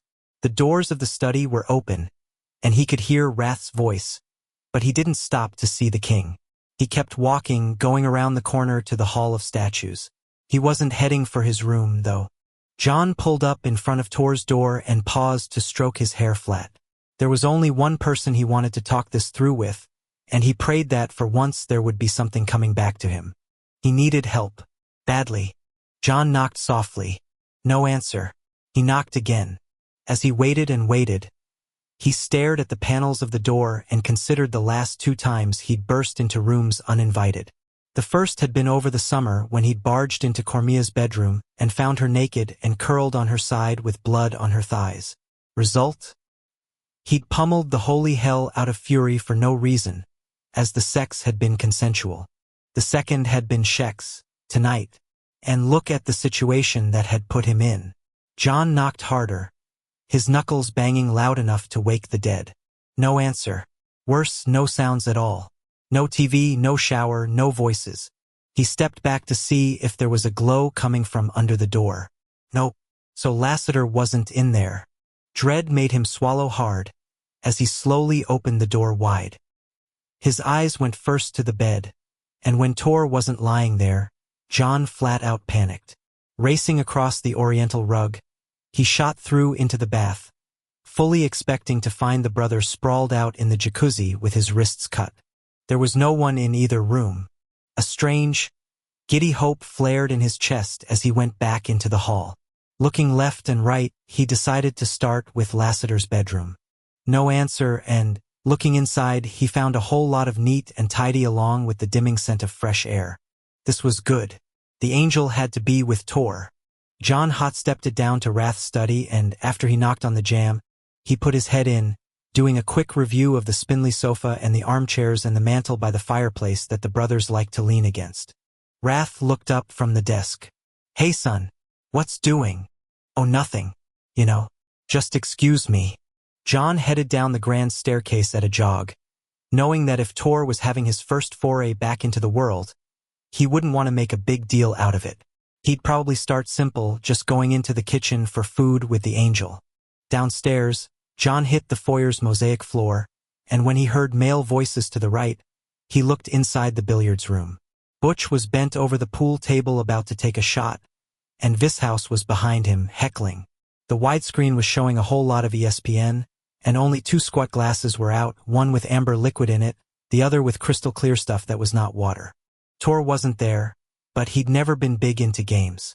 Besides, with the way Butch and V went after each other, they were not the kind of company you'd want if you were just dipping your feet in social waters again. Turning away, John hurried through the dining room, which had been set for last meal, and went into the kitchen, where he found Doggin preparing 3 different kinds of pasta sauces and taking homemade Italian bread out of the oven and tossing salads and opening bottles of red wine to breathe in no Tor. Hope decanted out of John's chest, leaving behind a sour tightness. He went up to Fritz, butler extraordinaire, who greeted him with a brilliant smile on his old, wrinkled face. "Hello, sire. How fare thee?" John signed in front of his chest so no one else could see. "Listen, have you seen shit?" He didn't want to make a panic in the household for no reason other than that he was jumping to conclusions. The mansion was huge and Tor could be anywhere. "Anyone?" he finished. Fritz's fuzzy white eyebrows pulled together. "Anyone, sire? Do you refer to the ladies of the house or males?" he signed. "Have you seen any of the brothers?" "Well, I have been here preparing dinner for much of the last hour, but I know that several have come home from the field. Rage had his sandwiches as soon as he returned. Wrath is in the study, and Zadist is with the young one in the bath. Letsio, and I believe Butch and Vishouse are playing pool, as one of my staff served them drinks in the billiards room just a moment ago." Right, John thought. If a brother who no one had seen out and about for months had shown up, surely his name would have been at the top of the list. "Thanks, Fritz. Was there anyone in particular you were searching for?" John shook his head and went back out into the foyer, this time moving with heavy feet. As he walked into the library, he didn't expect to find anyone, and what do you know? The room was full of books and completely devoid of any Tor. Where could? Maybe he wasn't in the house at all. John bolted from the library and skidded around the bottom of the grand staircase, the soles of his shit-kickers squeaking as he turned the corner. Ripping open the hidden door beneath the steps, he took the underground tunnel away from the mansion. Of course, Tor would go to the training center. If he were going to wake up and start living, that would mean he was going back into the field. And that meant working out and getting his body back into shape. As John emerged into the facility's office, he had fully returned to Hopeland, and when Tor wasn't at the desk, he wasn't surprised. That was where he had been told about Wellesley's death. John hauled ass out into the corridor, and the dim sound of weights clanking together was a fucking symphony to his ears. Relief blooming in his chest until his hands and feet tingled. But he had to be cool. Approaching the workout room, he shook off his smile and opened the door wide. Blaylock glanced over from the bench. Quinn's head bobbed up and down on the Stairmaster. As John looked around, both stopped what they were doing, Blay resetting the weight bar, Quinn slowly sinking down to the floor. "Have you seen Tor?" John signed. "No," Quinn said while wiping his face with a towel. "Why would he be in here?" John left in a hurry and headed into the gym, where he found nothing but caged lights and glossy pine floors and bright blue mats. The equipment room had only equipment in it. PT Suite was empty. Jane's medical clinic was the same. He broke out in a run as he gunned back for the tunnel to the main house. Once he got there, he went directly upstairs to the study's open doors, and he didn't knock on the jamb this time. He walked straight up to Rath's desk and signed, "Tor is gone."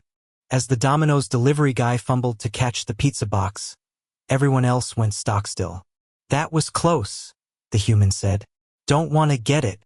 The guy froze in a crouch as his eyes traced the black stain on the wall to the crumpled, moaning lesser who'd made it. "On your carpet." "Christ," Lash spat, grabbing the switchblade out of his breast pocket, triggering the blade and going up behind the man. As Domino's got to his feet, Lash locked his arm around his neck and drove the knife straight into his heart. As the guy shriveled and gasped, the pizza box landed on the floor and busted open, the tomato sauce and pepperoni in the same color family as the blood that was leaking from the wound. Grady jumped off his stool and pointed at the Slayer who was still on his feet. "He let me order the pizza." Lash pointed the tip of the knife in the idiot's direction. "Shut the fuck up." Grady sank back onto his bar stool. Mr. D was vicious pissed as he went up to the remaining Slayer. "You let him order that there pizza? Didja?" The lesser snarled back. "You asked me to go in and guard the window in the back bedroom. That's how we found out the jars were gone. Remember? Asswipe on the carpet over there was the one who let him call." Mr. D didn't seem to care about the logic, and as fun as it might have been to watch him go Jack Russell on that rat of a lesser, there was not a lot of time. This human who'd shown up with the ZA wasn't going back to make more deliveries, and his cronies in uniform were going to tweak to that soon enough. "Call reinforcements," Lash said, closing up his blade and going over to the incapacitated lesser. "Have them come with a truck. Then get the gun crates. We're evacing here and downstairs." Mr. D got on the horn and started barking orders while the other Slayer went into the far bedroom. Lash looked over at Grady, who was staring at the pizza as if he were seriously considering eating it off the rug. "Next time you... guns are gone." Lash turned his head to the lesser. "Excuse me. Gun crates are not in the closet." For a split second, all Lash could think about was killing something, and the only thing that saved Grady from being that guy was that he ducked into the kitchen, getting out of the visual field. Logic took over emotion, however, and he looked over at Mr. D. "You are responsible for the evac." "Yes, sir." Lash pointed to the Slayer on the ground. "I want him taken to the Persuasion Center." "Yes, sir." "Grady." When there was no answer, Lash cursed and went into the kitchen to find the guy leaning into the refrigerator and shaking his head at the empty shelves. Fucker was either very tight in the head or truly self-involved, and Lash was betting it was the latter. "We're leaving." The human shut the fridge door and came like the dog he was, quickly and without argument, moving so fast he left his coat behind. Lash and Grady bolted out into the cold, and the Mercedes' warm interior was a relief. As Lash slowly eased out of the complex, because hurrying might have gotten people's attention, Grady looked over. "That guy, not the pizza one, the one who deed, wasn't normal." "Nope. He wasn't." "Neither are you." "Nope. I am divine." 26. After night fell, Elena dressed in her uniform even though she wasn't going into the clinic. This was for two reasons. One, it helped with her father, who didn't deal well with any changes in schedule. And two, she felt as though it would buy her a little distance when she met with Revenge. She hadn't slept at all during the day. Images from the morgue and memories of the way Revenge's strained voice had sounded were a hell of a tag team, battering at her as she lay in the dark, her emotions spinning and flipping until her chest ached. Was she really going to meet Revenge now? At his home? How had this happened? It helped to remind herself that she was just going to deliver meds to him. This was caretaking on a clinical level, nurse to patient. For God's sakes, he'd agreed she shouldn't be dating anyone, and it wasn't as if he'd asked her for dinner. She was going to drop off the pills and try to persuade him to go see Havers. That was it. After checking on her father and giving him his meds, she dematerialized to the sidewalk in front of the Commodore building in the thick of downtown. Standing in the shadows, looking up at the high-rise sleek flank, she was struck by its contrast to the dingy, low-to-the-ground place she rented. Manto live in all this chrome and glass cost money. A lot of money, and Revenge had a penthouse. Plus this had to be just one of the places he owned, because no vampire in his right mind would crash out during daylight hours surrounded by all those windows. The divide between the normal and the rich seemed as wide as the distance between where she stood and where Revenge was supposedly waiting for her, and for a brief moment she entertained the fantasy that her family still had money. Maybe then she'd be wearing something other than her cheap winter coat and her uniform. As she stood down below him on the street, it seemed impossible that she'd connected with him as she had. But then, the phone was virtual relating, one step up from being online. Both people were in their own environments, invisible to each other, only their voices mixing. It was false intimacy. Had she really stolen pills for this mail? Check your pockets, moron, she thought. With a curse, Elena materialized up to the terrace of the penthouse, relieved that the night was relatively still. Otherwise, with how cold it was, any wind this high up. What the hell? Through innumerable panes of glass, the glow of 100 candles turned the dark night into a golden fog. Inside, the walls of the penthouse were black, and there were things hanging from them. Things like cat-o'-nine-tails made of metal and leather whips and masks, and there was a large, ancient-looking table that was wait, that was a rack, wasn't it? With leather straps hanging at the four corners. Hell no. Revenge was into this shit? Right. Change of plan. She'd leave the antibiotics for him, sure, but it was going to be in front of one of those sliding doors because there was no way she was going in there. No. Frickin' way. A tremendous male with a goatee came out of a bathroom, drying off his hands and straightening his leathers as he went over to the rack. With one easy hop, he got up on the thing and then he started shackling his ankle. This was just getting sicker. A three-way. Elena wheeled around so fast she jammed her hip against the wall that ran around the rooftop. As she saw who it was, she frowned. "Doc Jane?" she said, thinking this night was going from the oh hell no straight into WTF territory. "What are you?" "I think you're on the wrong side of the building." "Wrong city-o, wait. This isn't Revenge's place?" "No, it's Vicious's and mine. Rev's on the east side." "Oh, red cheeks. Very red, and not because of the wind." "I'm so sorry. I got it wrong." The ghostly doctor laughed. "It's okay." Elena glanced back at the glass, but then looked quickly away. Of course, that was the brother Vishouse. The one with the diamond eyes and the tattoos on his face. "East side's what you want." Which Rev had told her, hadn't he? "I'll just go over there now. I'd invite you to cut through, but, yeah, better for me to take myself there." Doc Jane smiled with a good dose of badass. "I think that's best." Elena calmed herself down and dematerialized to the right part of the roof, thinking, Doc Jane a dominatrix? Well, stranger things had happened. As she regained her form, she was almost afraid to look through the glass, considering what she'd just seen. If Revenge had more of the same or worse, stuff like ladies' clothes in a male size, or farm animals milling around, she didn't know if she could chill enough to dematerialize her ass out of there. But no RuPaul. Nothing that needed a trough or a fence. Just a lovely, modern interior done in the kind of sleek, simple furniture that must have come from Europe. Revenge came out from an archway and stopped as he saw her. When he lifted his hand, the sliding glass door in front of her opened because he willed it so, and she caught a wonderful scent coming out of the penthouse. Was that roast beef?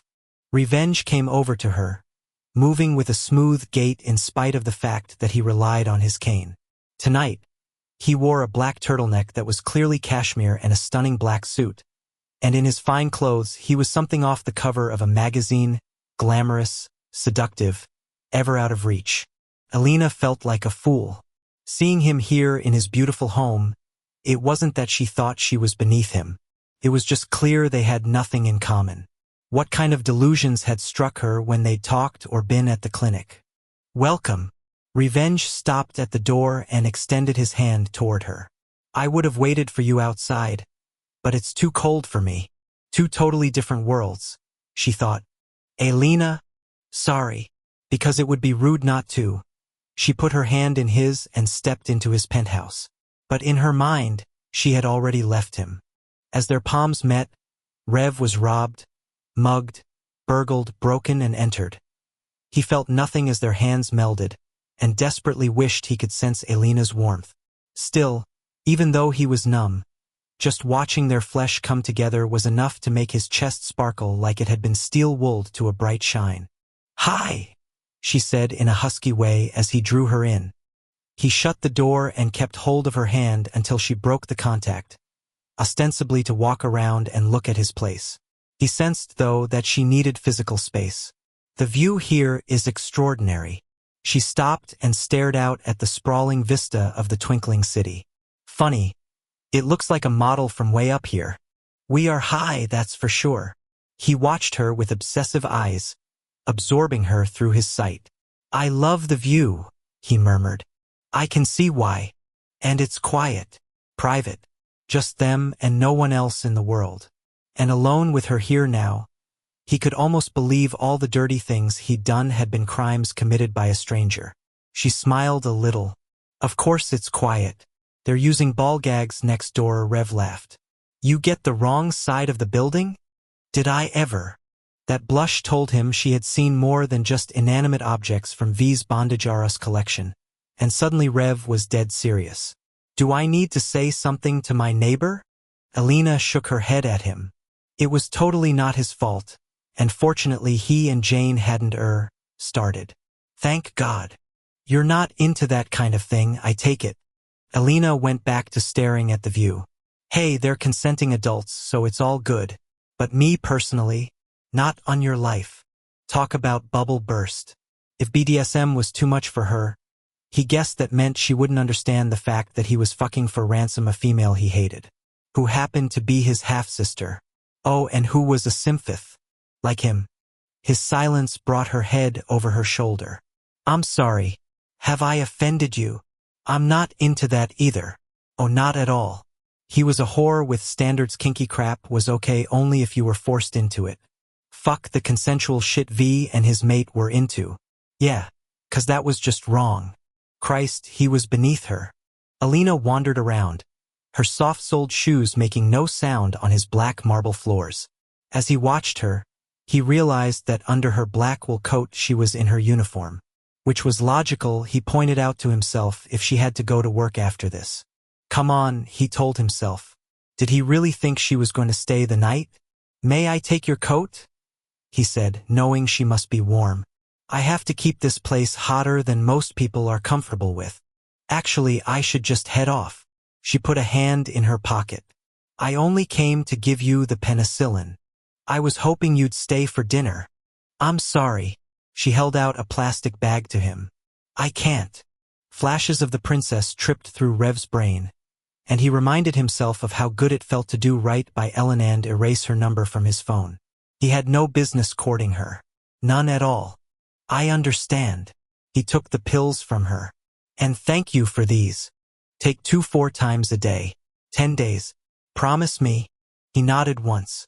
Promise. Good. And try to go see Havers. Will you? There was an awkward moment, and then she lifted her hand. Okay, so bye. Alina turned away, and he opened the glass panel with his mind, not trusting himself to get too close to her. Oh, please don't go. Please don't, he thought. He just wanted to feel clean for a little while. Just as she walked out, she stopped and his heart pounded. Alina glanced back, the wind ruffling the pale wisps around her lovely face. With food. You need to take them with food. Right? Medical information. I've got plenty of that here. Good. After he shut the door, Rev watched her disappear into the shadows and had to make himself turn away. Walking slowly and using his cane, he went down the wall of glass and around the corner into the glow of the dining room. 2 candles lit, 2 place settings of silver, 2 glasses for wine, 2 glasses for water, 2 napkins folded precisely and laid on top of 2 plates. He sat down on the chair he'd been going to give to her, the one to his right, the position of honor. He rested his cane against his thigh and put the plastic bag down on the ebony table, smoothing it out so that the antibiotics were resting one next to another in a neat and orderly row.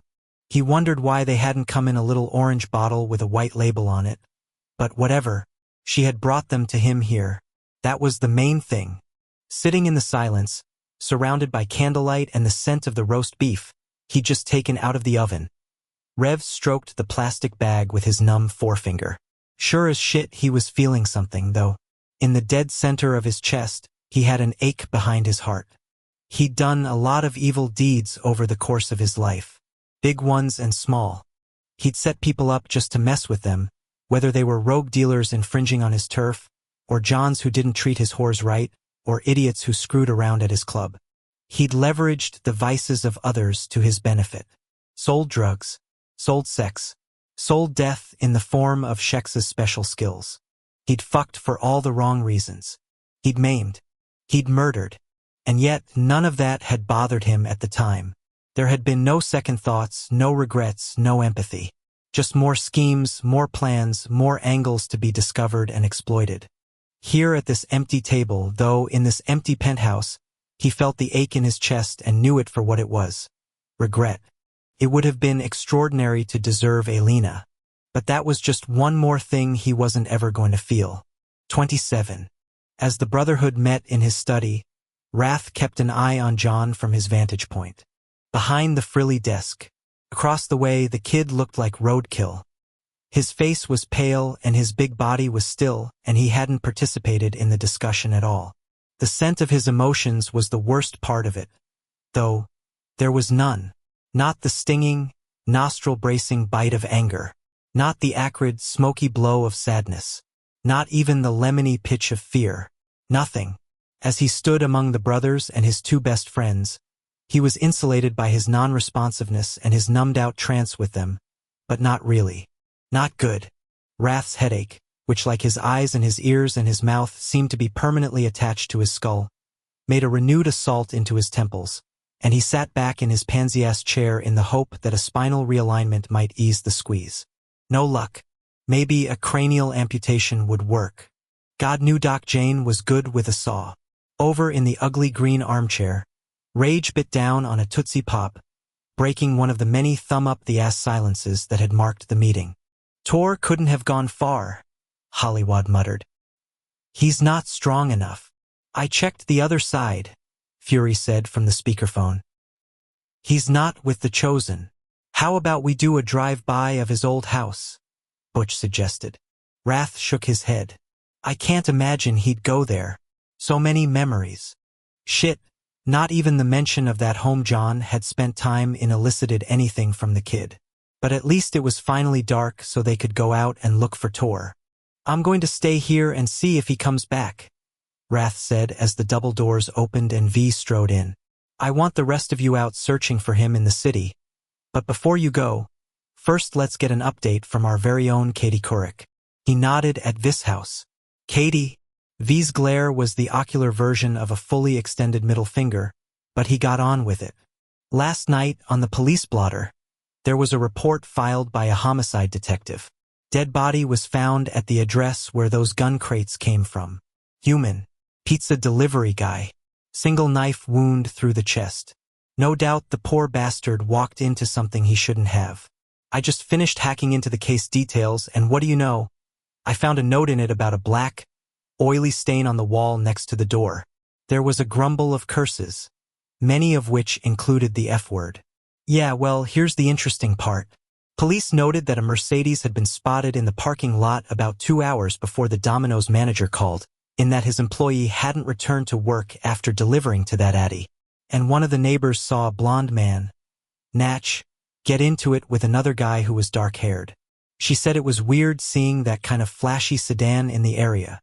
A Mercedes? Fury said from the phone. Rage, having ground another lollipop to its royal reward, pitched a little white stick into the wastepaper basket. Yeah.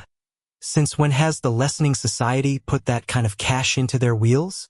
Exactly, V said. Makes no damn sense. But here's the shit. Witnesses also reported seeing a suspicious-looking black Escalade there the night before with a man in black carrying off what was it, crates? Yeah, for fucking crates from the back of that quartet of apartments. As his roommate stared pointedly at Butch, the cop shook his head. But there was no mention that they got the plates on the E, and we switched the set we had on it as soon as I got back. As for the Merc, witnesses mistake things all the time. The blonde and the other guy could have had nothing to do with the murder. Well, I'm going to keep an eye on things, V said. I don't think there's any chance the police are going to tie it to something involving our world. Hell, a lot of things leave black stains, but we want to be prepared. If the detective on it is the one I'm thinking of, he's a good one, Butch said quietly. A very good one. Wrath got to his feet. Okay, sun's down. Get out of here. John, I want to talk to you privately for a moment. Wrath waited for the doors to close behind the last of his brothers before he spoke. We're going to find him, son. Don't worry. No response. John? What's doing? The kid just crossed his arms over his chest and stared straight ahead. John. John unfurled his hands and signed something that looked to Wrath's piss-poor eyes to be, I'm going to go out with the others. The hell you are. That brought John's head around sharply. Yeah, so not happening given the fact that you're a zombie. And fuck off with the I'm fines. If you think for even a split second that I'm going to let you fight, you are talking out your damn ass. John walked around the study like he was trying to get hold of himself. Eventually he stopped and signed, I can't be here right now. In this house. Wrath frowned and tried to interpret what had been said. But all the frowning just made his headache sing like a soprano. I'm sorry, what was that? John wrenched open the door, and a second later Quinn came in. There was a lot of hand movement and then Quinn cleared his throat.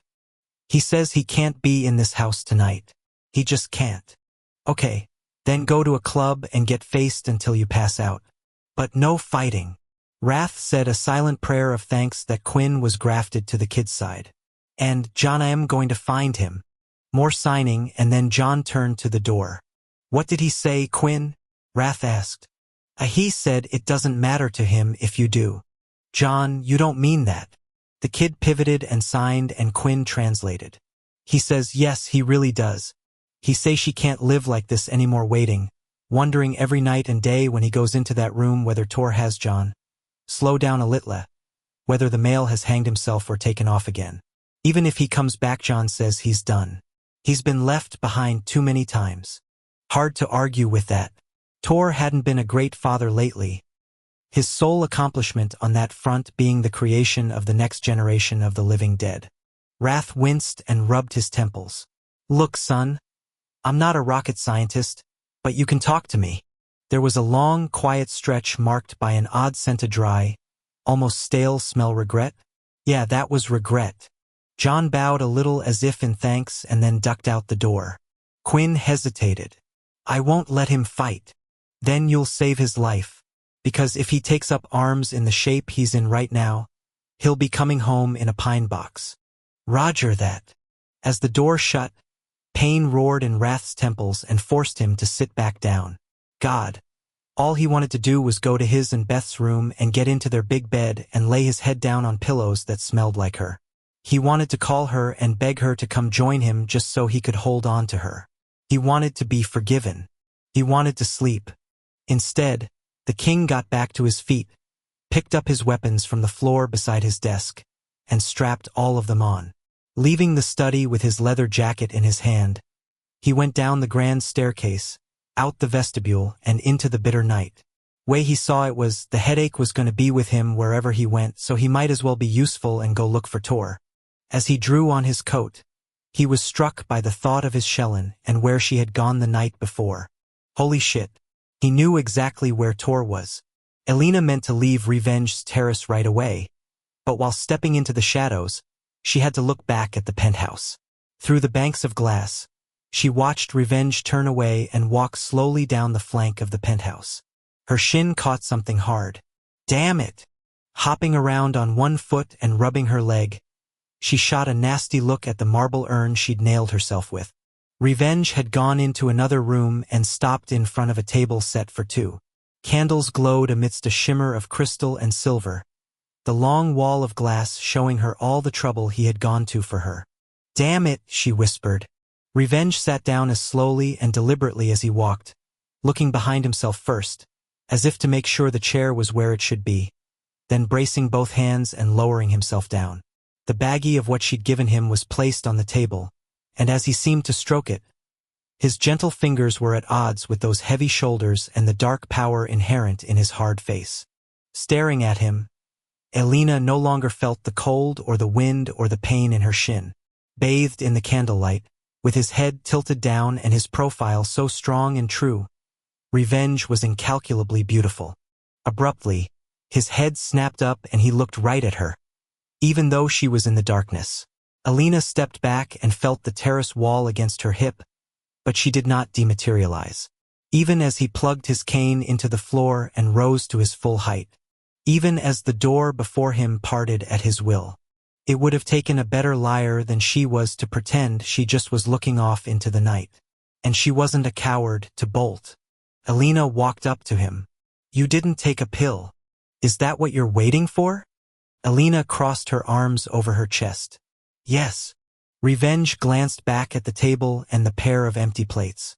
You said they had to be taken with food. Yes, I did. Well, it looks like you're going to watch me eat, then. The elegant sweep of his arm inviting her in was a prompt she didn't want to take. Will you sit with me? Or do you want to stay out here in the cold? Oh, wait. Maybe this will help. Leaning heavily on his cane, he went over and blew out the candles. The curling weaves of smoke above the wicks seemed to her a lament for all the extinguished possibilities that had been. He'd prepared a nice dinner for them both, made the effort, dressed beautifully. She stepped inside because she'd already ruined enough of his evening. Seat yourself, he said. I'll be back with my plate. Unless I've already eaten. He bowed slightly as she pulled out a chair. Of course you have. Revenge left his cane against the table and walked out, steadying himself on the backs of chairs and the sideboard and the jamb of the butler's door into the kitchen. When he returned a few minutes later, he repeated the pattern with his free hand and then lowered himself down into the armchair at the head of the table with careful concentration. Picking up a sleek sterling silver fork, he didn't say a word as he carefully sliced his meat and ate with restraint and manners. Christ, she felt like the bitch of the week, sitting in front of an empty plate while fully buttoned up in her coat. The sounds of silver tines on porcelain made the silence between them scream. Stroking the napkin in front of her, she felt god-awful about so much, and though she wasn't much of a talker, she found herself speaking because she simply couldn't keep everything in anymore. The night before last. Revenge didn't look at her, just stayed focused on his plate. I wasn't stood up, on that date. Well, good for you. He was killed. Revenge's head shot up. What? Stefan, the guy I was supposed to meet, was killed by lessers. The king brought his body in, but I didn't know it was him until his cousin showed up looking for him. I spent my shift last evening wrapping his body and returning him to his family. She shook her head. They'd beaten him. You couldn't tell who he had been. Her voice fractured and refused to go on, so she just sat there stroking the napkin, in hopes of soothing herself. Two subtle clinks marked Rev's fork and knife coming to rest on his plate, and then he reached out to her, putting his solid hand on her forearm. I'm so goddamn sorry, he said. No wonder you're not into all this. If I had known... No, it's okay. Really. I should have handled it better when I arrived. I'm just off tonight. Not myself at all. He gave her a squeeze and settled back into his chair, as if he didn't want to crowd her, which was normally what she liked, but tonight she found it a pity to use a word he enjoyed. The weight of his touch through her coat had been very nice. Speaking of which, she was getting really warm.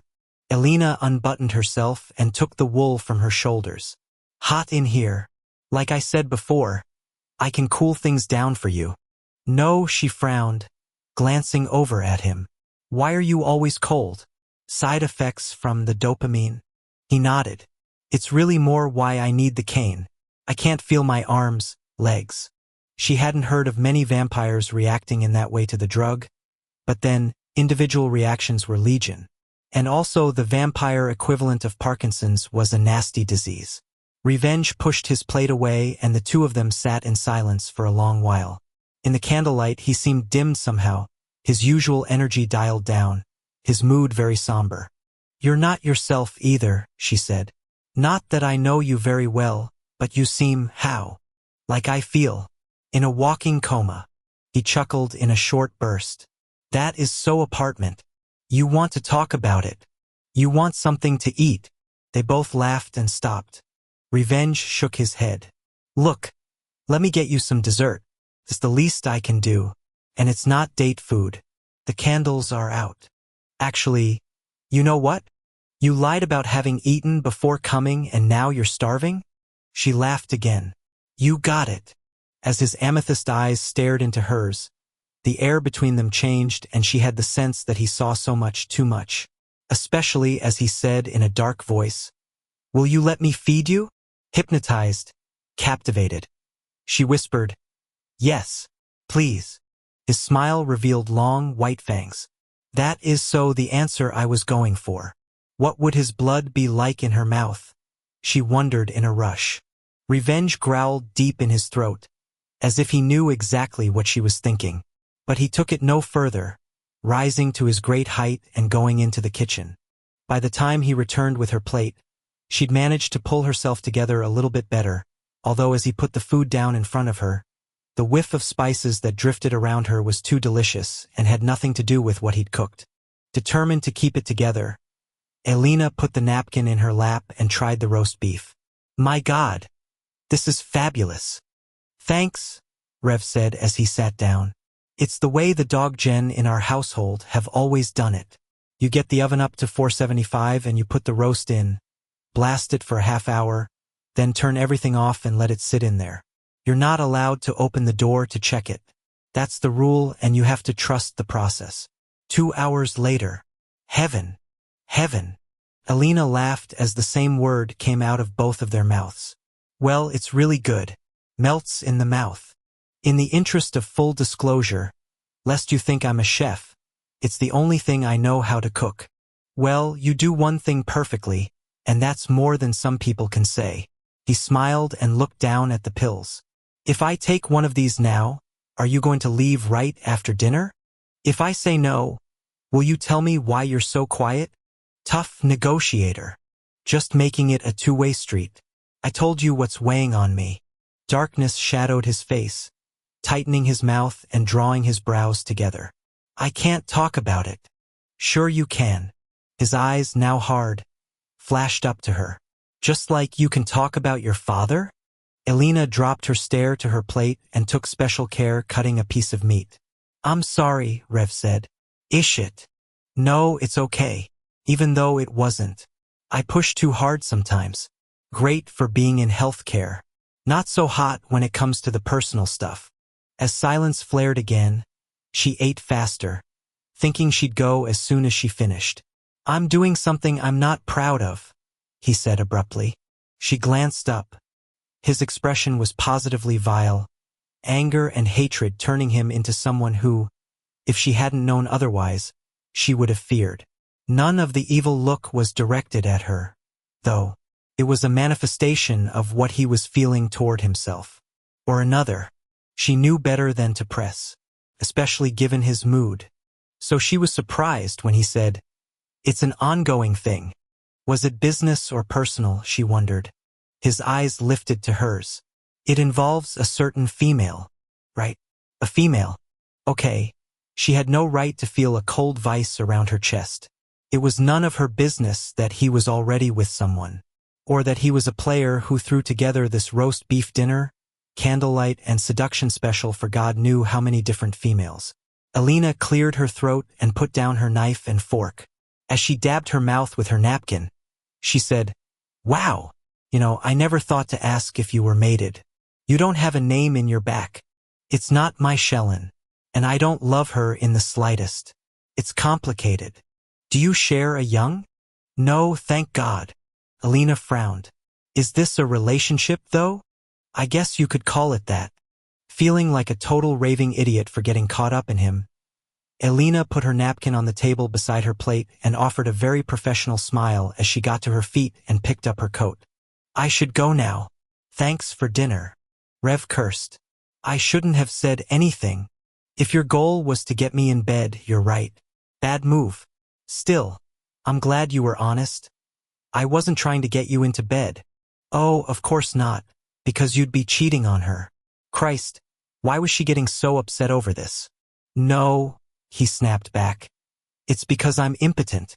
Believe me, if I could get hard, bed would be the first place I'd want to go with you. 28. Spending time with you is like watching paint dry. Lassiter's voice echoed up to the stalactites hanging from the tomb's high ceiling. Except without the home improvement, which is a tragedy, given how this place looks.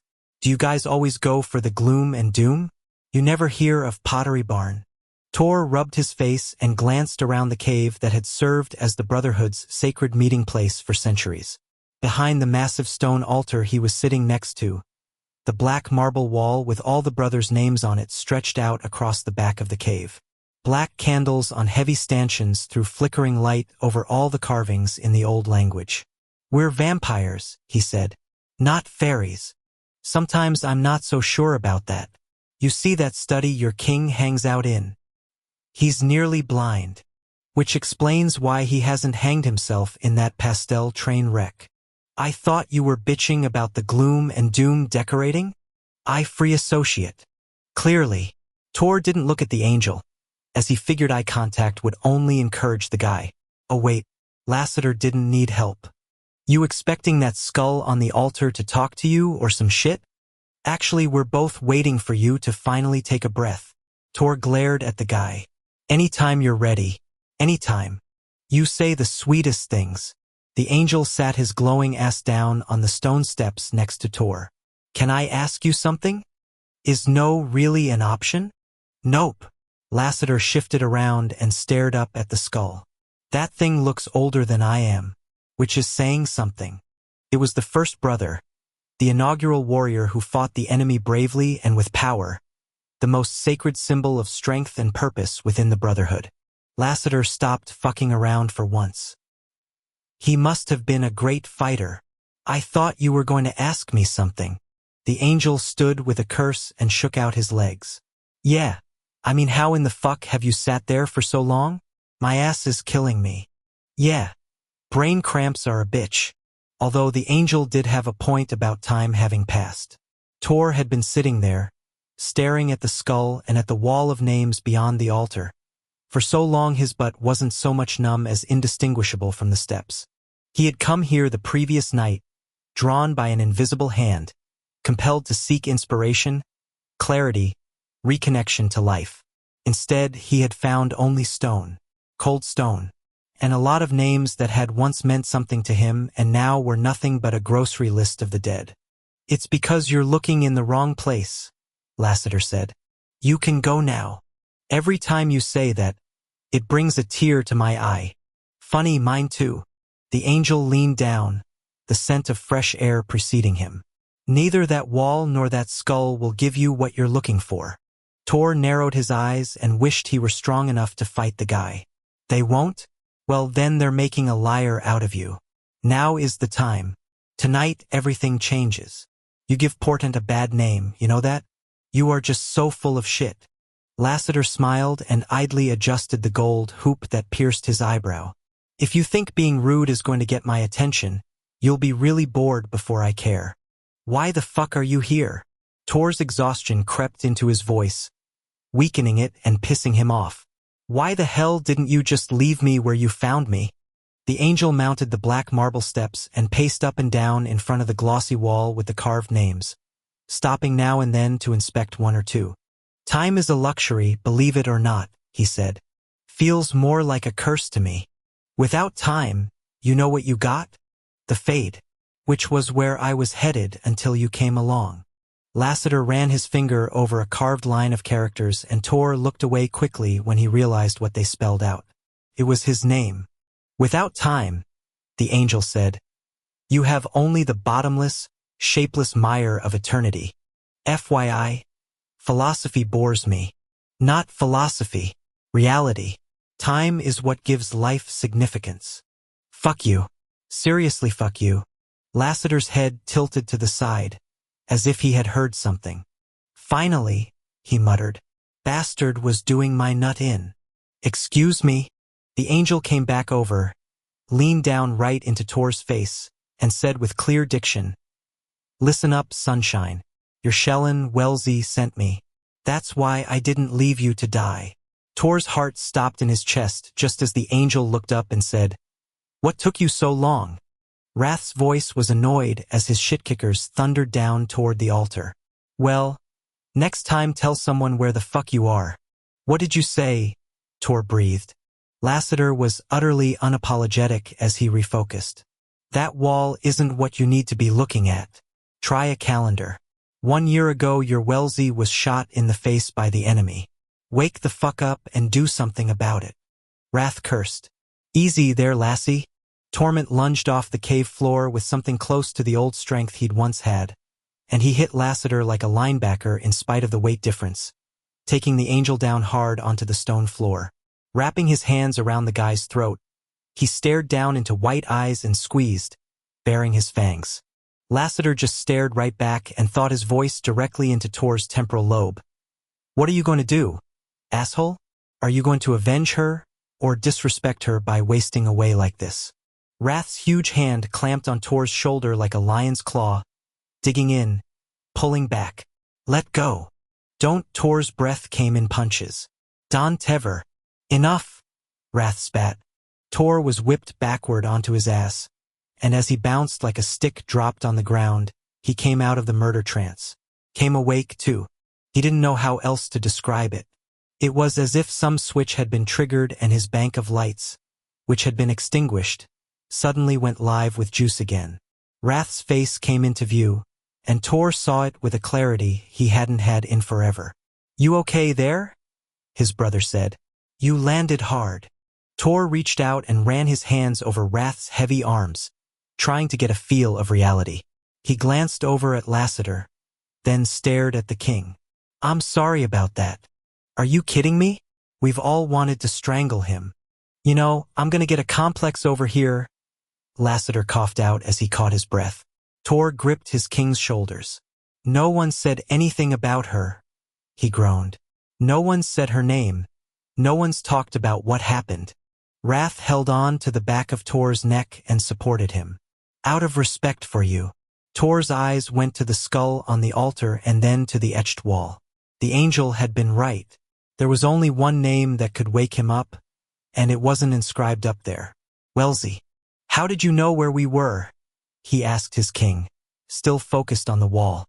"Sometimes people need to go back to the beginning, to where everything started." "It's time," the fallen angel said softly. Tor stared down at himself, at the withered body beneath his sagging clothes. He was a quarter of the male he'd once been, maybe even less, and that wasn't just because of all the weight he'd lost. "Oh, Christ, look at me." Wrath's response was front and center. "If you're ready, we're ready to have you back." Tor looked over at the angel, noticing for the first time the golden aura that surrounded the guy. Heaven sent. Wellesley sent. "I'm ready," he said to no one and everyone. As Rev stared across the table at Elena, he thought, well, at least she wasn't beelining for the exit after he dropped the I-bomb. Impotent wasn't a word you wanted to use around a female you were interested in, unless it was used along the lines of, "Fuck, no, I'm not impotent." Elena sat back down.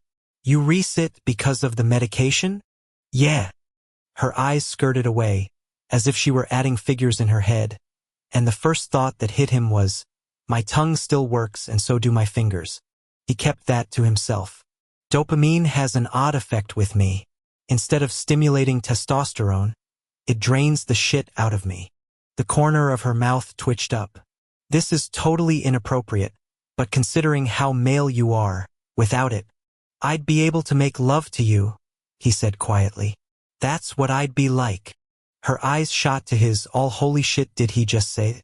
Rev brushed a hand over his mohawk. I'm not going to apologize for the fact that I'm feeling you, but I won't disrespect you by trying to do anything about it either.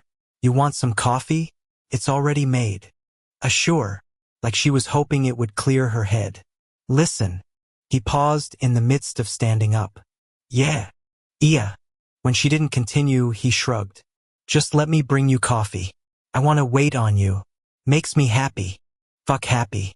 As he headed back into the kitchen, a screaming satisfaction broke through his numbness.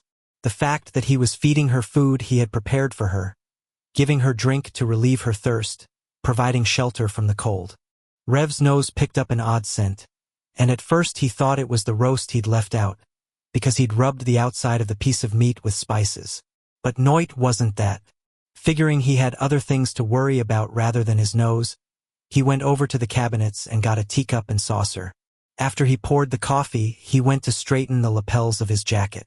And froze. Lifting his hand to his nose, he breathed in deep and didn't believe what he was smelling. Couldn't possibly. Except there was only one thing that the scent could be, and it had nothing to do with his sympathicide. The dark spices coming off of him were the bonding scent, the mark that male vampires left on the skin and sex of their females so that other males would know whose wrath they risked if they dared to get close. Rev lowered his arm and looked toward the butler's door, stunned. When you got to a certain age, you didn't expect any more surprises out of your body. At least not the good kind. Rickety joints, wheezy lungs, bad eyesight. Sure, when the time came. But really, for the 900 years or so after your transition, you had what you had. Although good might not be the exact word he'd use for this development. For no evident reason, he thought of the first time he'd had sex. It had been right after his transition, and when the deed was done, he'd been convinced that the female and he were going to get mated and live together and be happy for the rest of their lives. She'd been perfectly beautiful, a female who his mother's brother had brought to the house for Rev to use when he'd gone into the change.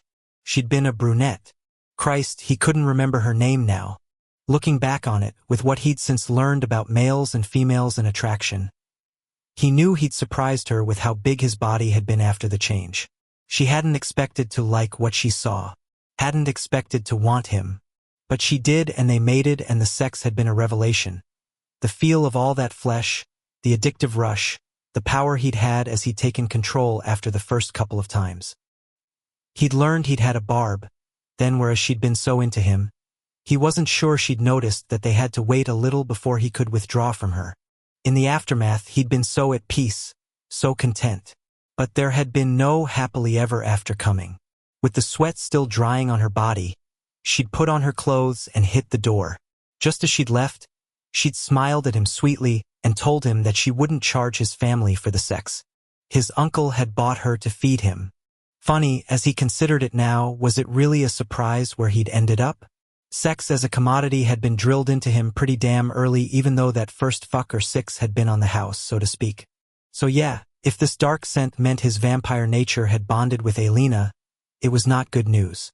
Rev picked the coffee up and carried it carefully through the butler's door and out to the dining room. As he placed it in front of her, he wanted to touch her hair, but sat down instead.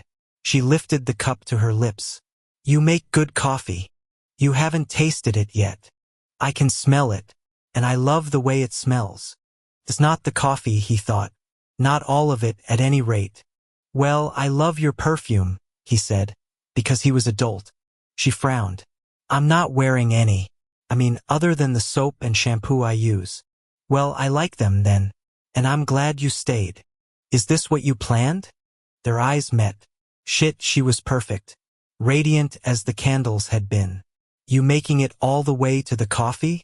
Yeah, I guess a date was what I was after. I thought you agreed with me. Man, that breathless quality in her voice made him want to have her up against his naked chest.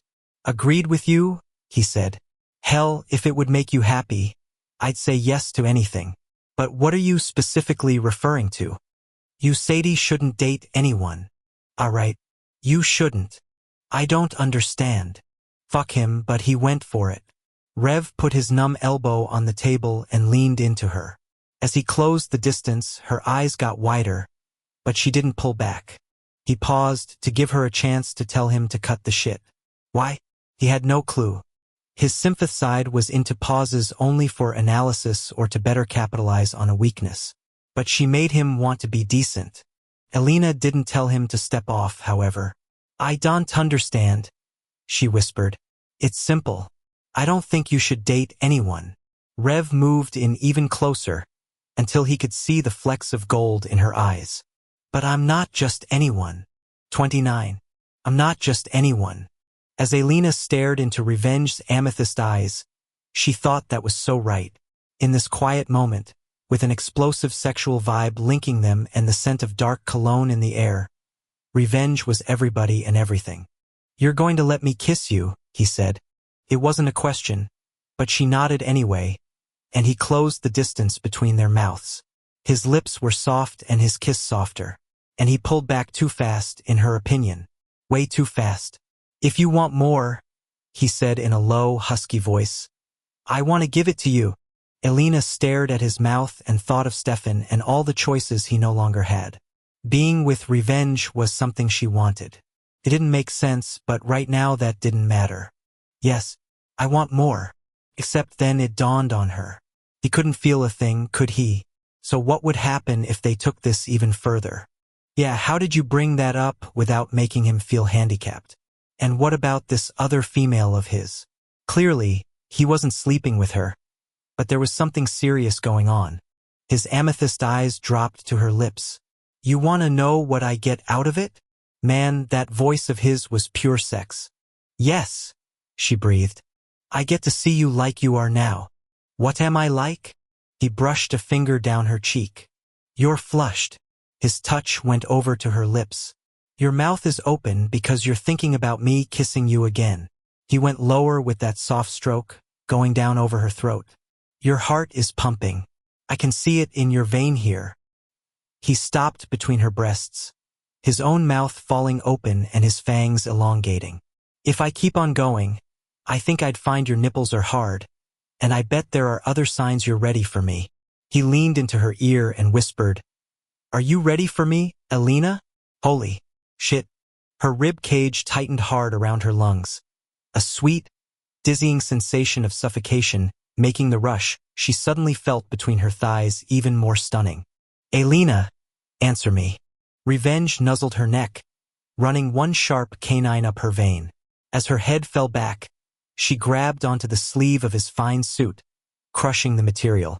It had been so long for her since she'd been held by anyone, since she'd been something other than a caregiver, since she'd felt like her breasts and her hips and her thighs were anything other than parts to be covered up before she went out in public.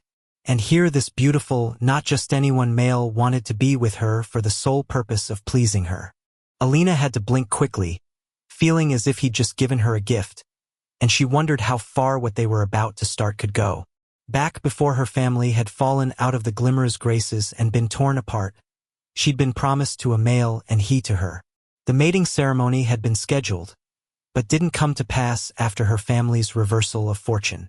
When they had been together, she had lain with the male even though as a female of worth in the Glimmer, she shouldn't have because they had yet to be formally joined. Life had seemed too short to wait. Now she knew it to be even shorter. You have a bed in this place, she said, and I would kill to take you there. She was the one who stood up and put out her hand for him to take. Let's go. What made it okay was that this was all about Elena. Rev's lack of sensation took him completely out of the equation, freeing them both from the nasty implications of him being involved. Man, what a joy this was. He had to give the princess his body, but he was choosing to give Elena. Well, shit, he didn't know exactly, but it was a fuckload more than just his cock. Worth so much more, too. Palming his cane because he didn't want to have to rely on her for balance, he took her to the bedroom, with its swimming pool-sized bed and its black satin duvet and its view. He shut the door with his mind, even though there was no one else in the penthouse, and the first thing he did was turn Elena to face him and take her hair out of its twist tie. The deep strawberry blonde waves fell to just below her shoulders, and though he couldn't feel the silken strands, he could smell the light, natural bouquet of her shampoo. She was clean and fresh, like a stream he could bathe himself in. He paused, an unfamiliar spike of conscience reining him in. If she knew what he was, if she knew what he did for a living, if she knew what he did with his body, she wouldn't choose him. He was sure of this. "Don't stop," she said, tilting her face up. "Please."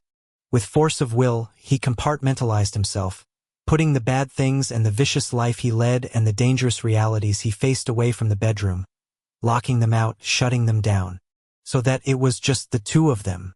"I won't stop unless you want me to," he said, and if she did he would, no questions asked. The last thing he ever wanted to do was make her feel the way he did about sex. Rev bent down, put his lips on hers, and kissed her carefully. As he couldn't judge sensation, he didn't want to grind on her, and he had the sense she would press herself closer if she wanted more. Alina did just that, wrapping her arms around him and melding them hip to hip. And he felt something. From out of nowhere, a flare of sensation broke through his numbness. The radiating wave dim, but very definitely warmth he could sense. For a split second he pulled back, fear spearing into him, but his vision stayed in 3 dimensions, and the only red he saw was from the glow of the digital clock on the nightstand. "Is this okay?" she asked. He waited a couple more heartbeats. Yeah, it totally is." His eyes traced her face. "Will you let me get you naked?" "Oh God. Did he just say that?" "Yes." "Oh, thank you." Rev unbuttoned the front of her uniform slowly, each inch of flesh a revelation. The act not so much dishabille, but an unveiling. And he was careful with his hands as he slid the top half of what she wore off her shoulders and down over her hips to the floor. When she stood before him in her white bra and her white stockings, with the hint of her white panties showing beneath the hose, he was strangely honored. But that wasn't all. The scent of her sex lit off a buzz between his ears that made him feel like he'd been doing lines of coke for a week and a half straight. She wanted him, almost as much as he wanted to serve her. Rev picked her up by wrapping his arms around her waist and hugging her to him. She weighed nothing at all, and he knew it by the fact that his breathing didn't change in the slightest as he carried her over and laid her out on the bed. As he pulled back to look at her, Alina wasn't like the females he'd been with. She didn't stretch and part her legs, didn't play with herself, didn't arch up and do some whorish variant of "come and get me, big boy." She also didn't want to cause him pain and didn't have any interest in degrading him. There was no hot, erotic cruelty in her eyes. She just stared up at him with wonder and honest anticipation. A female without artifice or calculation, who was 1,000,000,000,000 times sexier than anyone he'd ever been with or been around. "Do you want me clothed?" he said. "No." Rev ditched his jacket like it was made of nothing more than shopping circulars, tossing the Gucci work of art to the floor without a care. Kicking off his loafers, he undid his belt and dropped his slacks, leaving them where they landed. His shirt came off quickly. So did the socks. He hesitated at his boxers, his thumbs tucked into the waistband, ready to do the shuck, but failing to move. His lack of an erection embarrassed him. Rev wouldn't have thought it mattered. Hell, arguably his limp cock was what made this possible. Still, he felt like less of a male. Didn't feel very male at all, actually. He took his hands out and put them over his flaccid sex. "I'm going to leave these on." Alina reached for him, desire in her eyes. "I want to be with you any way you come, or didn't come as the case was." "I'm sorry," he said quietly. There was an awkward moment, because what could she possibly reply? And yet, he waited anyway, wanting something from her. Reassurance? Christ, what the fuck was wrong with him? All these bizarre thoughts and reactions were crisscrossing the landscape of his temporal lobe, blazing trails to destinations he'd only heard others speak of. Places like shame and sadness and worry. Insecurity, too. Maybe the sexual hormones she was stirring up in him were like the dopamine, hitting him in the opposite way, turning him into a chick. "You are beautiful in this light," she said in a husky tone. "Your shoulders and chest are so big. I can't imagine what it would be like to be that strong. And your stomach, I wish mine were that flat and hard. Your legs are so powerful, too, all muscle, not an ounce of fat." As he moved his hand upward over his six-pack to one of his pecs, he looked down at her softly rounded belly. I think you're perfect just as you are. Her voice grew serious. And I feel the same about you. Rev dragged in a breath. Yeah. You are very sexy to me. Just looking at you makes me ache. Well, there you go. And yet it still took a strange kind of courage to slip his thumbs back into the waistband of his boxers and slowly draw them down his thighs. As he stretched out next to her, his body was shaking, and he knew it because he could see his muscles tremble. He cared what she thought about him, about his body, about what was going to happen on this bed. With the princess? He didn't give a rat's ass whether she enjoyed what he did to her. And those few times he'd been with his working girls, he hadn't wanted to hurt them, of course, but it had been a transaction of sex for money. Shex and he had simply been a mistake. Neither good or bad. Just was and never would be again. Alina ran her hands up his arms and over his shoulders. Kiss me. Rev locked eyes with her and did just that, bringing his lips to hers and stroking, then extending his tongue and licking over her mouth. He kept kissing her until she undulated on the bed and closed her hands on him so tightly that the strange echo of sensation flared in him again. The feeling made him pause and open his eyes to check his vision. But all was normal, untainted by red. He went back to what he was enjoying, being careful because he couldn't mediate the pressure of the contact, letting her come to him so he didn't crush her with his mouth. He wanted to go so much further and she read his mind. Alina was the one who undid her bra, releasing the front clasp and baring herself. Oh fuck yeah. Her breasts were perfectly proportioned and tipped with tight pink nipple switch he promptly sucked into his mouth one after the other. The sound of her moans flared up his body, replacing the cold with life and energy, warmth and need. I want to go down on you, he growled.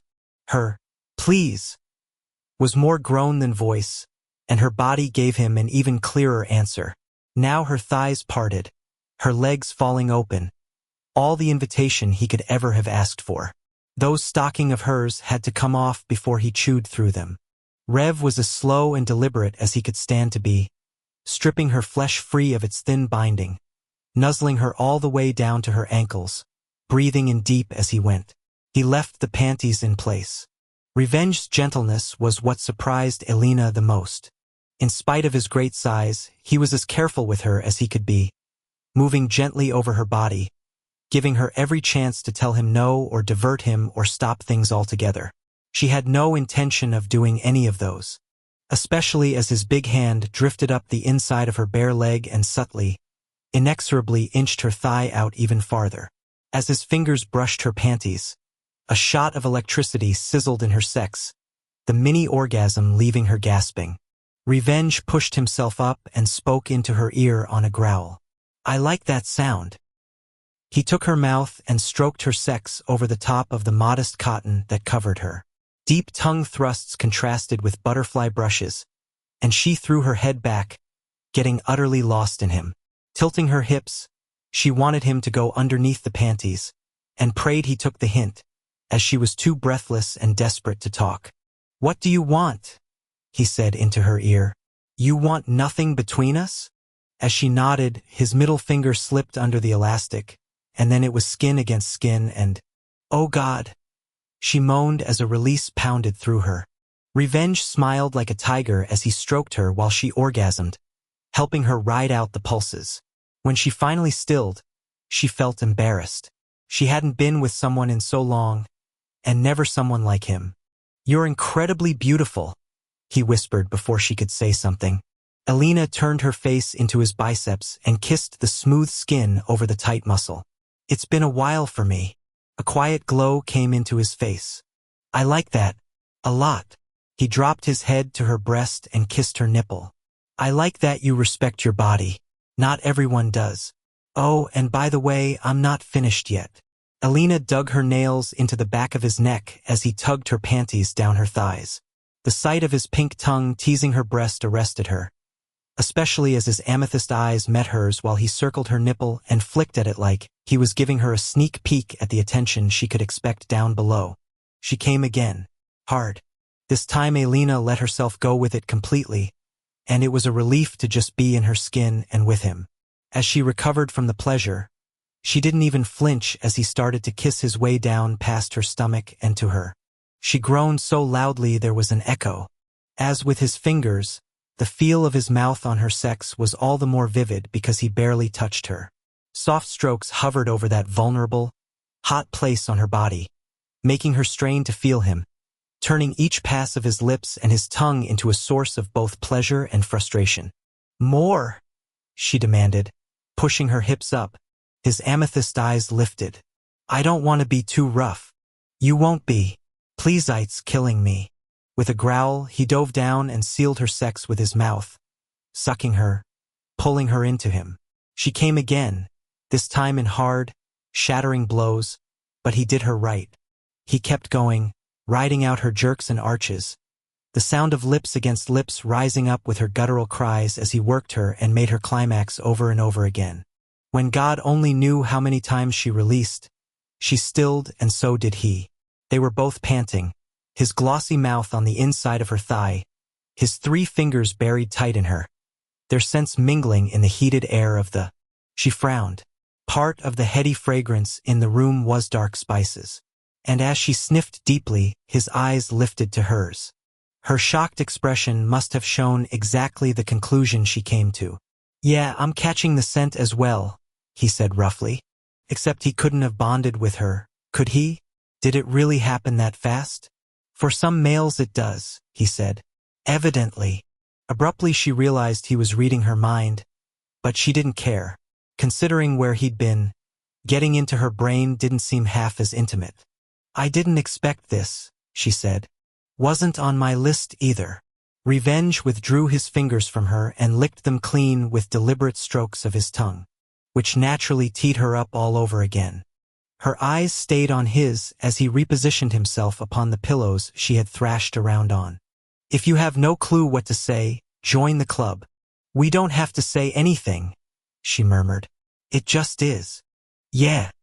Revenge rolled over onto his back, and as they lay in the dark with about 6 inches between them, she missed him as if he'd left the country. Turning on her side, she rested her head on the inside of her arm and stared at him as he stared at the ceiling. "I wish I could give you something," she said, leaving the whole bonding thing for a later time. Too much talk was going to ruin what they just shared, and she wanted to keep it going for a little longer. He glanced over. "Are you crazy? Do I need to remind you what we just did? I want to give you something like that." She winced. "I don't mean to make it sound like something was missing, I mean crap." He smiled and brushed her cheek. "It's sweet of you. Don't feel awkward about it. And don't underestimate how much all that pleased me. I want you to know something. No one could have made me feel any better or more beautiful than you just did." He turned to her and mirrored her position, resting his head on his thick biceps. "See why it was good for me?" She took his hand in hers and kissed his palm, only to frown. "You're growing cold. I can feel it." She sat up and pulled the duvet over his body, wrapping him up first, then cuddling into him while lying on top of the covers. They stayed like that for a century. Revenge. Yes. Take my vein. She could tell she'd shocked the shit out of him by the way his breath caught. "Excuse what?" She had to smile, thinking that he wasn't the kind of male who stuttered much. "Take my vein. Let me give you something." Through his parted lips she saw his fangs elongate, not so much inching as punching out of his skull. I'm not sure whether that would be as his breath grew ragged. His voice got even deeper. She put her hand to her neck and massaged her jugular slowly. "I think it's a great idea." As his eyes glowed purple, she eased onto her back and cocked her head to the side, exposing her throat. "Elena," his eyes traveled down her body and returned to her neck. He was panting and flushed now, a fine sheen of sweat slicking up what portion of his shoulders showed from out of the covers. And that wasn't the half of it. The scent of dark spices flared until it saturated the air, his internal chemistry reacting to the need he had for her and what she wanted to do for him. "Oh shit, Elena." Abruptly, Revenge frowned and looked down at himself. His hand, the one that had been tender on her cheek, disappeared under the covers and his expression changed. The heat and the purpose drained right out of it, leaving only a troubling kind of disgust. "I'm sorry," he said hoarsely. "I'm sorry I can't." Revenge scrambled off the bed and took the duvet with him, pulling it free from under her body. He moved fast but not so quickly that she missed the fact that he had an erection. He was hard. Big, long, hard as a thigh bone. And yet he disappeared into the bathroom and closed the door solidly. Then locked it. 30. John told Quinn and Blay he was just going to crash in his room for the night, and when he was sure they'd bought the lie, he slipped out through the staff quarters of the house and went directly to Zero Sum. He had to work fast because sure as shit one of the two of them would check in on him and then form a damn search party. Bypassing the front entrance of the club, he went around to the alley where he'd once seen Shex crack the head of an asshole with a big mouth and a fistful of coke. Finding the security camera above the side exit, John tilted up his head and stared into the lens. When the door opened, he didn't have to look over to know it was her. "You want to come in," she said. He shook his head, for once not bothered by the communication barrier. Shit, he didn't know what to say to her. Didn't know why he was here. He just had to come. Shex stepped out of the club and put her back against the door, crossing one steel-toed boot over the other. "You tell anyone?" He met her eyes steadily and shook his head. "You going to?" He shook his head. In a soft tone, one he'd never heard from her or expected to, she whispered, "Why?" He just shrugged. Frankly, he was surprised she hadn't tried to take his memories from him. Neater, cleaner. "I should have taken your memories," she said, making him wonder if she was reading his mind. "I was just fucked in the head last night, and you left fast and I didn't do it. Of course, now they're long-term, so..." This was why he came, he realized. He wanted to reassure her that he was going to keep quiet. Tor's departure had cemented the decision. When John had gone to talk with the brother and found the guy had disappeared again, and without word again, something had shifted in him like a boulder being rolled from one side of his yard to another, a permanent change in the landscape. John was alone, and therefore his decisions were his own. He respected Wrath and the Brotherhood, but he wasn't a brother and might well never be one. Sure, he was a vampire, but he'd spent most of his life outside of the race, so the sympath revulsion was something he'd never fully understood. Sociopaths? Hell, that shit started at home as far as he was concerned with the way Zadist and V had acted before they'd mated. John was not turning Shex in to the king so she could get deported to that colony. No way. Now her voice became hard. "So what do you want?" Given the kind of bottom-feeding, opportunistic, desperate people she had to deal with night in and night out, he was not at all surprised by the demand. Holding her stare, he shook his head and made a cutting motion over his throat. "Nothing," he mouthed. Shex looked at him with cold gray eyes, and he felt her get into his head, sensing the push against his thoughts. He let her probe to see where he was at, because that more than any words he might have spoken would be what reassured her most. "You're 1 in a million, John Matthew," she said quietly. "Most people would leverage the shit out of this, especially given the kind of vices I can get serviced here at the club." He shrugged. "So where you headed tonight? And where are your boys?" He shook his head. "You want to talk about Tor?" As his eyes shot to hers, she said, "Sorry, but he's on your mind." As John shook his head again, something touched his cheek and he looked up. Snow was starting to come down, little tiny flakes swirling in the wind. "First snowfall of the year," Shex said, standing up away from the door. "And you without a coat." He glanced down and realized all he had on was jeans and a nerd's t-shirt. At least he'd remembered to put shoes on. Shex put her hand in her pocket and held something out to him. A key. A small brass key. "I know you don't want to go home, and I have a place not far from here. It's secure and underground. Go there if you want, stay however long you need to. Get the privacy you're looking for until your shit's together." He was about to shake his head no when she said in the old language, "Let me do right by you in this way." He took the key without brushing her hand and mouthed, "Thank you." After she gave him the address, he left her in that alley with the snow drifting down from the night sky. As he got to trade, he looked over his shoulder. She was still by the side door, watching him with arms crossed and boots planted solidly on the ground. The delicate flakes landing in her short dark hair and on her bare, hard shoulders didn't soften her a bit. She was no angel doing a kindness to him for simple reasons. She was dark and dangerous and unpredictable. And he loved her. John lifted his hand in a wave and turned the corner, joining a parade of huddled humans who were walking quickly from bar to bar. Shex stayed where she was even as John's big body disappeared out of sight. 1 in a million, she thought once again. That kid was 1 in a million. As she went back in the club, she knew it was only a matter of time before his 2 buddies, or maybe members of the Brotherhood, showed up to try to find him. Her response was going to be that she hadn't seen him and didn't have a clue where he was. Period. He protected her. She protected him. End of. She was heading out of the VIP section when her earpiece went off. After her bouncer stopped talking, she cursed and lifted up her watch to speak into the transistor. Take him to my office. After she was sure the floor was clear of the working girls, she entered the general population part of the club and watched as Detective de la Cruz was led through the throng of clubbers. Yes, Quinn? She said without turning around. Christ, you must have eyes in the back of your skull. She glanced over her shoulder. And you should keep that in mind. John's ostrix nostrum was the kind of male most females wanted to fuck. And a lot of the guys, too. He had the black-on-black thing rocking between his affliction shirt and his biker jacket, but his style was all over the place. Grommet belt and the roll on the cuffs of his beat-toshed jeans spanked of the cure.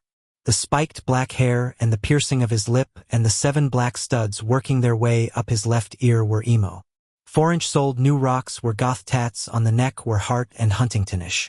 As for the concealed weapons she knew damn well were packed under his arms, they were straight-up Rambo, and those fists hanging at his sides were all about the MMA.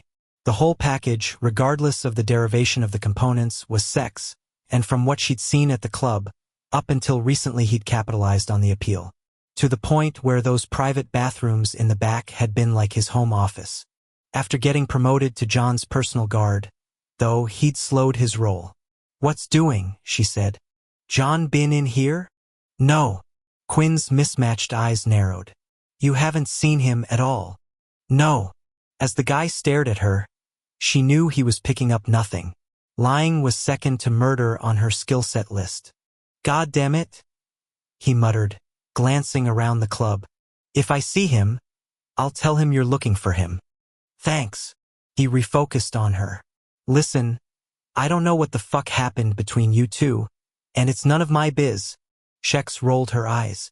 Which clearly explains why you're bringing it up now. He's a good guy. Just keep that in mind, all right? Quinn's blue and green stare was full of the kind of clarity only a really hard life gave a male. A lot of people wouldn't be cool with him getting planted on his ass. Especially me. In the silence that followed, she had to give Quinn credit. Most folks didn't have the balls to stand up to her, and the threat behind the level words was obvious. You're okay, Quinn, you know that. You're tight. She clapped him on the shoulder, then headed for her office thinking the king had been smart in the choice of ostrix nostrum for John. Quinn was a perverted fucker, but he was a straight-up killer, and she was glad he was the one watching her boy. Watching John Matthew, she meant, because he wasn't her boy. In the slightest. When Shex got to her door, she swung it open without hesitation. Good evening, detective. Jose de la Cruz was sporting another downmarket two-piece, and he and his suit and the coat that was over it all looked equally tired. Evening, he said. What can I do for you? She sat down behind the desk and motioned for him to take the chair he'd used last time. He did not avail himself. Would you be able to tell me where you were late last night? Not completely, she thought, because at one point she'd been killing a vampire, and that was none of his business. I was here at the club. Why? Do you have some employees who could verify that? Yup, you can talk to IM or any of my staff, provided you tell me what the hell is doing. Last night we found an article of clothing belonging to Grady at a murder scene. Oh man, if someone else had popped that motherfucker, she was going to be pissed. But not his body? No, it was a coat with an eagle on the back, something he was known to wear. His signature, as it were. Interesting. So why are you asking me where I was? The jacket had blood splatterings on it. We're not sure whether it's his or not, but we'll find out tomorrow. And again, why do you want to know where I was?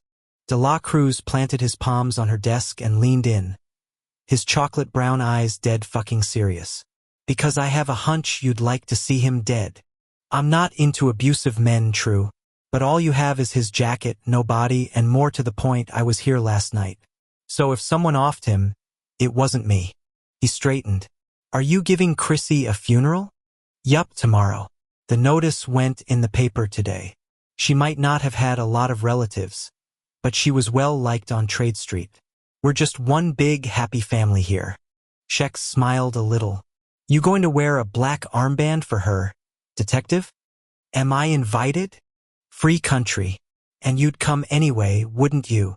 De la Cruz smiled genuinely, his eyes losing most of their aggression. Yeah, I would. You mind if I talk to your alibis? Get statements?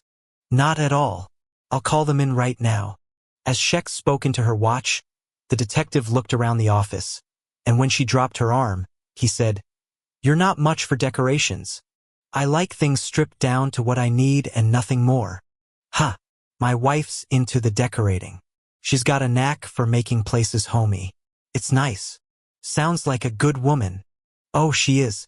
Plus, she makes the best queso I've ever had. He glanced over. You know, I hear a lot about this club. Do you?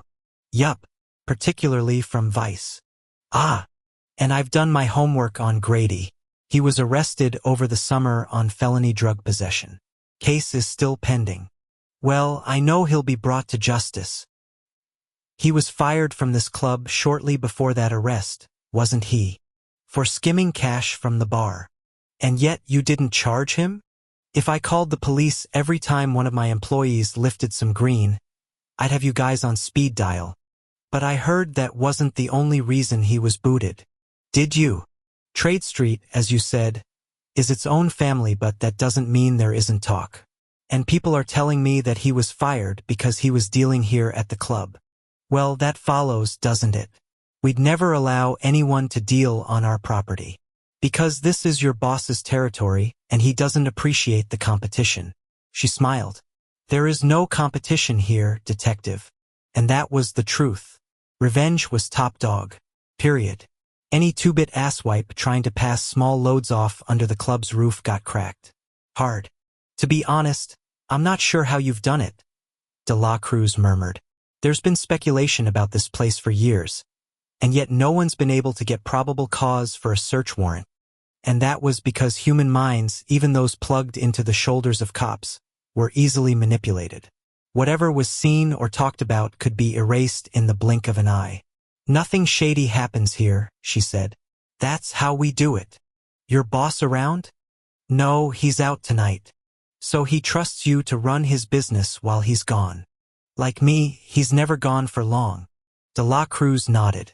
Good policy. On that note, I don't know if you heard, but there seems to be a turf war going on. Turf war? I thought the two halves of Caldwell were at peace with each other. The river isn't a divide anymore. Drug turf war. I wouldn't know about those. That's my other case right now. We found 2 dealers dead by the river. Shex frowned, thinking she was surprised she hadn't heard about that already. Well, drugs are a rough business. They were both shot in the head.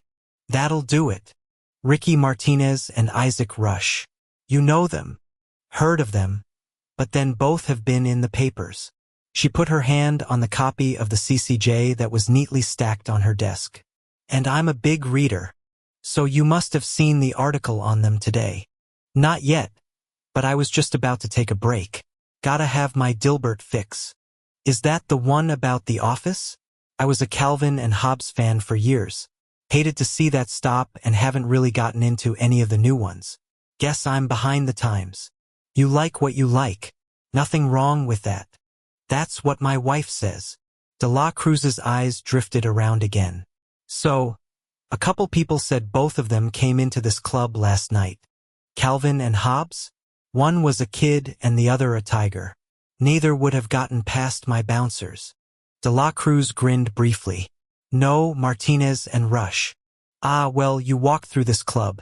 We have a huge number of folks in here every night. True enough. This is one of the most successful clubs in town.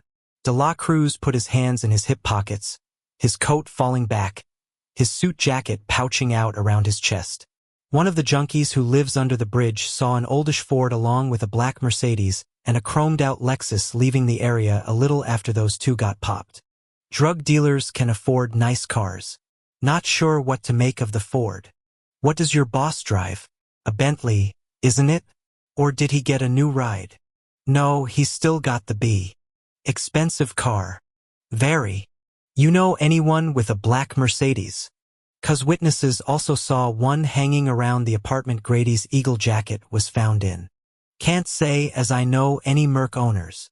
There was a knock on the door, and Trez and Iam came in, the two Moors making the detective look like a Honda parked between a pair of Hummers.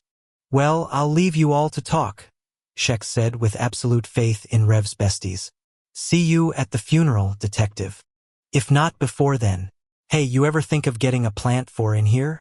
Could make a difference. No, I'm too good at killing things. She smiled tightly. You know where to find me. Later.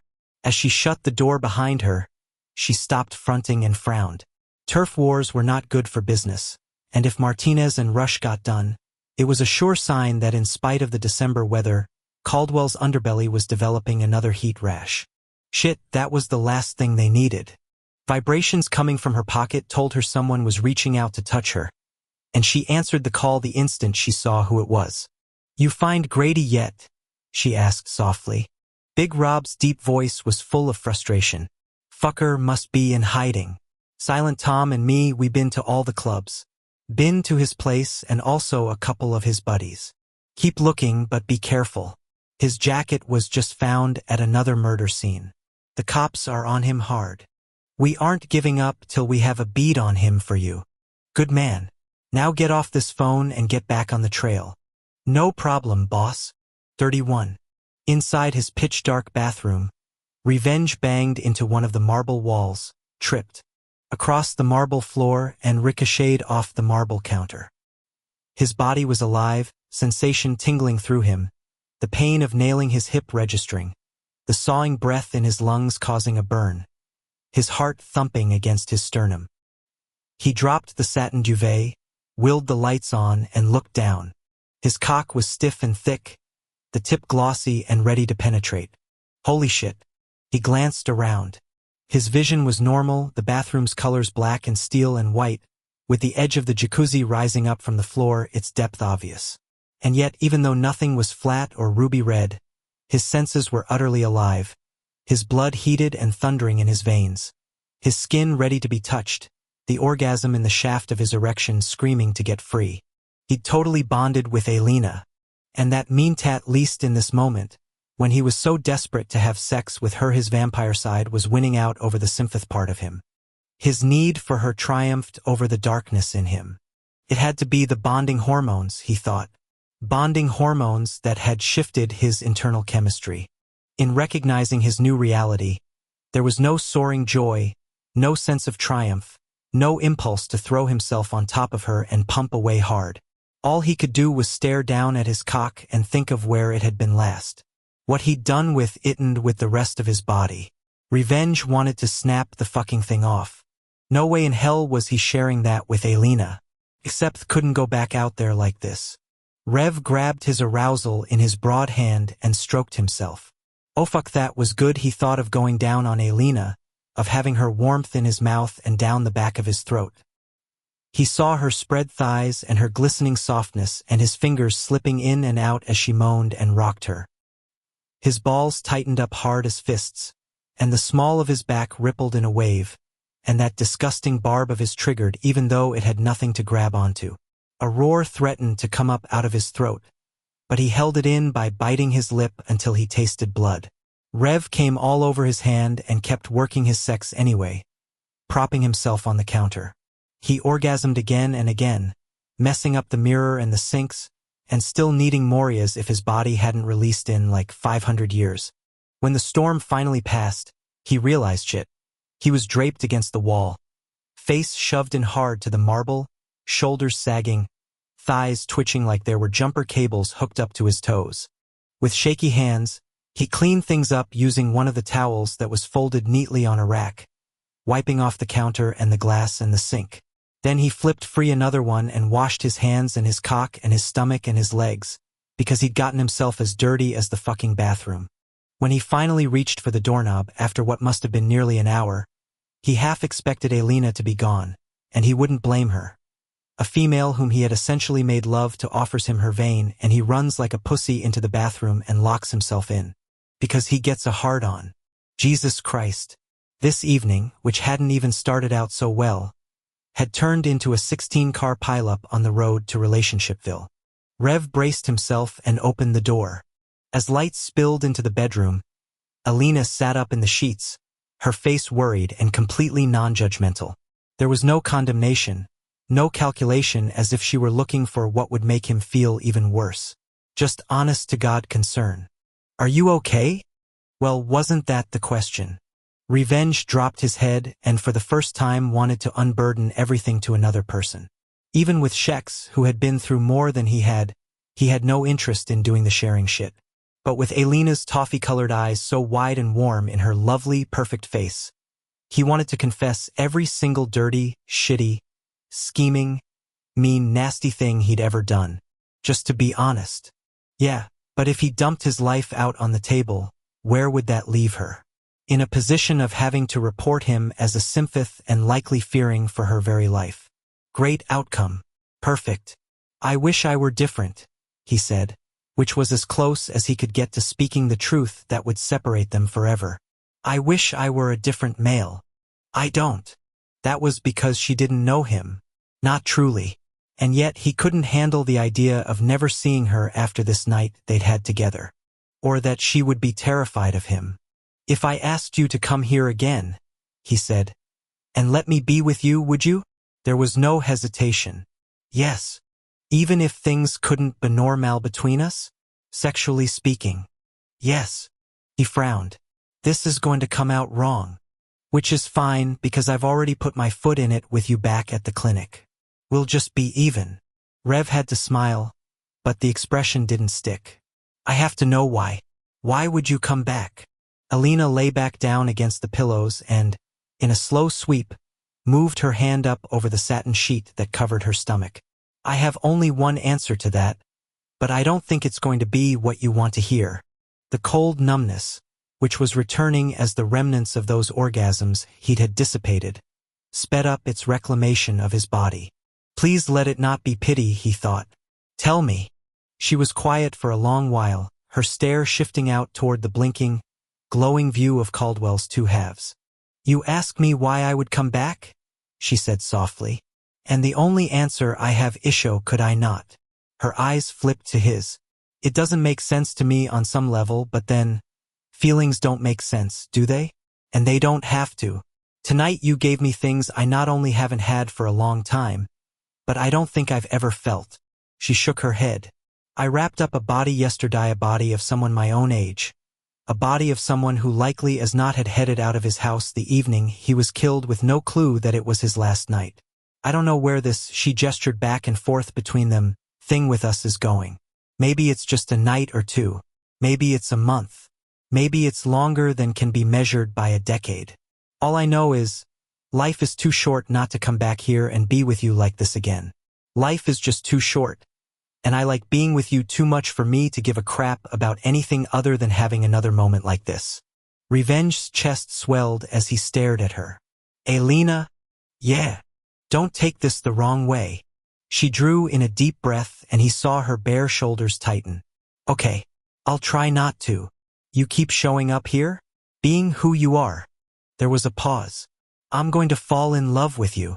John found Shex's place easily enough because it was only 10 blocks from zero-sum. Even still, the neighborhood might as well have been in a different zip code entirely.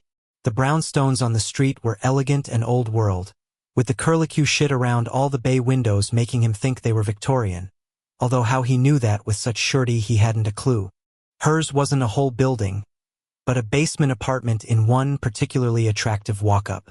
Underneath the stone stairs that led up from the sidewalk there was an alcove, and he slipped in and used the key on a strange copper-colored lock. A light came on as he stepped through, and he saw nothing exciting. Red-washed floor made of stone slabs. Whitewashed walls made of concrete blocks. At the far end, there was another door with another odd lock. He'd expected Shex to live someplace exotic and filled with weapons, and plenty of French stockings and stillies. But that was fantasy for you. Down at the far end of the hallway, he opened the other door and more lights flared. The room beyond was windowless and empty except for a bed, and the non-decor was no surprise, considering what the basement hall was like. There was a bathroom across the way, but no kitchen, no phone, no TV.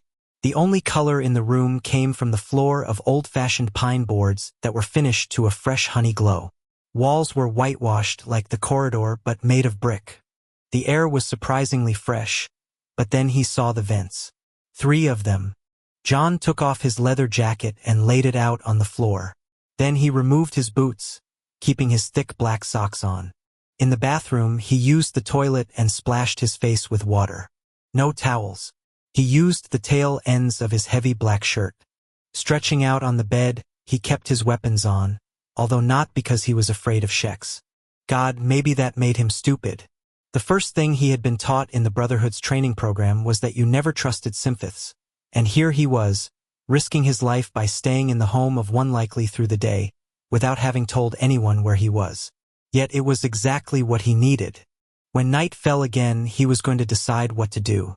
He didn't want out of the war, liked fighting too much. It felt right, and on more than just a defend the species kind of level.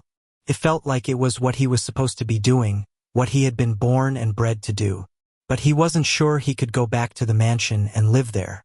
After a while, the lights went off when he didn't move, and he just stared into the darkness. As he lay on the bed with his head on one of the 2 rather stiff pillows, he realized it was the first time he had been truly alone since he'd been picked up from his shitty apartment by Tor in that big-ass black Range Rover. With total clarity, he remembered what it had been like to live in that hellhole of a studio in not the wrong part of town, but the downright dangerous section of Caldy. He'd been terrified every night because he'd been scrawny and weak and defenseless, drinking only Ensure because of his bad gut, weighing less than a vacuum cleaner. The door that had separated him from the drug users and the prostitutes and the rats that were the size of donkeys had seemed thin as paper. He had wanted to do good in the world. Still did. He had wanted to fall in love and be with a woman. Still did. He had wanted to find a family, have a mother and a father, be a part of a clan. Didn't anymore. John was beginning to understand that emotions in the heart were like tendons in the body. You could pull them and pull them and pull them and feel the pain of the distortion and the stretching, and up to a point, the joint would still function and the limb would bend and support weight and remain useful after the stress was off. But it wasn't an infinite kind of thing. He'd snapped, and he was damn sure there was no emotional equivalent of arthroscopic surgery. To help ease his mind into rest so he didn't drive himself nuts, he concentrated on what was going on around him. The room was quiet except for the heat blower, but that didn't make much noise. And the building was empty above him, with no sounds of anyone moving around. Closing his eyes, he felt safer than he probably should have. Then again, he was used to being on his own. The time he'd spent with Tor and Wellesley, and then with the Brotherhood, was an anomaly. He'd been born in that bus stop alone, and he'd been alone in the orphanage even as he'd been surrounded by an ever-shuffling deck of kids. And then he'd been out in the world by himself. He'd been brutalized and gotten over it without help. Been sick and healed himself. Made his way as best he could and done an okay job of it. Time to get back to basics. And the core of himself. That time with Wellesley and Torin the brothers was like a failed experiment, something that had seemed to have potential, but that, ultimately, was a failure. 32. Night or day, it didn't bother Lash. As he and Mr. D pulled into the parking lot of an abandoned mill and the Mercedes headlights swung around in a fat arc, it didn't matter to him whether he met the king of the Symphoths at noon or midnight, as he somehow wasn't intimidated by the motherfucker anymore. He locked up the 550 and walked with Mr. D across a decaying asphalt stretch to a door that was very sturdy, considering the shape the mill was in.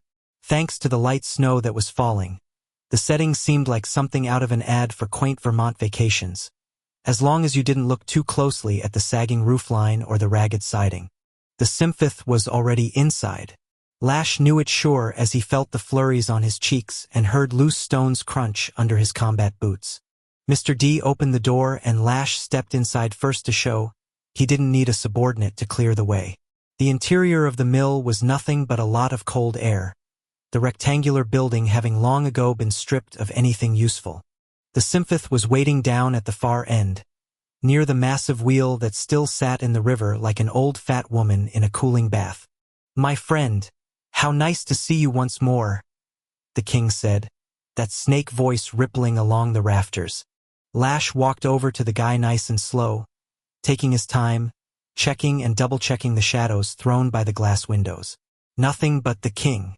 This was good. Have you considered my proposal?" the king said. Lash was not in a fucking around mood. After the shit with the Domino's delivery guy the night before and the fact that there was another drug dealer to pick off in about an hour, now wasn't the time to play. "Yeah, and you know what? I'm not sure I need to do you any favors. I'm thinking either you give me what I want, or maybe I just send my men north to slaughter you and all the other freaks up there." That flat, pale face broke into a serene smile. "But how would that work for you? It would be destroying the very tools with which you wish to best your enemy. Not a logical step for any ruler to take." Lash's cock tingled at the tip, respect turning him on, though he refused to acknowledge the fact. "You know, I wouldn't think the king would need help. Why can't you just do the killing yourself? There are extenuating circumstances and benefits to making it appear as if the demise occurred outside of my influence. You will learn over time that machinations in the background are at times far more effective than those you conduct in full view of your population." Point taken, though again Lash wasn't going to give props. "I'm not as young as you think," he said instead. Fuck it, he'd aged about 1 billion years in the last 4 months. "And you are not as old as you believe. But that is another conversation for a different time. I'm not looking for a therapist, which is a shame. I'm rather good at getting into the heads of others." Yeah, Lash could see that. "This target of yours, is it a male or a female? Would it matter?" "Not in the slightest." The Symphoth positively beamed. "It is a male. And as I said, there are unusual circumstances." "How so?" "He will be difficult to get to. His private guard is rather fierce." The king floated over to a window and looked out. After a moment, his head turned as an owl's would, rotating on the spine until it was nearly facing backward, and then his white eyes flared red for a moment.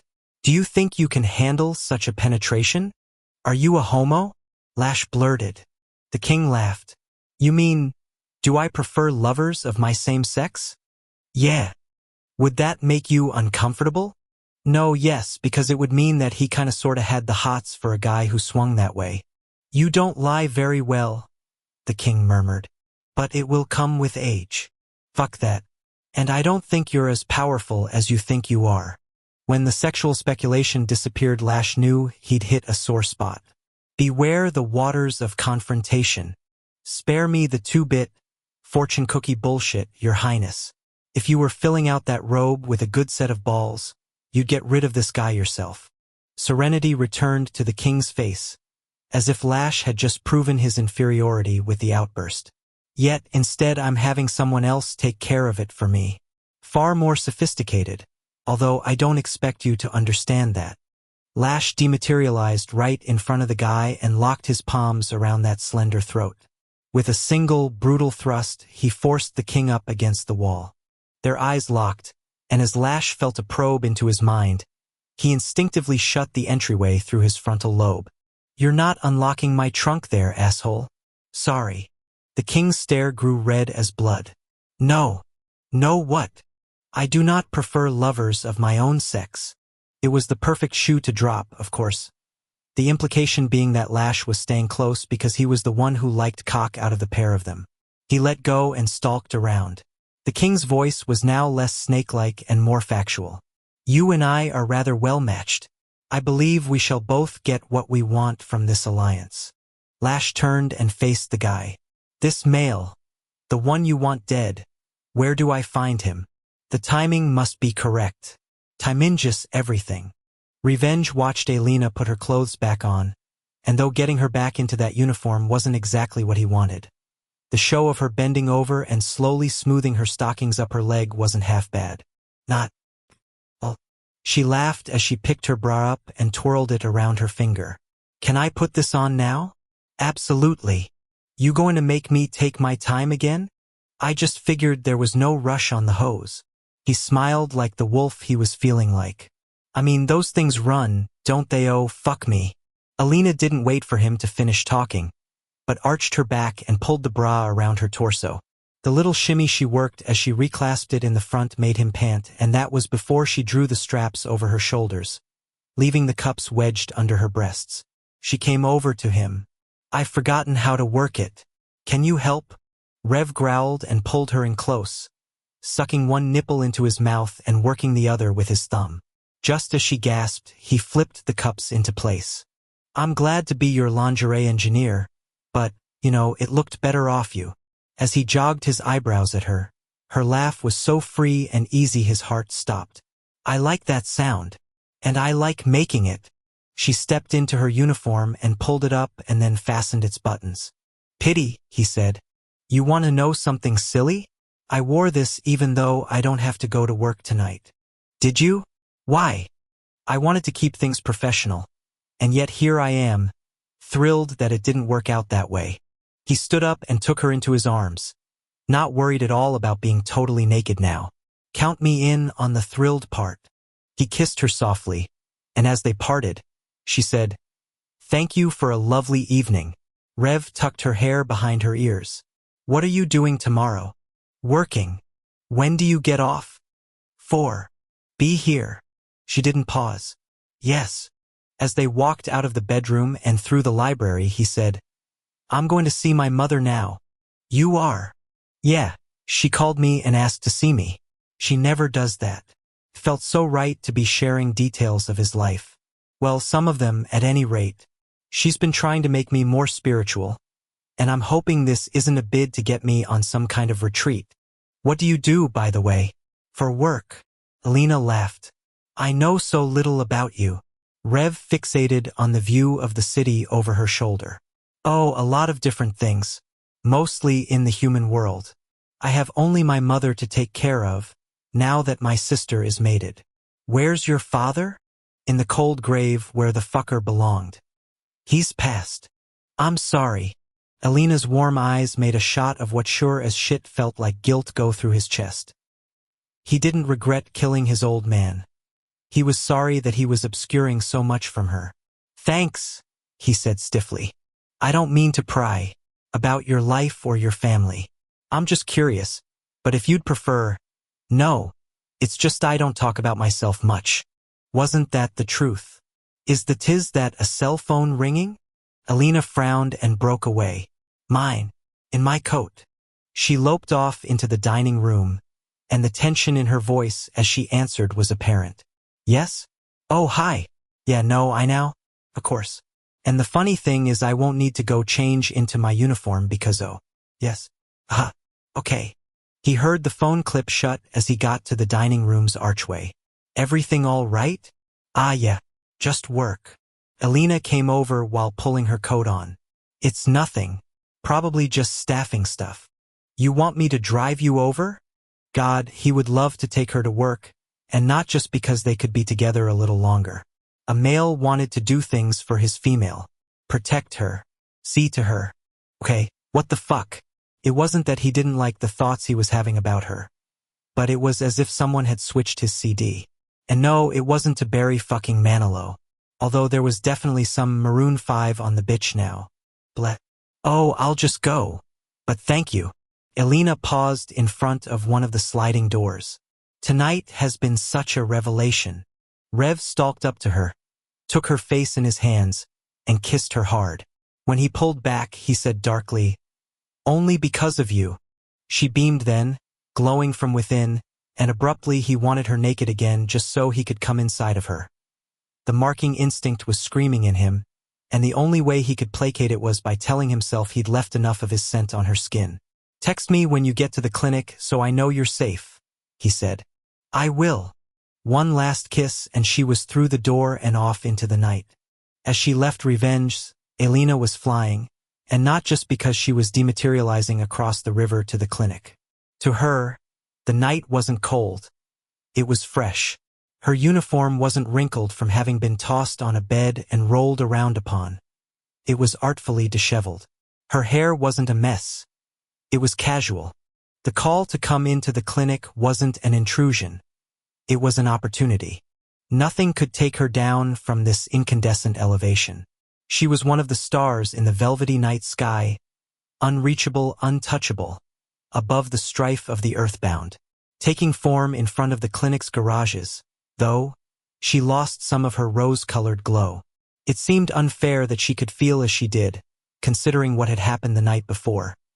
She'd bet her life on the fact that Stefan's family wasn't rebounding back to any semblance of joy right now. They would have just barely finished the death ritual, for God's sake.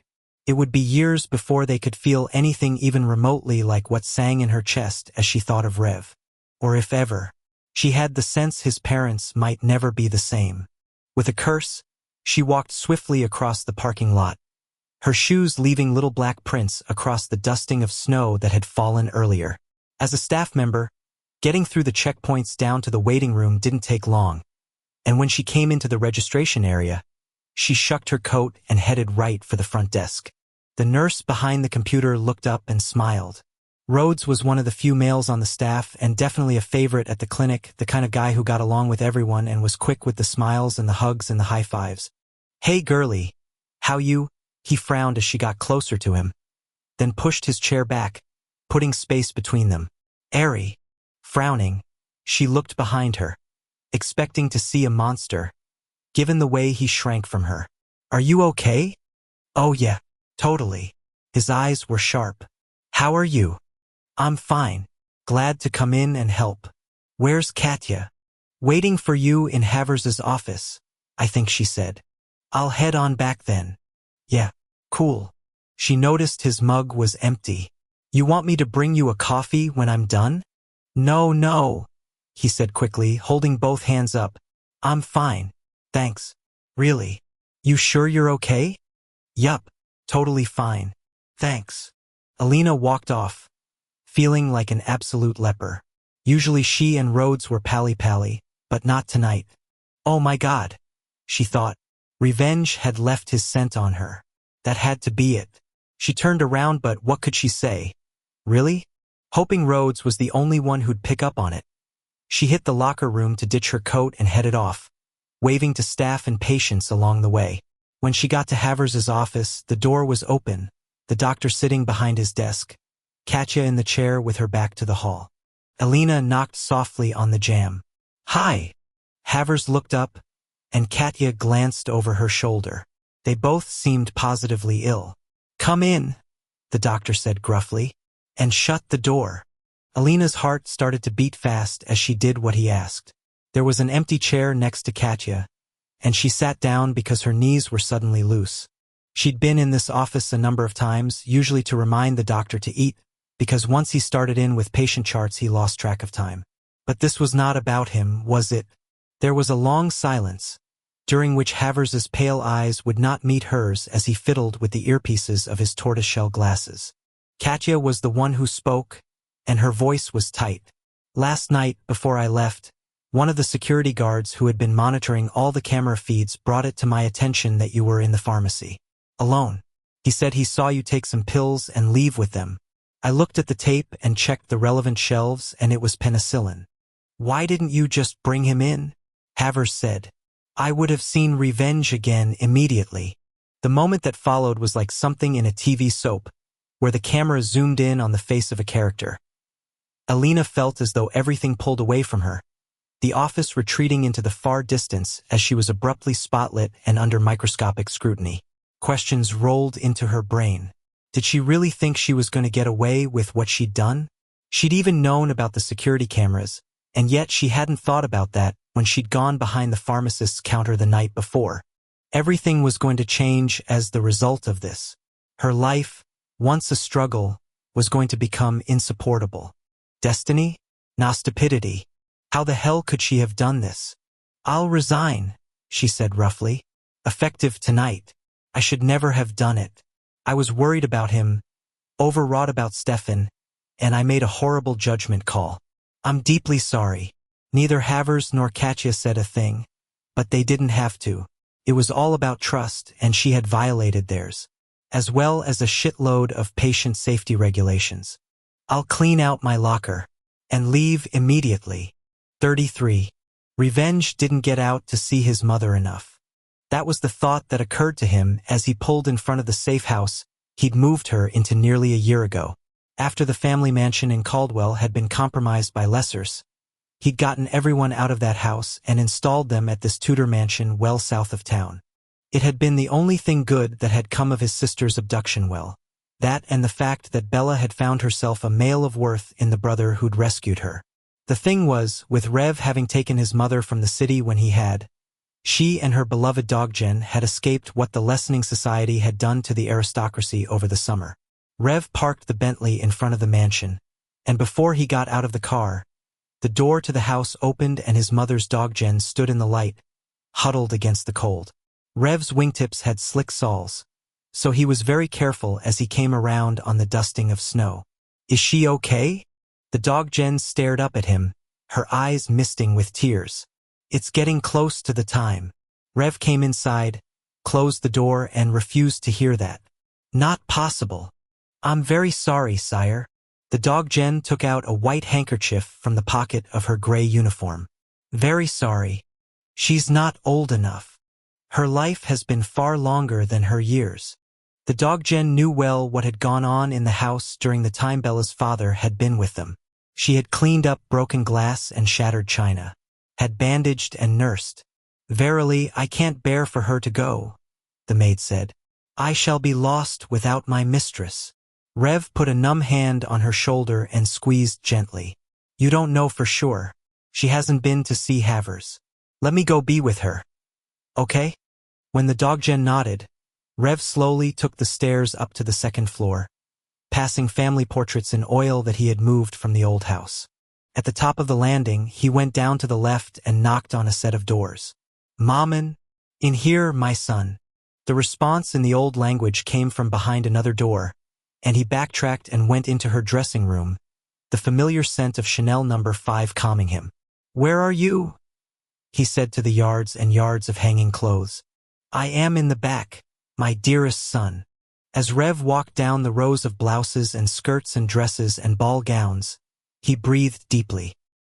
His mother's signature perfume was on all of the garments, which were hung by color and type, and the bottle it came from was on the ornate dressing table, among her makeup and lotions and powders.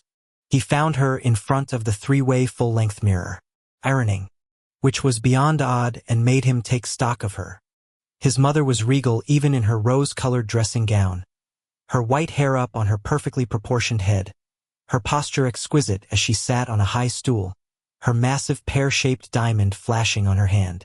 The ironing board she sat behind had a woven basket and a can of spray starch on one end and a pile of pressed handkerchiefs on the other.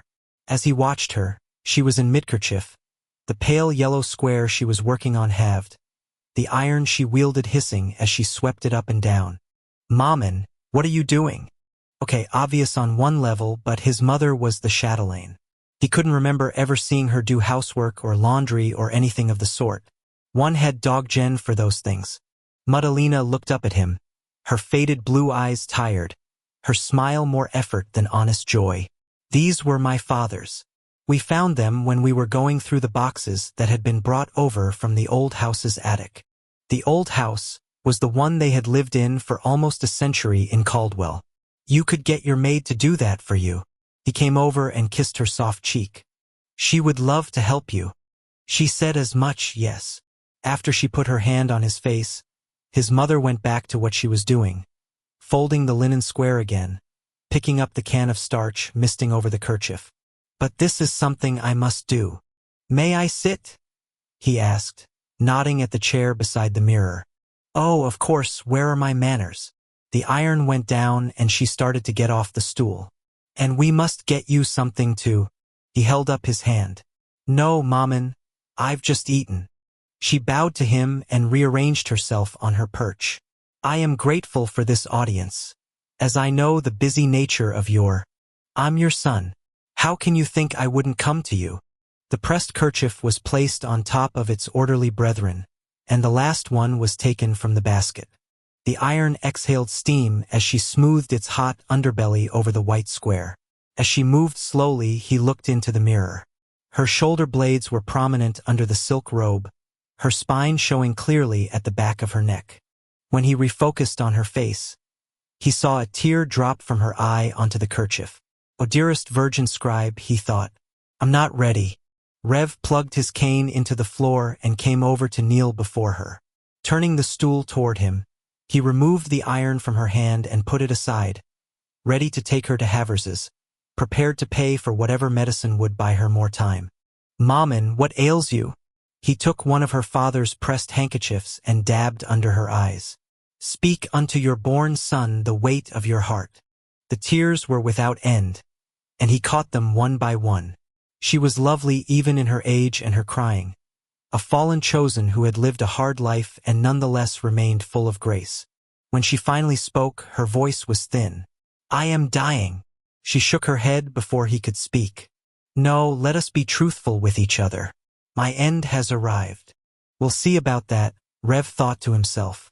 "My father," she touched the handkerchief Rev had dried her tears with. "My father, it is odd that I think of him daily and nightly now, but I do. He was the primale long ago, and he loved his children. His greatest joy was his blood, and though we were many, he had relationships with us all. These handkerchiefs, they were made out of his robes. Verily, the industry of sewing was a favor to me, and he knew this, and he gave unto me some of his robes." She reached over with a bony hand and smoothed the stack she'd ironed. "When I left the other side, he made me take a few of them. I was in love with a brother and certain my life would be fulfilled only if I were with him. Of course, then. Yeah, it was the then part of her days that had caused her such pain. Then she was raped by a symphoth and fell pregnant with revenge and was forced to give birth to a half-breed monstrosity that somehow she had taken to her breast and loved as any son would have wanted to be loved.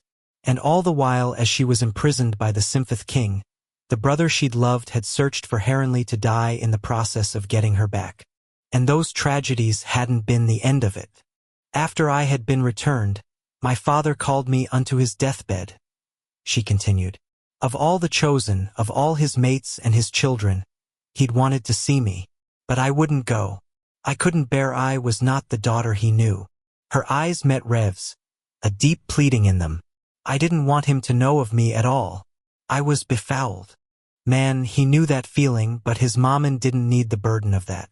She had no clue about the kind of shit he was dealing with, and she would never know, because it was self-evident that the main reason he was whoring himself out was so she wouldn't endure the torture of having her son deported.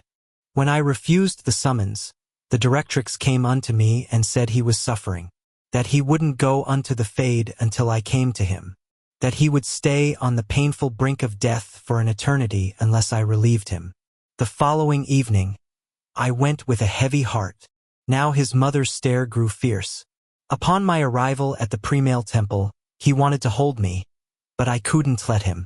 I was a stranger with a beloved face, that was all, and I tried to speak of polite and distant things. It was then that he said something which afore now I could not fully understand. He said, 'The heavy soul will not pass though the body is failing.' He was imprisoned by what was unresolved with me. He felt as though he had failed in his role. That if he had kept me on the other side, my destiny would have been kinder than what had transpired after I left." Rev's throat got tight, a sudden horrible suspicion parking in his brain's front lot. His mother's voice was weak but forthright. I approached the bed, and he reached for my hand, and I held his palm within mine own. I told him then that I loved my born son, and that I was to be mated to a male of the Glimmerah, and that all was not lost. My father searched my face for the truth in the words I spoke, and when he was satisfied with what he saw, he closed his eyes and drifted away. I knew that if I hadn't come, she took a deep breath.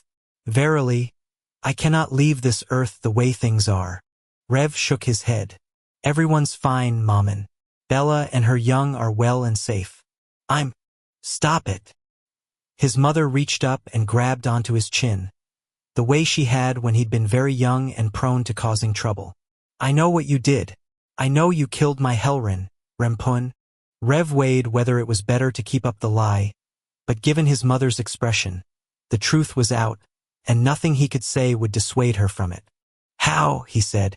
"How did you find out? Who else would have? Who else could have?" As she released her hold and stroked his cheek, he yearned to feel the warm touch. "Do not forget. I saw this face of yours each time my Helrin lost his temper. My son, my strong, powerful son. Look at you." The honest, loving pride she had for him was something he'd never understood, given the circumstances of his conception. "I also know," she whispered, "that you killed your birth father 25 years ago." Now that really got his attention. "You were not supposed to know any of this. Who told you about it?" She took her hand from his face and pointed over to her makeup table, to a crystal bowl that he'd always assumed was for her manicures.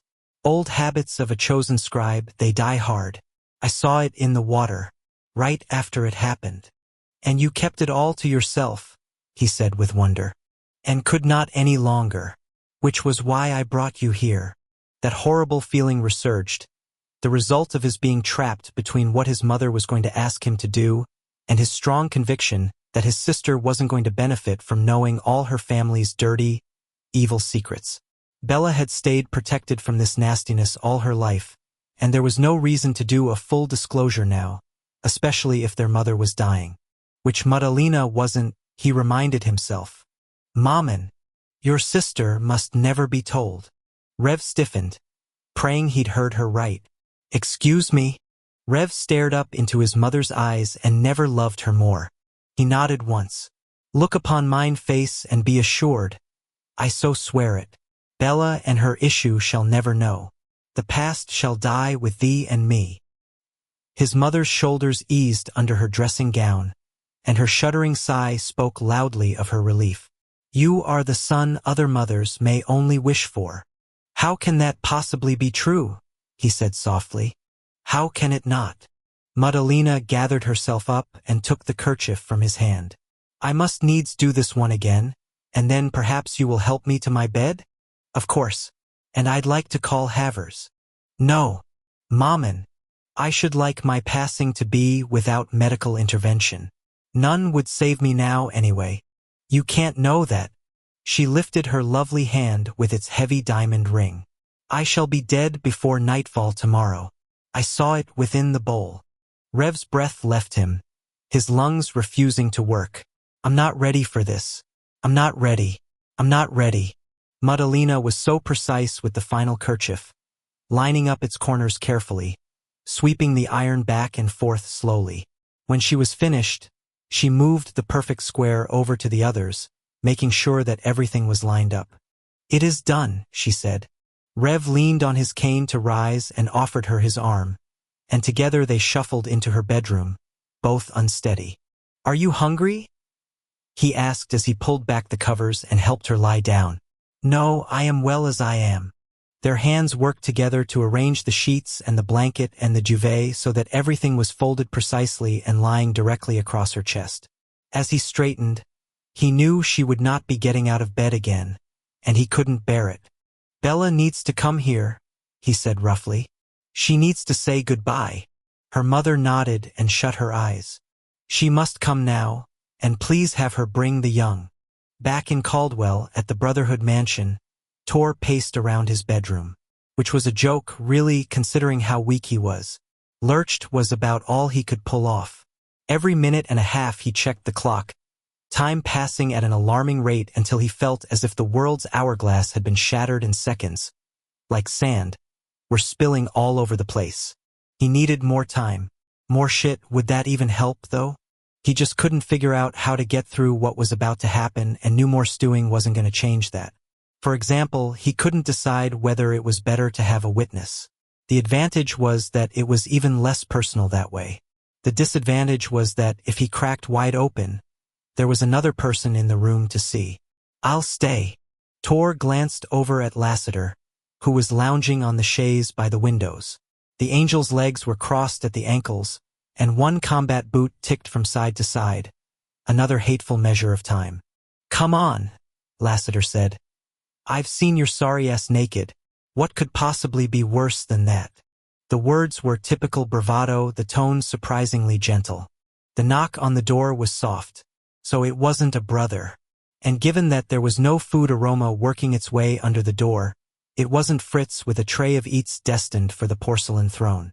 The call to fury had worked, evidently. Tor started to shake from head to toe. Okay, easy there. Lassiter got up and came over fast. I want you to park it over here. You're not going to want to do this anywhere near a bed. Come on, oh, don't fight me. You know this is the drill. This biology, not choice, so you need to take the guilt out of it. Tor felt himself getting pulled across to a stiff-back chair that was by the bureau, and right in fucking time. His knees lost interest in their calling, the pair of them falling loose so that he hit the woven seat so hard he bounced. I don't know how to do this. Lassiter's gorgeous puss appeared right in front of his. Your body's going to do it for you. Take your mind and your heart out of it and let your instinct do what needs to be done. This is not your fault.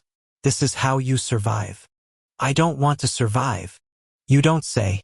And here I thought all this self-destructive crap was just a hobby. Tor didn't have the strength to lash out at the angel. Didn't have the strength to leave the room. Didn't even have enough in reserve to cry. Lassiter went over to the door and opened it. Hey! Thanks for coming. Tor couldn't bear to look at the chosen who entered, but there was no ignoring her presence. Her delicate, flowery scent drifted over to him. Wellesley's natural fragrance had been stronger than that, made not only of rose and jasmine, but the spice that reflected her backbone. My lord, a female voice said. I am the chosen Selena, here to serve you? There was a long pause. Go to him, Lassiter said softly. We need to get this over with. Tor put his face in his hands, his head falling loose on his neck. It was all he could do to breathe in and out as the female settled on the floor at his feet. Through his spindly fingers, he saw the white of her flowing robes. Wellesley hadn't been into dresses all that much. The only one she'd ever truly liked had been the red and black gown she'd mated him in. An image from that sacred ceremony appeared in his mind, and he saw with tragic clarity the moment when the scribe virgin had clasped both his and Wellesley's hands and declared that it was a good mating, a very good mating indeed. He'd felt such warmth linked to his female through the mother of the race, and that sensation of love and purpose and optimism had increased 1,000,000 times over as he'd stared into his love's eyes. It had seemed as if they had a lifetime of only happiness and joy before the man, yet now here, he was on the other side of unthinkable loss. Alone. No, worse than alone. Alone and about to take another female's blood into his body. This is happening too fast, he mumbled behind his palms. I need more time. So help him, God. If that angel said one word about how now was the right moment, he was going to make that bastard wish his teeth were made out of safety glass. My lord, the chosen said softly, I shall come back if that is your wish, and come back anon if then is not right, and return once more until you are ready. Please me, Lord, verily I should only wish to help, not hurt you. He frowned. She sounded very kind, and there wasn't a sultry note to any of the syllables that had left her lips. Tell me the color of your hair, he said through his hands. It is black as the night and bound tight as my sister's, and I could make it. I took leave to wrap it in a turban as well, though you did not ask that of me. I thought perhaps it would help further. Tell me the color of your eyes. They are blue, my lord, a pale sky blue. Wellesley's had been sherry-colored. My lord, the chosen whispered, you need not even look upon me. Allow me to stand behind you and take my wrist that way. He heard the rustle of soft cloth, and the scent of the female shifted around until it came from behind him. Dropping his hands, Tor saw Lassiter's long, jeans-clad legs.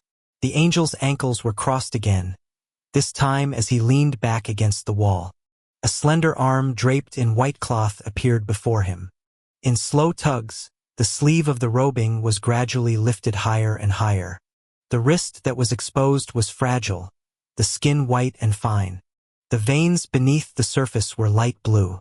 Tor's fangs slammed down from the roof of his mouth and a snarl came out of his lips.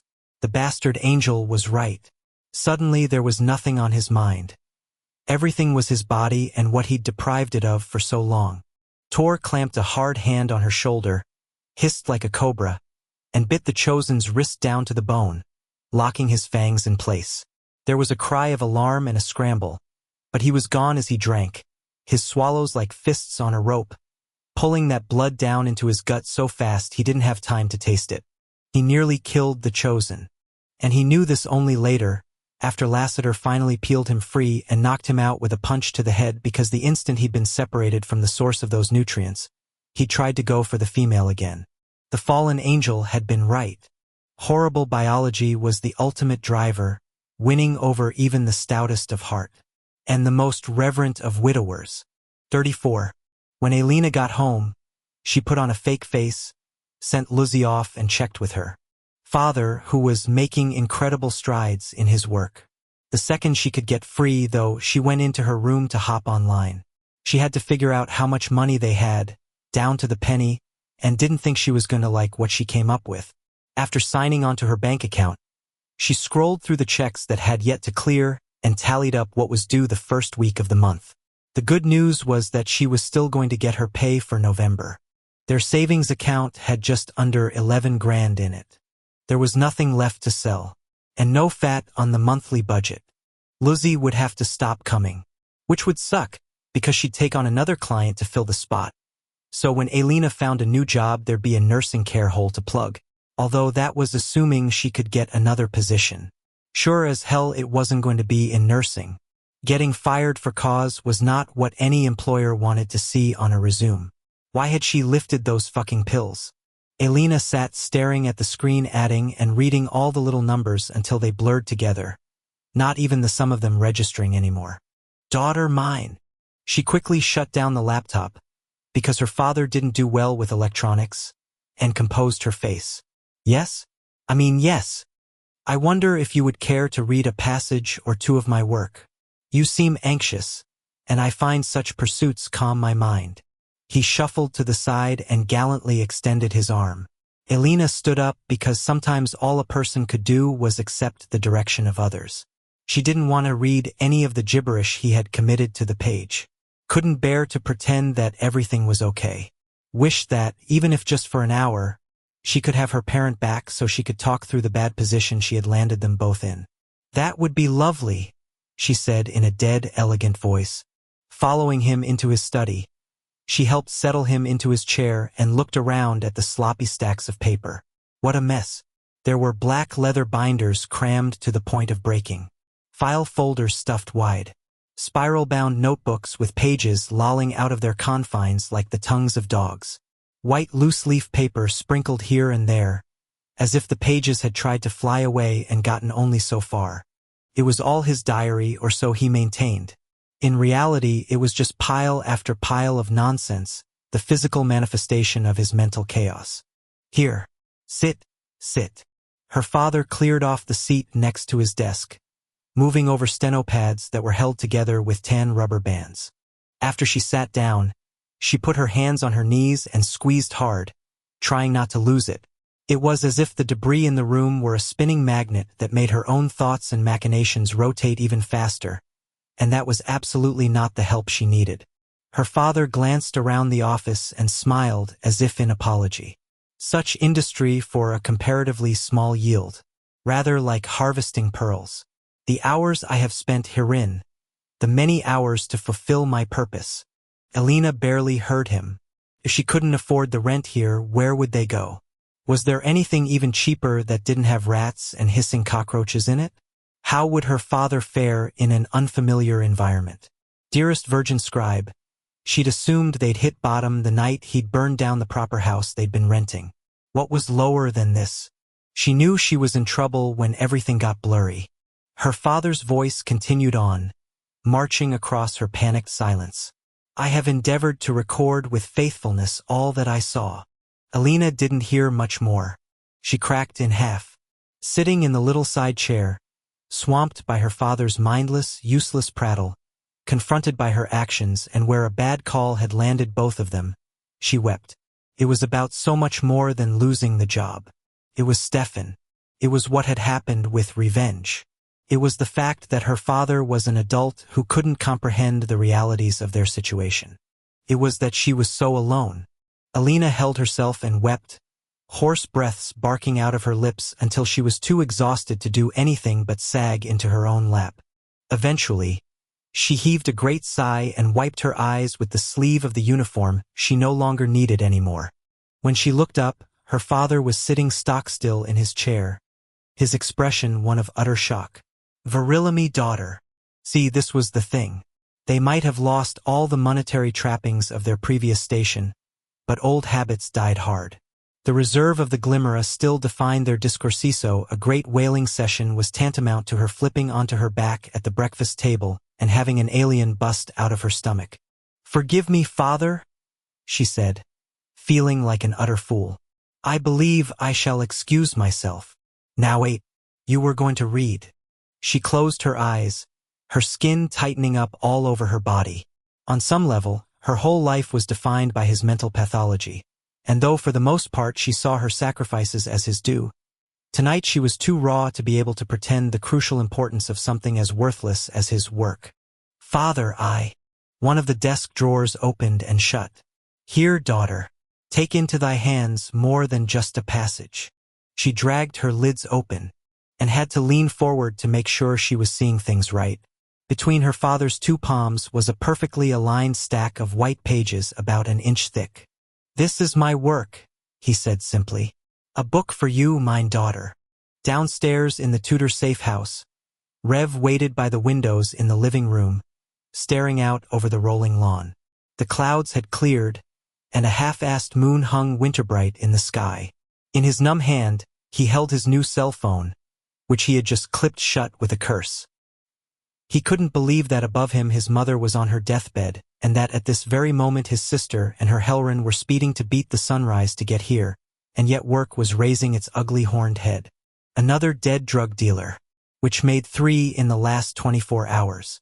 Checks had been short and to the point, which was her way.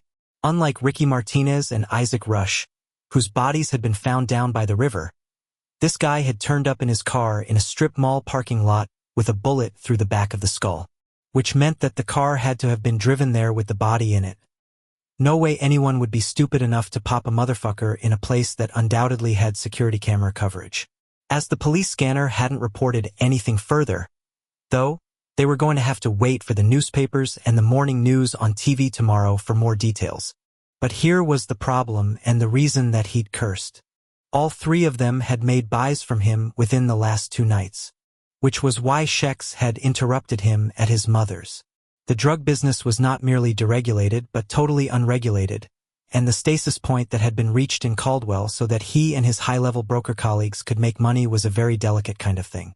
As a big player, his suppliers were a combination of Miami traffickers, New York harbor importers, Connecticut meth labbers, and Rhode Island X-makers. They were all businessmen just like him, and most of them were independents, i.e. unaffiliated with the mob here in the States. The relationships were solid, the men on the other end as careful and scrupulous as he was. What they did was simply a matter of financial transactions and product changing hands, just like any other legitimate segment of the economy. Shipments came into Caldwell to various residences and were transferred to Zero Sum, where Raleigh was in charge of the sampling and the cutting down and the packaging. It was a well-oiled machine that had taken 10 years to set up and required a combination of well-reimbursed employees, threats of bodily harm, actual beatings, and constant relationship building to maintain. 3 dead bodies was enough to throw the whole arrangement into the shitter, causing not just an economic shortfall, but a power struggle on the lower levels that no one needed. Someone was picking off people on his turf, and his colleagues were going to wonder if he was doing a discipline or, worse, being disciplined himself. Prices would fluctuate, relationships would be strained, information would get twisted. This needed tending to. He had to make some calls to reassure his importers and producers that he was in control of Caldwell and that nothing was going to impede the sale of their goods. But Christ, why now? Rev's eyes shifted to the ceiling. For a moment, he fantasized about giving it all up, except that was just bullshit. As long as the princess was in his life, he had to stay in business, because there was no way in hell he was going to let that bitch take down his family's fortunes. God knew Bella's father had done enough in that direction by making bad financial decisions.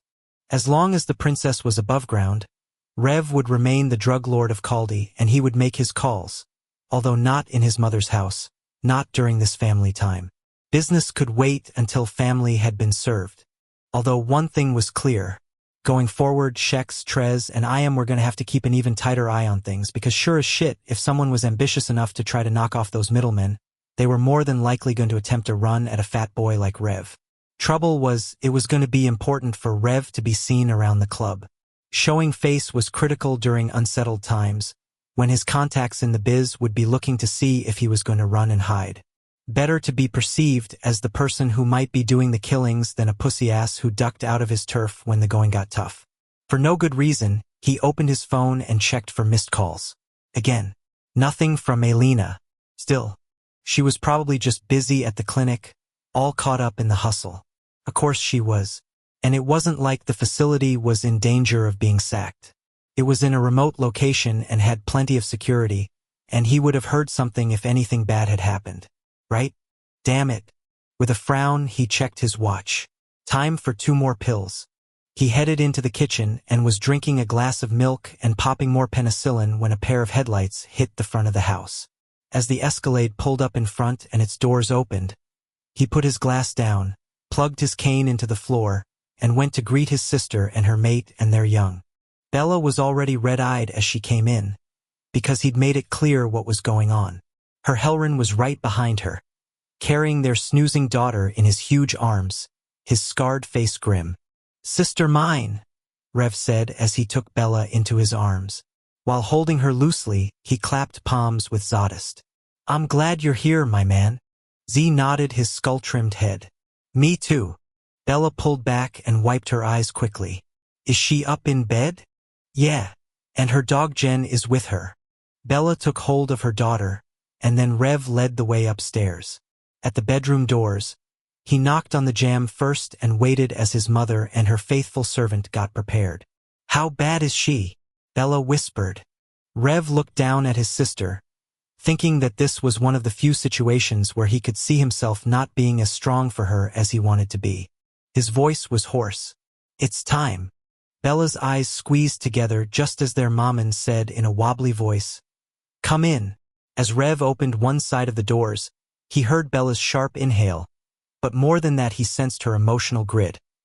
Sadness and panic intertwined with each other, doubling up and redoubling until a solid box was formed. It was a footprint of feelings that he saw only at funerals. And didn't that make tragic sense? "Maman," Bella said as she went to the bedside. As Madalena held her arms out, her face was suffused with happiness. "My loves, my dearest loves." Bella bent down and kissed their mother's cheek, then transferred Nala's weight with care. As their mother didn't have the strength to hold the young, a spare pillow was positioned to support Nala's neck and head. Their mother's smile glowed. "Look at her face. She shall be a great beauty indeed." She lifted a skeletal hand toward Z.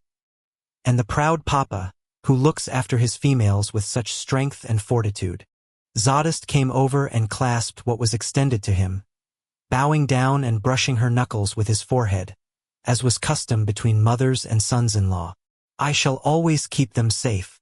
"Indeed, of that I am well sure." Their mother smiled up at the fierce warrior who seemed totally out of place among the lace draped around the bed, but then her strength lagged and she let her head fall to the side. "My greatest joy," she whispered as she stared at her grandchild. Bella eased a hip onto the mattress and gently rubbed her mother's knee. The silence in the room became soft as down, a cocoon of quiet that eased over all of them and relieved the tension. There was only one good thing in all this. An easy death that happened in the right order was as much a blessing as a long, easy life. Their mother hadn't had the latter. But Rev was going to keep his promise and make sure the peace in this room was kept well after she was gone. Bella leaned into her daughter and whispered, "Sleepyhead, wake up for Grandman." When Madalena brushed the young's cheek softly, Nala awoke with a coo. Yellow eyes as bright as diamonds focused on the old, lovely face before her, and the young smiled and reached out chubby hands. As the infant gripped her grandmother's finger, Madalena lifted her gaze and peered up over the next generation at Rev. In her stare, she begged him, and he gave her exactly what she needed. Putting his fist over his heart, he bowed ever so slightly, taking his vow once more. His mother blinked, tears trembling on her lashes, and the wave of her gratitude reached him in a rush. Although he couldn't feel the warmth of it, he knew by the way he could allow his sable duster to fall open that his core temperature had just risen. Knew also that he would do anything to keep his promise. A good death wasn't just quick and painless. A good death meant you were leaving your world in order, that you passed onto the fade with the satisfaction that your loved ones were well cared for and safe, and that although they had to go through the mourning process, you were certain you had left nothing unsaid or undone. Or nothing said, as was the case here. It was the greatest gift he could give the mother who had raised him in a manner better than he deserved, the only way he could repay the circumstances of his cruel birth.